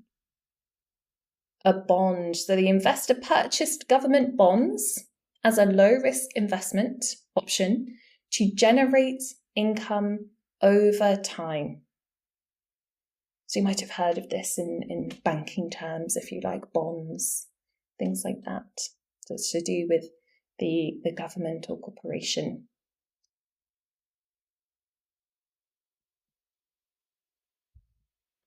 Breach. This is a bit more of a common word. The act of breaking or failing to comply with a law, contract, or obligation. So if you breach something, you break it. You might have heard of a breach of contract. The contractor was sued for breach of contract after failing to complete the construction project on time. So in a contract, you have many different clauses, you have many different aspects to a contract, and if something is not upheld, then that might fall into a breach of contract there. Breached the terms of the agreement, in other words. Next one, capacity. The ability or power to do something. We touched on this with agency. He demonstrated remarkable capacity for problem solving. So this is a bit more of a general word, but you can of course use it in a legal setting as well. So you have the capacity to maybe create a contract if you're in the position of power there. Not everybody can create contracts, just certain people, depending what your role is. So capacity, really useful word. Cargo. Goods or merchandise carried by a ship, aircraft, or other vehicle. So for example, you might have seen or heard of the phrase cargo ship, where nevertheless some passengers might be able to board and dock these ships. So cargo is just goods, merchandise. The cargo ship transported a load of automobiles across the ocean. Automobiles, cars, in other words. Cartel. These are a group of businesses or countries that work together to control the price and supply of a particular product or commodity. Sometimes it can have some negative connotations, but in essence it means just groups, businesses, countries working together to oversee a product or commodity. For example, the oil cartel agreed to limit production to stabilize prices. So often it's to help with things like inflation or price fluctuations. They help to keep things steady for the consumers and the producers.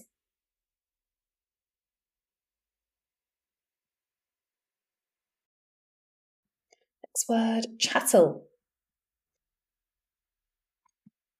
This is movable personal property, but it excludes real estate.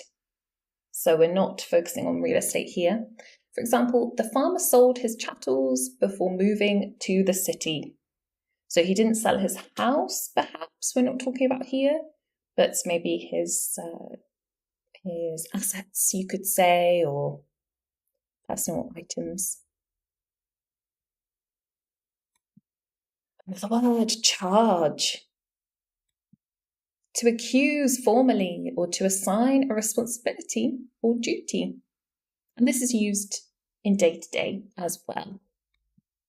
But in a legal term, you could say the prosecutor decided to charge the suspect with robbery. So this would be in a court. But another way of using it, you can charge someone in terms of price for something. So there's different ways you can use this word. Charter party. A contract between a ship owner and a charterer for the use of a vessel. The charter party specified the terms of the agreement for transporting the cargo. So again, another contract with terms of agreement, terms of use, all connected to transporting cargo in this case. Okay, another one, claimant. A person making a claim, especially in a legal context. So if you are wanting to make a claim, in other words, you want to make an argument that you have a right to some money. For example, the claimant filed a lawsuit against the company for damages. Then you would become the claimant in that situation.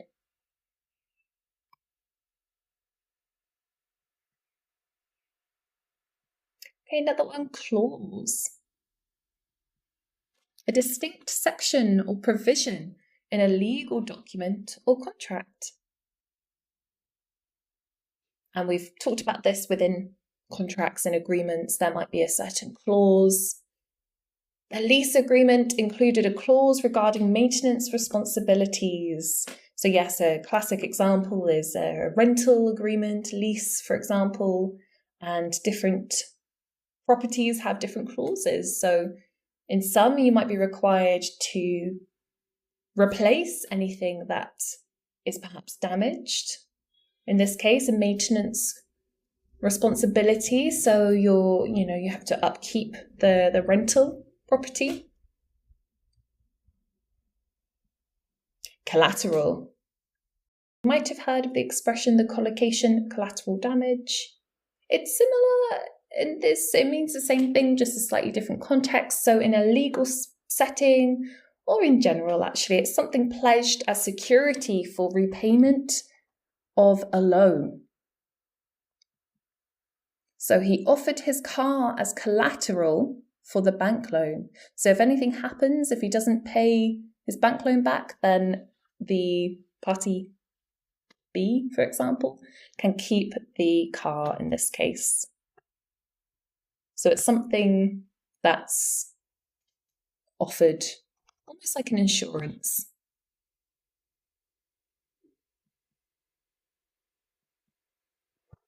Okay, and then we can have a collateral contract, a separate agreement related to the main contract. So it's quite similar if you think of collateral damage. That is something that has been almost compromised, but it's a side. It's not the main thing. It's to the side, something that's taken a hit of some sort, separate to the main objective, perhaps. And it's a similar principle here. So collateral contract, it's related to the main contract, but it's off to the side. It's not the main contract itself. The collateral contract specified additional terms and conditions. So you have the main contract, and then you can put additions into the collateral contract. Collusion. Secret or illegal cooperation or conspiracy, especially in order to cheat or deceive others. So negative connotations here. The companies were accused of collusion to fix prices. So perhaps they were working together, they were devising a plan to benefit themselves and maybe impact others in a negative way. So collusion, this is not a positive thing.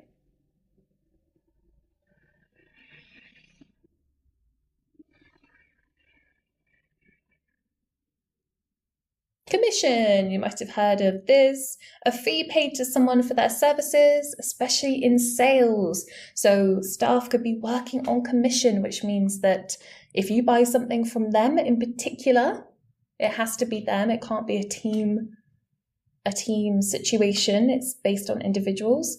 Then they get, say, a fee or a cut of the overall sales. The real estate agent earned a commission on the sale of the house. So, yes, sales and real estate agents, I guess that comes under the category of selling. Commission is widely used for the staff, and it adds an extra motivation and incentive. Compulsory purchase. The acquisition of property or land by a government authority without the consent of the owner, usually for public use. Let's see it in an example. The government initiated a compulsory purchase of land for the construction of a new highway. So this happens where highways are being built. You might hear about houses being perhaps taken down to build something government initiated, And in this situation, the owner, unfortunately, doesn't have a say in what happens. So if it's going to be turned into something for the public, then the likelihood is that, yes, there's no consent of the owner.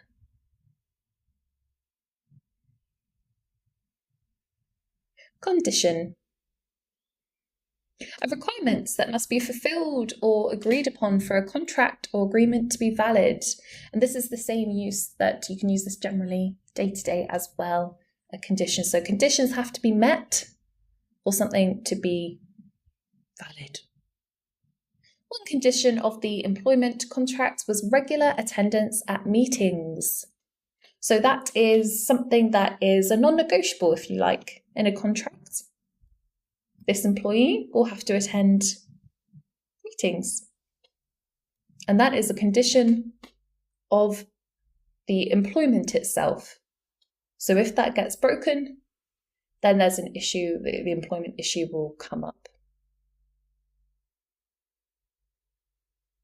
Confidentiality, this is an important aspect, the state of keeping or being kept secret or private. So certain things within a legal context and work setting are confidential, and to upkeep confidentiality is very, very important. Employees are required to sign a confidentiality agreement to protect sensitive information. So in a work setting, there's lots of information that is private. And this is where confidentiality comes in. Consideration. Something of value exchanged for a promise or performance in a contract. The payment of money served as consideration for the sale of the property. So we have some money that's given as a promise for the sale of the property here.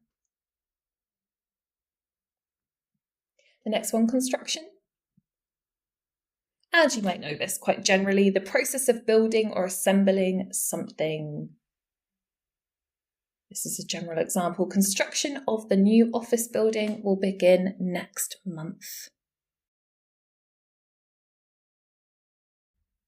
And construction law is a big area of legal studies, so everything to do with the construction and building of something new, lots of laws with that. It's a big area you might be aware of.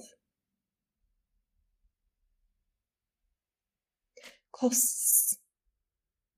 The amount of money required or spent in the course of business or activity. So how much something takes monetarily from you. The project's costs exceeded the budgeted amount. In other words, it went over. It cost more than expected. Creditor. A person or entity to whom money is owed. The bank is a creditor to whom the company owes a significant debt. So it could be an individual person. It could be, in this case, the bank. So different creditors here.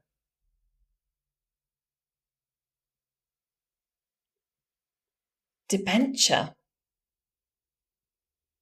This is quite a specific word, a type of debt instrument issued by a corporation or government that is backed by the issuer's assets.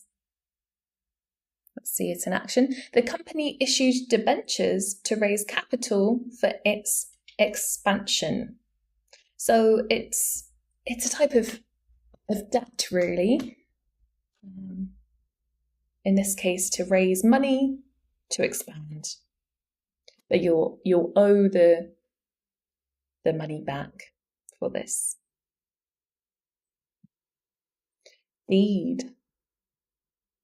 A legal document, you might have signed one before, that conveys or transfers ownership of property or rights.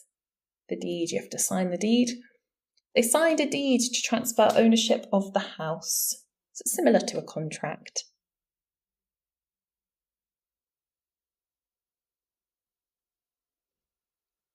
Default. You might have seen the preposition by before it, by default, sometimes. Failure to fulfill an obligation or meet a deadline, especially regarding the repayment of a debt. So slightly different use here. The borrower went into default on the loan after missing several payments.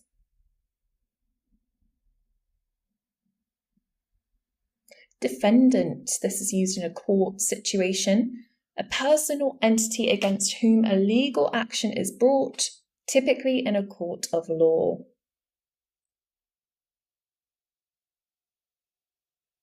The defendant pleaded not guilty to the charges.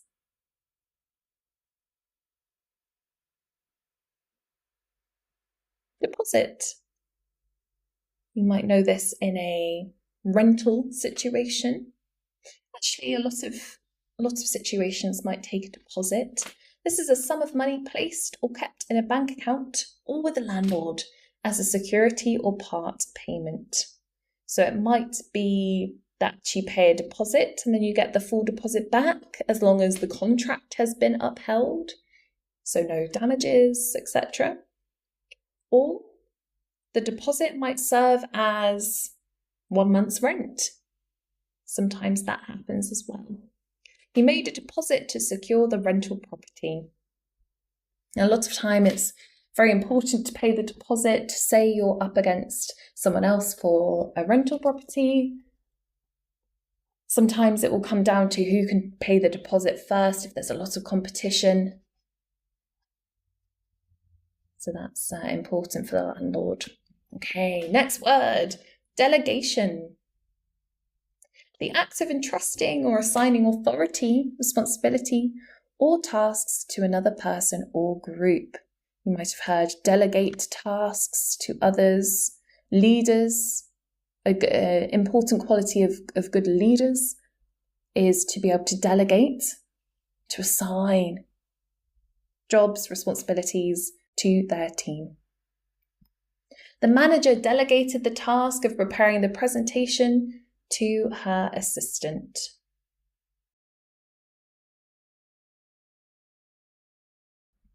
Okay, so that brings us to the end of part 1, mastering the basics of legal terminology. So lots of words there today you might have come across in general day-to-day language, but you can also use in a legal setting, and also very specific niche words and phrases that you might not have come across before. So hopefully this has been helpful. This is just a start, and we've got many more lessons to come with lots more language here. So I hope that's been helpful for you today. Thank you for joining us, and we'll see you next time.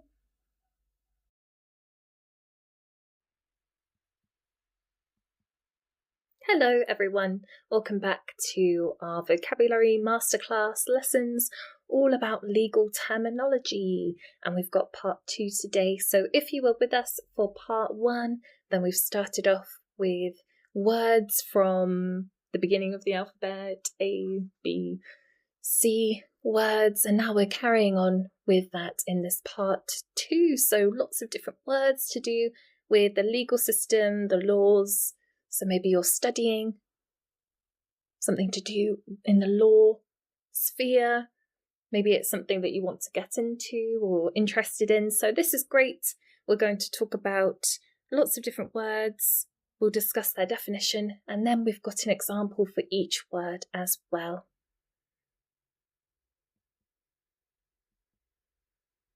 So the first word is discharge. In a legal environment, this is the release from contractual obligations, such as when an employee fulfills their contract term. So it's similar in general as well, not just in a legal situation, but you can use this day to day. Maybe you were discharged from hospital, so that means you got to leave. So it's a similar principle, the release from an obligation or something. In this situation, a contractual, something with a contract. For example, the company issued a discharge letter to the employee upon completion of their employment contract. So maybe the employee has decided to leave, or maybe it was just a set time of the contracts. Maybe it was project-based and now this person is leaving, so they are, you could say they're being discharged or they are receiving a discharge letter in this situation. Okay, next word, disclose. To reveal or provide information typically mandated in legal proceedings. And just like with discharge, you can use this outside of the legal setting as well. So to disclose, to reveal, to state. The defendant was required by law to disclose all relevant evidence during the trial.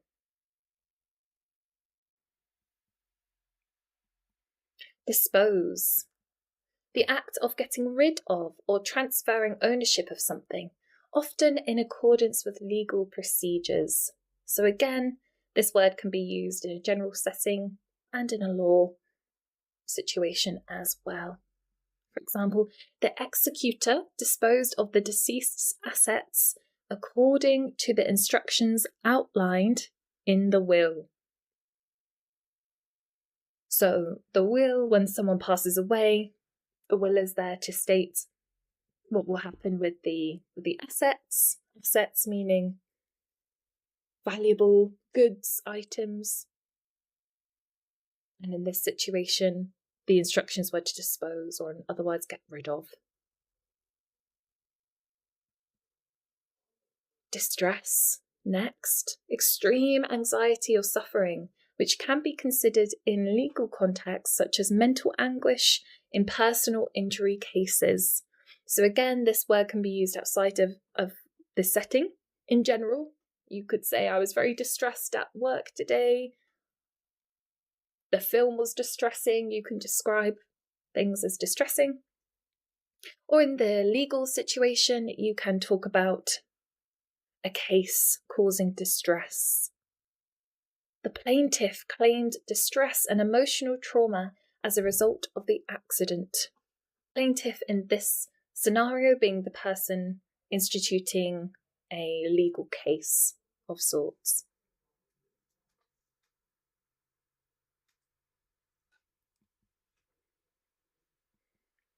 Distribution agreement now. This is a legal contract outlining terms for the sale or transfer of goods or services.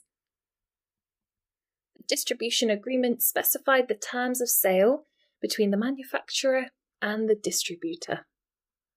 So this is, again, a type of contract so that each party is aware of how proceedings are going to go, and then if anything happens, you've got the contract to fall back on. So distribution agreement. Next word, dividend.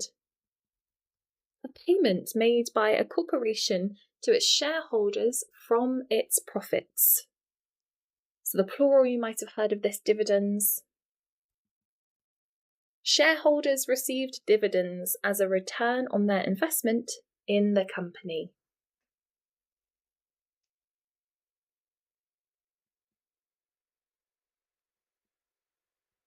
Domicile.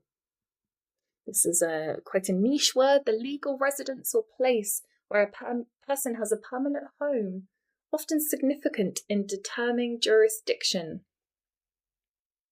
For example, the court considered the defendant's domicile in determining the appropriate venue for the lawsuit. So this is important when it comes to the legal system, places of residence. Next word, draft. A preliminary version of a document or contract. And again, you might have seen this outside of a legal setting. Maybe you have written a draft for something, say an essay, or even a contract, a clause, a report. It's like the first attempt before refinement. The legal team reviewed the draft of the partnership agreement before finalising it.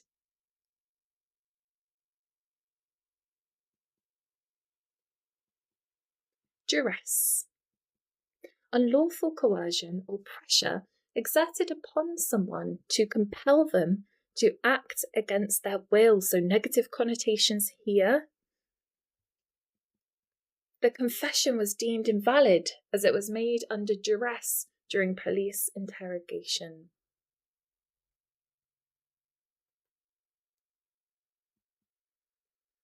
Emoluments. An interesting word. This is compensation or benefits received for services rendered, often in employment contracts. The employment contract included provisions for salary, bonuses, and other emoluments.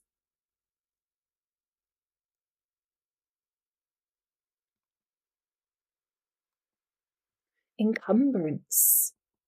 This is a claim, lien, or liability against property.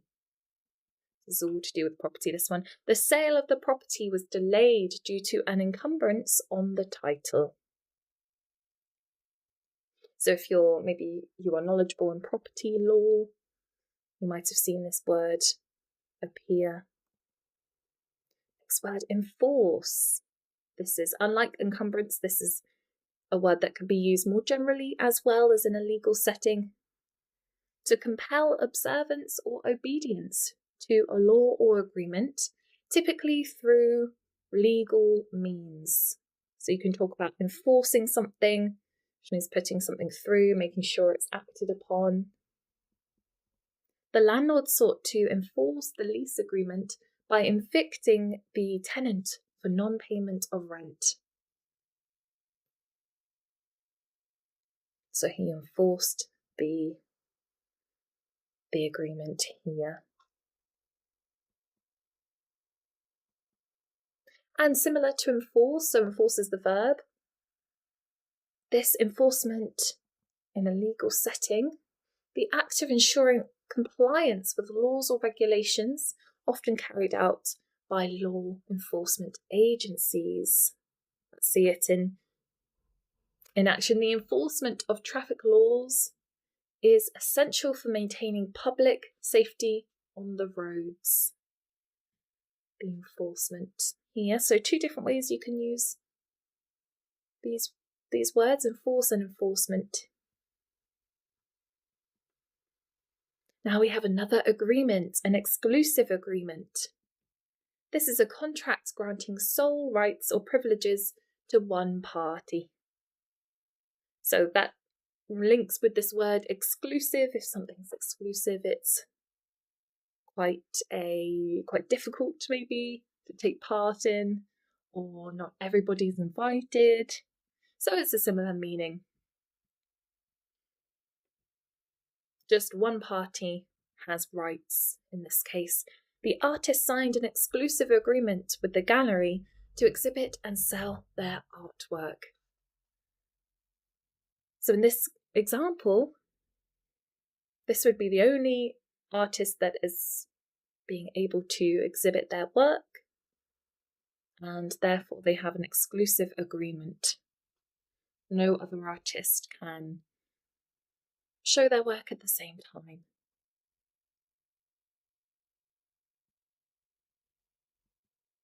Okay, execution. The process of signing or carrying out a legal document or court order.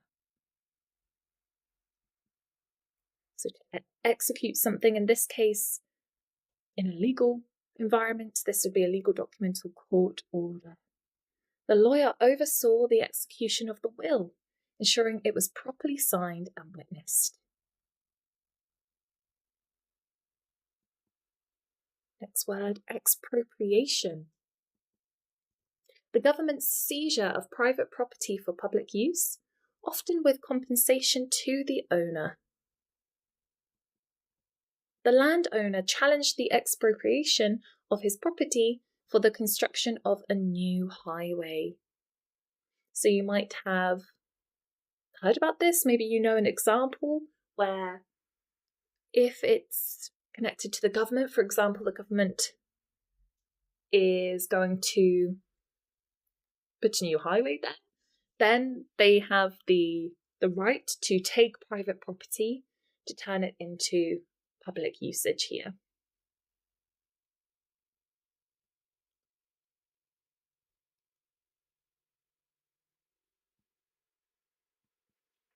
Factor. This is a circumstance considered relevant or influential in a situation, often in contract law. So if something's a factor, it's a point to note. It can change the outcomes. The financial instability of the buyer was a key factor in the decision to terminate the contract. So it was a key point, and again, this word can be used in a legal setting and in general as well. Fiduciary. A person or entity entrusted with legal or ethical responsibilities to act in the best interest of another party. The trustee had a fiduciary duty to manage the trust's assets prudently for the beneficiaries. So there's a lot of trust here, but it's all tied up in legal or ethical responsibilities. So there's almost a commitment in this situation. Flotation. The process of offering shares of a company to the public for the first time, also known as an initial public offering, and the acronym IPO.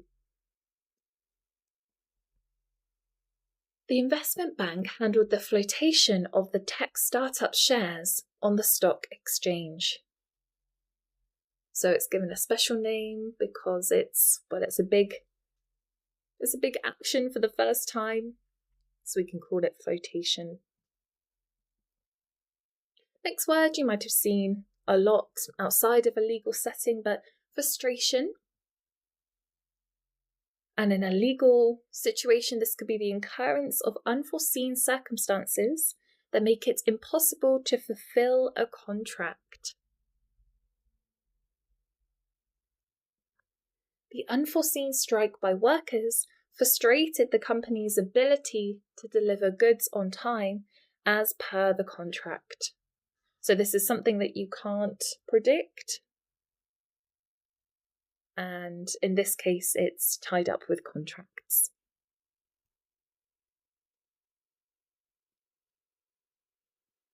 Furnish. In a legal situation, to provide or supply something, often used in the context of providing information or documents. Let's see this one in action. The lawyer was required to furnish evidence to support their client's case in court.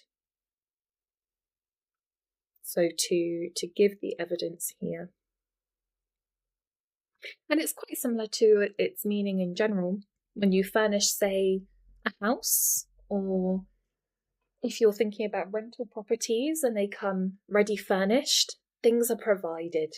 So you might have a sofa, a table, TV, things like this, and that would be counted as furnished. So similar meanings. In a legal setting, we are just focusing more on documents and information. Garnishee. This is a person or entity holding money or property belonging to a debtor, subject to legal action by a creditor. The court ordered the garnishee bank to freeze the debtor's account pending resolution of the debt dispute.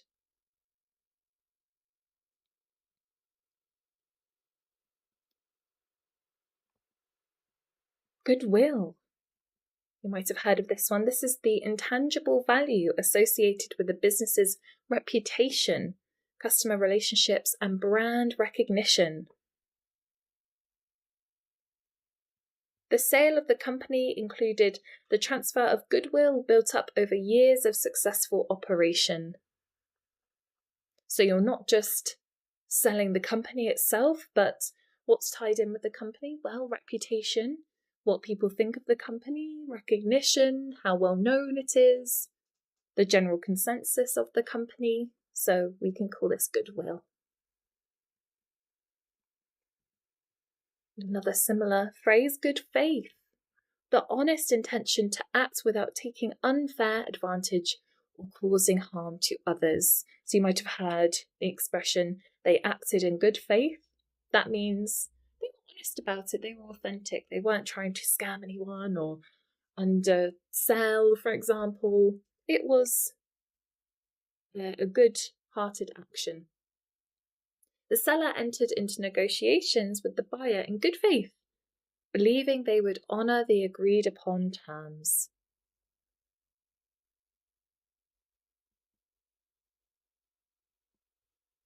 Guarantee. This is important. You might find this a lot with products that you buy. A promise or assurance made by one party to be legally responsible for the performance or payment of another party. So this is in a law situation. For example, the manufacturer provided a guarantee to replace or repair any defective products within the warranty period. So if you buy an expensive product, for example, kitchen appliances, they commonly come with warranties that might provide a 2-year guarantee. So if anything happens in the 2 years, you can be assured that the company will replace the products with a new one or fix it.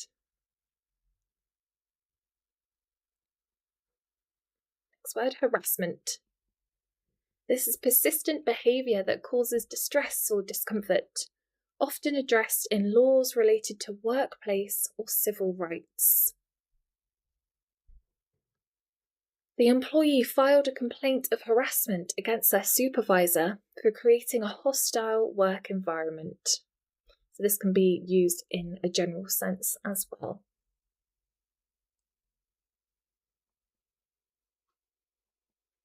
Incapacity. The lack of legal ability or competence to perform certain acts, such as entering contracts or making decisions. The court appointed a guardian to manage the affairs of the elderly woman due to her mental incapacity. Indemnity. Compensation or protection against losses, damages or liabilities incurred by one party on behalf of another. For example, the insurance policy provided indemnity to the policyholder for any financial losses resulted from a covered event. So insurance companies are a good example of this one.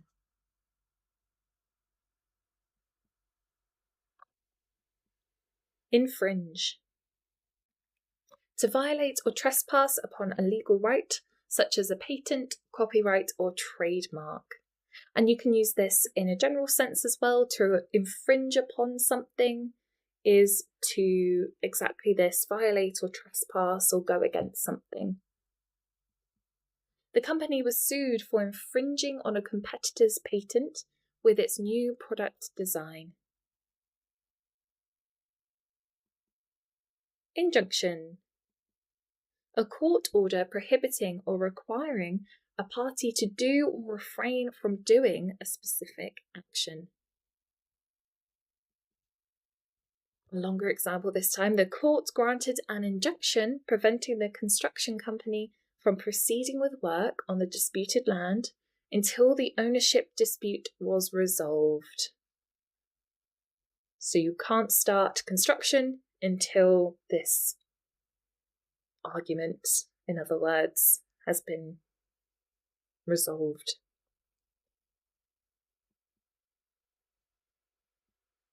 Instrument. A legal document such as a contract, deed, or promissory note that establishes rights or obligations. The mortgage agreement served as the legal instrument securing the loan against the borrower's property.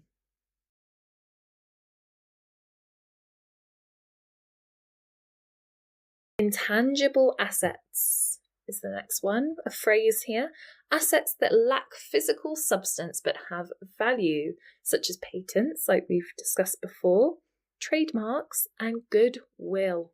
Goodwill we mentioned earlier. The company's balance sheet included intangible assets like brand value and intellectual property rights. So assets don't always have to be monetary, but they still hold value. Intention, the purpose or aim behind an action, often relevant in determining liability or criminal responsibility. So you might have heard the phrase bad intentions or good intentions as well. And this is particularly important in accordance with the law. And if something can be proved to have either, say, good intentions, bad intentions, then this can go towards cases and things like liability. So, for example, the prosecutor argued that the defendant's intention was to defraud investors with false financial statements. So if that's argued, if that can be proved as well, then this all plays in the courtroom.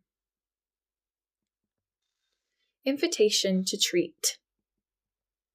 This is a preliminary communication inviting offers, not binding as a contract until an offer is accepted. So it's almost the first step before offers are put onto the table. Placing an item on a store shelf is considered an invitation to treat, inviting customers to make purchase offers. So next time you go into a shop, you can look at the shelves and think that all the stocks and the produce are invitations to treat.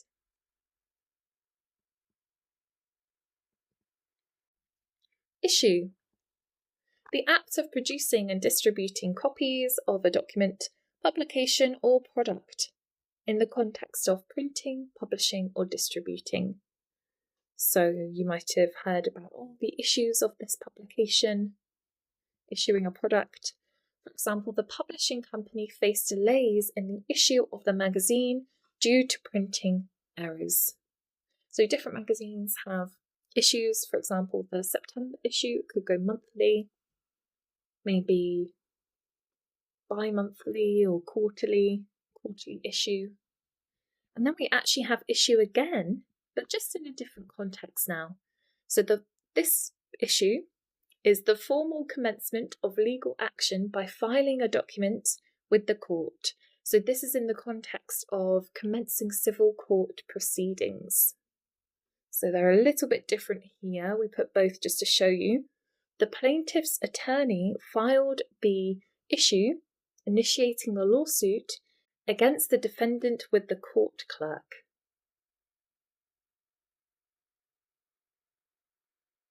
So this is more of a document in a court situation rather than, say, magazines, publishing, distributing materials and publications.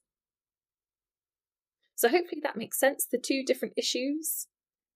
Good to be aware of both of them and how you can use this word.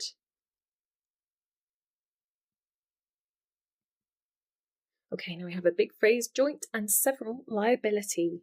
What does this mean? Well, this is a legal principle where each party in a group is individually responsible for the full amount of a debt or obligation, as well as being collectively responsible with the other parties. Okay, so the joint and several, which means there's many parties, but they are all responsible for this debt. And the example here, in a joint venture, each partner may be held jointly and severally liable for any debts incurred by the venture. So there's equal responsibility, they're all taking an equal share here. Okay, and the next word, jurisdiction. The authority granted to a legal body, such as a court, to interpret and apply the law within a specific geographic area or over certain types of cases. For example, the federal court has jurisdiction over cases involving violations of federal law or disputes between citizens of different states. So jurisdiction is, in other words, the responsibility. So authority is granted to a certain body, and that body is responsible for, say, certain areas and certain cases.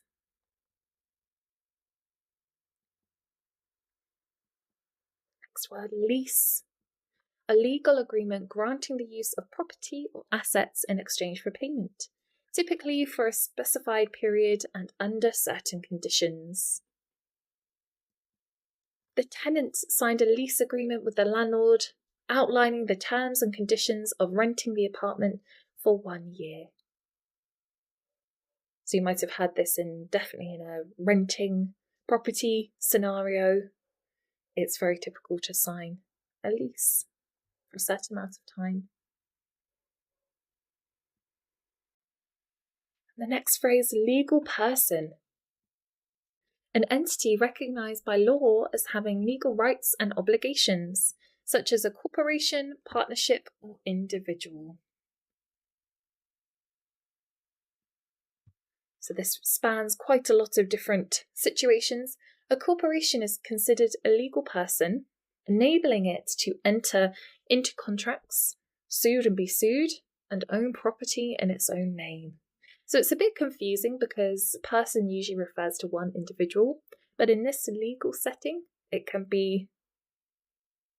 encompass a partnership and corporations as well as the individual. Okay, there we go. We'll end on that note today. So thank you so much for coming along. Lots of different words and phrases that you can use in a legal setting, of course, and some of them are quite general as well. So maybe you've seen some of those words before. Maybe some of these were new today. Some of them are quite niche. So I hope that's been helpful. Thank you for joining us, and we'll see you next time.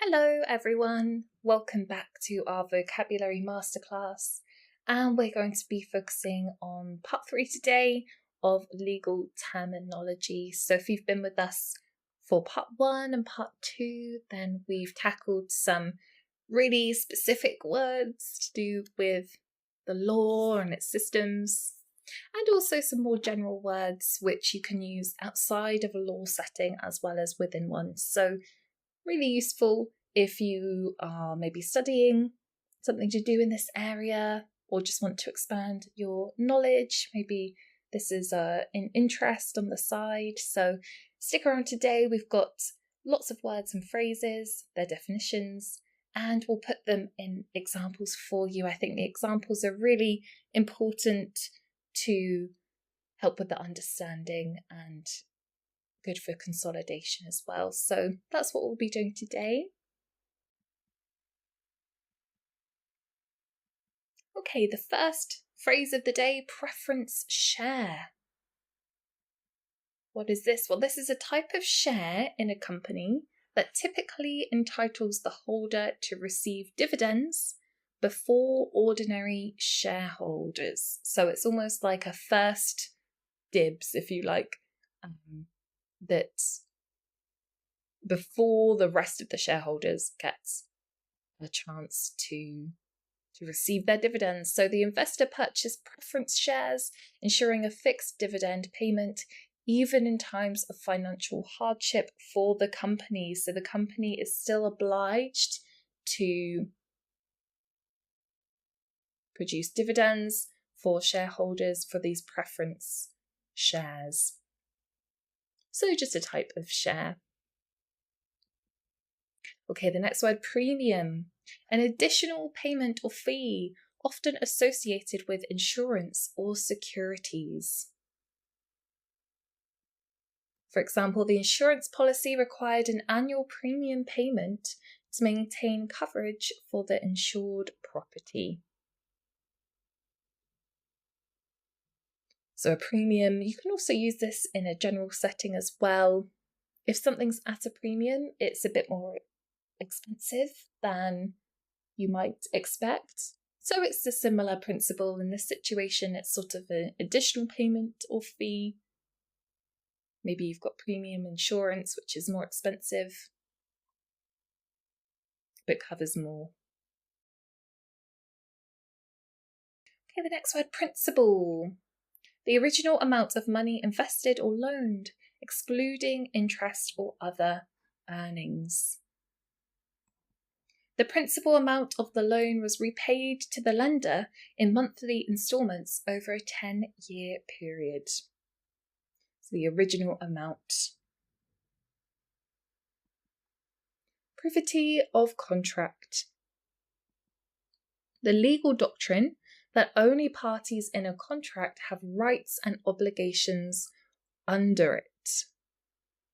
Okay, so the third-party beneficiary could not sue for breach of contract as they lacked privity of contract with the parties involved.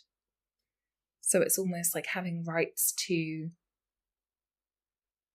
this contract, and only some people are privy. You might have heard the word privy, which means if you're, for example, if you're privy to something, you know about it or you're involved in something. So it's similar to that. Promoter. This is, in a legal setting, a person or entity who takes the initiative in organising and incorporating a company. But a promoter can span lots of different contexts. You can promote anything in the sense of spreading information about it. Maybe if it's a business, you want people to know more about it. The promoter of the new startup was responsible for drafting the articles of incorporation and attracting initial investors. So promoters in a business sense or a legal setting have specific roles.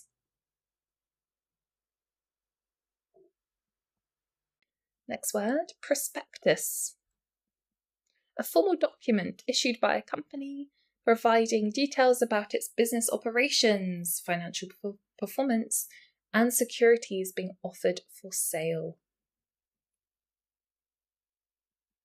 The company distributed a prospectus to potential investors outlining the terms of its initial public offering, or the acronym, in other words, IPO there in brackets.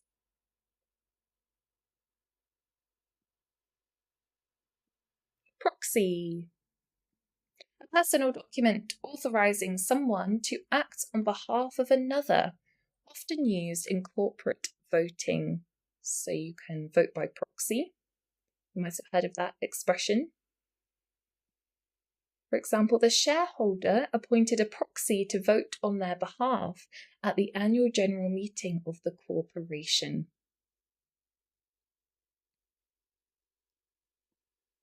Next word, quorum. This is quite a specialised word. This is the minimum number of members required to be present at a meeting to conduct business legally. The board of directors could not make any decisions as they failed to meet the quorum requirement of at least 7 members. Quotation. The stated price of a security or commodity in a financial market. So you might want to get a quote for something.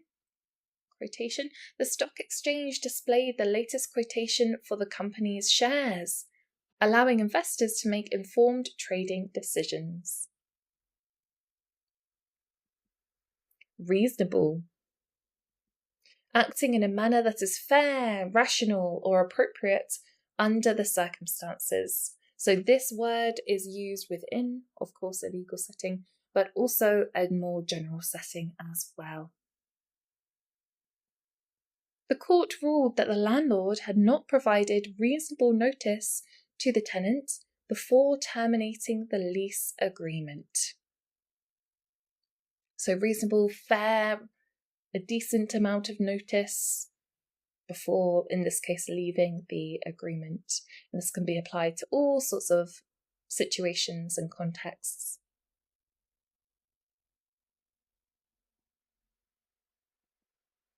Rebuttal presumption. Next. A presumption that can be overturned or disproved by evidence to the contrary. For example, the law creates a rebuttal presumption of innocence for defendants in criminal trials until proven guilty beyond a reasonable doubt.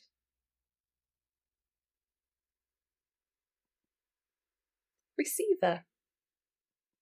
A person or entity appointed by a court or creditor to manage and oversee the affairs of a business or property. The bank appointed a receiver to take control of the company's assets and operations after it defaulted on its loan payments. So it's almost similar to proxy, but this is court or creditor overseen in this case, and someone comes in to take control of the assets and operations, for example. Recklessness. Conduct characterized by disregard for the consequences or risks involved. And this is a characteristic, not just in a legal or law setting. You can describe people this way, actions this way. The defendant was charged with reckless driving after causing a serious accident while speeding and swerving between lanes. So this can come into trials, into evidence. Redeemable share. What is this? Well, this is a type of share, again, that can be brought back by the issuing company at a predetermined price. For example, the company issued redeemable preference shares, allowing it to repurchase the shares from investors at a future date.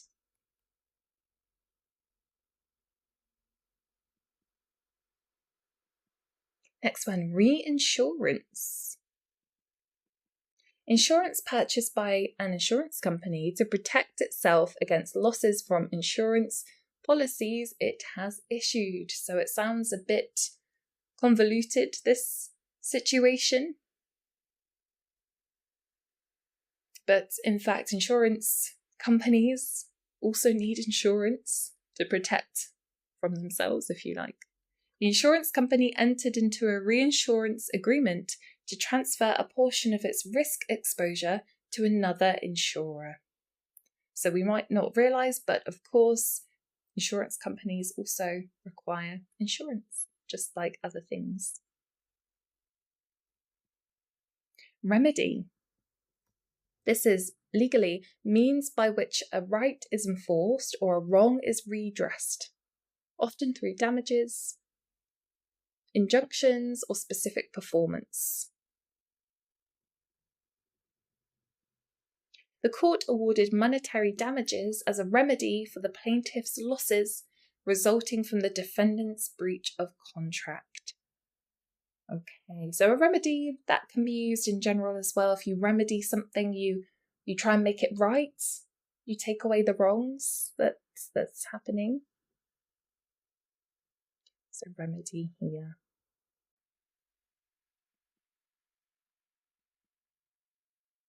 Repudiation. The refusal or rejection of a contract or obligation. The buyer's repudiation of the sales contract led to a legal dispute with the seller over the terms of termination. Next word, rescission. This is the cancellation or annulment of a contract, returning the parties to their original positions before entering the contract, so going back before there was ever a contract in play. The court granted rescission of the contract due to fraudulent misrepresentation by one of the parties. So now you're back to square one, if you like. It's almost as if the contract never happened, and we are being brought back to the beginning before the contract existed.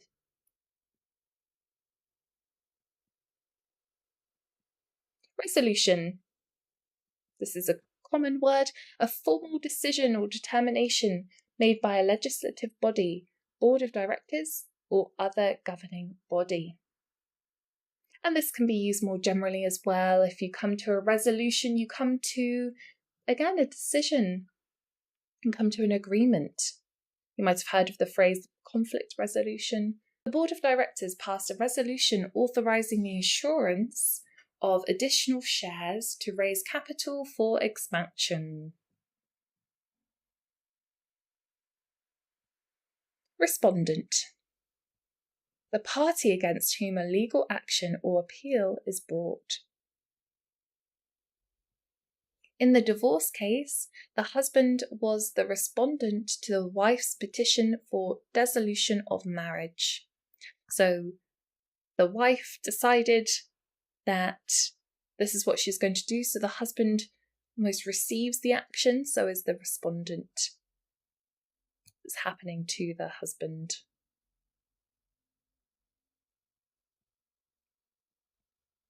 Restitution. The restoration of something lost or stolen to its rightful owner, or the compensation for loss or damage. Let's look at the example. The court ordered the thief to pay restitution to the victim for the stolen property.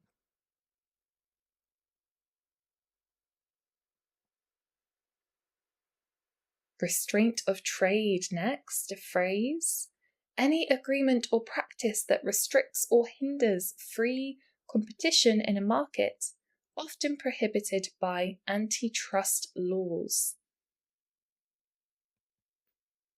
The court found the non-compete clause in the employment contract to be an unlawful restraint of trade.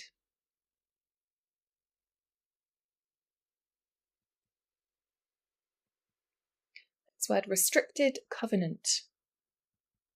A contractual agreement that restricts one party from engaging in certain activities, often used in employment contracts or real estate transactions. For example, the developer included a restricted covenant in the deed preventing the buyer from building any structures taller than 2 stories on the property. So you can include restrictions in, say, contracts or certain transactions, and that's all part of it. Next one, retention of title. A clause in a contract allowing the seller to retain ownership of goods until full payment is received from the buyer. The supplier retained title to the equipment until the buyer paid the outstanding invoices in full.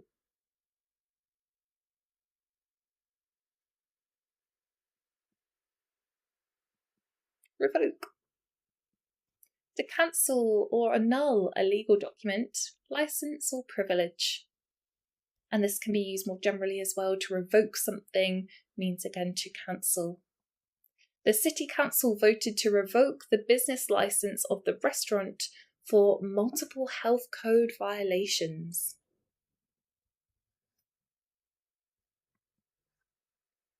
Rights issue. The offering of additional shares to existing shareholders at a discounted price, usually to raise capital for the company. Shareholders exercise their rights to purchase additional shares in the company through a rights issue at a discounted price.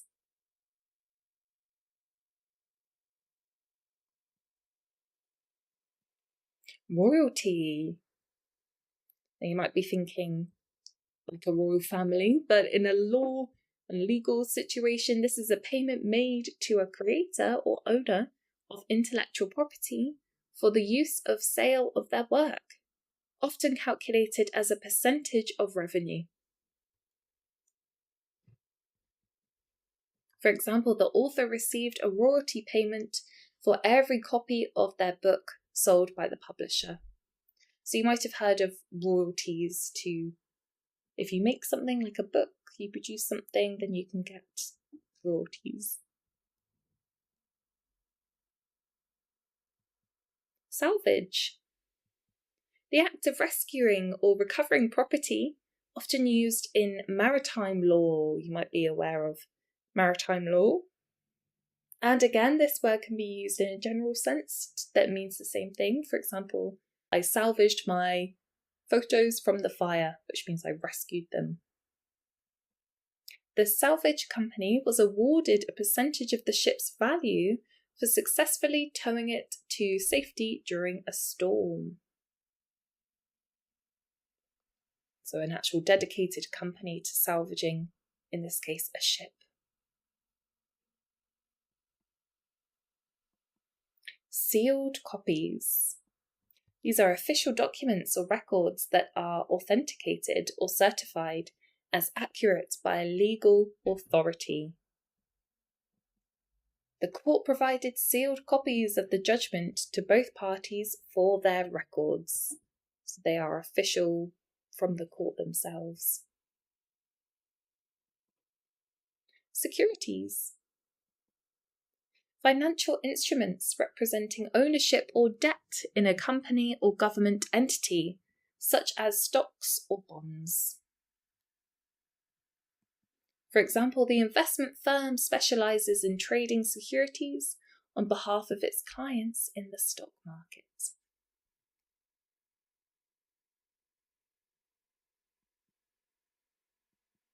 Service. The act of providing assistance, labour, or expertise for a fee, often governed by contracts or agreements. The service agreement outlined the scope of work and payment terms between the contractor and the client.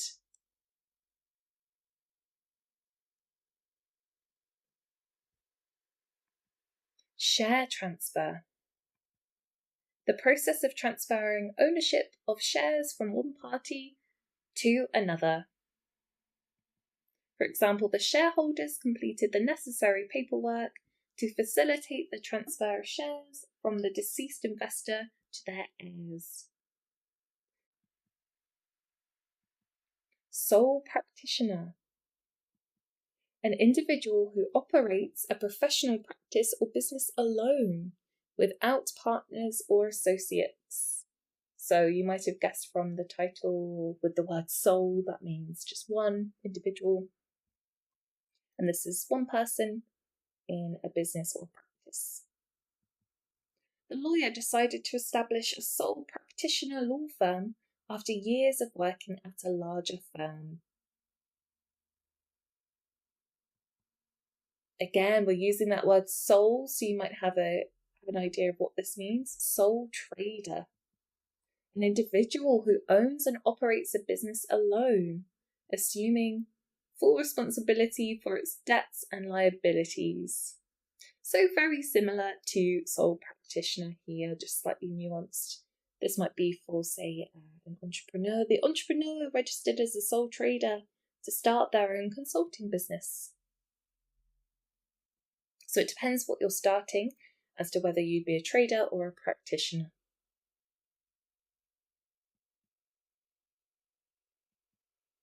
Special damages. Financial losses that can be specifically quantified and proven, such as medical expenses or lost income. The plaintiff sought special damages for medical bills and lost wages resulting from the defendant's negligence. So this is in a case, a court, for example, and this can all play into the case if there's special damages. Statutory. Relating to laws or statutes enacted by a legislative body. The company was required to comply with statutory regulations governing workplace safety and environmental protection.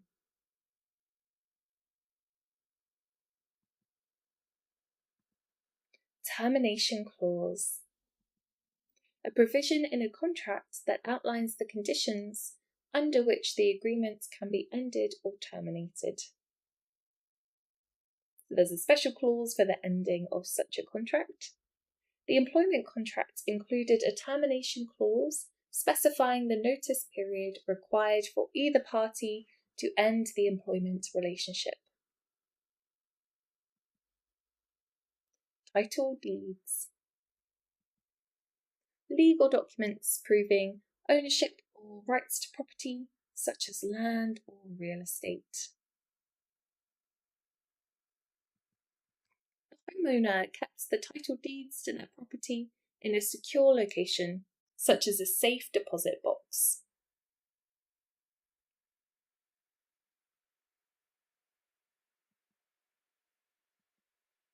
Waiver. The voluntary relinquishment or surrender of a right or privilege. The tenant signed a waiver acknowledging that they would not hold the landlord liable for any injuries occurring on the rental property.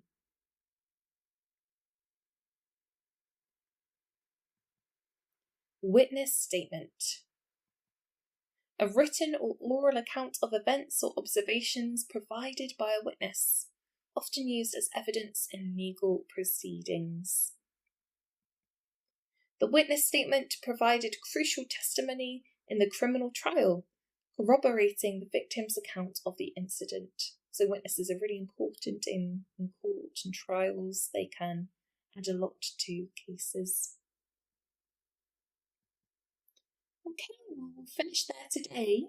Thank you so much. We had a lot of quite specific words and phrases here and more general ones as well. So hopefully you found that useful. Maybe you can use some of these in your job or perhaps in your day-to-day. Practice them a little bit, and thank you so much for coming along. We'll see you next time.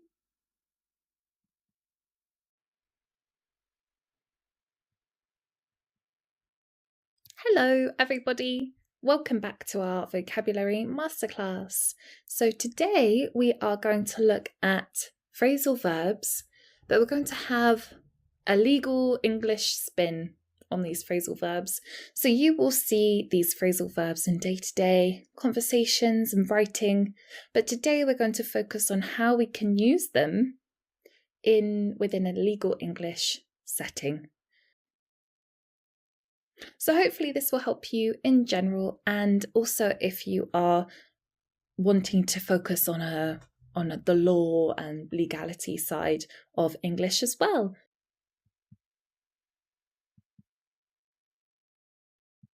Okay, so the first phrasal verb of the day is adhere to. So first we're going to think about a definition. So this means to comply with or follow a rule, regulation or guideline. So you can adhere to rules, suggestions, guidelines. For example, the company must adhere to the industry standards and regulations to ensure product safety. So now it's in a business legal setting here. Okay, next one, settle down. This means to resolve a dispute, disagreement, or conflict. You might have seen this phrasal verb more generally as well. If you describe someone as, oh, they've settled down or they're settling down, that means they are maybe starting a home, maybe they're starting a family, they are not moving around so much. So that's a more general meaning as well, but in this situation we can talk about conflict resolution. For example, the parties agreed to settle down their legal dispute through mediation rather than proceeding to trial.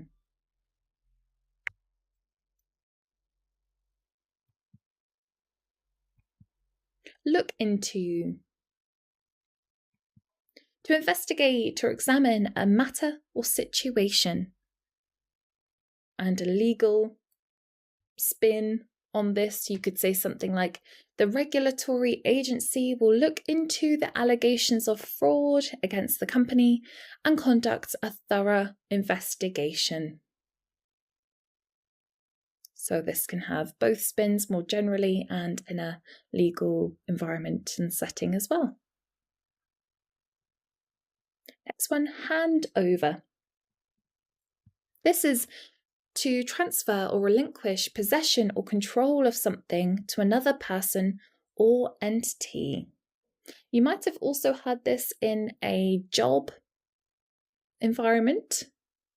If you are leaving your post, for example, and you might have a handover with the new employee, which means that you might draft up something to help them settle into the role, help them with certain aspects. Maybe they shadow you for a couple of days. Maybe you leave them a book with certain information. So there's various different ways that you can think about handover. And it's similar in the legal setting here. So for example, the seller will hand over the title deed to the buyer upon completion of the real estate transaction.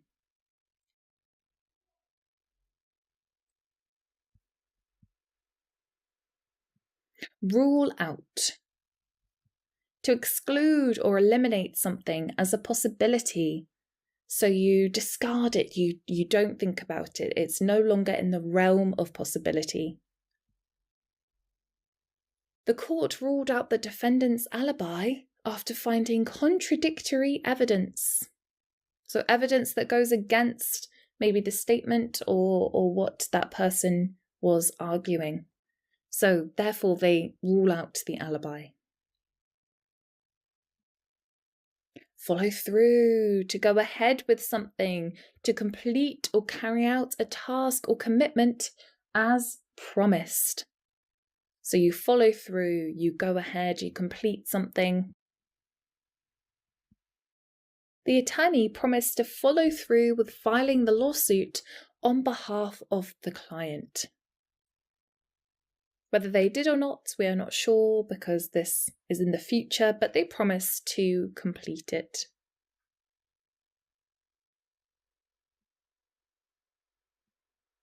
Bring about. This is to cause or initiate a change or an outcome. To see something happen, to almost start something as well. The new legislation is expected to bring about significant reforms in the healthcare system. So maybe it was the catalyst for the reforms, started people thinking about them. Next phrasal verb, take on. To assume responsibility or accept a task, duty or challenge. So if you take on more responsibility at work, for example, if you're promoted, you take on more tasks, perhaps. The lawyer decided to take on the high-profile case despite its complexity and challenges.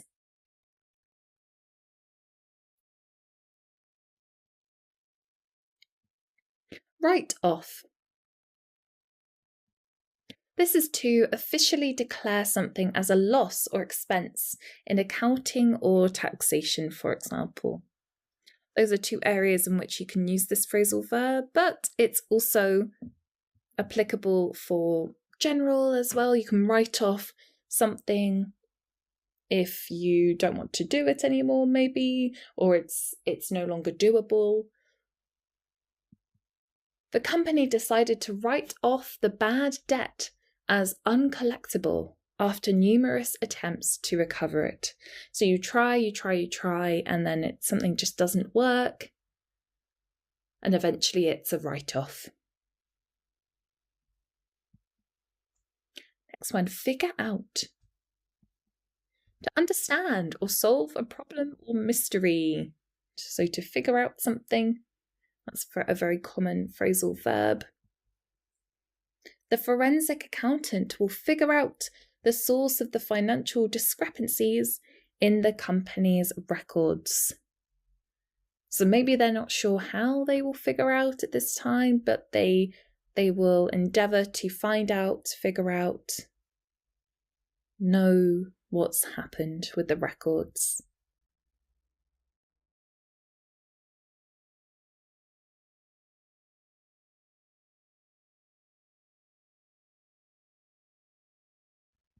Next one, call off.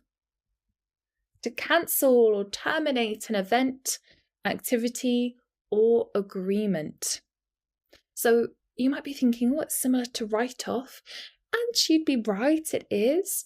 Call off is used more for cases of events, activities, things that are taking place, rather than, say, the bad debt that we were talking about earlier.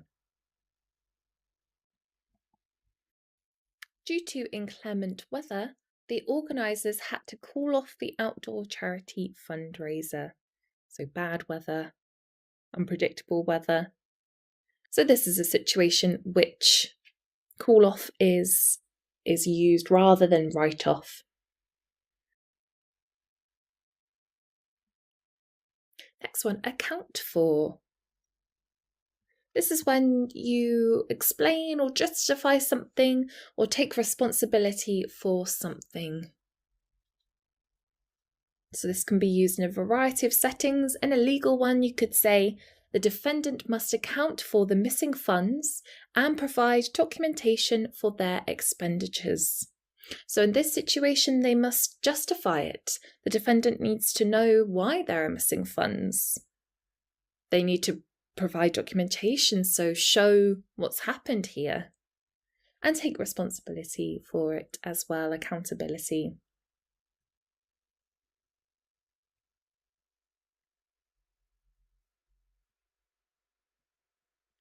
Stand for. To represent or symbolize something, or to tolerate or support a particular idea or principle.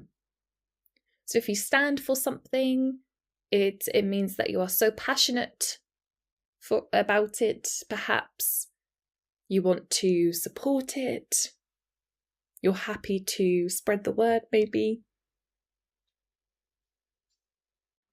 This acronym is an interesting one actually. So you can talk about acronyms standing for the full phrase. So the acronym UN stands for the United Nations, representing its mission of global cooperation and peacekeeping. So we're talking about what the UN stands for, as in the acronym itself, but then this is multi-layered.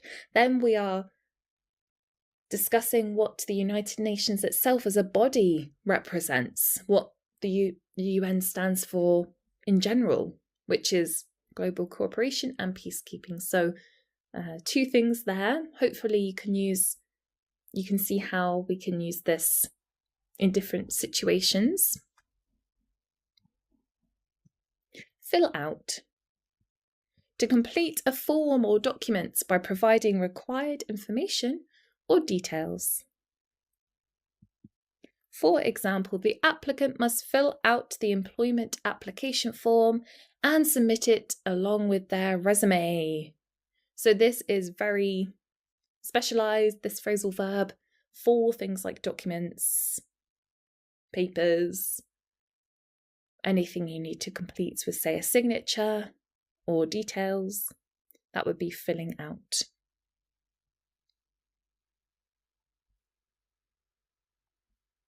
Backup. You might use this in a few different situations. So to provide support or reinforcement, or to create a duplicate copy of data or documents. So you can use this in almost a technological sense. Everything important that you have on your computer system should be backed up. There's various different ways you can do that, maybe an external hard drive or some other system. But you can also use it in a more general supportive reinforcement way as well. So anything that can help with the testimony, it can support the testimony, reinforce, it can back it up.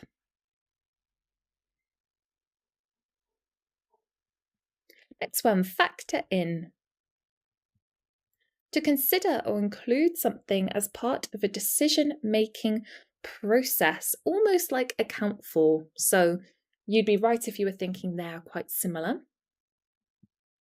The judge will factor in the defendant's remorse during sentencing for a reduced penalty. So factor in is used in a slightly different way than account for. It means almost to think about something. You don't need to take responsibility for something, but you are considering it. You don't have to include it, but you are factoring it in.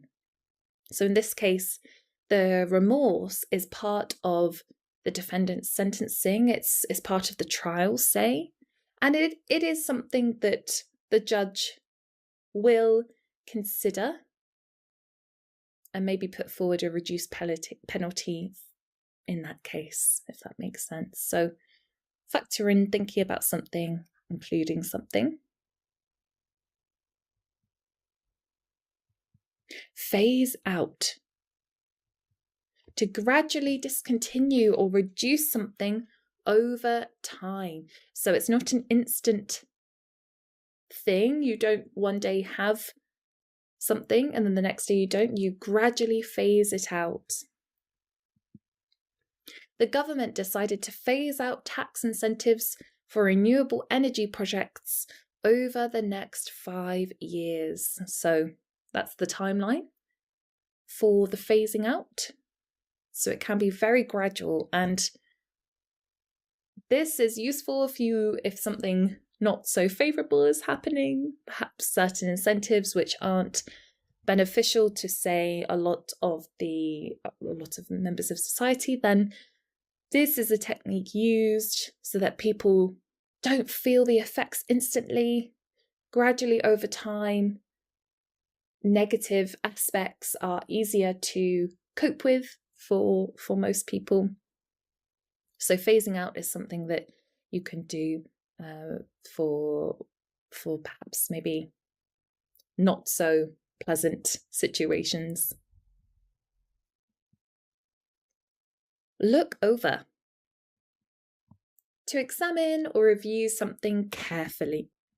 The lawyer will look over the contract to ensure that all terms are fair and legally binding.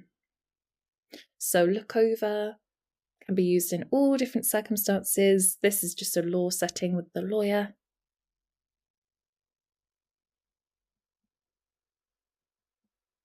Go over.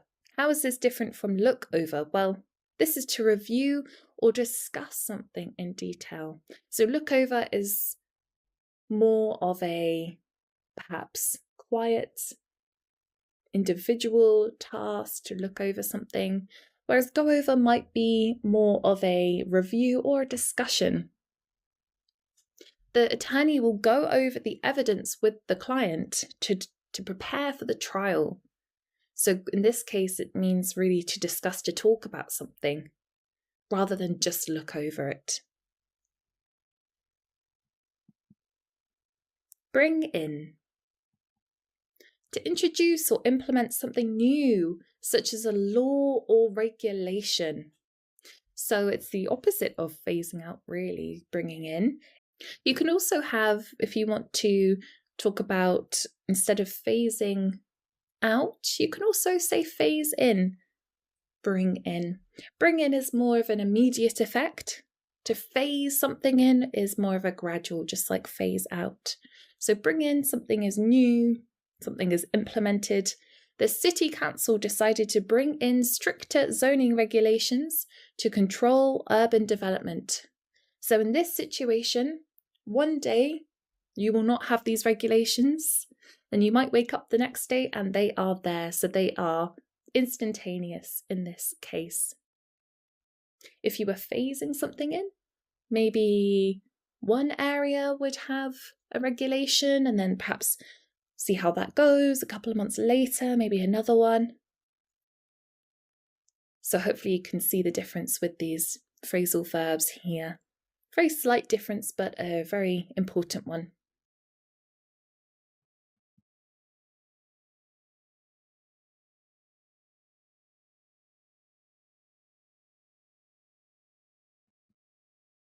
Oh, and we've talked about this phase in. Let's see the example for this one. To gradually introduce or implement something over time. The company plans to phase in the new employee benefits program over the next fiscal year. So there's usually a time frame for both phase out and phase in. And it can be any time frame. It can change depending on the context. Okay, so new employee benefits, well, maybe they implement one type of benefit, see how it goes a couple of months later, introduce another one. So you don't want to overwhelm the employees, perhaps. You just slowly phase it in. Next one, crackdown. This is quite a severe response to something, to take strict measures to enforce compliance with the laws or regulations. So if there's a crackdown on something, that means that the body is taking it very seriously, whoever is cracking down on that certain thing. So the government announced plans to crack down on tax evasion by increasing penalties for non-compliance. So in this example, tax evasion is what wants to be avoided, and they're taking an extreme approach to this by, for example, increasing penalties for non-compliance. So cracking down. Takedown. How is this different from crackdown? Well, to remove or dismantle something, or to record or note information. So slightly varied uses here. So the first one, let's tackle that first. Take down, to remove, dismantle something. So you can physically take something down, or maybe it's used in a metaphorical sense as well. Or another situation, you can make notes, take down. Another way of saying make notes is to jot down. Jot, write down. So 2 different meanings there. The police officer will take down the suspect's statement during the interrogation. So meaning the police officer will write it down, the statement.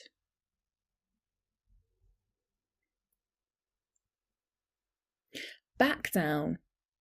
So now this is slightly different again. You'll see it's interesting how just one word in a phrasal verb can actually change a lot of the meaning. So this is to withdraw or concede a previously held position or demand. So imagine you are at point A, for example, and if you back down, maybe you go to point B. That's a very general example. Let's look at an explicit one. The plaintiff decided to back down from the lawsuit after reaching a settlement with the defendant. So you previously had an opinion or a stance, then maybe something happens, and then you back down from that point.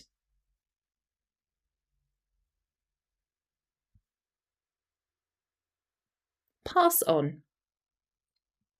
To decline or reject an opportunity or responsibility. So you could say I passed on, and then a certain job perhaps, or opportunity.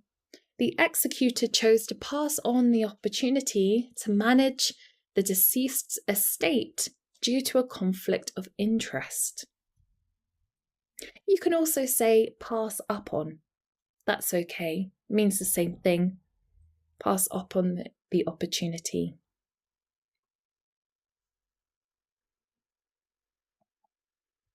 Carry forward. To transfer or extend something to a future period, such as unused funds or benefits. So forward is a clue there for the future. The remaining vacation days will be carried forward to the next year as per the company's policy. You can also say carry through. The remaining vacation days will be carried through to next year. That's okay as well. Similar meaning. So you can see there's a bit of flexibility with phrasal verbs as well. Go through. To carefully examine or scrutinise something, or to experience something difficult or challenging.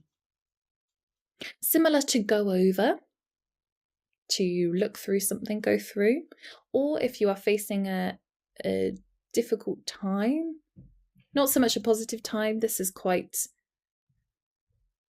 niche to a difficult time, you can say, oh, I'm going through, and then describe the challenging situation.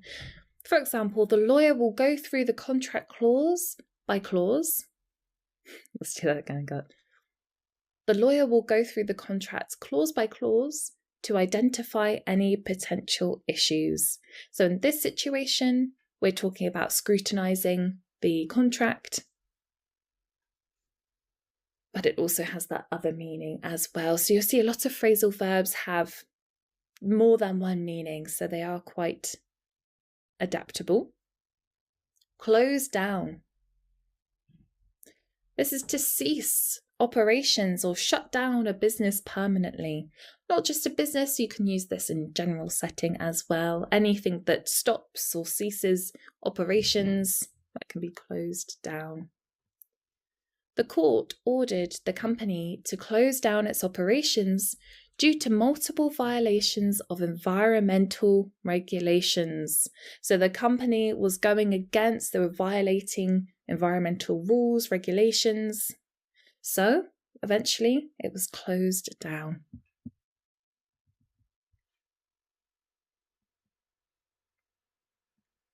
Put forward. To propose or suggest an idea, plan or solution. So it's to put forward something. The defense attorney will put forward an argument for the defendant's innocence during the trial. Come up with, longer phrasal verb here. To devise or produce something such as a solution or idea. So first comes the idea, so you come up with something, and then maybe you follow it by putting forward that idea. So you can see how they link together here. The legal team will need to come up with a strategy to counter the prosecution's arguments. So they will need to think of a way to go against what the prosecutor will be arguing.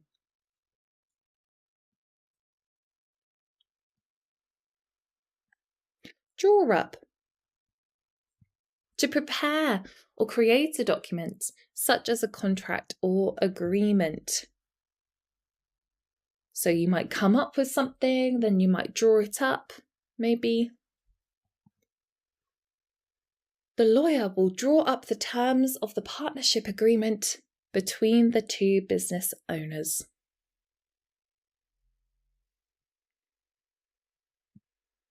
Next one, carry out. To fulfill or execute a task, obligation, or instruction. The executor was tasked with carrying out the provisions of the deceased's will according to their wishes.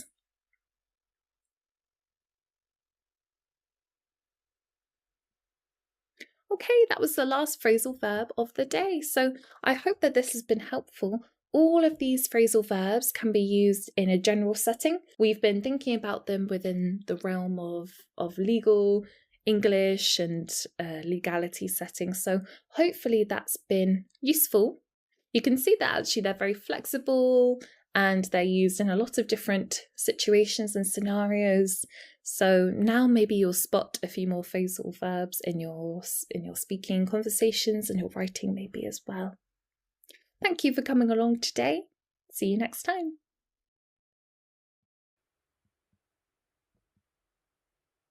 Hello everyone.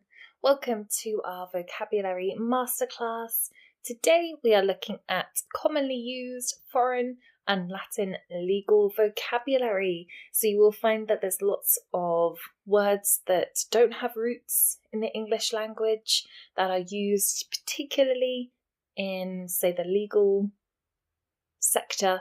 So today we're going to talk through this vocabulary, words and phrases. Some of it you might have seen used more generally, whereas others would be very specific to the legal environment. So it'll be interesting to see what you recognise from today, and we'll talk through each phrase, we'll give a definition, and then we'll provide a legal example so you can see it used in a real life sentence. So I hope that's helpful today.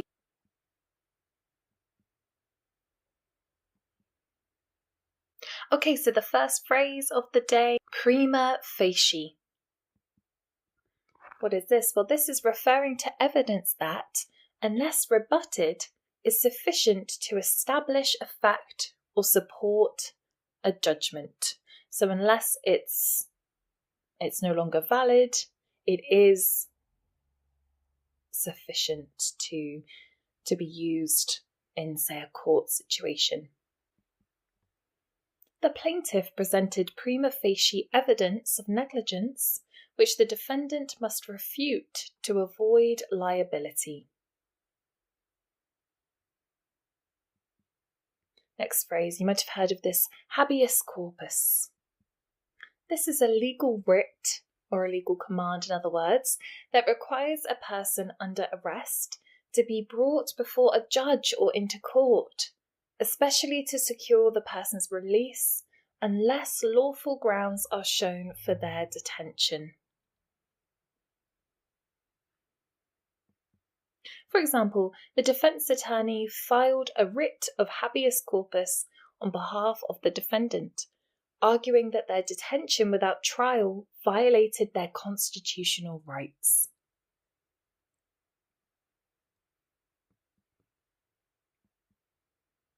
This is a very well used phrase actually, ad hoc. Created or done for a particular purpose or situation, without prior planning or consideration of broader implications. So it's almost like impromptu, maybe last minute as well. The ad hoc committee was formed to address the specific issue of workplace safety following a series of accidents. So it was brought together maybe without prior planning.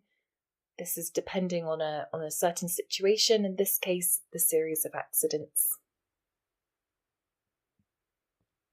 Pro bono, again you might have heard of this one, referring to legal services provided voluntarily and without charge, typically for the public good or to assist individuals who cannot afford legal representation. The lawyer offered to take on the case pro bono to help the low-income family navigate the complex legal system. So it's something that lawyers can do in this example.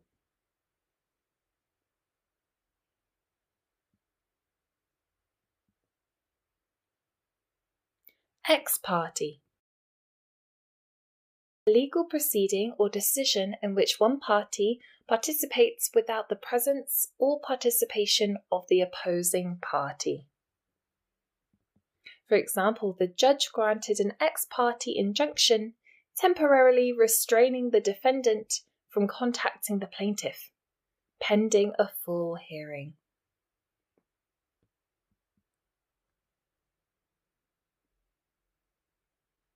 Next phrase, in absentia.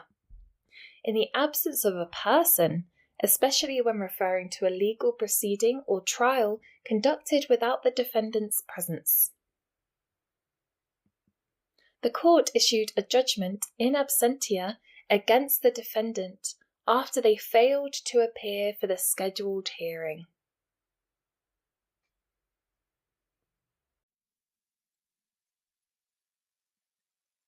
Passé. You might know this a bit more generally as well. Intrinsically or by itself, used to indicate that a particular thing is understood without the need for further explanation or qualification. For example, the statute prohibits driving under the influence of alcohol per se, regardless of the driver's level of impairment.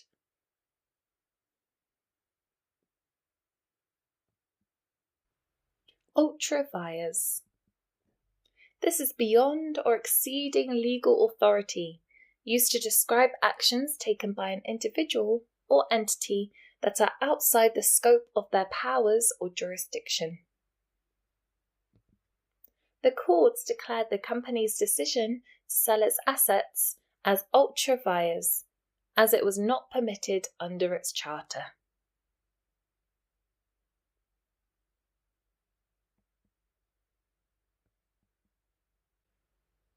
Sui generis. This means unique or of its own kind, used to describe something that does not fit into any established category or classification. The example, the legal concept of sovereign immunity is considered sui generis, as it is distinct from other forms of immunity recognized by law. So it's unique. De facto. Again, you might have heard of this one, a bit more common. In fact or in practice, regardless of whether it is legally recognised or formally established. Although the couple was not officially married, they lived together as spouses and functioned as a de facto family. So a family in practice, even though they didn't marry.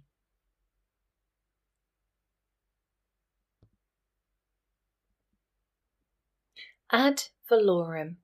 Next, this is Latin for according to value, used to describe a tax or fee calculated as a percentage of the assessed value of property or goods.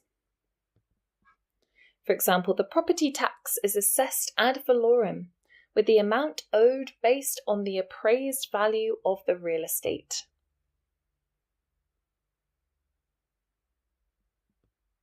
Ipso facto. So we had de facto, now we have ipso facto. By the fact itself, used to indicate that a particular consequence or result automatically follows from the circumstances or conditions. For example, the contract specified that failure to make payment by the due date would ipso facto result in the imposition of late fees.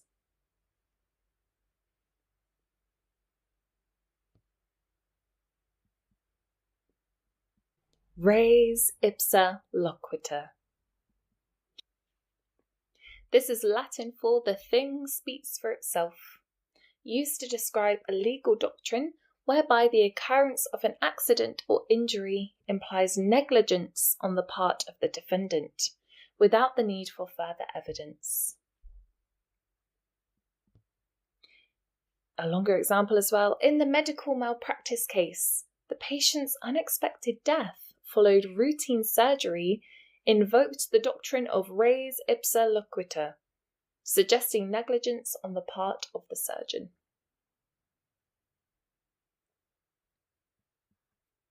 Subpoena. This is a bit more of a common word. This is a legal document that commands an individual to appear in court as a witness or to provide testimony or evidence. The prosecutor issued a subpoena to compel the witness to testify at the trial.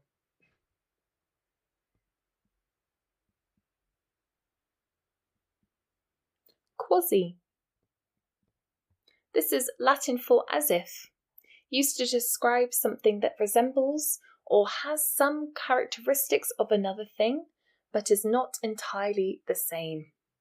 And again, this word is not just used in a legal setting, but you might use it more generally as well. The court treated the relationship between the parties as quasi-contractual, imposing obligations similar to those in a contract, despite the absence of a formal agreement.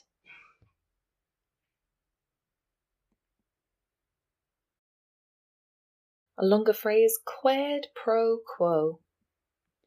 Again, Latin for something, used to describe an exchange or transaction in which one thing is given in return for another, typically of equal value. The employment contract included a quid pro quo agreement, with the employee receiving stock options in exchange for agreeing to a lower salary.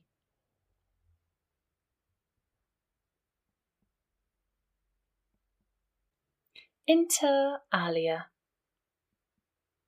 This is Latin for among other things, used to indicate that something is part of a list or enumeration with additional items not explicitly mentioned.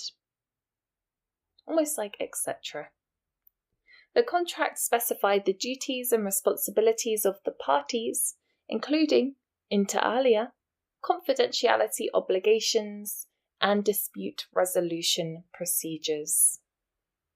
So this is part of a list. It's not the extensive list, but the other items are not mentioned here. But you know with this phrase that there's more to just these two listed.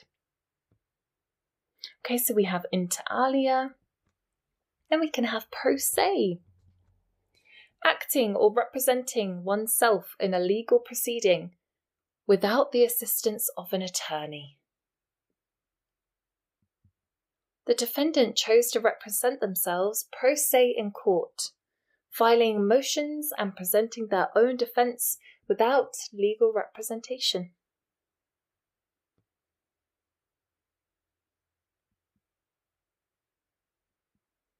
Status quo. You might have heard of this one. In a more general sense, the existing state of affairs or condition, maintaining things as they currently are. So you can say it's the status quo. The judge issued an injunction to preserve the status quo pending resolution of the dispute between the parties.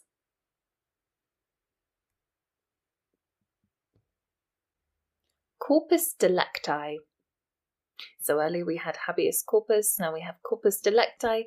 This is Latin for body of the crime, the material evidence or body of facts that prove a crime has been committed.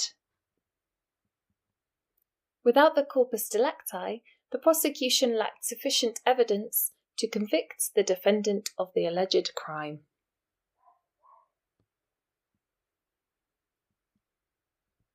Modus operandi.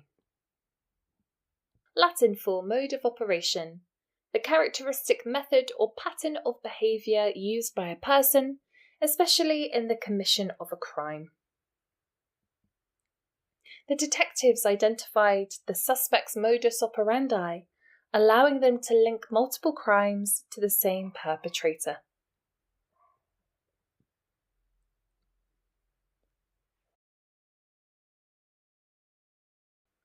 Nolo contendere.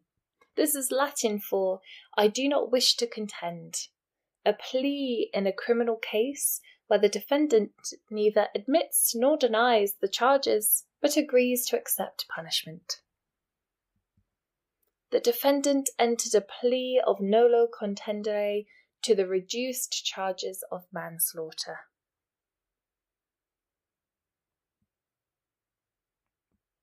Per diem. Latin for per day. You might have heard the phrase carpe diem, which means seize the day. Very similar, so used to describe a daily allowance or rate of payment, especially for expenses incurred while travelling. The company reimbursed employees for travel expenses at a rate of $100 per diem.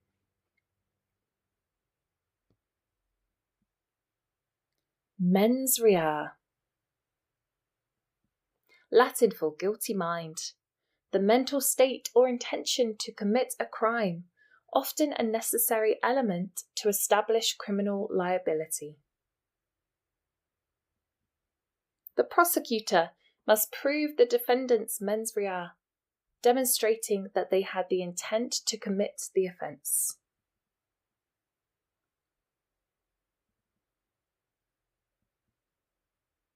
Stare decisis.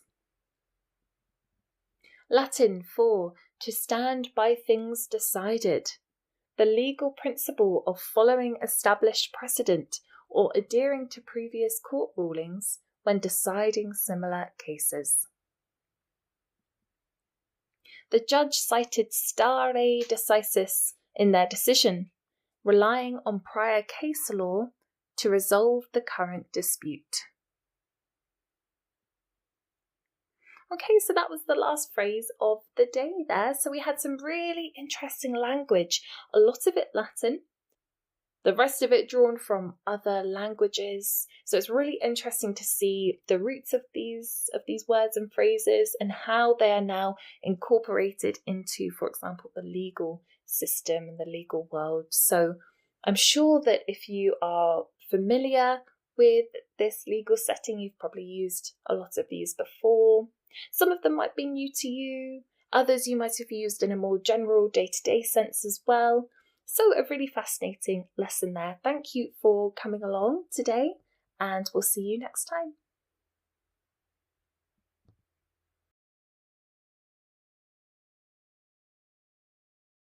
Hello everyone. So welcome back to our vocabulary masterclass lessons, all focused on legal English.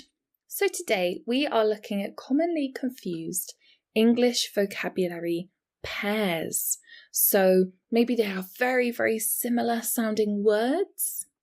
Maybe they are the same word with pronunciation, but they have a different spelling. So we'll look at pairs which you might have come across and been slightly confused by. This is very common. This happens a lot in English. And then we'll go through some definitions and we'll look at the examples with a legal English spin. So we'll see how we can use them in this situation, but of course you can use them in general as well. So we'll have a look at that today. Okay, so we've got lots of pairs to get through. Let's start with the first pair. So we've got advice. What does this mean? Well, this is guidance or recommendation about future actions. You can give advice. And in a legal setting, you could say the attorney provided legal advice to the client regarding the potential consequences of pursuing a lawsuit against their employer. Okay, so that's the first word. Now, how is this different from advise with an S? So we have a slightly different pronunciation as well here. We have advice, where the emphasis is on the vice, advice, advise. So it's sort of the second with the S, advice, advice, goes down in intonation. This is to recommend a course of action as well. So it's similar in meaning. The lawyer advised the client to accept the settlement offer rather than proceeding to trial, considering the risks and costs involved. So, to give advice and to advise. Slightly different there. So that was our first pair of the lesson. Let's look at what's next. You might know this one, affect with an A. You might guess what the second pair is. So this is to make a difference to affect. For example, the new regulation will affect how companies handle customer data and may require changes to their privacy policies. Okay, so affect with an A. You might know affect with an E next. What is this? Okay, so this is a result, or to bring about a result. So slightly different here. It's very nuanced. It's very advanced, I would say, the differences between these pairs. For example, the court's decision had a significant effect on the outcome of the case, leading to the plaintiff's victory. So we have to make a difference to change, perhaps, with a affect. And then we have a result with effect. But they're pronounced very similarly, affect, affect. Okay, next pair, anonymous. Without a known or disclosed name, so you can be anonymous with a lot of things. Maybe you write to someone anonymously. For example, the whistleblower submitted an anonymous tip to the authorities, providing crucial information about the company's fraudulent activities. So that's a nice collocation when two words come together. Quite often you can have an anonymous tip, which is an anonymous heads up, almost a soundbite of information, perhaps. In this case, telling about fraudulent activities. Okay, so what's a pair with anonymous? Well, unanimous. Very similar sounding word. So if something is unanimous, it's fully in agreement. For example, the jury reached a unanimous verdict, finding the defendant guilty of all charges based on the evidence presented. So you use the article a with unanimous because unanimous starts with a y sound. So even though it's a vowel, the sound is a consonant. So just a point about pronunciation there. Okay, so anonymous and unanimous.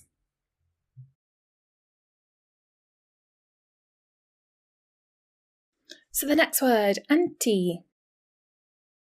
So in Latin, this means before, but also just a point to note here that in legal contexts, ante refers to a sum of money that is contributed upfront or paid in advance. So two meanings there. We'll look at the example with the Latin meaning. So the court ruled that the defendant's actions constituted a breach of contract because they failed to fulfill their obligations ante the specified deadline. So in other words, before the specified deadline. Okay, so that's one part of the pair that you might not have heard of so much, but you might recognise ante with an I. This means against something. For example, the activist group organised a protest march to demonstrate their anti-war stance and demand government action. So two different words, both pronounced ante, or in American English, ante with an I might be pronounced anti.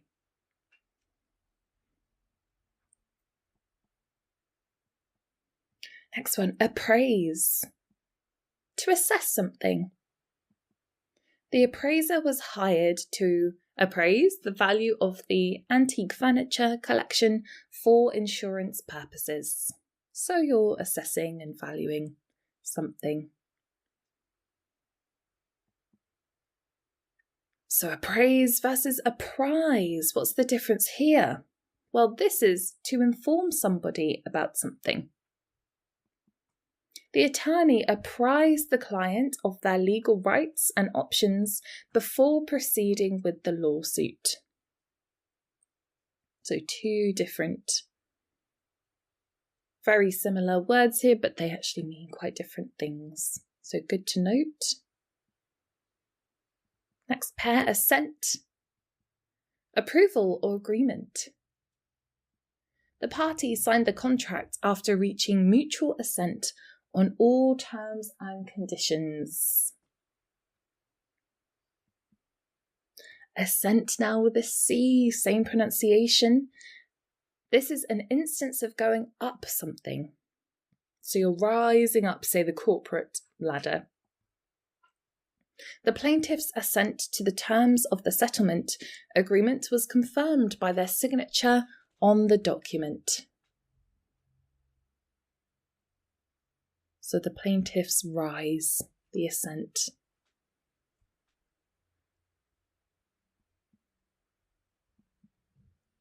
Next one, oral with an A and a U. Now, this is relating to the ear or sense of hearing. So, for example, in a legal setting, the witness provided an oral account of the events leading up to the accident during the court hearing. Same pronunciation for oral with an O. This is spoken rather than written. The judge requested an oral argument from the attorneys to clarify the legal issues before making a decision.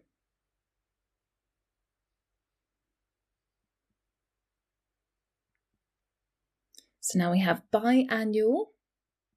This is occurring twice a year. The shareholders' meetings are held biannually, providing updates on the company's performance and future plans. So twice a year versus biennial, which is every 2 years. So an important distinction there.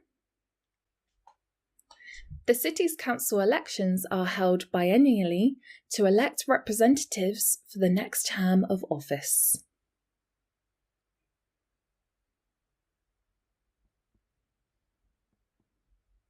Canvas. This is a type of material. If you're in the art world, you might be aware of this. The defense attorney presented evidence on a canvas bag found at the crime scene to establish the defendant's presence. So it's a type of material for bags, maybe for painting on. As opposed to canvas, which is to seek political support or opinions, so you can undertake a canvas campaign. The political candidate decided to canvass the neighbourhood to gain support and gather voter feedback on key issues. So one extra S there changes the whole meaning. Chance. So there's 3 different uses for chance. Number 1, possibility of something happening. 2, opportunity. Or 3, happening without obvious plan or cause.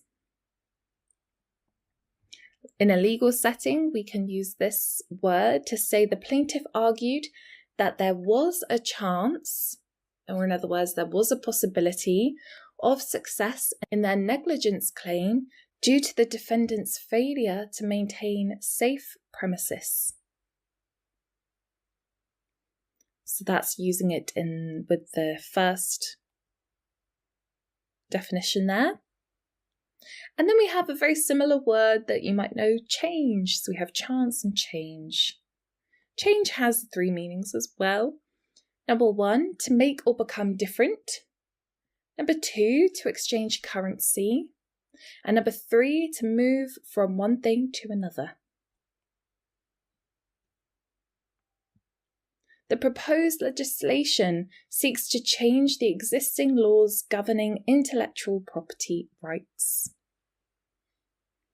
Okay, so chance and change there. Complacent next. Uncritically satisfied with oneself. The lawyer warned the client against being complacent about their legal rights, emphasizing the importance of active participation in their defense. So you are so satisfied that if you're complacent, you don't take action, you're very calm about everything, you're not very proactive. Versus complacent with an S. Willing to please others, this means.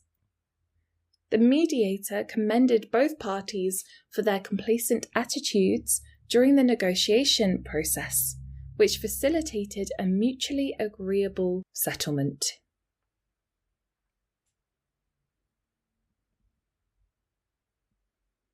Compliment.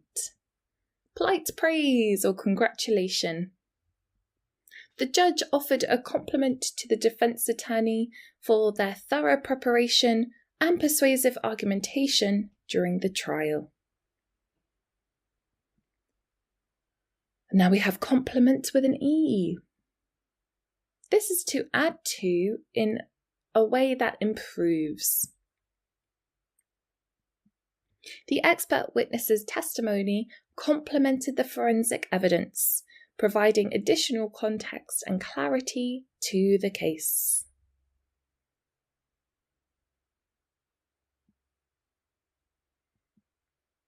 Council.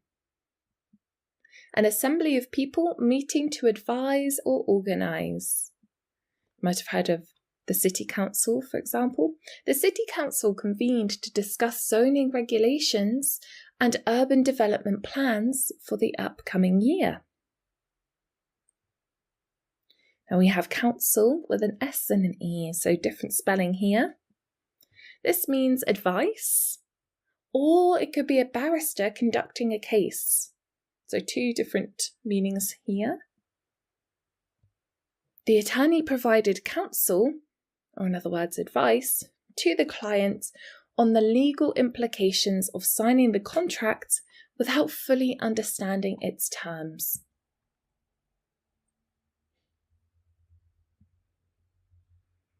Okay, next one, credible. Convincing or believable. If something's credible, you believe it. The witness's credible testimony swayed the jury in favour of the plaintiff, resulting in a favourable verdict. Now we have creditable. This means deserving recognition and praise. The judge commended the prosecutor for their creditable efforts in presenting a strong case against the defendant. So slightly different meanings here.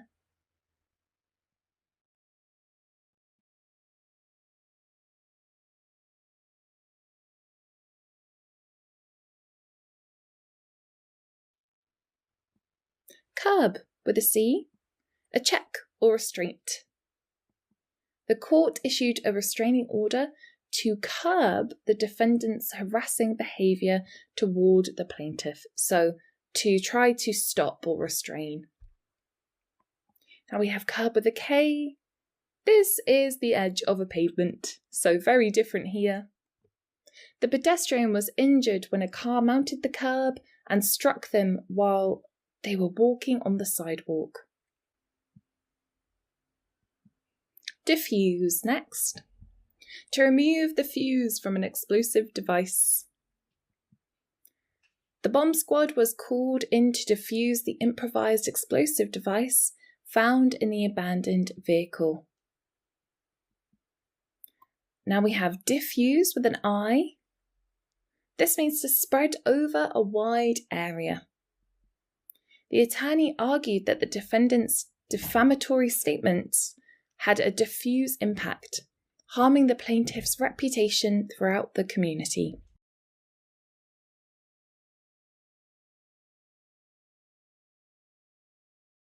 Dependent. A person who relies on another for financial support. Under the terms of the contract, the insurance coverage extends to the employee's dependents, including spouse and children, for medical expenses incurred during the policy period.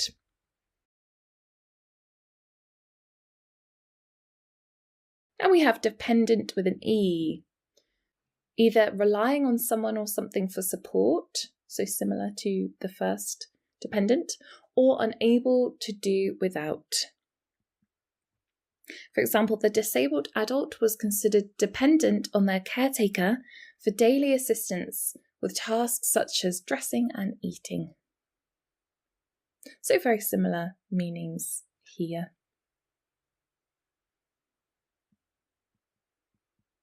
Discreet. Careful and judicious. The attorney handled the sensitive matter with discreet professionalism, safeguarding the confidentiality of their client's information. Now we've moved the T, discreet. This means separate or distinct. The court analysed each discrete claim separately, considering the evidence and legal arguments relevant to each specific issue.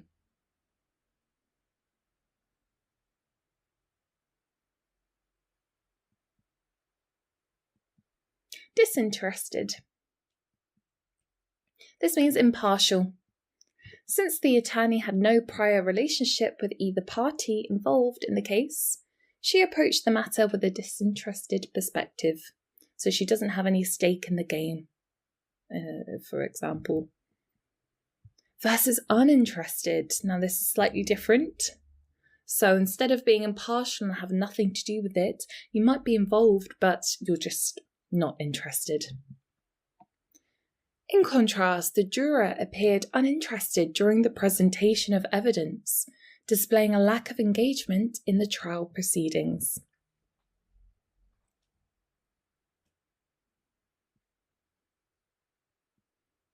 Draft. Now this has a lot of different meanings here, so it could mean to prepare a preliminary version, draft up, say, a contract or a report essay. It could mean a preliminary version of a text, a written order, or as well compulsory military recruitment. So lots of different contexts here. The lawyer prepared a draft of the contract for the client's review before finalising the agreement. Now, same pronunciation, but different spelling. Draft. Again, different meanings here. This could be a current of cool air indoors, like a breeze. And it could also mean an act of drinking or breathing in. Or it could be referring to beer served from a cask. So different versions here. For example, the courtroom's open windows allowed a refreshing draft to circulate, providing relief from the stifling heat during the lengthy legal proceedings.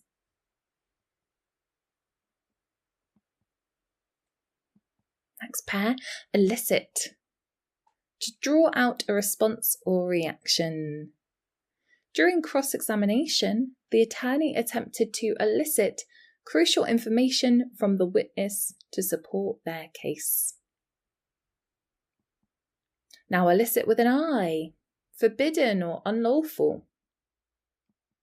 The defendant was charged with possession of illicit substances in violation of state law.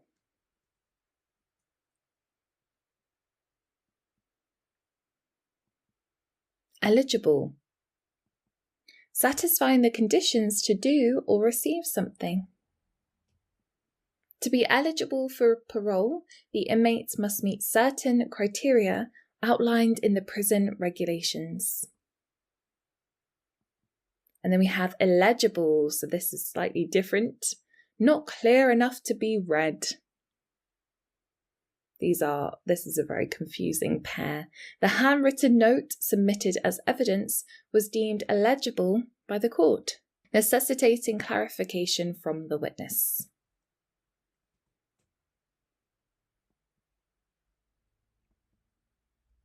Equable. Equable. Calm and even-tempered, so it's a character trait. The judge's equable demeanour ensured a fair and impartial atmosphere in the courtroom, facilitating the resolution of disputes. Now, very similar, we have equitable. Fair and just, this means. The court issued an equitable distribution order, ensuring that both parties received a fair share of the marital assets in the divorce settlement.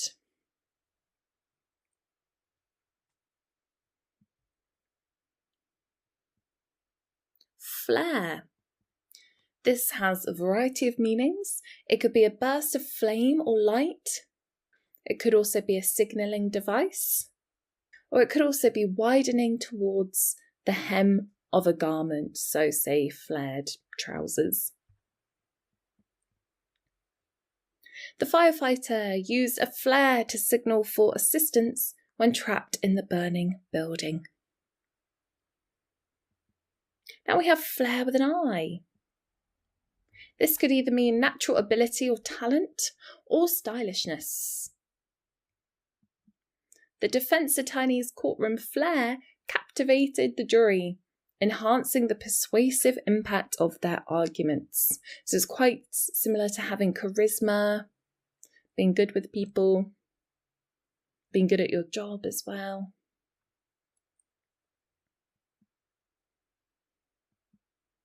Flaunt.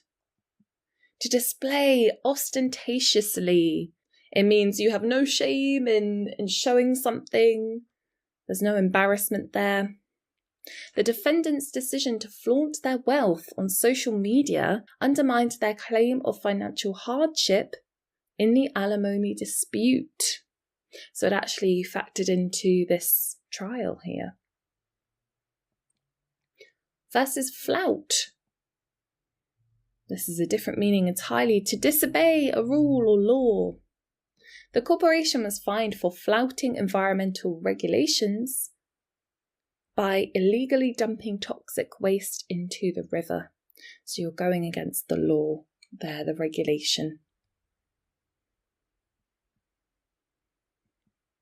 Insidious. This is a negative connotation, proceeding in a gradual and harmful way.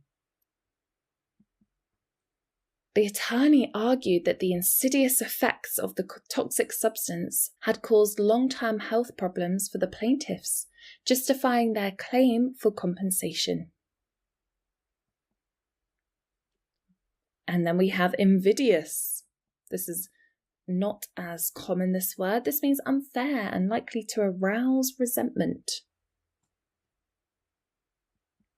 The court found the employer's invidious discriminatory practices against older employees to be in violation of anti-discrimination laws.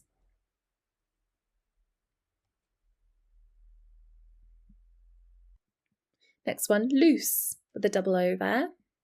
Not fixed in place or tied up, so it's not stable, in other words.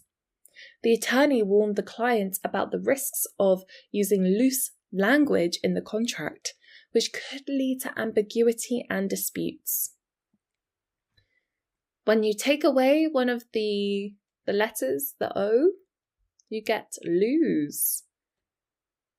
No longer have or become unable to find, so you might lose something. Loose and lose. The defendant's failure to comply with the court's orders led them to lose the case.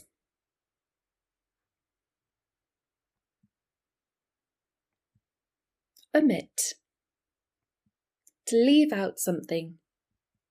The attorney advised the client to omit irrelevant details from their witness statement to focus on the key facts of the case. This is in comparison with emit. To discharge something. The factory emitted hazardous pollutants into the air, posing health risks to nearby residents and violating environmental regulations. So to emit something is to give out something, in this case, pollutants.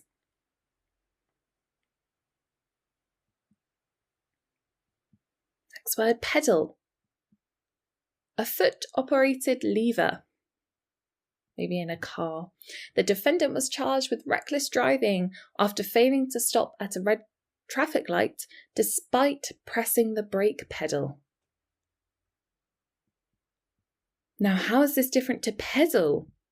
Well, this means to sell goods. The street vendor was arrested for peddling counterfeit merchandise without the proper licensing. So very different words here. Practice, with a C, a noun referring to the actual application or exercise of a profession, such as law, medicine, or accounting. So you can work for a law practice, accounting practice, medical practice. His law practice specialises in corporate litigation. Now, when you have this word with an S, this changes it to a verb, meaning to perform or carry out a specific activity repeatedly in order to improve one's skill or proficiency. The attorney will practice her closing argument before the trial. So we'll go over it again and again and make sure she's confident.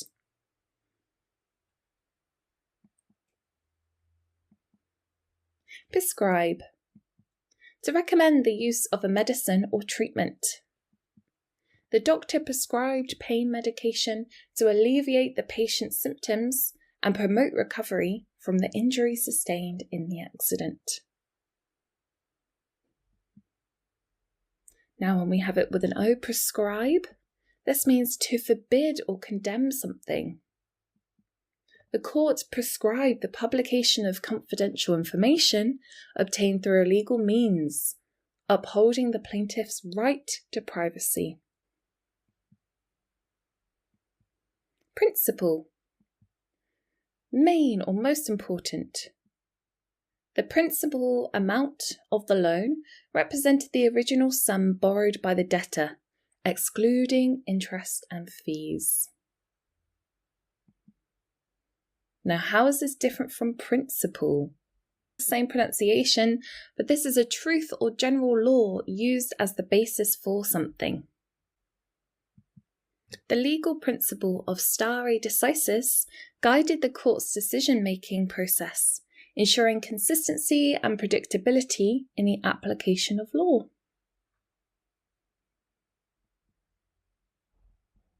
Stationary. Not moving or changing, so staying in one place. The stationary vehicle obstructed traffic flow, leading to a collision with the following car. Then we have stationery. This is paper, writing materials, so you can find a stationery shop perhaps. The law firm ordered customized stationery with its logo and contact information for professional correspondence.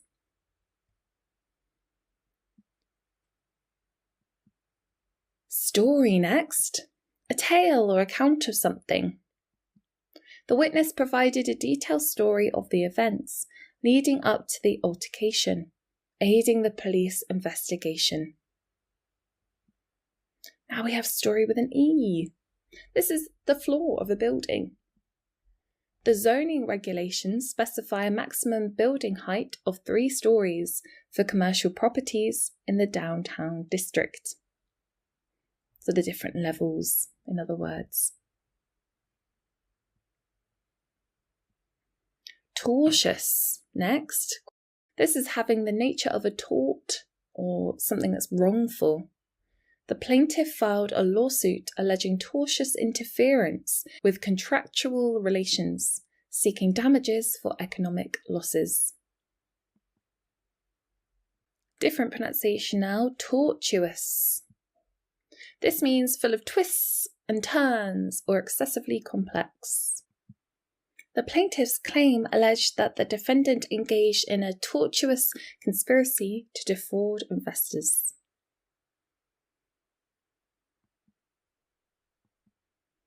Unexceptional. This is something not out of the ordinary, so very usual. The court found the defendant's conduct to be unexceptional and not sufficient to warrant criminal charges. Versus unexceptionable. How is this different? Well, this is not able to be objected to. The judge ruled that the evidence presented by the prosecution was unexceptionable and admissible in court.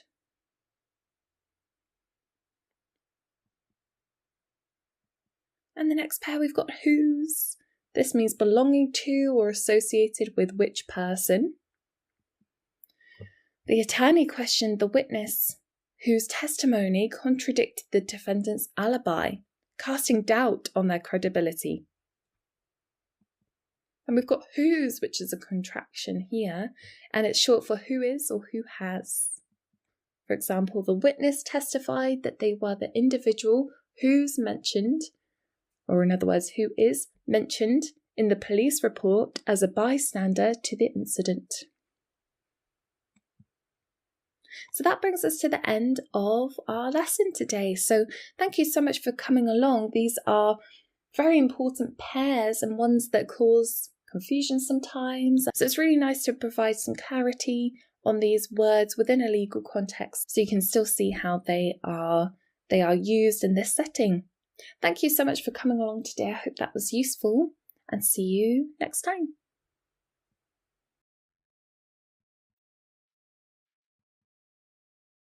Hello, everybody.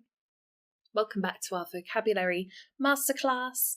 We have a whole lesson today discussing legal abbreviations. So acronyms and initialisms.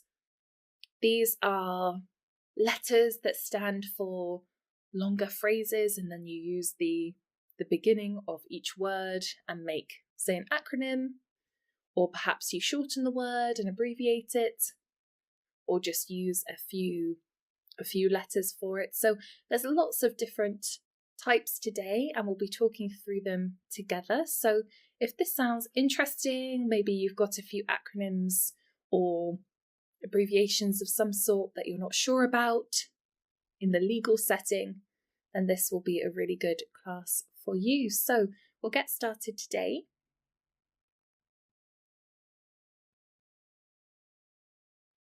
And the first acronym is within a legal setting, of course, but can be used more generally as well. AGM, which is the annual general meeting. So most companies will have an AGM. You might have experienced this. This is a mandatory yearly meeting held by a company or organisation where shareholders or members gather to discuss financial performance, elect directors, and address other business matters. So it's usually quite a formal event. There might be a dinner as well. There might be a chance to network, and you might have presentations. You might have PowerPoint slides, videos, a whole evening celebrating your company, and perhaps doing some other admin tasks as well. The company's AGM is scheduled for next month, during which shareholders will vote on proposed resolutions.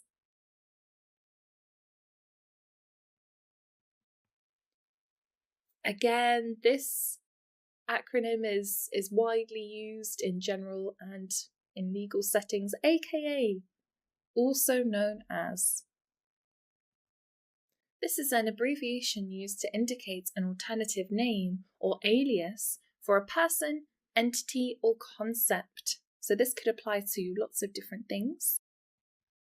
For example, John Smith, aka the artist, is known for his innovative paintings.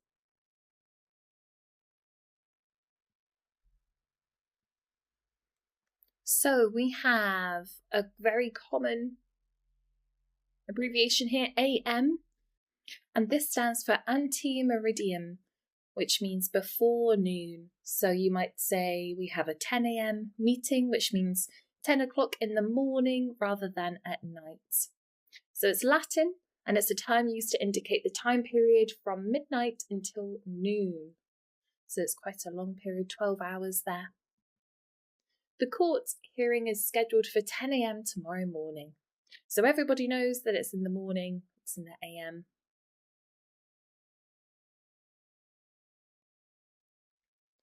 Okay, we have an abbreviation here, AOB, any other business. A term used in meeting agendas to designate a section for addressing topics or issues not listed in the agenda. So is there any other business? Any other issues to discuss? Before adjourning the meeting, the chair asked if there was any other business to discuss under AOB.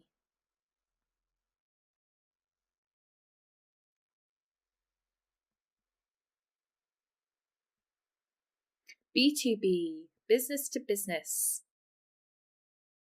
This refers to transactions, dealings, or relationships between two businesses or commercial entities. Our company specialises in providing B2B solutions for logistics and supply chain management.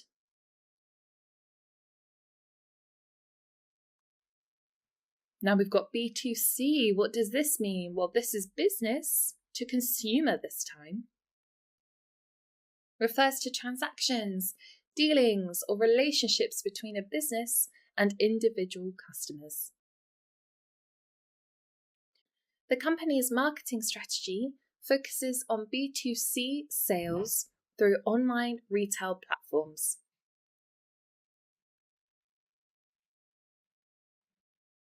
CC, you might see this in emails a lot. It means carbon copy. This is a notation used in email communication to indicate additional recipients who receive a copy of the message. So you might CC somebody else into an email to another person. Please CC the legal department on all correspondence regarding this matter. So they want to be involved. They're not the main recipient, but they are another recipient. Okay, we've seen this a lot in business and of course legal situations. CEO, Chief Executive Officer. You will have one for your company if you work for one, you might be the CEO. This is the highest ranking executive officer in a company responsible for making major corporate decisions, managing overall operations, and implementing strategies. The CEO will be giving a presentation on the company's financial performance at the upcoming board meeting.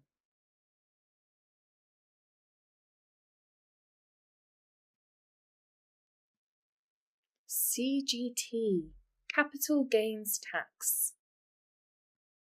A tax levied on the profit or capital gains realised from the sale of assets such as stocks, real estate or investments. The investor must report any capital gains and pay CGT on the sale of the property.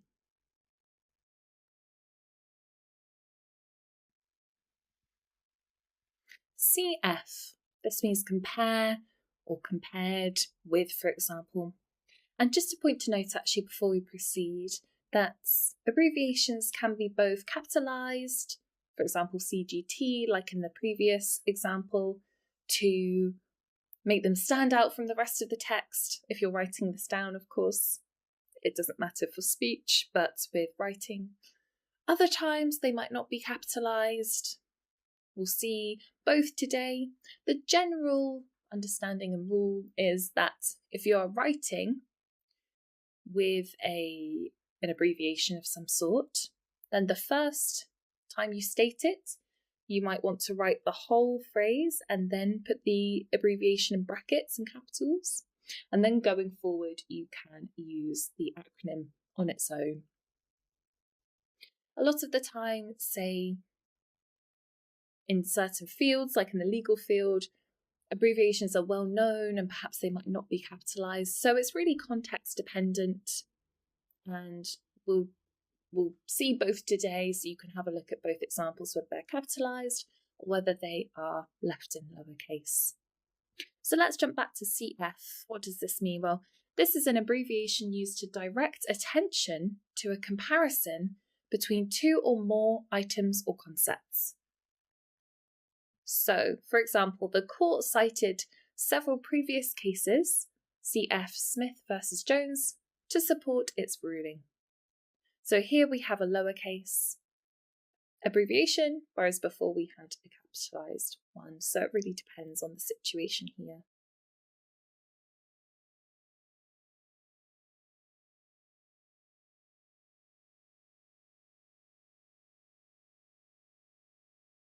So now we have CIF, Cost Insurance Freight Contract. This is a type of international sales contract where the seller is responsible for arranging and paying for transportation, insurance, and freight to deliver goods to a specified destination. The buyer and seller agreed to a CIF contract for the shipment of goods from China to the United States.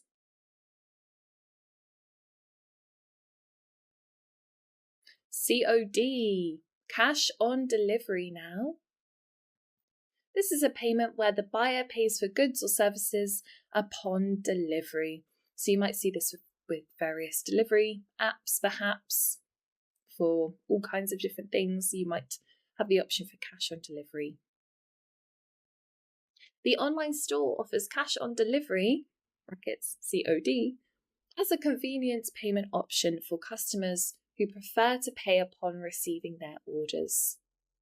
So as we were previously talking about, you can state the phrase like cash on delivery, and then you can use brackets to show the abbreviation there, which is a nice way to do it as well.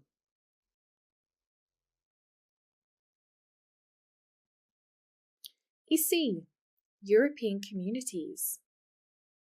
This refers to the precursor of the European Union, which was established to promote economic integration and cooperation among member states. So this is quite specific. We might not have known about this one. We might know about another abbreviation, European Union, the EU. That's currently in operation, but the EC came before it. The EC implemented regulations to harmonise trade policies and standards among member countries. E.g., this is a very common one. You'll recognise this from all kinds of different texts. So this stands for exempli gratia, or you might have seen it commonly expressed as for example here. So again, this is Latin, you might have guessed, used to introduce examples or instances that illustrate a preceding statement. Many legal professionals, e.g. attorneys, paralegals and judges, attend the annual conference. So it's a great way to dive into more detail, show some explicit examples of what you have been discussing.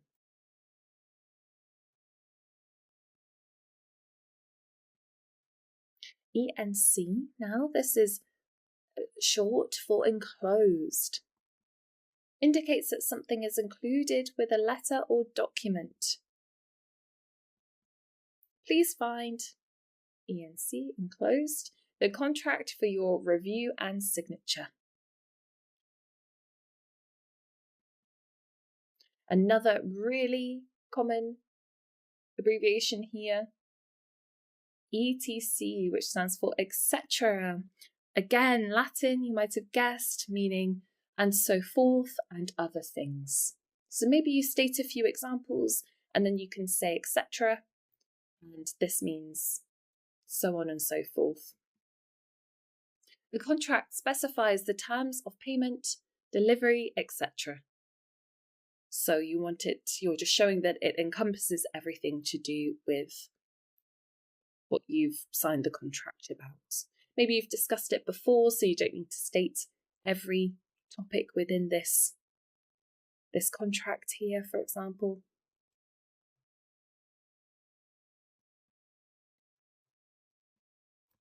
Okay, so we talked about the EC, now we have the EU, European Union. This is the political and economic union of European countries that promotes economic and political cooperation. The EU enacted regulations to standardise product safety across member states.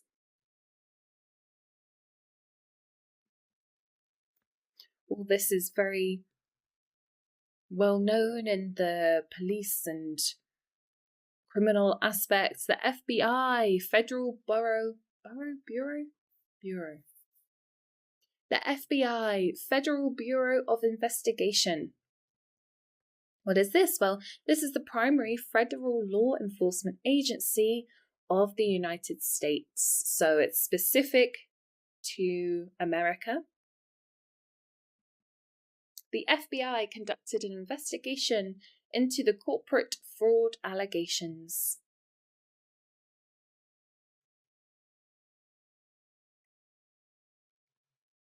FOB, Free On Board Contract. What does this mean?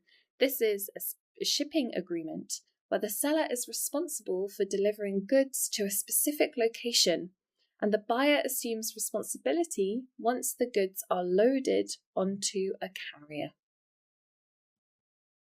The terms of the contract specify that delivery is FOB, the seller's warehouse.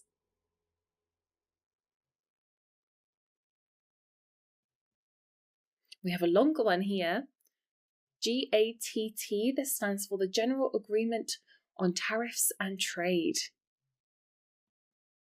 This is an international treaty aimed at promoting trade by reducing tariffs and trade barriers. The country signed the GATT agreement to facilitate international trade.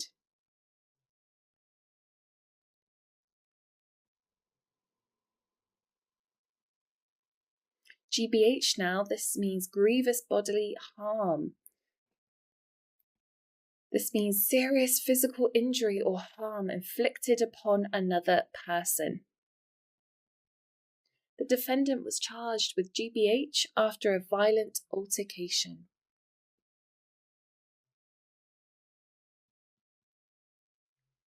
GM, this is a bit more general outside of the legal sphere here. This means genetically modified. Refers to organisms whose genetic material has been altered through genetic engineering techniques. The company developed a new strain of GM crops resistant to pests. So you might have heard about this. Maybe you eat genetically modified food. Some places have it, some places don't. So it's a bit of a controversial issue, this one.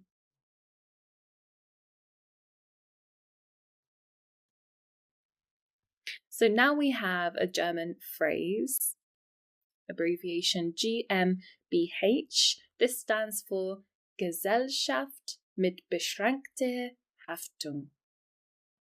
What is this? This is a type of company in Germany similar to a limited liability company, LLC, in other jurisdictions.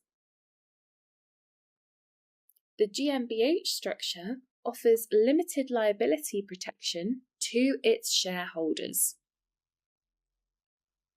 So it's specific to Germany, this one. Okay, GMT, Greenwich Mean Time. The standard time at which the prime meridian used as the basis for calculating time worldwide. So you might see this one looking at different times around the world. The conference call is scheduled for 3 p.m. GMT. So really important if you're dealing with international meetings, clients. You want to state which time zone you are in and therefore when the meeting is. And we have another abbreviation in this example, PM. We haven't talked about this, but you might recognize this. This is the afternoon till midnight.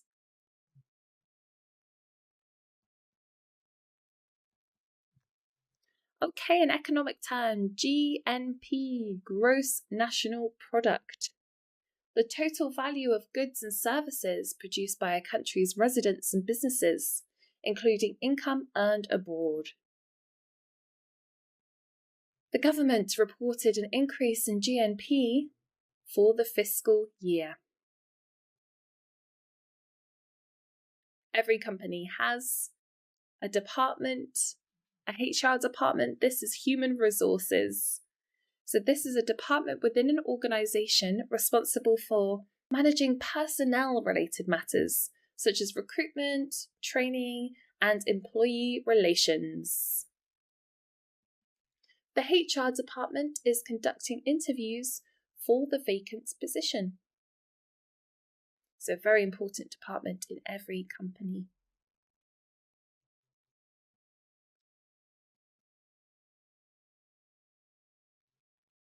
So this abbreviation is common to say as IBID. So it's common to say this word as IBID, and that's short for IBIDEM or IBIDEM. In the same source, it means. So again, it's a Latin term used in footnotes or references to indicate that the source cited is the same as the one immediately preceding it. The citation reads, Smith, 2020, page 25, IBID, page 30. So it appears in both of these pages.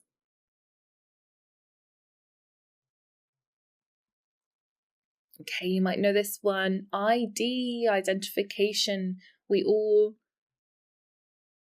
should have a form of ID. Refers to a document or process used to establish the identity of a person. Please provide a valid form of ID, such as a driver's license or passport.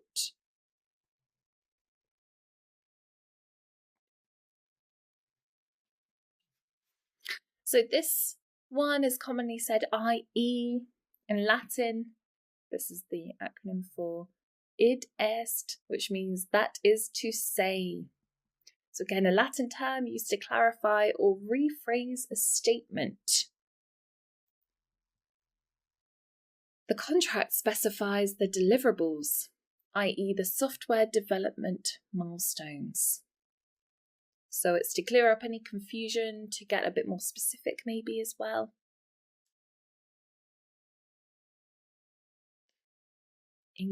Incorporated, this is specific to the USA.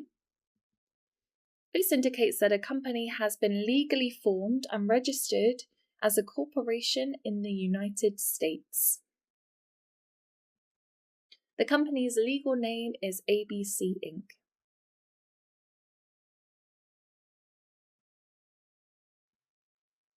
IPO, initial public offering. The first sale of stock by a private company to the public, allowing it to raise capital by issuing shares to investors. The company plans to raise funds through an IPO to finance its expansion. IT, you might be very familiar with this one. Information technology. The use of computers, software, and telecommunications equipment to store, retrieve, transmit, and manipulate data. So everything related to the use of computers in some way. The IT department is responsible for maintaining the company's network infrastructure.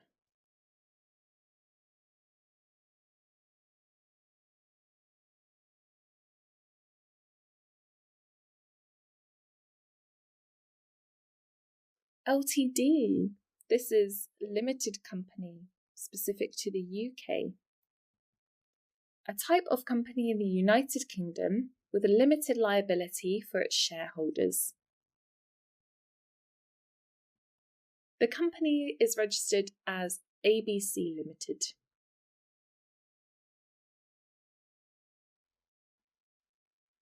MD, this is a abbreviation for a person in a company, managing director, the senior executive responsible for the day-to-day management and operations of a company.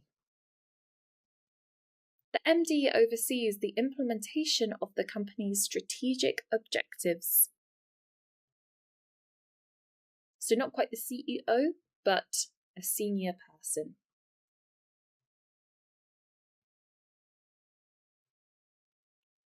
MEP, Member of the European Parliament. An elected representative of the legislative body of the European Union, representing a specific region or constituency. The MEP introduced a bill aimed at improving environmental regulations across member states.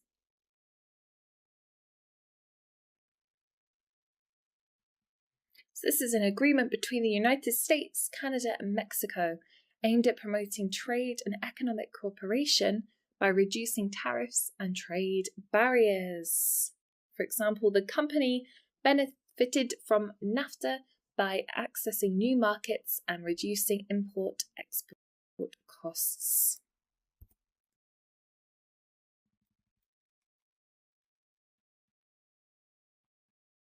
NATO, North Atlantic Treaty Organization.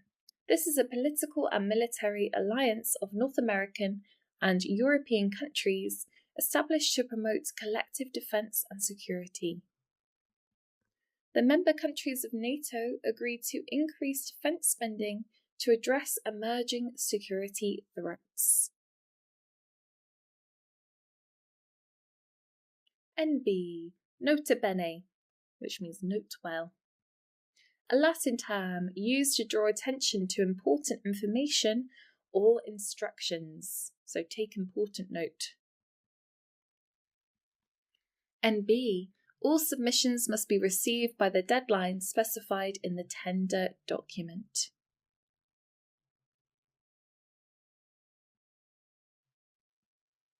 PA, per annum. A Latin term meaning per year, used to indicate an annual rate or frequency. The employee's salary is £50,000 PA. And then we have PA but without the full stops there. This can also stand for personal assistant. This is an individual who provides administrative support and assistance to a person, typically in a professional or managerial role. The CEO's PA scheduled meetings and managed correspondence on behalf of the executive.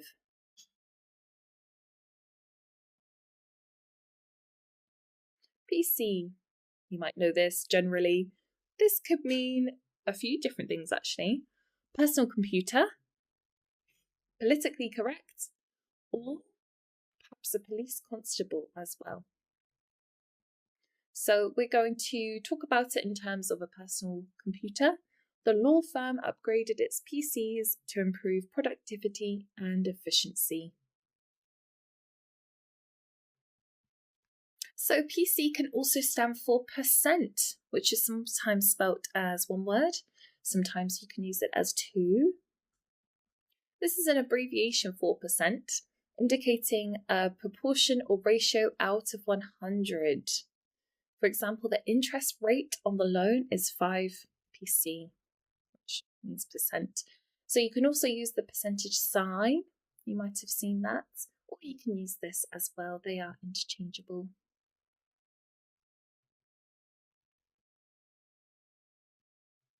PLC next, Public Limited Company, used in the UK. This is a type of company in the United Kingdom whose shares are traded on a public stock exchange and can be owned by the general public. The PLC reported increased profits in its annual financial statement.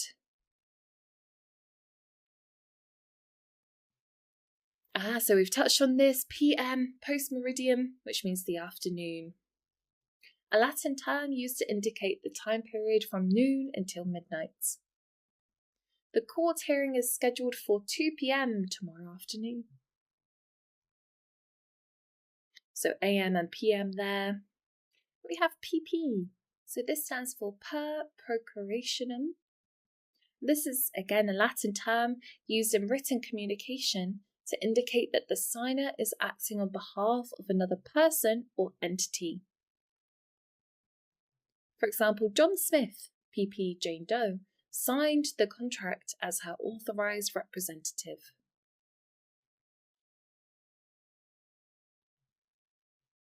Post office, you might know this. A facility operated by a government or postal service for sending, receiving and sorting mail and parcels. The company mailed the documents to the client via registered post at the local PO.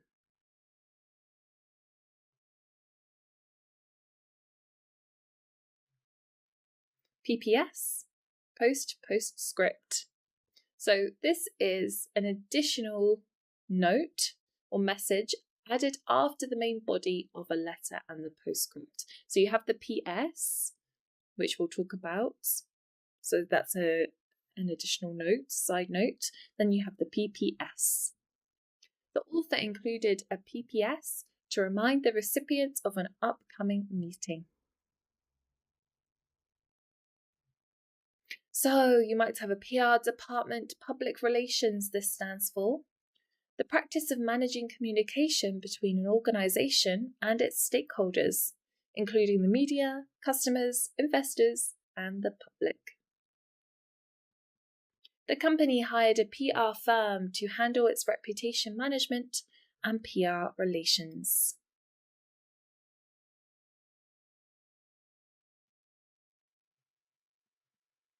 So PS now, postscript, we touched upon this. So this is an additional remark or message added after the main body of the letter has been completed. So you have the main body, then you have the PS, and you have the PPS. PS. Please find enclosed the revised contract for your review. PTO, a more general term now, please turn over, this stands for. An instruction indicating that the reader should turn to the next page for additional information. The document contains confidential information. PTO for further details.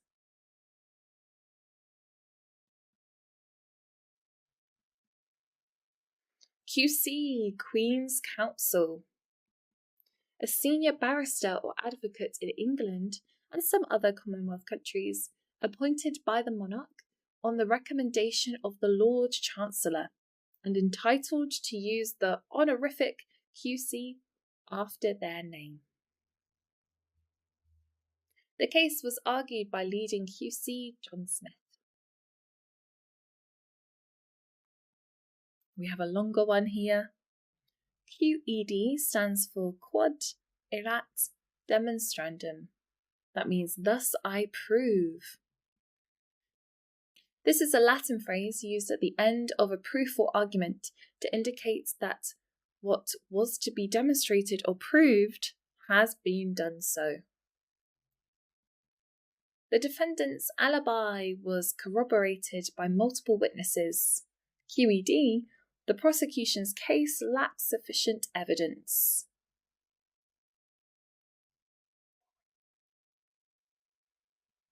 TLC now, a more general term, tender loving care.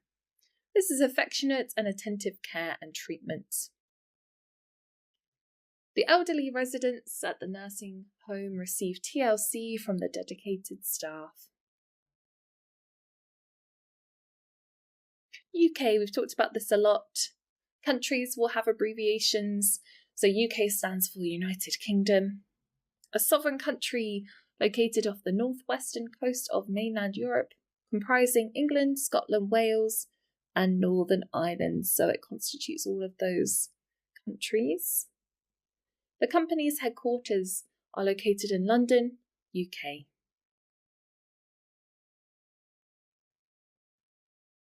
We have the UN, United Nations.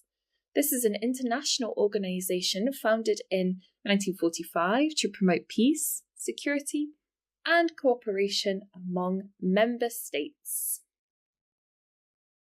The UN Security Council convened an emergency session to address the escalating conflict.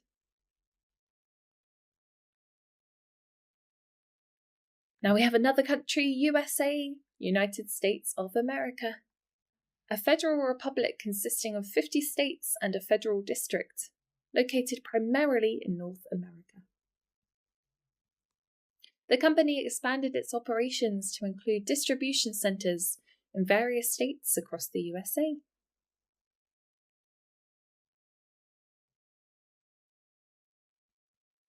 VAT, Value Added Tax, this stands for.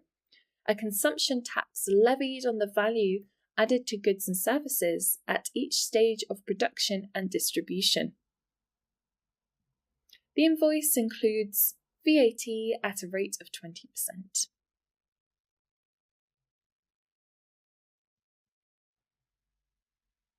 Vis or videlicet means namely or in other words. This is a Latin term used to introduce examples or clarify a preceding statement.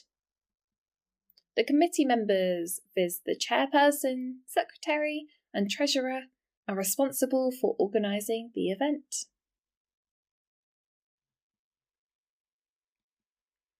VS means versus or against, a term used to indicate opposition or conflict between two parties. The case of Smith versus Jones will be heard in the Supreme Court next month.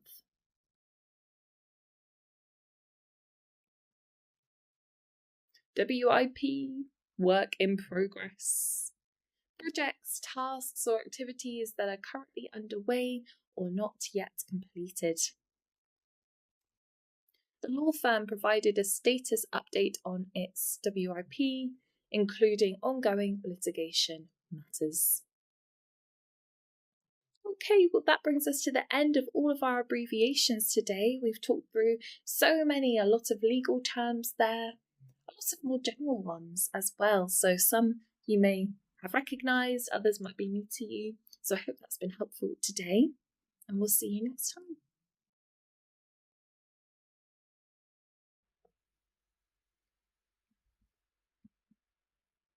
Hello everybody, welcome back to our vocabulary masterclass. So today we have a really interesting topic for you. We are going to look at idiomatic expressions, and of course we'll look at them with a legal perspective. So this is for professionals within the legal sphere, and of course, you can use these expressions in your day-to-day life as well. So an idiom or an idiomatic expression is one that is not based off the individual words' meanings and definitions. It has a new meaning, and it's more of instead of a literal meaning, it's more of a metaphorical, figurative meaning. So they can be quite creative, they can be quite fun as well, and I'm sure that you can see how they are being formed. Sometimes you can almost guess the meaning. Again, not based off perhaps individual words and their definitions, but maybe just the whole phrase altogether. So see how many that you might recognise today. Maybe there's some new ones here, and all of them can be used in a law setting and indeed a general day-to-day setting as well. So we'll get started and see which ones we have. So the first one is under the table. So we're not talking about something that's literally under the table. We are describing something that is done secretly or illegally, often involving hidden payments or agreements. So this might be something that you encounter in your law or legal profession, and we can talk about it as being under the table. So in this situation, it almost means hidden from others, secrets, illegal activities. The company was accused of making under-the-table payments to government officials to secure the contract. And don't worry if you see hyphens with certain expressions, they can be used here as well. More often than not, they are probably not used, but that's okay. If you want to maybe draw attention to the idiomatic expression, you can include them as well. Behind closed doors. So again, we're not thinking about what's behind the closed doors. We're thinking about its overall general meeting. So it's quite similar to under the table, but it doesn't have to be illegal, but it is private. So if something's privately done or confidentially done, away from public view or scrutiny. But unlike under the table, behind closed doors could be anything. It could be a general meeting, it could be a new, perhaps, policy, company policy that they are discussing. Certain members are discussing behind closed doors. The negotiations between the parties took place behind closed doors to facilitate open and honest discussion. So there's less negative connotations with this one rather than under the table. It just means that you're away from public view. which can be beneficial in some instances, such as with negotiations.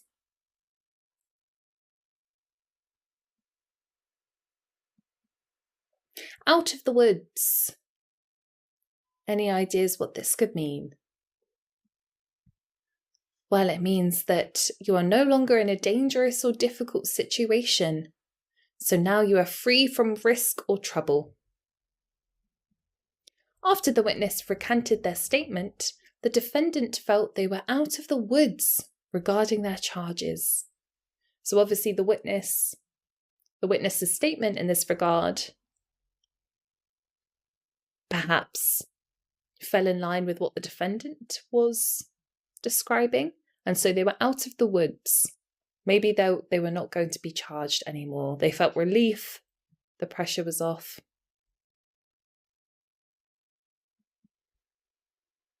Similar to in the clear, but you'll see there's slight differences. There's a lot of nuance with idiomatic expressions.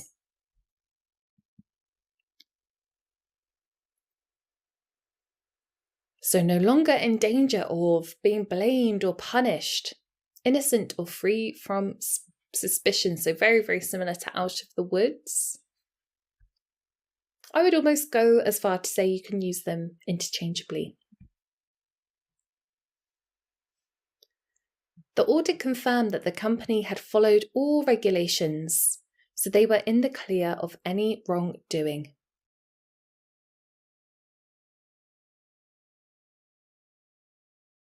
I would say out of the woods is used for perhaps more of a dangerous or difficult situation, but you can use in the clear for perhaps more broad situations. So something that shouldn't be a problem, like an audit, and they were in the clear of it. They didn't have any wrongdoing, but there wasn't as much suspicion that they would have wrongdoing.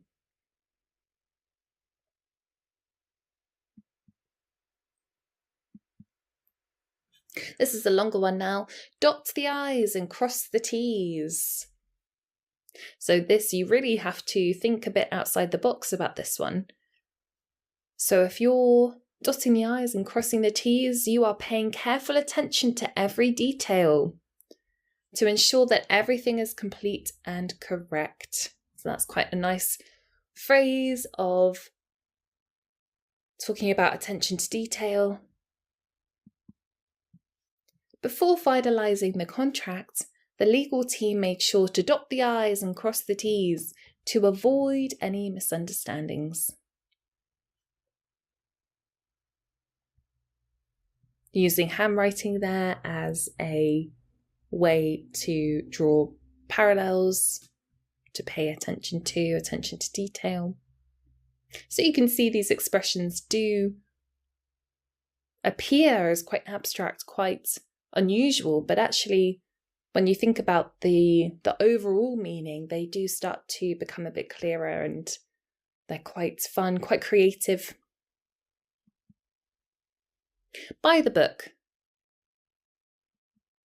According to established rules, procedures or laws, in a strict or formal manner. So if something's by the book, say there's a book of instructions or a way to do something, and if the procedure you're doing is by the book, you are following these rules. You're not doing anything outside of the norm here. The judge insisted that the trial be conducted by the book to ensure fairness and justice.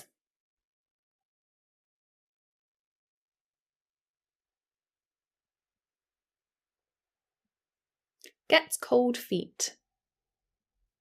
To suddenly become nervous or hesitant about going through with a plan or decision. You might have heard this one.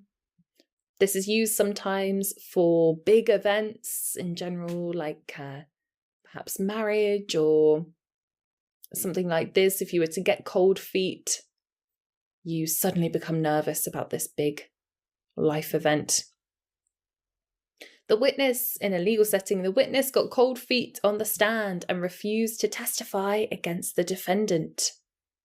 So sudden nervousness or anxiety about it and backed out of what was going to happen.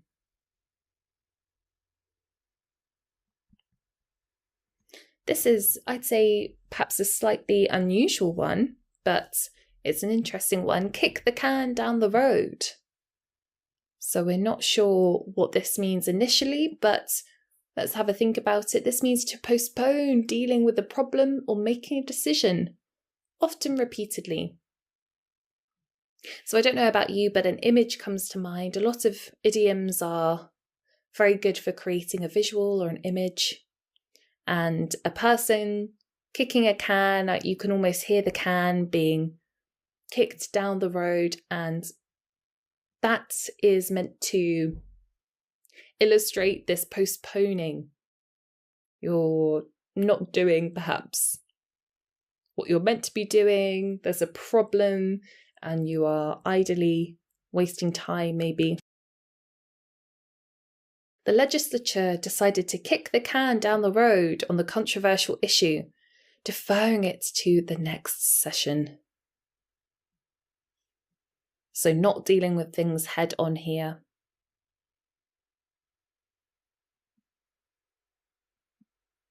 Skeletons in the closet. Secrets or embarrassing facts about a person or organisation that are hidden from public view. So things you don't want to be known or seen. These can be referred to as skeletons in the closet. The candidate's opponents tried to uncover any skeletons in the closet that could damage their reputation. Turn a blind eye. This is quite a commonly used one. This phrase means to ignore or pretend not to notice something, especially something unethical or illegal. So turn a blind eye, you didn't see it, you're not going to notice it. You know it happened, but you don't pay it any attention.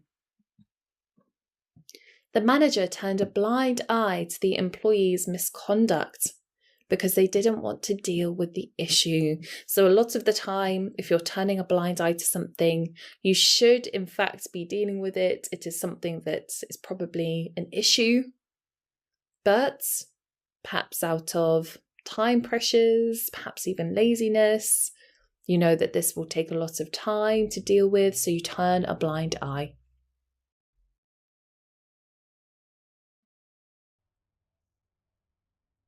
A big hello from myself, Danny, and the whole Legal English Complete team. You have rocked this course. Massive well done. It's been a long learning process, and we're sure that you have powered up your English fluency and further developed your legal English communication skills. Remember that you do have unlimited lifetime access to this course, so make sure that you look out for any future updates that we do try and add as often as we can. A few notes for you. Further learning, do explore our other courses and find ways to further boost your English fluency and, of course, your English communication skills. Continuing studies, self-assess your English right now and think about the areas where you need to improve. You can certainly go back into the course, into Legal English Complete, and retake lessons as much as you need. Now, as part of being our student here at Legal English Complete, you of course get ongoing lifetime support from us. So if you need any help with anything to do with your legal English studies, drop us a message. Myself, Danny, or another member of the Legal English Complete team will get back to you quickly. Again, a huge well done on completing this course. We're super proud of you, and we're looking forward to helping you with the next steps in your learning journeys.